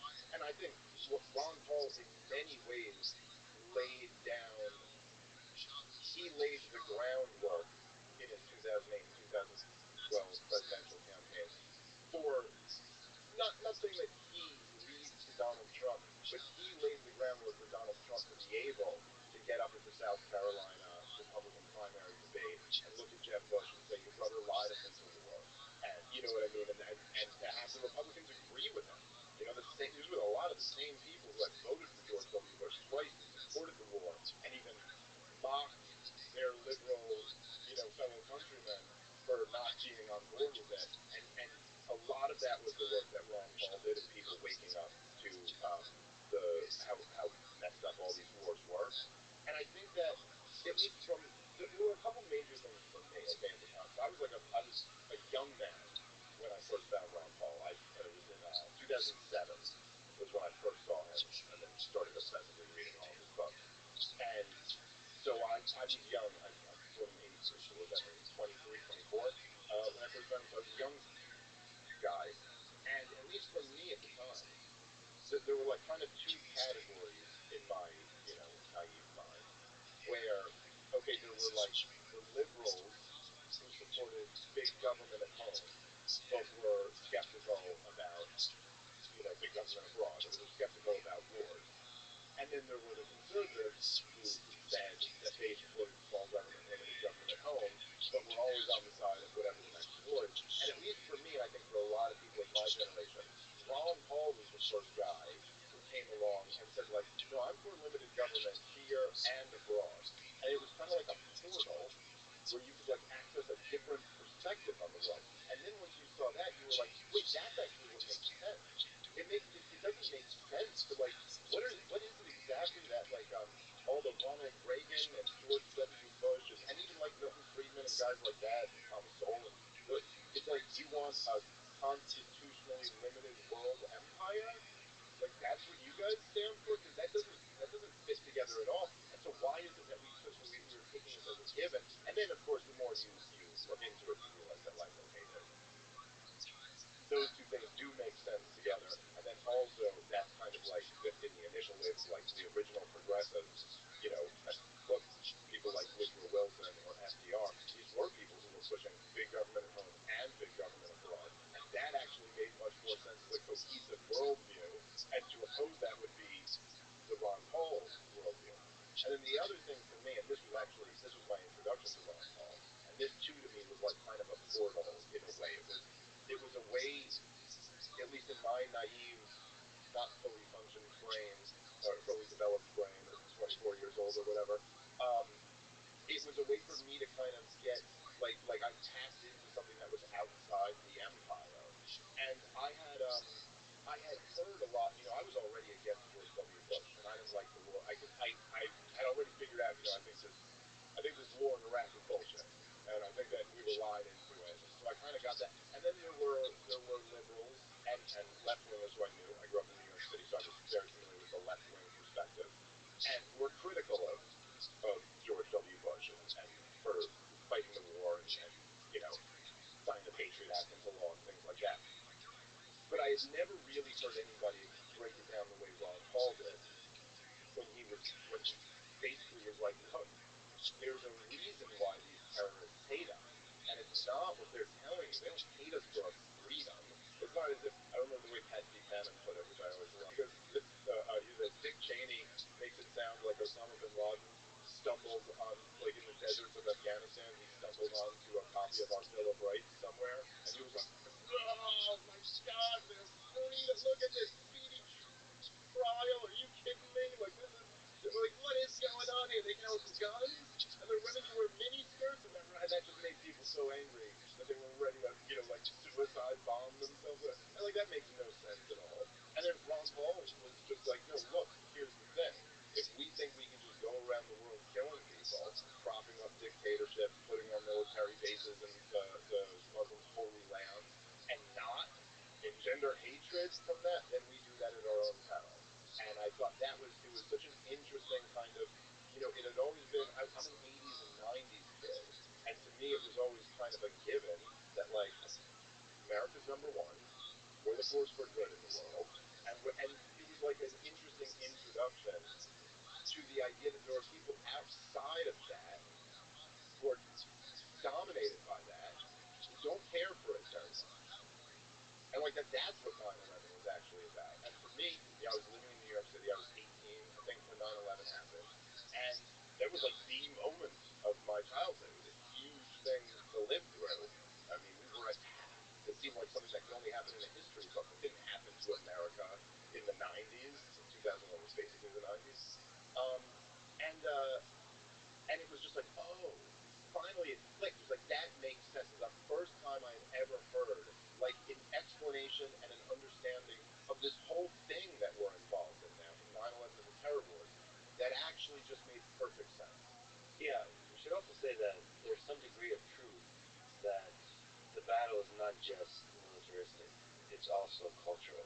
And then many of those parts of the world don't want other people's values forced onto them. Right. The way that George W. Bush and Dick Cheney and every right-wing host in America and Sean Hannity and Bill O'Reilly and everybody, what they were saying is that they hate that we're free. Whereas it was much closer to saying, like, they don't like us imposing on them. Even, like, all the hardcore neocons, Bret Stephens of the New York Times, he wrote this piece on the 20th anniversary of the invasion of Iraq, so 2023, to cheerlead the war in Iraq.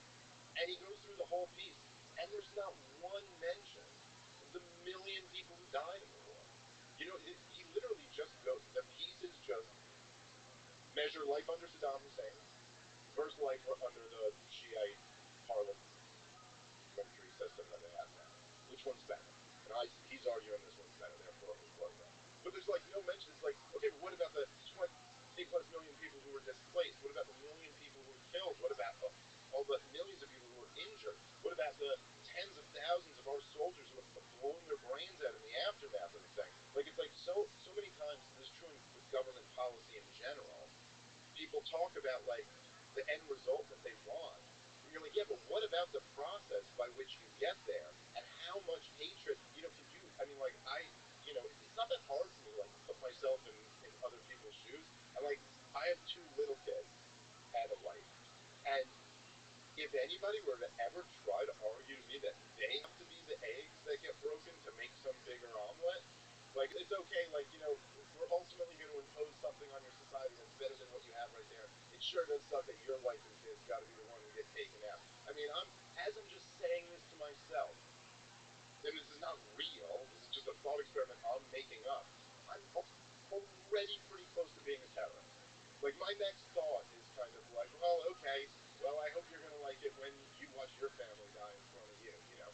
Now, hopefully, even if that happens to me, I wouldn't go kill that guy. I had brothers and uncles and fathers and, you know, and all of them just signed up to join the fight now. Because, you know, and I've got, Ron Paul was the first one who really made this click for me. But it's, in a way, and I'm not a leftist, I'm not an egalitarian, I'm not a cultural relativist. I'm not saying that all cultures are the same or that we all look at the world the same way. There's enormous differences between all of us, and I personally think some are better than others. But there are things that unite all of us. And in a weird way, I remember one time I was arguing with a Democrat guy on a SE Cup show. I used to be a contributor on her show. And we were arguing, and it was after a terrorist attack here in New York, a fairly minor one.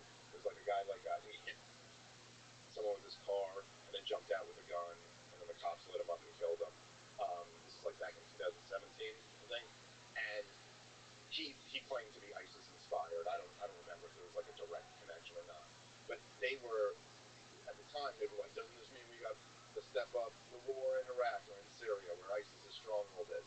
And I remember the guy saying to me, he goes, you know, I went off on how these wars have been disasters. And he goes, yeah, but Dave, what you're saying here is we're supposed to do nothing? Like, this just happened and now we're supposed to do nothing? And so, like, even though this guy had a suit and tie on, and we're in a cable news studio, and we're in a first world country, we're in the United States of America, we're having the basic thing that he's saying is like, what do you say? You're saying we're not going to go kill some motherfuckers? You know, like, I mean, he was just putting it as like, do something, but what's something?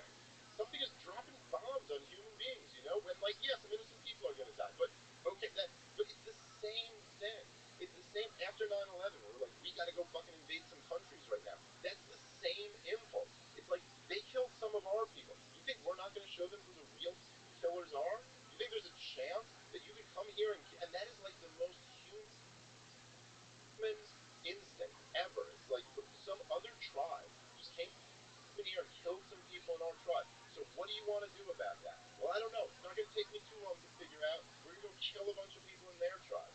And I do think that, like, I think that's the major motivating factor for both sides of the Israel-Palestine conflict. I think that's a major motivator for both sides of the war on terror conflict. And it's like, it's, in a way, when you look at it like that, there's something, even though it's so dark and tragic, there's something almost beautiful about it, where you're like, oh, we're all caught in this same cycle. Yeah, it's deeply human, the warring between tribes. But, especially in the recent years, but more and more through human history, there's almost like a third party, which is this military-industrial complex, which is making money in the two tribes. So if you just have two tribes, one, I've been reading a lot about Genghis Khan. This is why Genghis Khan banned this. It was very common in Mongolia before Genghis Khan to steal people's wives. Like, you're my wife now. Right. And he realized that creates a lot of conflict. Yeah, it sure does. That seems natural and human, that kind of conflict. But whenever a third party rolls in and starts making some money on the whole thing, and then driving that forward, then the escalation of the conflict comes with this whole machine that makes de-escalation really difficult. Yeah, the military-industrial complex in America. It's so big, and it's so sophisticated, and it's so it's not just that there's there's the intelligence agencies, there's the weapons manufacturers, then there's the like people in the media who are either directly or indirectly just parroting, you know what I mean, all of their talking points. And so it's not just that you can kind of like you make money when there's a conflict, but you have this entire apparatus to like create the conflict and then create the public sentiment for that. And then it's interesting. We're in an interesting place because we're kind of in this like new frontier of now where shows like this can happen, and there's a lot of them, and a lot of them are humongous, like yours. But for so long, this just didn't exist, and it was just like, oh, like for so long, it was the case that like the New York Times and NBC and CBS and ABC and the Washington Post and the Associated Press, I guess, they could just move the nation. I mean, if they wanted to be like, hey, there is the idea that, forget even like after 9/11, the idea that in 1990, 1991, that there was any organic movement from the American people going, we really got to see about the Saddam Hussein guy. The dictator in Iraq is having a slant drilling dispute with the Emir of Kuwait. We really got to do something about it. Like, that is not something that organically came from any. That was not like a few soccer moms hanging out, watching their kids' game, being like, I really do think, in a couple of years we're going to have to send these boys over to Iraq. Like, that's not. They just, from the top down, were able to create this feeling that, like, hey, there's a new Adolf Hitler on the rise over here in Iraq. We got to go see about this. There's poor people in Kuwait. We have to do that. Like, they were able to create this desire for war that was, it's really incredible when you think about it, because I think the most part in human history, you would have had to have some type of plausible threat, some type of plausible reality to convince people that we actually have to go to war in order to deal with this. Whereas, like, the idea that in 1991 the United States of America would feel threatened by Iraq was just ridiculous, and yet they were able to do it. Well, so to push back a little bit, throughout human history, there was also a thing. You look at the Roman Empire, where just the cultural values were different, where military conquest was seen as a good thing. So, like, we just almost assume in the United States, war has been framed in the defensive sense, like, where offensive war, we're not doing that anymore. You make a fair point. It's certainly true that throughout human history, there's been like overt empire building and wars of conquest and things like that. But I guess I was just saying, at least even there, you would have some type of sell of like why we're going to go take these resources and why that will be good for us. Whereas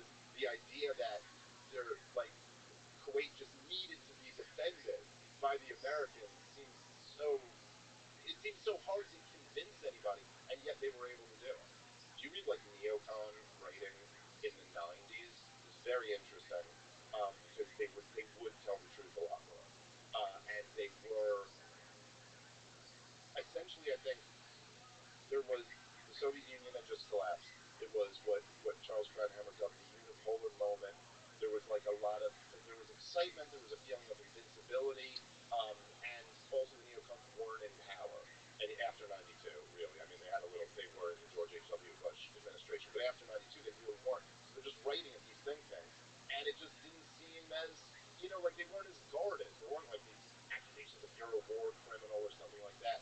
But what he said for this, I think immediately most Americans would be like, allow? Like, how the fuck do you think you're gonna stop us from taking Mexico City? What are you gonna do, China? You're gonna send your Navy ships over here to fight us off the coast of Mexico? Good luck with that.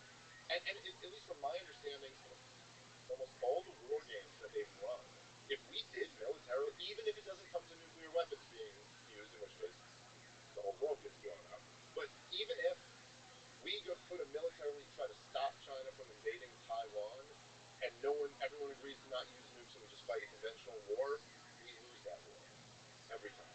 I think what you said applies to a lot of the wars we've been involved in, but China and Taiwan is a little bit different because of TSMC, right? Because there's an economic dependence. If that was the concern, then the response would be we need some type of Manhattan Project. And I'm not supporting a government project here, but there would be we need some type of Manhattan Project to say we're going to make these things here. We can't. And look, I was running that experiment before saying, like, what if we all pinky promise not to use nuclear weapons or something like that? But that's not the reality of the situation.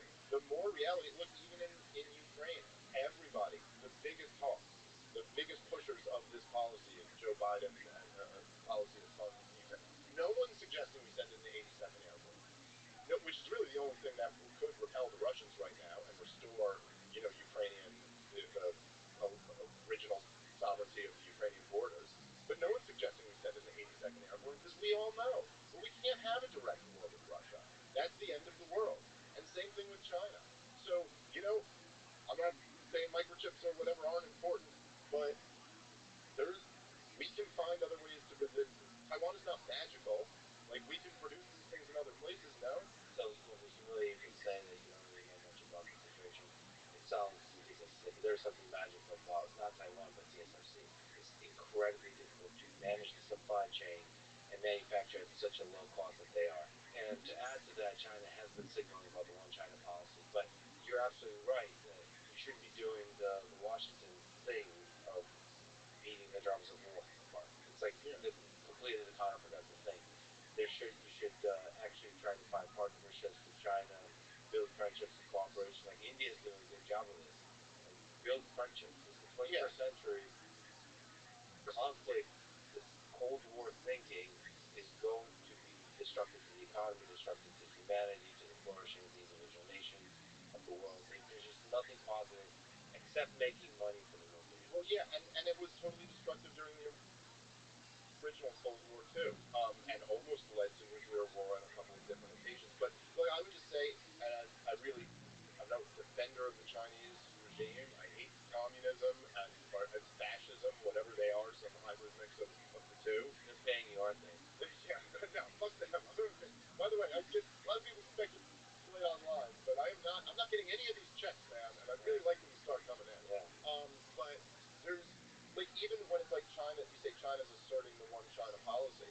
Look, the one China policy is the policy of the United States of America and has been for 50 years now, right? So it's not, I think what's happening there a lot of times is that essentially, even though officially the one China policy is the policy of the United States of America, all of these American politicians and different figureheads across powerful centers in America are saying that China doesn't have the right to go into Taiwan. And then China's in the position of being like, well, hey, wait a minute. That's not actually the policy. We maintain this one China policy, but we allow them to kind of do what they want to do. And, the most obvious example of this was when Joe Biden actually said, like, oh, we wouldn't allow that, and we would militarily intervene if they went into China. And then, and this is so bizarre, then the White House, whoever that was, came out to correct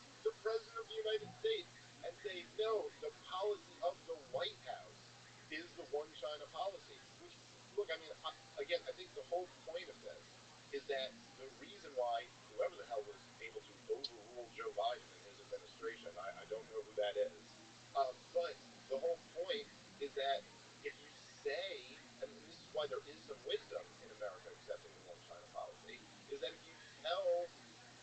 China that we recognize Taiwan's independence and that they're not a part of China, that might be the type of thing that would make China invade and say, no, we're not accepting that. And so at least right now, it's like kind of like, okay, here, look, this is the reality. It's something that you kind of run up against with the war in Ukraine a lot and with the situation in China and Taiwan, is that there are um, there are constraints placed on us by reality. It's not all just how would you like the world to be? How would you like it to work? Obviously, I think we would all like that bigger countries don't invade smaller countries and bigger countries don't bully the smaller countries around. That is not the way of the world. We are a big country that is the kind of isolate from everything else, from all of the awful U.S.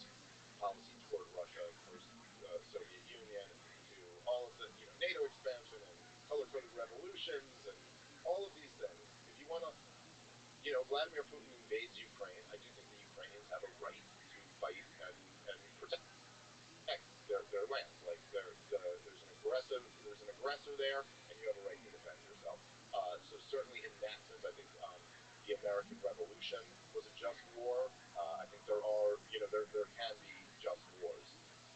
In terms of your libertarian theory, I think I would say that look, you never have a right to kill innocent people. That's never morally okay. Now, there could be a scenario, just like this is true in life in general, right? Like, there's lots of things that you don't have the right to do, but you could come up with some scenario where you might be in a position where you have to do it because there were all of these extenuating circumstances. You can think of something where, like, you remember the Saw movies where they used to, these crazy, like, oh, we're not even partnering with him. Like, there was a good guy in Russia who we were partnering with, and the British Empire had never done anything wrong. They were just nothing but good guys. And of course, FDR was nothing but a good guy, and Hitler was even worse than the real Hitler. You know what I mean? And in order to stop them, we had to go through this bombing campaign, and we only got Nazis. We only killed the bad guys, and we were able to take out the Third Reich. But one 8-year-old girl died.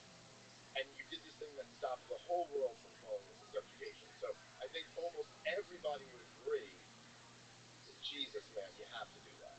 Okay? This is you have to do that because the whole world's going to be subjugated. There's nothing but good guys here. The Nazis are so evil, and there's one.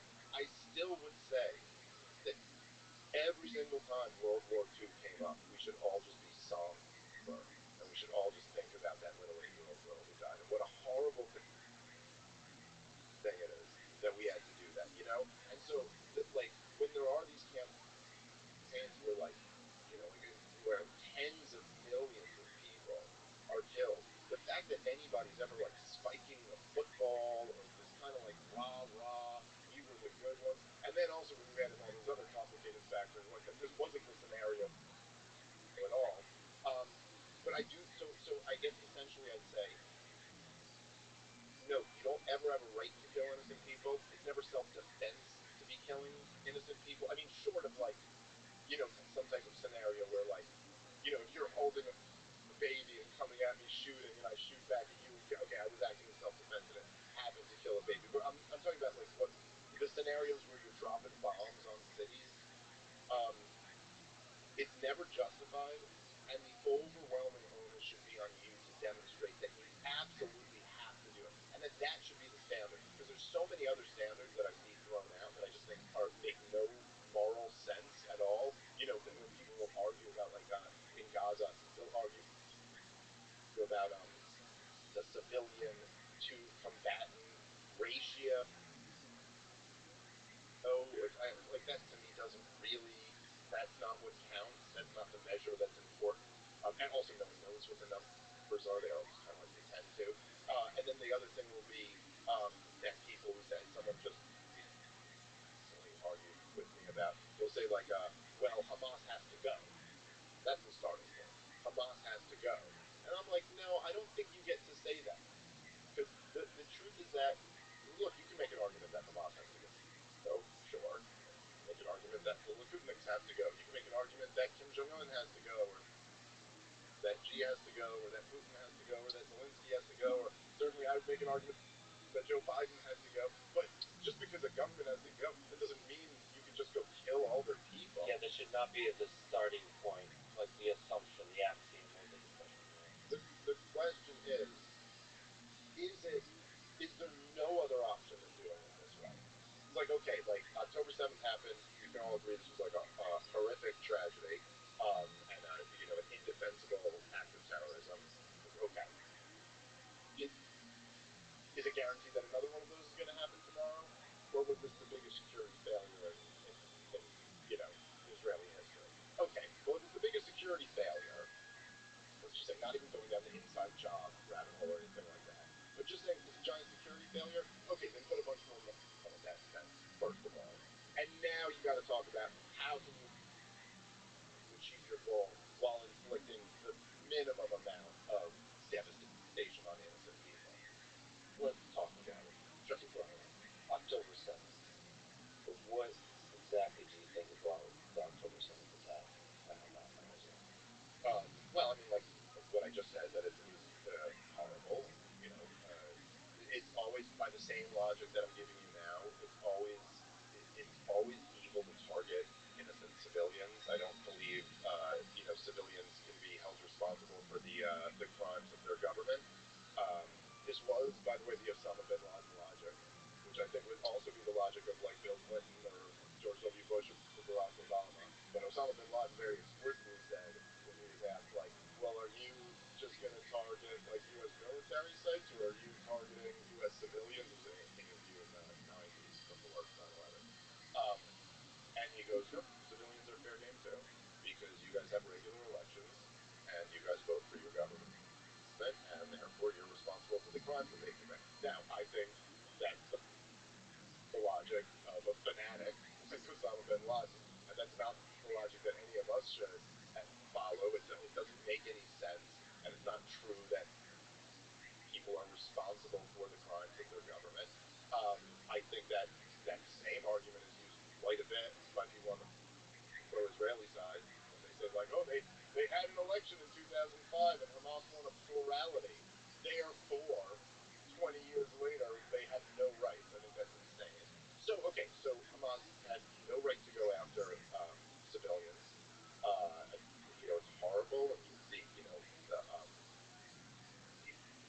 teenagers being killed, and you see the images of people who were held hostage for all this time. So it's like your heart breaks for those people. It's truly tragic. I do think that it was, in many ways, an indictment of so many different things. Like October 7th happening was an indictment of the entire occupation / siege of Gaza and the West Bank, for that matter. It was, I think,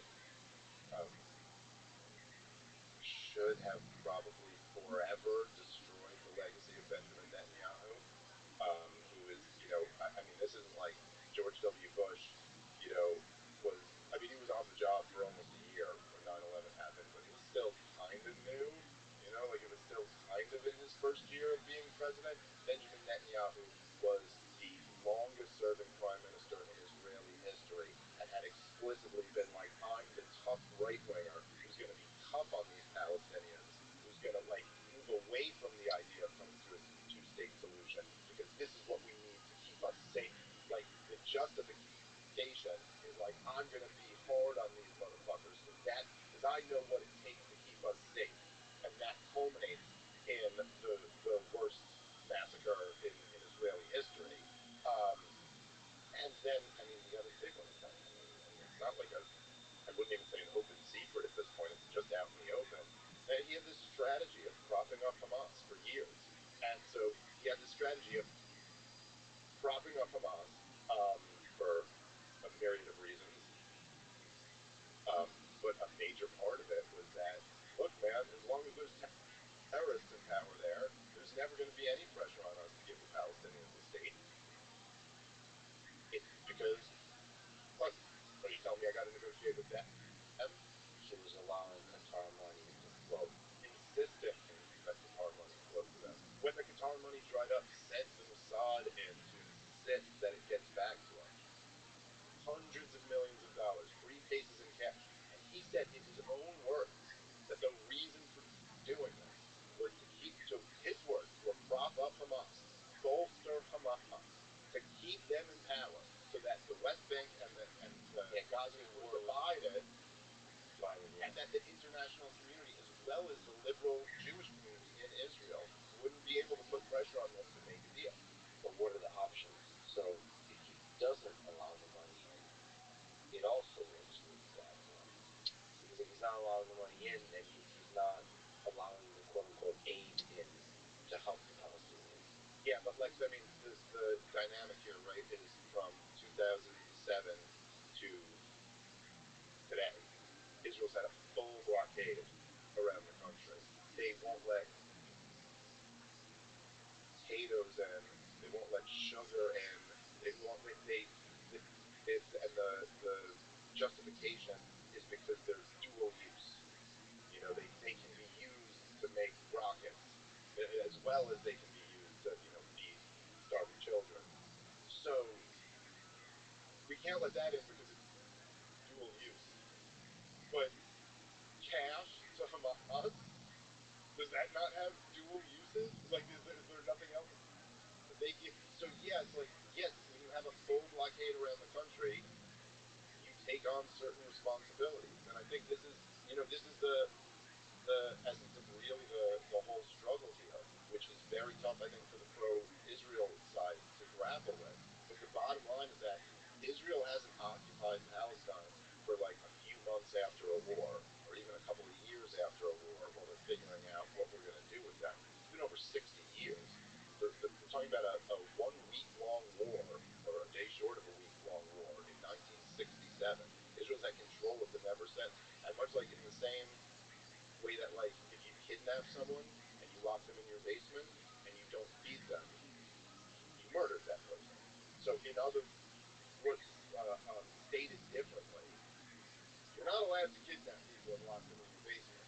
But once you do, you take on a responsibility to feed those people. You know what I mean? Like, you're not allowed to keep someone and not feed them. That is a worse charge than just keeping them.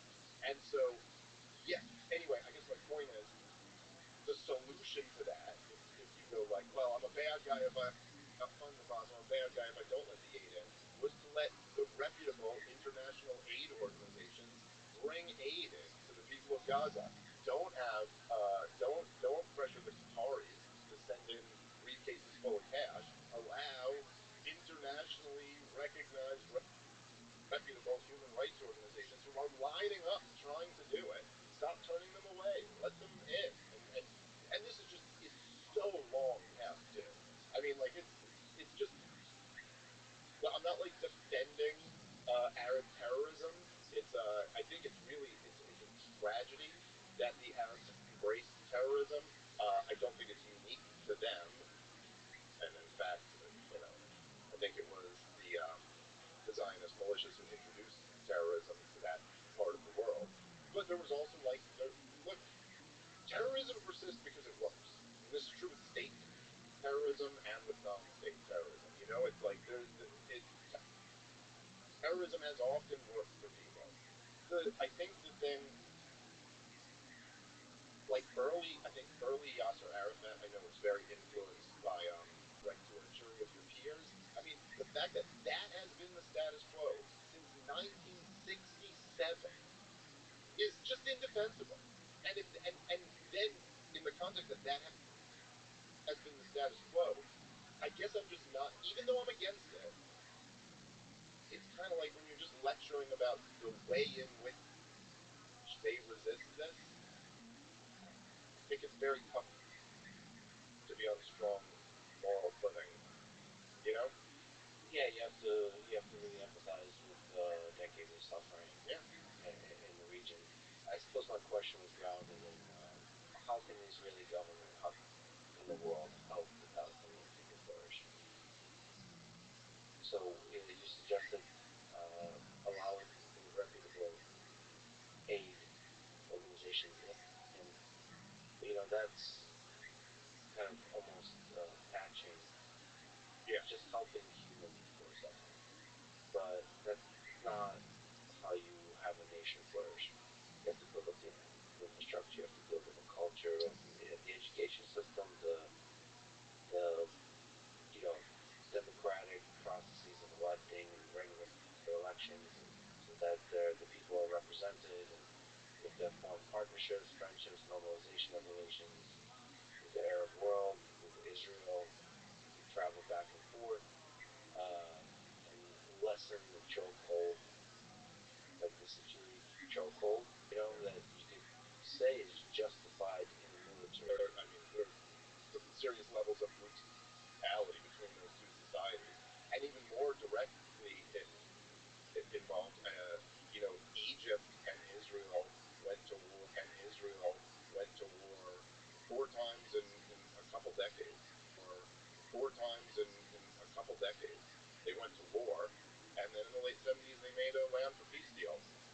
They haven't been to war since, and like I do at least try to hold out that like that is, it's not like Egypt is. You're not going to say they don't have an issue with radical Islam in Egypt. You know what I mean? Like that's not the answer. It's just that they made a land for peace deal, and once that was solved, it was kind of easier to avoid the war. And I do like to think that there could be a solution to the Israel-Palestine question, but the it's going to have to involve Israel taking a root off of the Palestinians' neck. And I know that that's scary, and I understand that there are like legitimate concerns about that. There's like the great Thomas Jefferson quote about slavery, which was we have the wolf by the tail, and we can neither afford to hold on to him nor risk letting him go. Which is like you could see where that would have been like a real concern of people, like right toward the end of slavery, or whatever, in the early 1800s, in the first half of the 19th century, we'd be like, okay, we recognize this is wrong now. Is when like the appetite for peace, I think, in Israel was greatly diminished. Um, there, but to your point, I mean, it's going to take really painful concessions on all sides in order to get there. And I think that the personally, I think, and I don't know if I say this for the not necessarily like the Arab world, um, but at least the nation states, like their governments, I think are pretty much there. Like like Saudi Arabia and UAE and Jordan and Egypt. Like if the Israeli, they're almost like, look, these are American sock puppets, for the most part, right? And so their thing is that like, okay, 100% of my population is completely opposed to what Israel's doing in Palestine right now, and they just hate that Israel, that the nation was created at all, that all the Arabs were kicked out of what is very important land to them religiously, and so the governments there are like, look, we want to continue to have U.S. tax dollars flooding in here. We'd love to make a deal with Israel, but like you gotta stop doing this to the Palestinians, so my own people don't, rise up against me. So I think as long if the Israelis were like, fine, we'll do a two-state solution or something like that, I think Saudi Arabia couldn't wait to broker. In fact, they proposed a two-state solution just a few years ago. I mean, they would love to be a part of that and normalize relations amongst the Palestinians. Like, which again, I think this had been accepted multiple times, at least by their leadership. It's like, yeah, you're gonna have to accept that like you lost in 48. You're gonna have to accept that you lost in 47. You're gonna have to accept that the state of Israel does exist, and you're gonna have to accept that like the right of return is not going to literally mean that everybody can go back to where they were. And what Israel's going to have to concede is that it was awfully fucked up that they kicked a lot of people out of their land, and that the whole a land for people without land was never true. That was just a slogan that felt good to avoid what you guys actually did, and the fact that it was inexcusable that you guys occupied these people for 60 years, and that has to end immediately. I interviewed Douglas Murray recently. He just wrote a book on Israel and Hamas called Democracies and Death Cults. He makes what I think is a strong pro-Israel case, focusing on Hamas as an evil organization, evil for its corrupt leadership, who's essentially stealing money from the Palestinian people and allocating the money that is there towards terrorist, militaristic operations versus like building up Gaza. Can you see on the case for and then against this perspective? Sort of centering, we've been talking about the people, about centering around Hamas, which is like this extremist religion, this organization. The perspective being like they need to be, as you mentioned before, eliminated before any progress can be made. Okay, so if I were to steelman Douglas Murray's case, I would say, well, I guess the case is right. Look, Hamas is a fanatical death cult, essentially, which I do think is a fair description of them. There is no question that they have pursued a path that was just devastating to their own people, and there's no question they have not spent the resources they have on. Their priority has not been uplifting their own people. Their priority has been, I think, essentially antagonizing Israel into this overreaction so that they can turn world opinion against Israel. I think they've been very effective at doing that. And people kind of voted for this in 2005, and you see a lot of people cheering when bomb whoever the hell our politicians told us to bomb, and we didn't care how many people it killed. And we killed a lot more than Israel or Hamas has killed doing it. A lot more than Israel or Hamas has killed doing it. And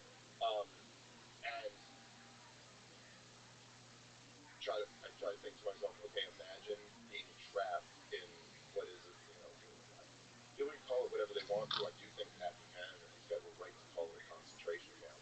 You're trapped in a 5-mile by 25-mile area where you cannot leave.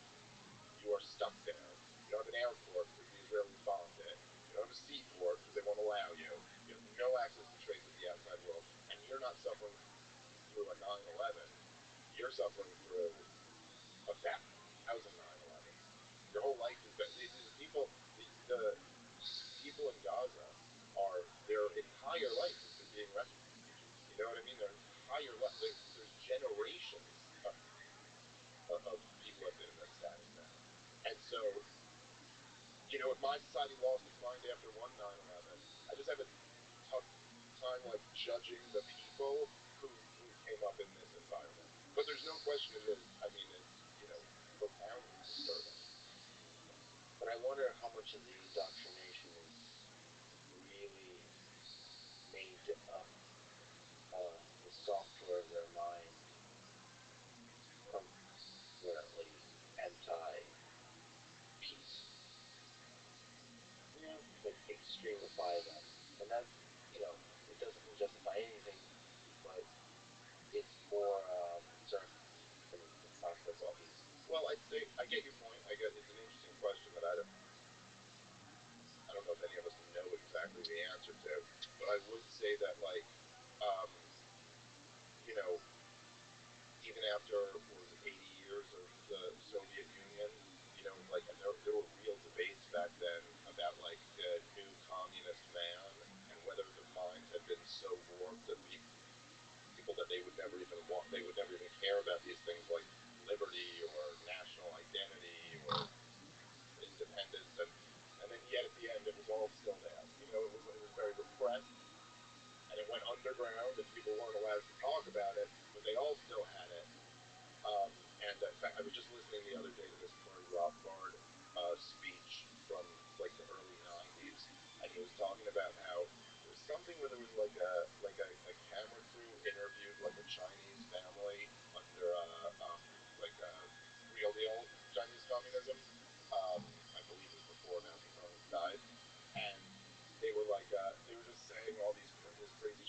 example. Like they were like, would you rather, your sons are like healthy and live good lives, or would you rather they suffer but be loyal obedience to the state? And they were like, we would rather be obedient to the state, blah blah blah, and all these things. And Rabbi Rothschild was saying he saw this interview, and he was talking to his friend. He was going, oh my God, this is horrible. Like it's hopeless. These people's minds have been warped. And then he was talking about his friend who's like a China expert who had been there a lot, and he was like, no, they're not. That's what they say when the cameras are around. As soon as the cameras go, like that. So anyway, I'm just making the point there that like there is like, look, even in the situation with Israel and Gaza, specifically Gaza, not even the West Bank, when you could look at it, when the peace talks were going on, support for Hamas plummeted. When the peace talks fell apart, support for Hamas went way back up. And every time there's an aggressive military campaign, support for Hamas goes back up. So I just think that like I'm more hopeful than not that like you could get to a place where like, but it requires like you have to like if you do understand the Ron Paul point about blowback, the General McChrystal point about insurgent mass, you just realize that it's like you're fighting in a way that produces more of the thing that you're fighting. And so the first step is to stop doing that. Like your cure is making the patient more sick. So stop doing that, and then let's see if maybe we can heal. And what about the case against the Douglas Murray case of the death cults, and that a fundamental part of this process, Hamas needs to be eliminated? Well, I mean, first of all, I would just say that, and I'm not saying this as a fan of democracy. I'm not like a big believer in democracy. I believe in liberty, and I think democracy is often not in line with liberty. The Chinese government paid you to say that as well? That was literally all I had to get out. But I get to say what I want the rest of the podcast. Okay, great. That I have to have. No, I don't. Well, no. I mean, my beef with the Chinese government would not be that they don't hold regular elections. My beef with them would be that they silence speech, that they put people in camps and things like that, the surveillance, that stuff. I think. Look, when you call Israel a democracy, which I guess is right in the title of his book, and full disclosure, I haven't read the book, but I have listened to some of his thoughts on this stuff. I think you run up against a real problem, which is that the creation of the state of Israel, even though he tries to walk away from those comments, as Norm Finkelstein called out Benny Morris for writing in his book 1948, which is a great book, his words were, the Zionist project always knew it was going to involve transfer. That was Benny Morris's words. Now, when Finkelstein was grilling him on this on your podcast, he kind of said, like, yeah, but that doesn't mean ethnic cleansing. That could be voluntary transfer. That could, you know what I mean? Like, but the point is, the Zionist settlers, and they spoke about this openly. They all knew they had a major problem, which is like, well, you can't create a Jewish state if it's like 50-50, which is, and in all of Israel, it was much less than 50-50, but even in like the Israeli portion of the partition recommendation, it was very close to 50-50. And you can't really have a Jewish state with a 50-50 voter base because now you're just kind of in a breeding war for the next generation, or who Israel is the final decision maker. So, Hamas does not meaningfully in any way decide the biggest questions about Gaza. I'm talking before this war, not even pre-October 7th. And so the problem Israel has in order to call themselves a democracy is that there's somewhere between 5 and 6 million people, less now because they've killed a lot of them, but there's somewhere between 5 and 6 million people who live under Israeli control who do not have voting rights. And I just, by any other like reasonable, commonly held standard of democracy, we would not call that a democracy. I mean, like, I'm not even saying this to try to be inflammatory or try to pick on the Israelis. There's things about Israeli society I like. I don't hate the people there. I'm Jewish. I love Jewish people. It's not, but the fact is, that's not a democracy. That's an apartheid state. Like, I'm not even trying to be inflammatory when I say this. It's just literally describing what's in front of you. If we in America right now said black people no longer get to vote, can only live in these few neighborhoods. We don't get to call ourselves a democracy anymore then. You know, and like, I'm not even coming at this from a pro-democracy point of view. I'm just saying, like, if your defense of them is like, well, we're a democracy, which seems to be the case so much, well, no, you're really not. You're really not. As long as you got millions of people who have no say in their own government, like, then you're really not a democracy. And so, again, so you can frame it as democracy versus death cult was his language for Hamas. It's like, all right, you know, it's a little bit difficult to accuse another group of being a death cult when the group you're supporting has killed so many more people than them. There's other things that are factors too, but the fact is that, like, you have, I mean, I don't know to look over the numbers for the whole history of the conflict, but the amount killed by the Israelis on the Palestinian side versus the amount killed by the Palestinians, 20 to 1 in Israel's, you know, killing more people. Maybe more than that. I don't exactly, you know, I'd have to look at the numbers. But Israel's killed far, far more Palestinians than Palestinians have ever killed Israelis. And so it rings a little hollow to me to just call them a death cult. Like, we're the democracy, even though none of, you know, there's millions of people who can't vote over, you know, who rules them. But they're the death cult. I mean, look, they kill people in a more primitive, barbaric way, I guess you could say. You know, there's something a little bit cleaner about, like, you know, when it's done by a government, and it's collateral damage, and it was done with sophisticated weaponry, you know, okay. Still innocent people on the end of it is fine. Absolutely. There is, I think, a powerful ethical difference when you mentioned about the 8-year-old girl, right? If you're in your stated goals of the war is to do everything you can to avoid the death of that girl, versus saying, you know, we love death more than we love life, and Israelis, democracy or not, are pro-life or life. There's a little. I mean, okay, I don't 100% disagree with you, but I think if I would say, like, the degree to which that matters, you know, like at a murder trial, after somebody's been convicted and before sentencing, sometimes the judge will allow them to give a statement, and, like, if their statement is like, I'm very sorry for what I did, and I'm so sorry to the family, and this and that or that, like, that might be like life without parole.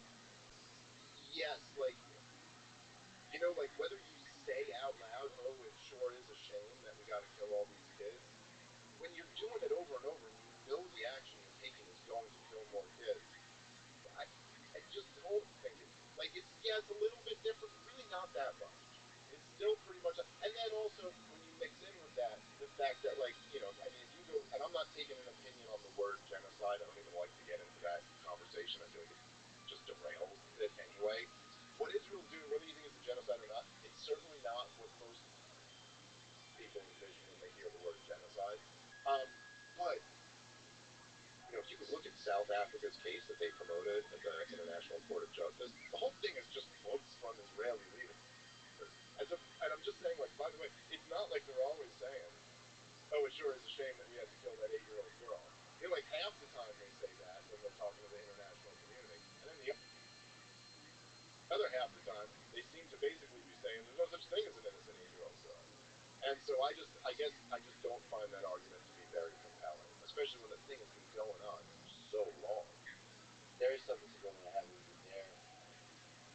I think the thing you're implying is whenever they state it, it's not quite genuine to some degree. I'm not saying it might be. It might be genuine by some people. I'm not saying it's necessarily not. I'm saying that when there's a lot of people who are saying the opposite, it doesn't seem like it's consistently genuine from the entire, you know, Israeli leadership class, and that even if it is genuine, when some people say it, that's kind of not enough to get away from the fact that it's you know, when Tucker was on Piers Morgan, he said the thing. He goes, you know, I don't like my tax dollars being used to intentionally kill children, and a lot of people really objected to that word, intentionally, because I think so many of the defenders of Israel fall behind this, like, no, that's not intentional.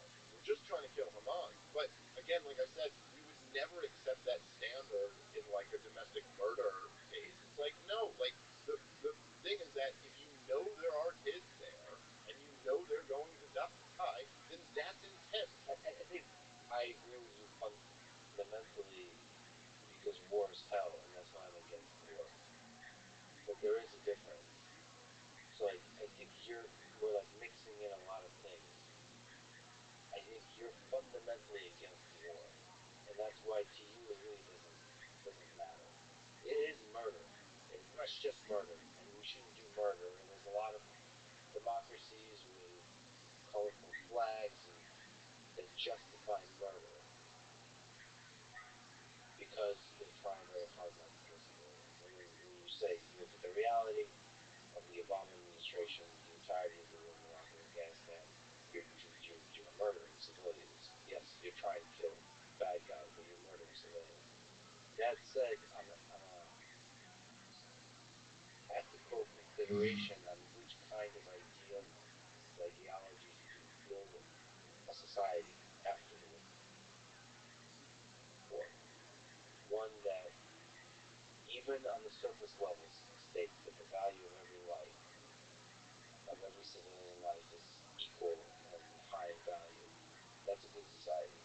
That's the concern with extremist ideology that that basically is very difficult to build a flourishing society on. But then the argument against that is the one you said, which is like, yeah, well, Hamas is really supported now because of the war. Right. But by the way, I don't disagree with the first part of your statement there. I just don't think it's in conflict with what I'm stating. It's like, look, I understand, first of all, that like there is a difference between the way you're going to say prosecute crime domestically within your own country and the way you can prosecute crime or whatever, a war between two different countries, right? Like maybe it's not exactly the same. You don't have cops that you can just send in. You can't arrest somebody and put them on trial. It's not the same. So like, fine, you could say, but the point I'm making is more like, I'm just saying how we would think about these things in a domestic setting. We're talking about like morality here, and morality by its very nature is something that rises above, you know, it rises above logistics. It rises above like nationalities or governments or borders or any of those things. Like what's right or wrong. Like if it's wrong to rape somebody in New Jersey, it's also wrong to rape somebody in Central Africa. Like it does. And so I'm just saying you're committing the same act that we would consider murder in the first degree here. And then just to go one step further, I think particularly like part of the reasons why people have different attitudes about the way two nations fight, like what we think of as war versus what we think as like say like a policing issue. Like we would never accept the idea that like, you know, if whatever the logic that's used in wars, used in World War II, even used in Iraq and Afghanistan, especially used in the war in Gaza. If you know, if there was a bad guy, even a guy who had done something like October 7th, you know, as we have school shooters and things like that here, you know, if there was an active duty school shooter and he's in a school shooting people, and we know he's already killed like 25 people, blew up the school. He's using them as human shields. No, it's not our fault. You see, listen, those death flecks, while tragic, were the school shooter's fault because he used all these people as human shields. We would never for a goddamn second, if those were our kids in there, we would never accept that excuse.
not gone genocidal yet.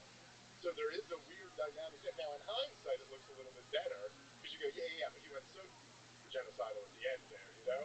But, like, that's a weird decision at the time to ally with Joseph Stalin when he had already done the worst things that Joseph Stalin had done, or at least a lot of the worst things he had done. I guess there were a lot more in the war as well, but I was curious though you didn't mention Mao. It's that funding again, because he did even worse than Stalin. That's the second. I'm not sure. Or that's officially known. Do we actually know that Mao killed anybody? I mean, all right, I'll say it. Here you go. I'm gonna blow my funding. Bad guy, that Mao Zedong. Do not care for him. I think the Chinese government officially says they have like an actual percentage that he was 70% correct. Is that true? They actually broke it down to that 70%. But the 30% was being the worst master hosting and stuff like that. But when you listen to his work, like when he lays down, like, I'm going to put together this thing, I'm going to take years to put together like a long presentation on the history of this conflict or the history of this. He has like the utmost responsibility in the way that he tells the story and the way he presents it. I cannot understand how anyone would listen to his work and come away with the feeling that this guy is any type of like Jew hater or Nazi apologist or anything like that. It's just not who he is. What Daryl said on Tucker's show was that he goes, I'll say this to be provocative sometimes to kind of riff my buddy Jocko, who's like Anglo-Saxon, so this kind of gets to him. He goes, and I'm being a bit hyperbolic when I say this, but I'll sometimes say that Winston Churchill was the chief villain of World War II. Now, he didn't commit the most atrocities, he wasn't like the worst person there, but he was a guy who was hell-bent on kind of this thing becoming what it ultimately became, whereas like, this might have just been an invasion of Poland. This may not have been this whole cascade of like the worst thing that ever happened in human history. Now the retelling of that is always people go, he said Churchill was the chief villain of the war, but it's like, no, not exactly. Like, you know what I mean? He's making a point, and I think he's putting out right now a long series on World War II. He just put the prologue to it out, which was excellent, by the way. And I really just have, listen, after it's out, maybe I'll come back and regret saying this, but I don't think I will. I really have, like, trust that Daryl will handle this quite responsibly, and in fact, I think that he might be, and not because he's, like, involved in, like, this is his angle or what he's attempting to do. I think to see you two kind of talk about that. Or maybe not even debate it, but just, like, have a conversation about that. Well, I think the broader point you're making is a lot of trivialization of the World War II that happened in the West, in the United States. It's especially that's used by neocons, by warmongers, to sort of. I constantly. I mean, I don't think. I've done a bunch of like Israel-Palestine debates. I don't think I've ever done one where World War II wasn't invoked, and where that wasn't like well, I mean, look, Dresden, Hiroshima, Nagasaki. So you're going to tell me it's not okay? And immediately, just if you just look at it like that, like let's say the official narrative is 100% true in World War II. Let's even say every aspect of the official narrative is really true. Like the lesson of World War II is that we should have gone to war sooner, which is essentially right, like the dominant mainstream narrative that Chamberlain is the failure. That was the problem, the appeasement. Churchill was the solution. If only Chamberlain had been Churchill, or if only we had gone to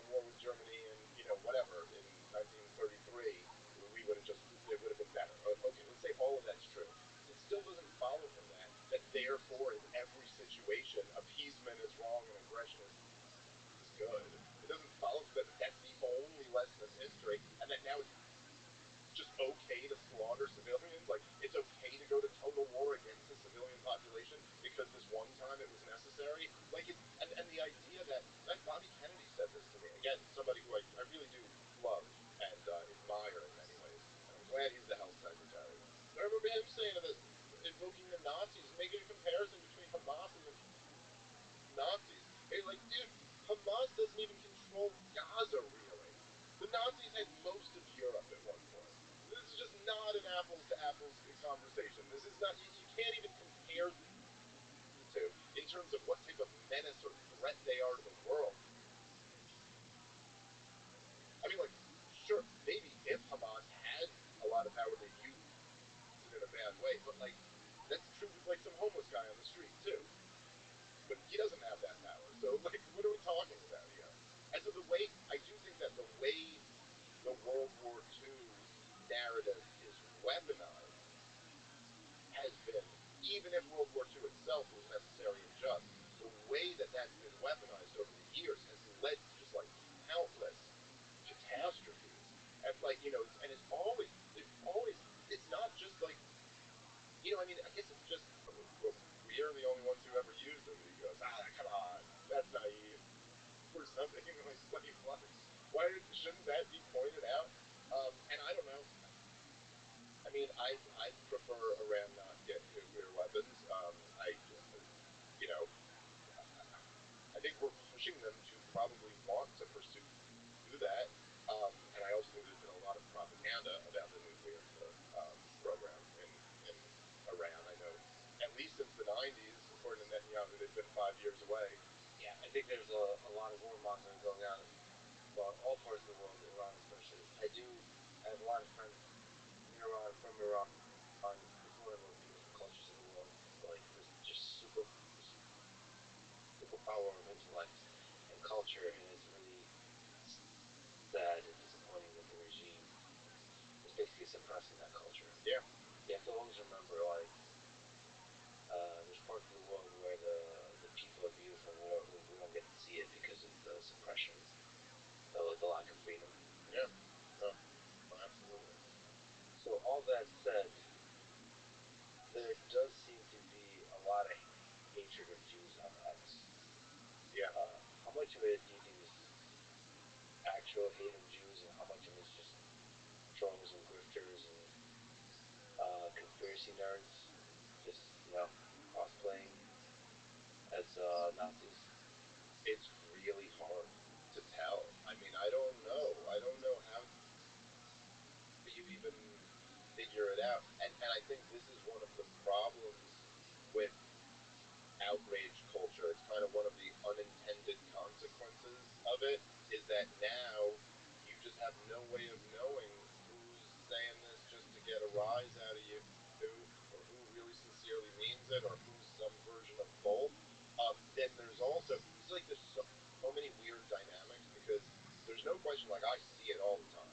I mean, I see a level of like Jew hatred on Twitter that I've never seen before in my own replies and other people's things, like it, and that's interesting. Like, first off, you're like, okay, what's going on here? Interesting sociological phenomenon. Yeah. Right.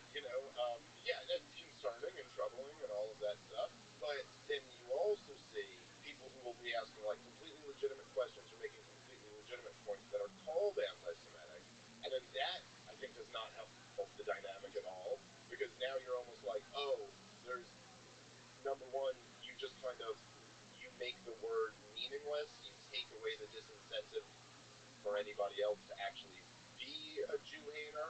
I mean, I think there's a lot going on.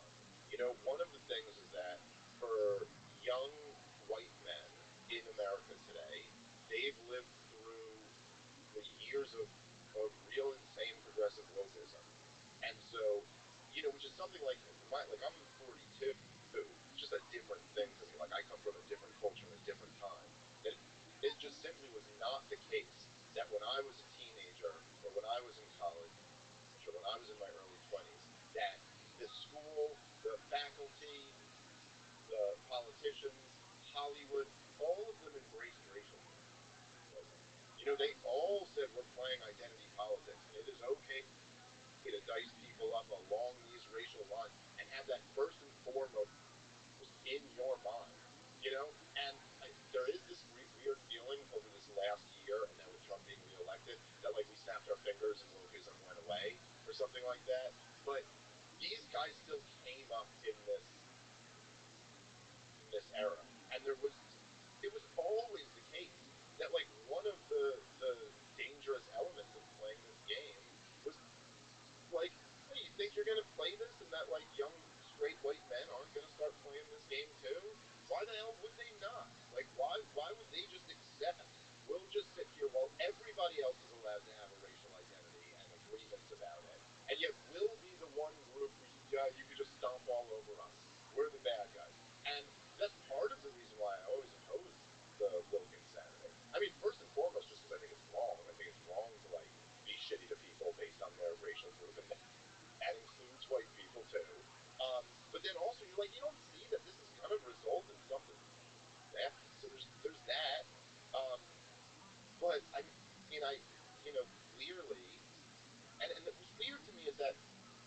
I guess it's because a lot of the people who are the most upset about the anti-Semitism also happen to be supporting Israel. Oh, like there's a big correlation between that. But clearly, this is a huge factor in this. Like, it's not a coincidence that all of this rose up while Israel is just conducting this brutal campaign with our weapons and money. And so I always think with these things, whether it's with Putin or with Al Qaeda or with whoever, and I'm not saying like the guy who posts like Jew hating stuff on Twitter is the same as them. I'm just saying in all of these situations, you always kind of got to separate like what are legitimate grievances and what are like, okay, that you're wrong on that and you shouldn't be doing that. You know, like, so it's pretty easy for me to like, if I listen to like the Putin interview with Tucker, I thought his whole 30-minute opening thing was like horrible and just like kind of stupid, especially when you're talking to Tucker Carlson. You know, this is like for an American audience. You know how much that does not resonate with Americans being like, we have a historic claim over another land. Our entire society is founded on we think that's bullshit. Like that's the entire history of our society. It's like, no, it doesn't matter. Sorry, like literally read the Declaration of Independence. It just refutes everything Vladimir Putin said in the first 30 minutes. Like our view of the world is that God wants us to be free, and we get to overthrow governments if they're infringing on our rights. Like that. So that was stupid. But then when he's talking about like NATO enlargement and bringing Ukraine into the American military alliance, you're like, okay, he's got a legitimate point there. We would not allow one of our neighbors to be brought into China or Russia's military alliance. And so likewise, when it comes to those guys, I do think that like you almost look, it is just true. It is the case that America has fought many wars over the last 7 years, with Israel playing a very influential role in us fighting those wars. And you know, these were this was like a scheme that was cooked up by the neoconservatives and the Likudniks in Israel that we would go through this stuff. And this has been confirmed by four-star General Leslie Clark. He literally said it was a study paid for by the Israelis that we were going to topple 7 countries in 5 years. And we didn't get there in 5 years, but we've made attempts to topple all of those countries since then. You know, you see Trump's bombing the Houthis because they're pissed off about Israel's treatment of the Palestinians, and so they're trying to shut down their straits or whatever. And it's like, so we're just bombing another group on behalf of Israel. And if you really are concerned about the rise of Jew hatred, I would say, like, look, it's much like, you know, sometimes people argue where, you know, the thing I said at the beginning about the terrorists don't hate us for our freedom, they hate us because we're over there. And people would say that's just what Osama bin Laden says. He just says he hates us for our military, but he really just hates us because he's an Islamist and we're free people or whatever. And you'd be like, okay, well, even if that's what's in his heart, that sure is his recruiting stick. That sure is how he gets other people to blow themselves up. And so even if you want to say, which might very well be the case, that some of these people just hate Jews, and it wouldn't matter if Israel was at war with Gaza or not. It's like, okay, but that sure is their recruiting stick. That sure is how they get other people to go look at what these Jews are doing in our foreign policy. So I don't know. There's a lot going on. I do think, I think racialism of all different forms is stupid and wrong. It always just leads to sloppy thinking and bad results. It's always kind of ugly. And then weirdly, it also always ends up hurting the person. Like it's not good for you. It's not good for your soul. So I don't like seeing that stuff. But then I also think, you know, like I was saying before about there's like this hierarchy of outrages that you got to have in order to think and act. You have to kind of put these together. And, you know, I just hear a little bit, it's something that you know, despite being described as a self-hating Jew, I am really not. I love Jewish people. I love Jewish culture. I've benefited a lot from it. It has in many ways made me the person I am. And I think it's influenced some of the best parts of me. But there is like a whininess and a hysteria about this stuff that I think is just like not healthy. I think it's not good. I've told many Jewish friends and family this way I look at it is like, I'm an American. This has been a wonderful country to be Jewish. Jews are doing exceptionally well in this country. We are 2% of the population or so, and we are thriving by any metric. And if mean stuff on Twitter is our great burden to bear, I don't think we should be talking about it like we're in the middle of Nazi Germany or something like that. So I do think people get hysterical about it. In a way, that's completely not productive. But to me, I think of the Jew-hating nerds and trolls on Twitter as just the other side of the woke. I kind of get that, yeah. It's almost like a response, like you were saying. It's just that the woke weren't censored, and the response to the woke was censored. And now that that's they're less censored or not censored, that you just get to see it, and they're both annoying. You know, like, well, I agree with that. They don't really help the discussion on Israel. They don't help the discussion on anything. In fact, one of the reasons I stay away from that discussion of Israel, which I think is nuanced and really complicated in the way that we've been discussing, in order to have an intellectual exploration of ideas, you have to be able to misstep and try ideas, precise.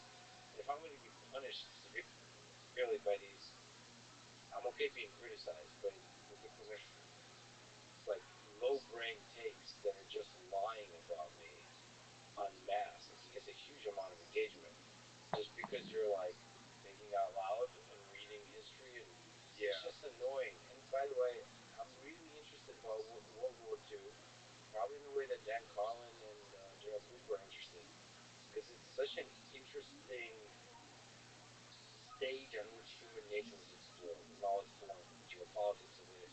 Everybody on that stage was complicated. There's a lot of fascinating military tactics and strategy, military technology, plus the nuclear bombs, all of that. It's like a moment in human history. Listen, I love Genghis Khan, Roman Empire, Alexander the Great. Those are all interesting studies of human history, military tactics, and brutality of human nature, all of that. That's why I want to be able to discuss that. It's fascinating, like that humans are able to do that kind of thing. What causes them to do it? What were the dynamics involved? The propaganda on all sides? Could it have been avoided or not? You know, plus Stalin is part of this picture. Yeah. It's like, what the fuck? What? Like, you don't get characters. You don't get characters for the nuclear bomb. You're just not going to get characters like that. You're not going to get a global war of that kind. It might be a different one, maybe a cyber war, or maybe a war in space. But we're not going to get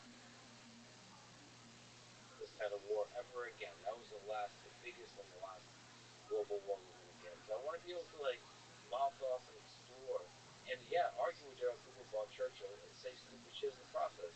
And Daryl says stupid shit in the process too, and together we come into. So anyway, the trolls on the left and the right just make everything worse. Annoying. No, I agree with that, and I'm sure I'm sure I'm not without my own bias in this, because but from my own self-interested perspective, I'm not saying this is the main reason to be annoyed with them or anything like that, but what I personally get is all types of self-hating Jew, Nazi apologists, all this, literally just because I criticize the way Israel's conducting its war. So I think that's insane. But then I also feel like, and I want to be clear, disclaimer, I'm not saying this is the worst thing about people who are Jew haters on Twitter, but just from a personal perspective, I'm like, guys, you are not helping me, man. It's like, I'll get people in my comments who I think are trying to catch my back, who just don't know I'm Jewish, and then I'll say something critical of Israel, and then someone will argue with me, and they'll be like, oh look, a Jew came in here to defend Israel, and I'm like, dude, first of all, you're literally, you might as well be working for Mossad. You literally make you make the movement who's criticizing Israel look terrible, dude. You are literally the enemy that they would like to have. And so there's a very weird dynamic in the Israel-Palestine conflict where there's so many of the loons on both sides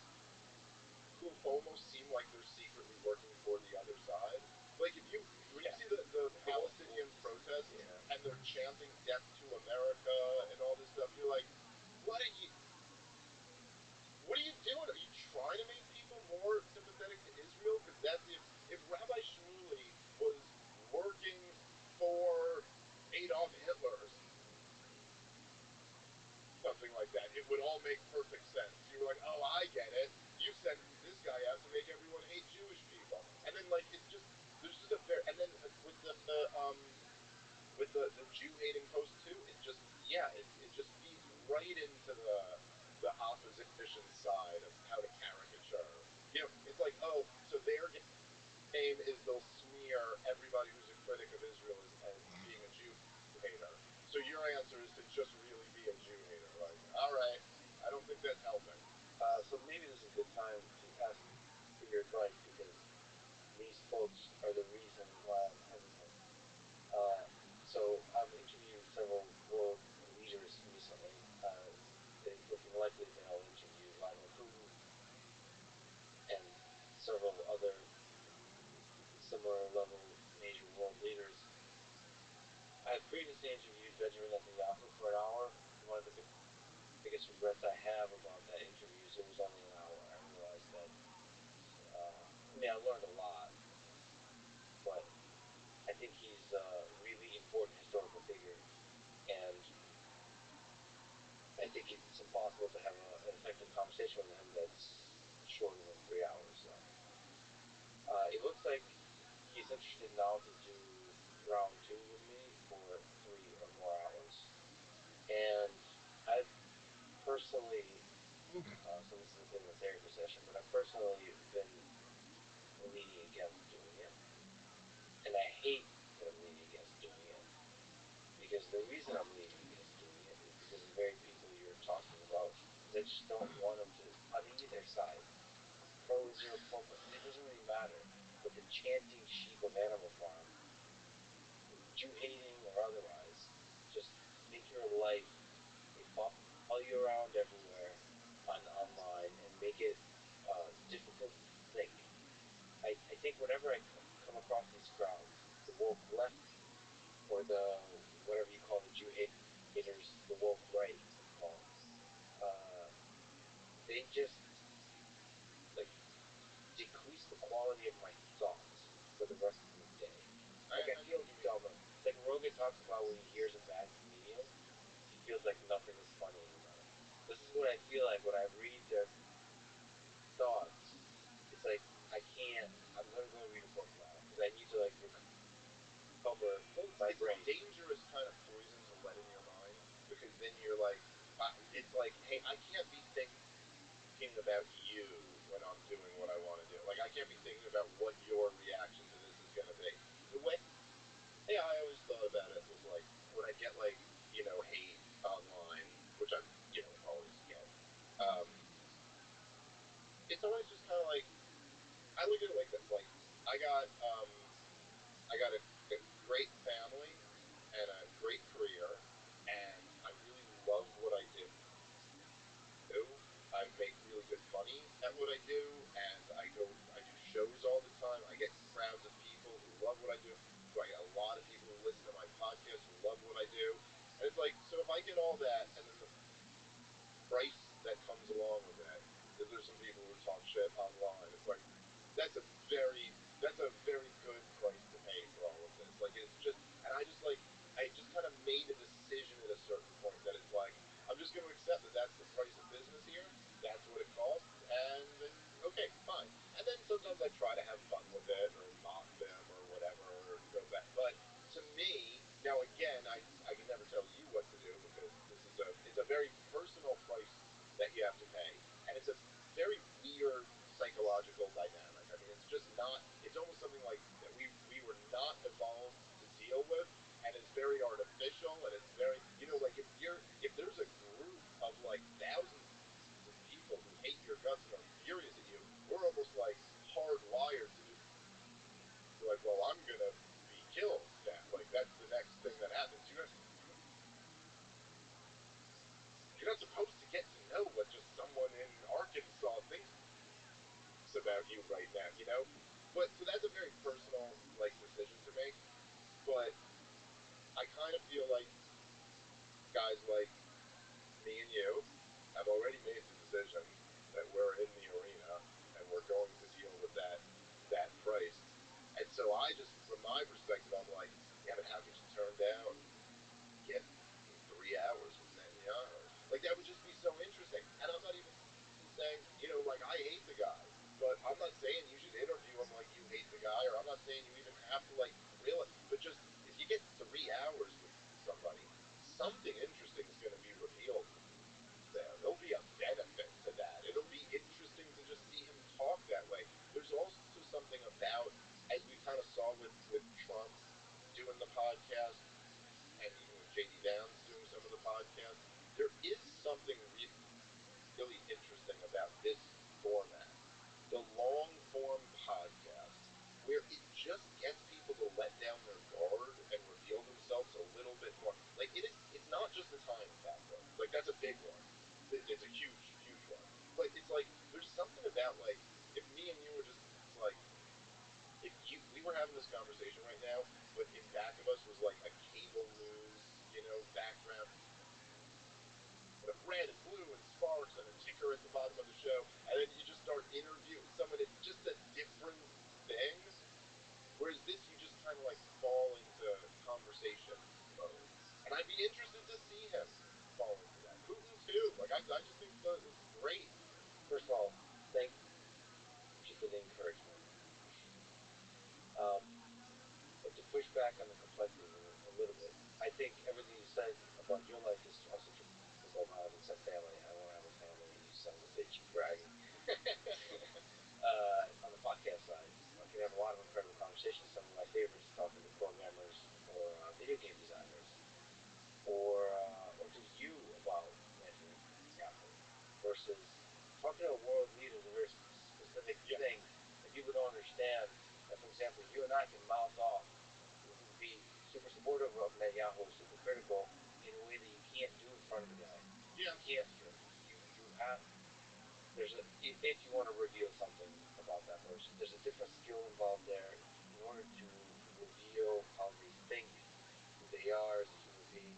You have to, just like we said with Derek, we have to humanize the person to a degree in order to let their mind flourish in front of you, for them to break, to let down the barriers that they've put up. And Benjamin Netanyahu's put up a lot of barriers.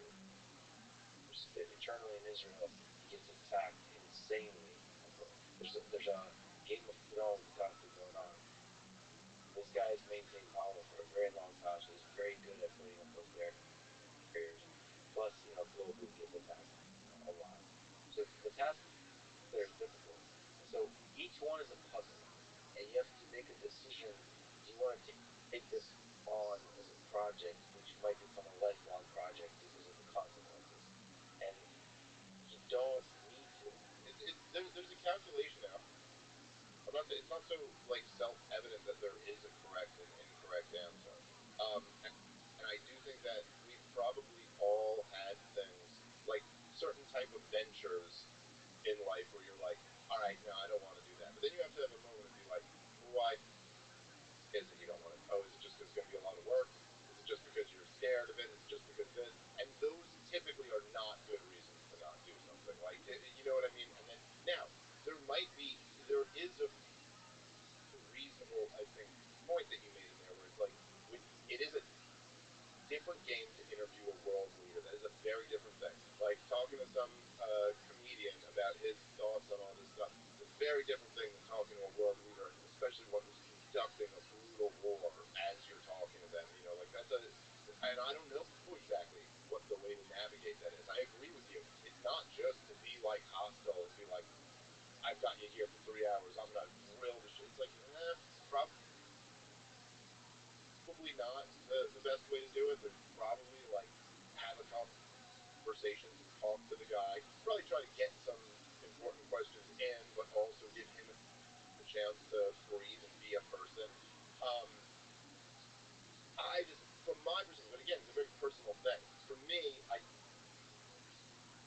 just do think that I'm going, I hope you do it. Because I'd love to see that podcast. Well, see, this is why, part of the reason I asked you is because I get a day's living personal about this.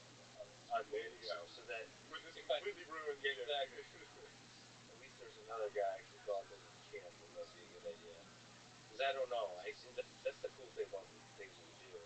You've been through a lot of battles. You walked into a lot of darker days, and it's like you don't know.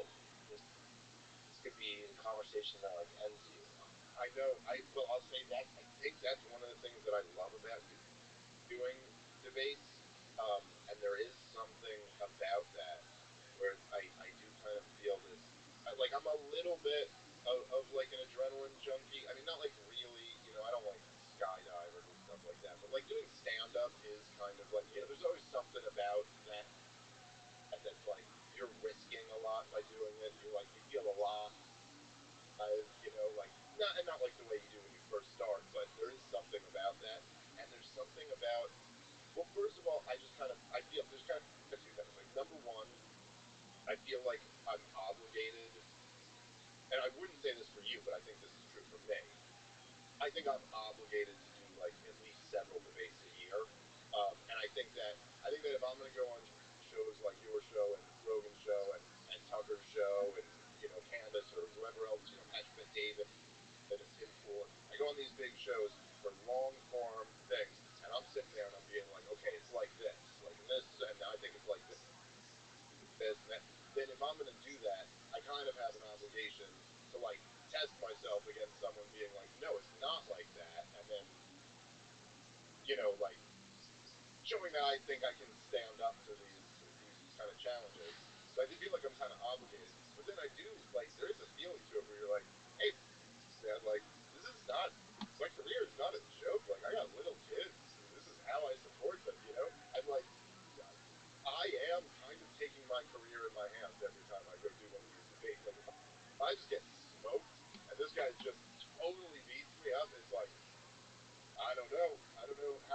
How's anyone gonna look at me again after that? You'd be like, oh, you acted like you had such a good point, and then this guy just totally destroyed your point. So, but that then kind of motivates me to be like, okay, I gotta really be on point. I gotta really make sure I've done my homework. I gotta make sure my argument's really tight. I gotta think about this thing from all and then on the other level, it's like if someone can do that to me, then kind of that's the way the movie's supposed to end. Like if there is some hole in my argument that I'm just not thinking of, and then someone else can point it out to me, and I got no response to it, then I kind of deserve to be humiliated publicly for that. So, all right, I don't know. This is kind of exciting in a way. Because the movie ends at some point. Well, that's true. Unless you and your genius friends can figure out how to, give us eternal life or something. I don't think I want to live. I don't think I want to live forever. I think flirting with that idea too much is dangerous. This kind of transhumanism kind of idea. Yeah. It's not a good way of thinking. Of course, I do want to heal diseases and extend human life, especially high quality human life. But yeah, if we could be in like much better shape and much healthier and like extend life by a few decades, I think that would be great. But I agree with you. I think there's supposed to be an expiration date on it. I think we're supposed to there's something about like scarcity being a necessary component in a lot of different fields. You know what I mean? Where it's like the life itself having a finite amount of time on it, I think makes it more precious. Yeah, at the individual level and then at the societal level, it just does seem like death is the way you get new ideas. It's like people kind of solidify their ideas and are unwilling to change their mind. And the only way you get new ideas is right the next generation and to take them over. Yeah, you have to keep churning. All right, speaking of the trolls and Israel, I gotta ask you about this. Let's talk about Jeffrey Epstein. Mm-hmm. I recently got attacked because of a couple conversations I had with Tim Dillon 3 and 4 years ago. I love Tim Dillon. He's hilarious. I love Tim too. I've known Tim for many years. Just love that guy. Yeah. So I bring up Jeffrey Epstein often because there's a fascinating study into heroes to me, whichever angle you take on it. And I think they're partially to talk shit, but I showed some skepticism that he's connected to Mossad.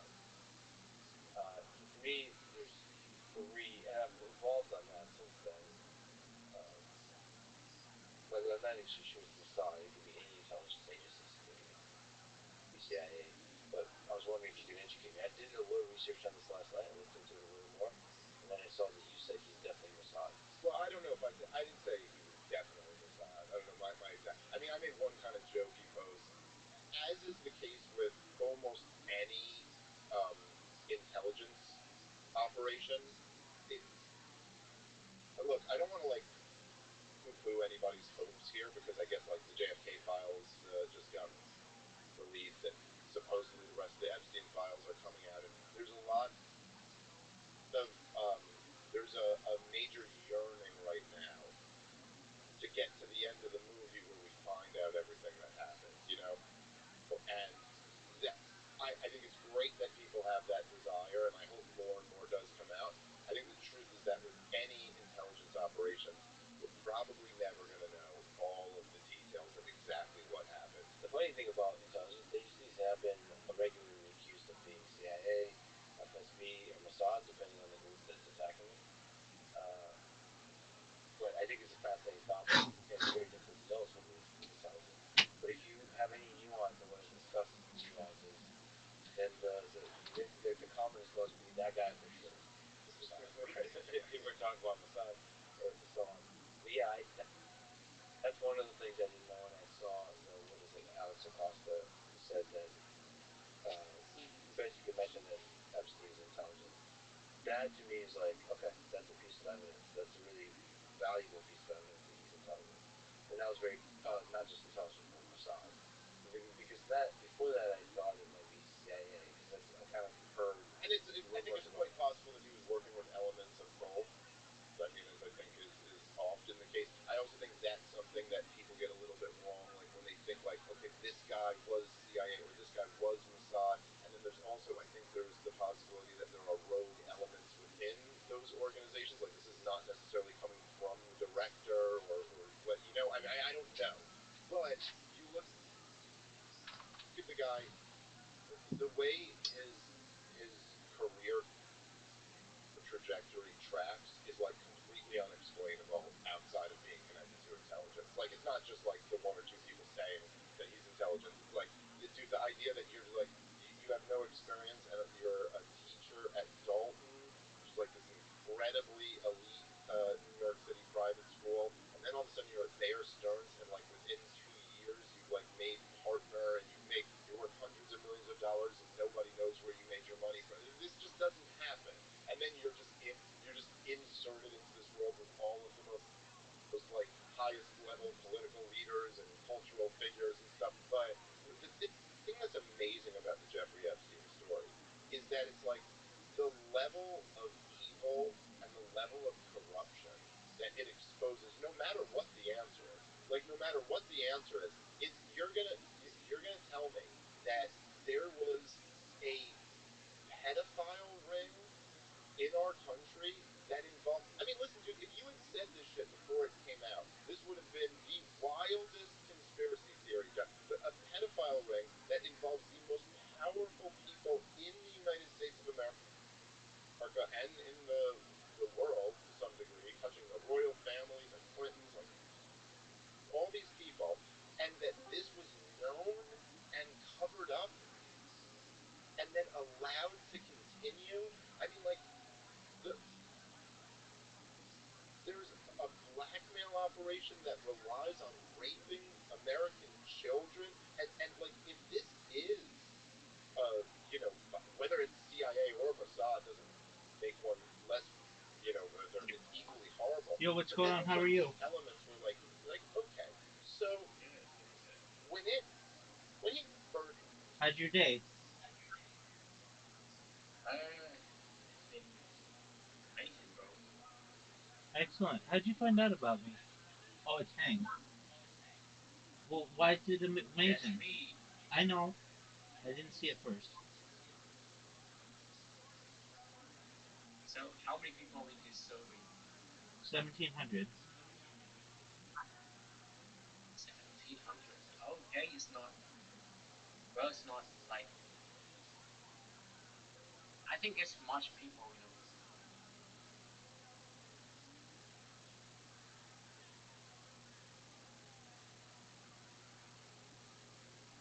It's good.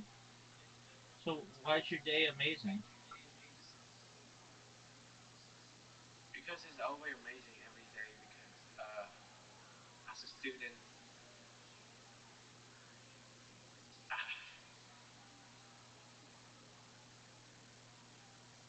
I really enjoy my student era. You know. Very cool.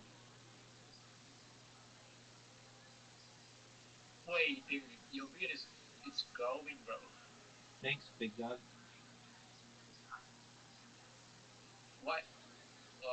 Do you think like you wanna shave it up or what? No, I'm growing it. I see many Americans like they always have their beard still growing. Very well.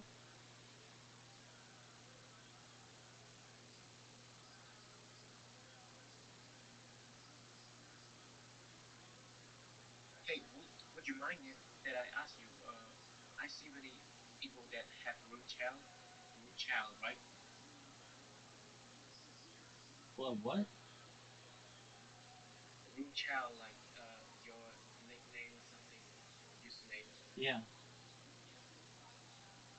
So, um, I see many people with that name, and they most of them is Jewish, right? Yeah.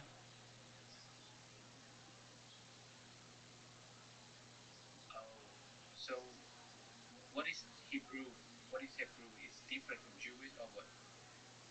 Uh, Hebrew is one of the languages that some of us speak or read, but there are others, including Yiddish.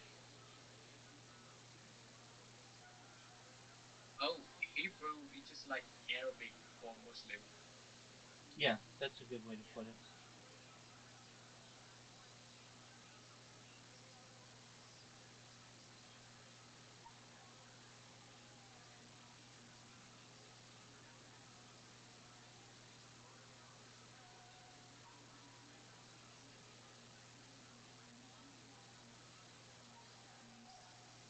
What thing that made you scared nowadays?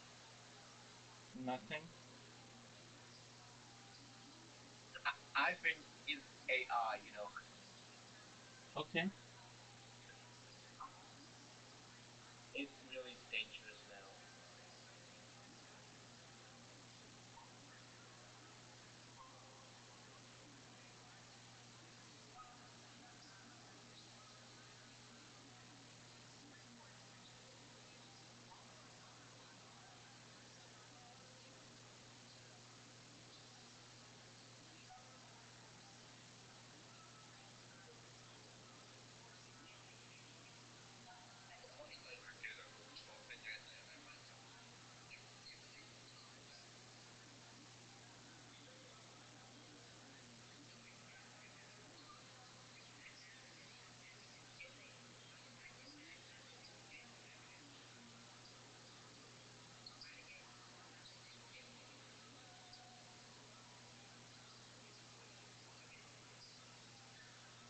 See,